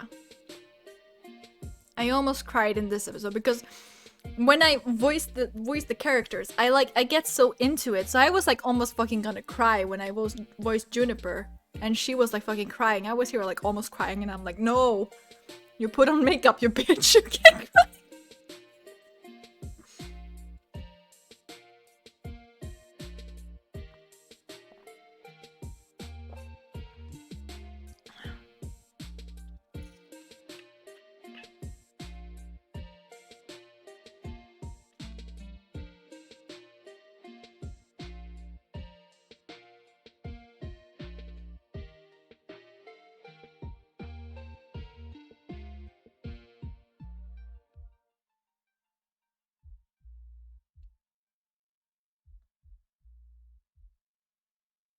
Anyways, we're finally halfway through the game. So, yay. I'll see how long I will stream tomorrow. I don't know yet. Maybe I'll just do like half of the episode or what. I know that not the next case, but like the episode that comes after that, I will do that in one sitting because that's only 3 parts, and I'm like, fuck it, go through it. I don't want to like stop in the middle of that, I guess. And then we move on to the redacted.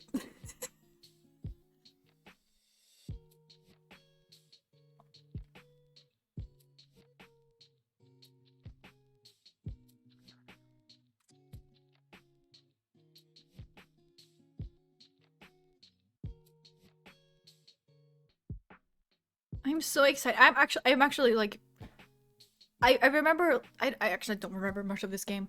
I remember pieces, but like, I don't remember like enjoying it as much as I am doing right now. Like, at certain times I feel a bit out of it, but I'm mostly fine. I was a bit worried when I started streaming today. I'm gonna be honest and say that I was a bit worried that I was gonna like start like dissociating and I was just not gonna have a good time. I got really distracted, like during investigation day 2, but I just got something to eat and I was like right back on track.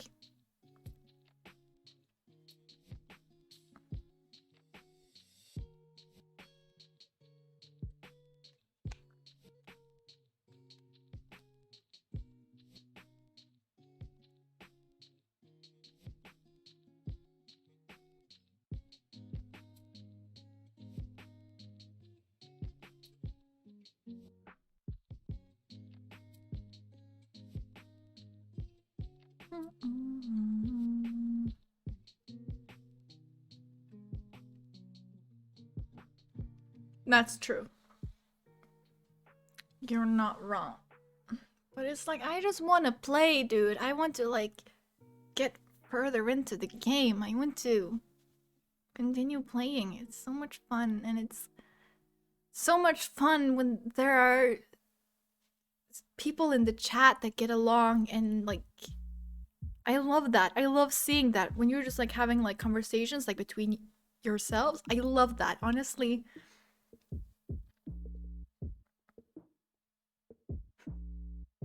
Discuss BDSM shows.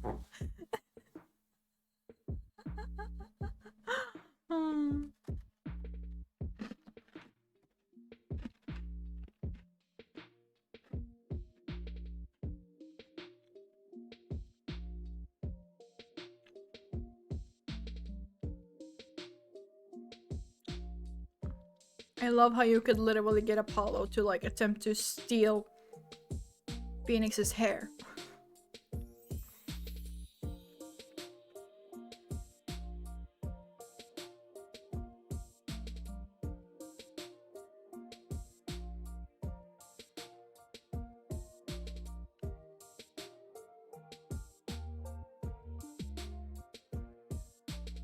Oh, I got really excited for the next episode.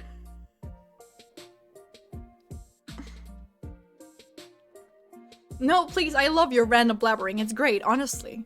It is. I never know what you're gonna come up with. Like, one day it's BDSM sharks. Some other time it's... I don't even remember what else you've been talking about. But...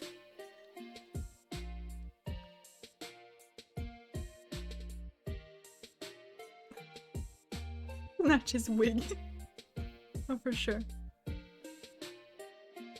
And Apollo being like, what was cringeworthy, Athena?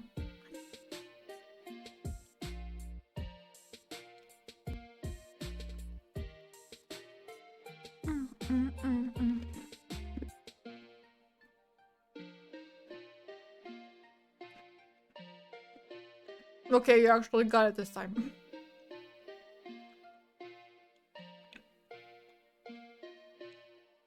Oh. Mm.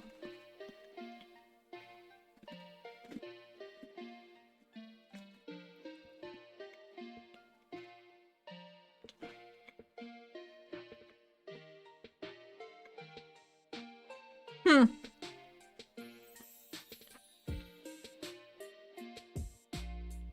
Oh well. It'd be like that, I guess. Hmm.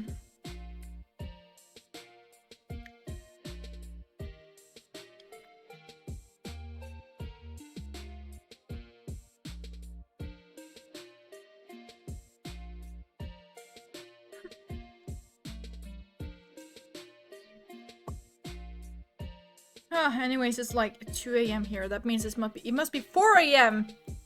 in Turkey. What the fuck?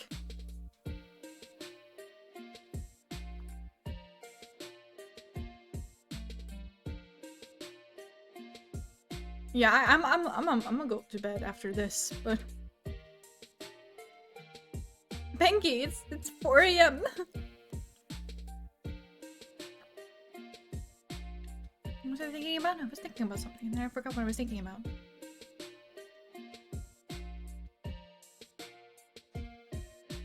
Sorry, I thought about the anime. You know what? Fuck it. Fuck it. Why don't I just fucking...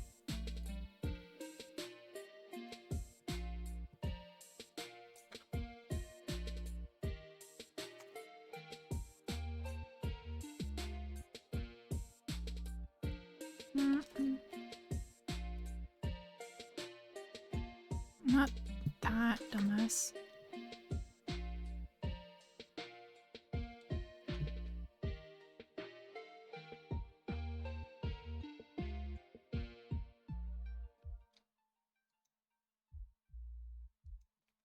Okay, I need to.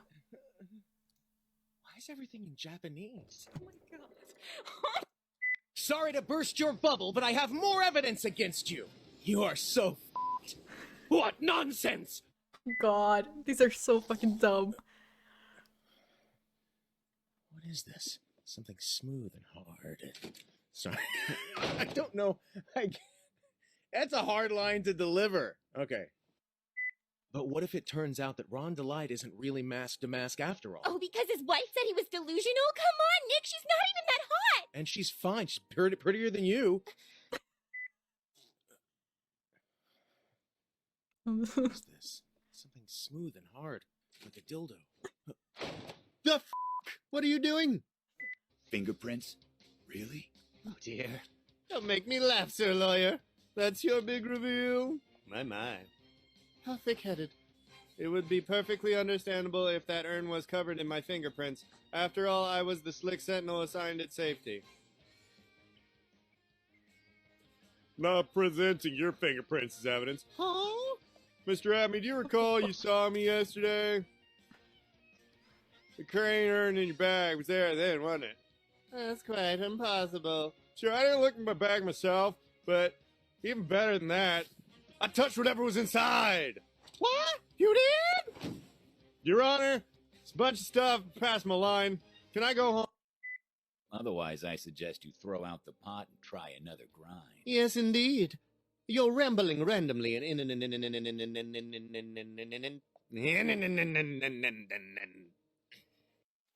God. Suddenly, there was a large set piece right in the shot where it hadn't been before. Which means you had to move it somewhere out of the line of sight at the very least. So everything would match your pictorial alibi for Bullard's murder. Myrtle!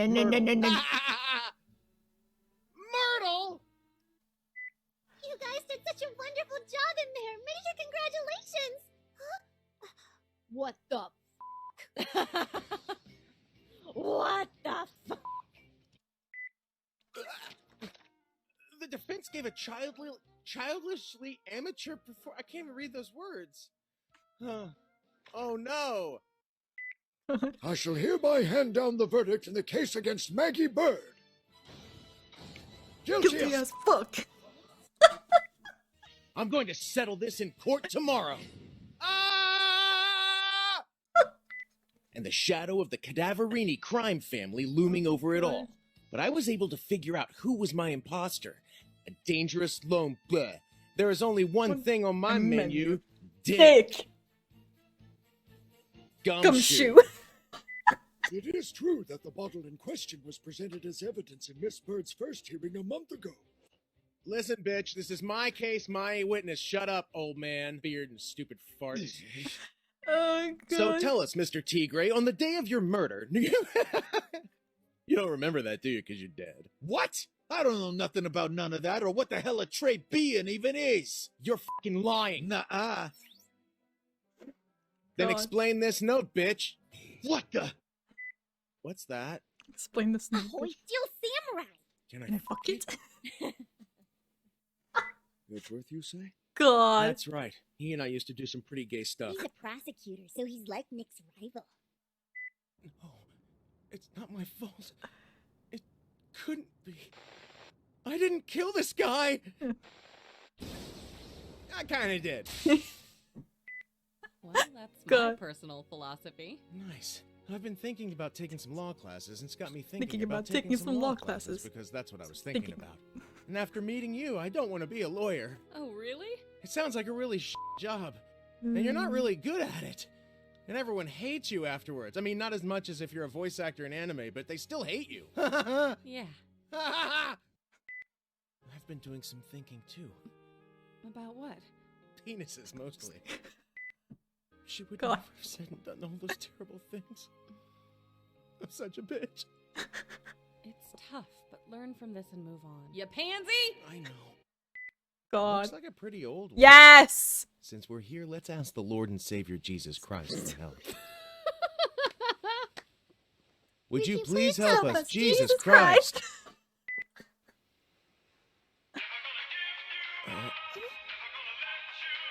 Oh, God. Yes! There it is! Because it seems the waves decided to come back. What the fuck? To the contrary, we're prepared to hear their statement at any time. Oh, your suit is loud. Oh, God. Oh, I suppose youngsters these days don't know when to give up. Well, I mean, she is a woman. What do you expect? What the hell?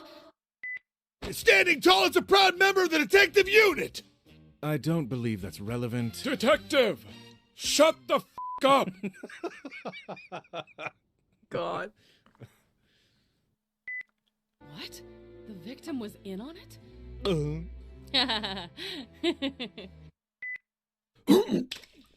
Mr. Falls! Think I'm done. Catch up? Catch up. Yeah, that's great. Good work, guys. She managed to make her way back home alone. She managed to wake and bake. This man held a grudge. Sorry, I do drugs. Before coming here to see you, I paid a visit to Wright at the hospital. He requested I do him. What? He really asked for that? He did. Be honest with me. You know, poison. Damn it. I've got to find a way to help her. I'm such a bitch. I'm shocked to see you're alive. What? Hang on. I'm a prosecutor. Yeah, right. You kind of suck. Seriously, you suck. But I know you can do this. And then later we can maybe hang out a little bit. Maybe date or something. There's no turning back now. The defense is ready to present your argument. Your argument? It is a Shit. Yeah, I said it was his argument. And now it's just going to be me telling a story, a very short story. Once upon a time, there was a defense prosecutor. And his name was Phoenix Wright, but he was in the hospital. And now, taking his place, is a totally unqualified shithead. At least for the time being. What? What are you trying to say? We've proven that it is not... And then I just gave up. But, you're rather green. Mean green. Caw. Caw! Because it turns out that gorgeous angel can fly! Well, he's clearly on meth. Control your witness! Death is something I've experienced firsthand. Really? You died? Why couldn't you have stayed that way? You be nice to her! You hear? 'Cause if not, I'll tater ya! Put it in your ass, butts! It's where I keep it, Phoenix! I was curious about this crystal. Wanted to check if it truly was the victim's. You're always working, aren't you? Can it f me?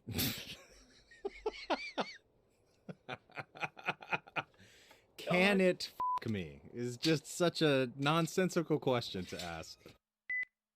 Iris, I'm counting on you. You have 2 arms and 2 legs, and that equals 4! Right. I'm heading over to the inner temple right now. F off. I believe that was her name.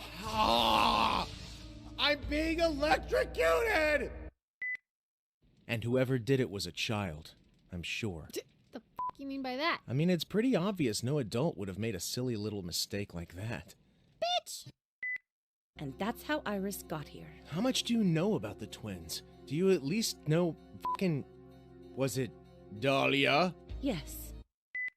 Master of the Karine School. A woman who'd been seen neither or heard from 15. And what's more, besides being Karine's master, she was also a dance instructor. Are you serious? What? Mystic Misty? She seriously danced so fucking hard, it was amazing. Disco. There's just no reason to disco! How hard will you fight for the people you care about most? That's the truest measure of one's character. It's a question defense attorneys must ask themselves while preparing for And although the bonds we shared were tested from time to time, in the end these struggles only brought us closer. And I couldn't wait to get away from them, because they're the most irritating heads I've ever known. Goodbye, Cleveland. Then it gets this part. Sorry. I just had to show that. Oh god, it's so dumb. Literally so dumb. And that's like... that's literally the outtakes from the official dub.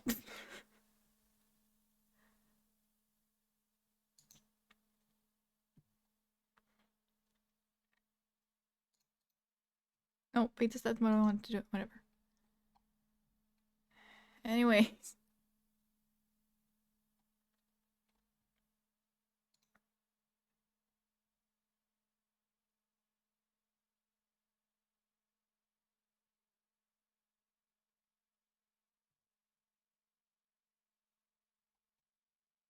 They're great, honestly.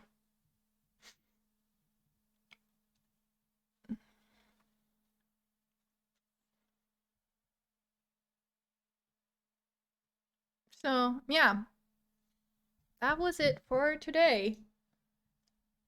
So, I will probably be back tomorrow then. With, like, at least the beginning of the next case. Don't know yet.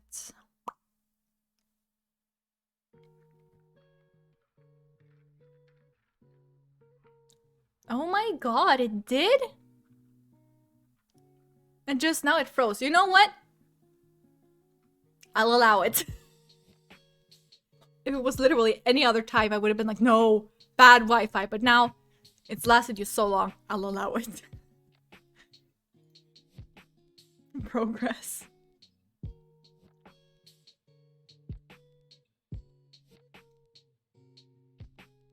Ah.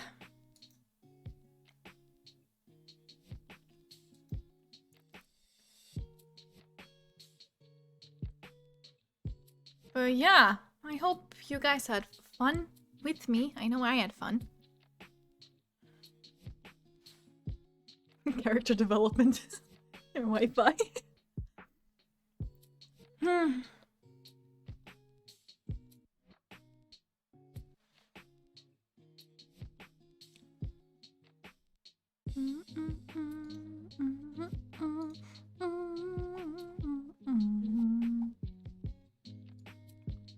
Hell yes! Sorry, I'm just excited.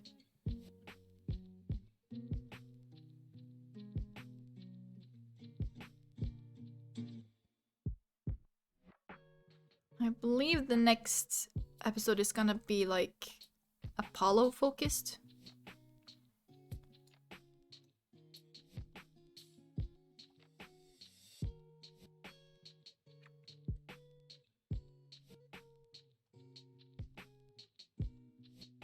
That makes me so happy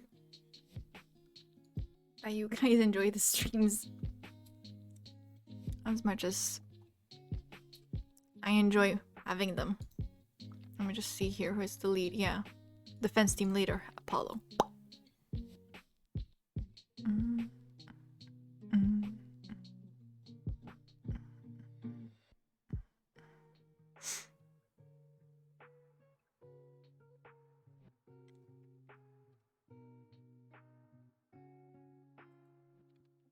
And then that one is...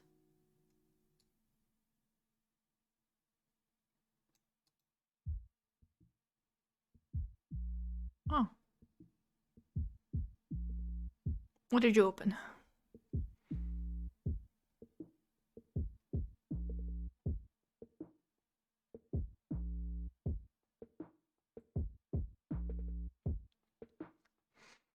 That's a barbecue. That's amazing.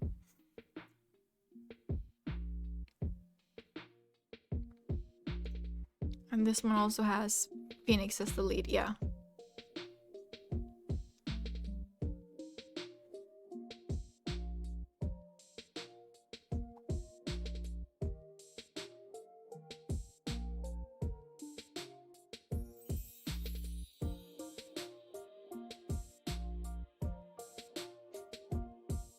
Ah, God.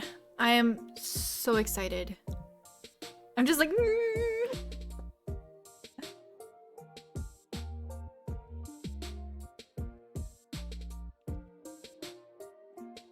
Oh God. I hate that. That's so confusing. Ugh.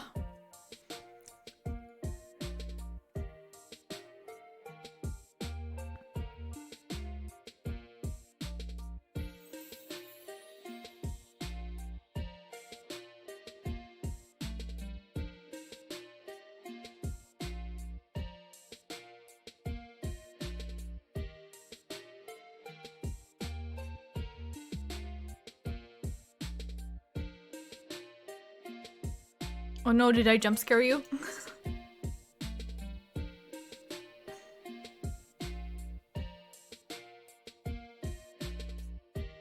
Ah, yeah, it does that. It's annoying.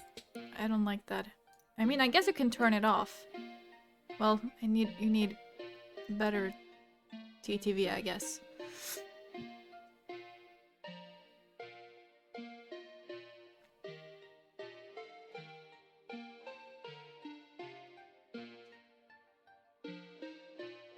Anyways, yeah, I hope to see you guys tomorrow. And we will start getting emotional, and we finally will get like some backstory for our boy Apollo, because he literally just showed up and was like, alright, I'm here. I'm gonna defend. You're not letting me defend. I'm here to defend. Why am I a babysitter? Emotional trauma, here I come. Yay! Our favorite!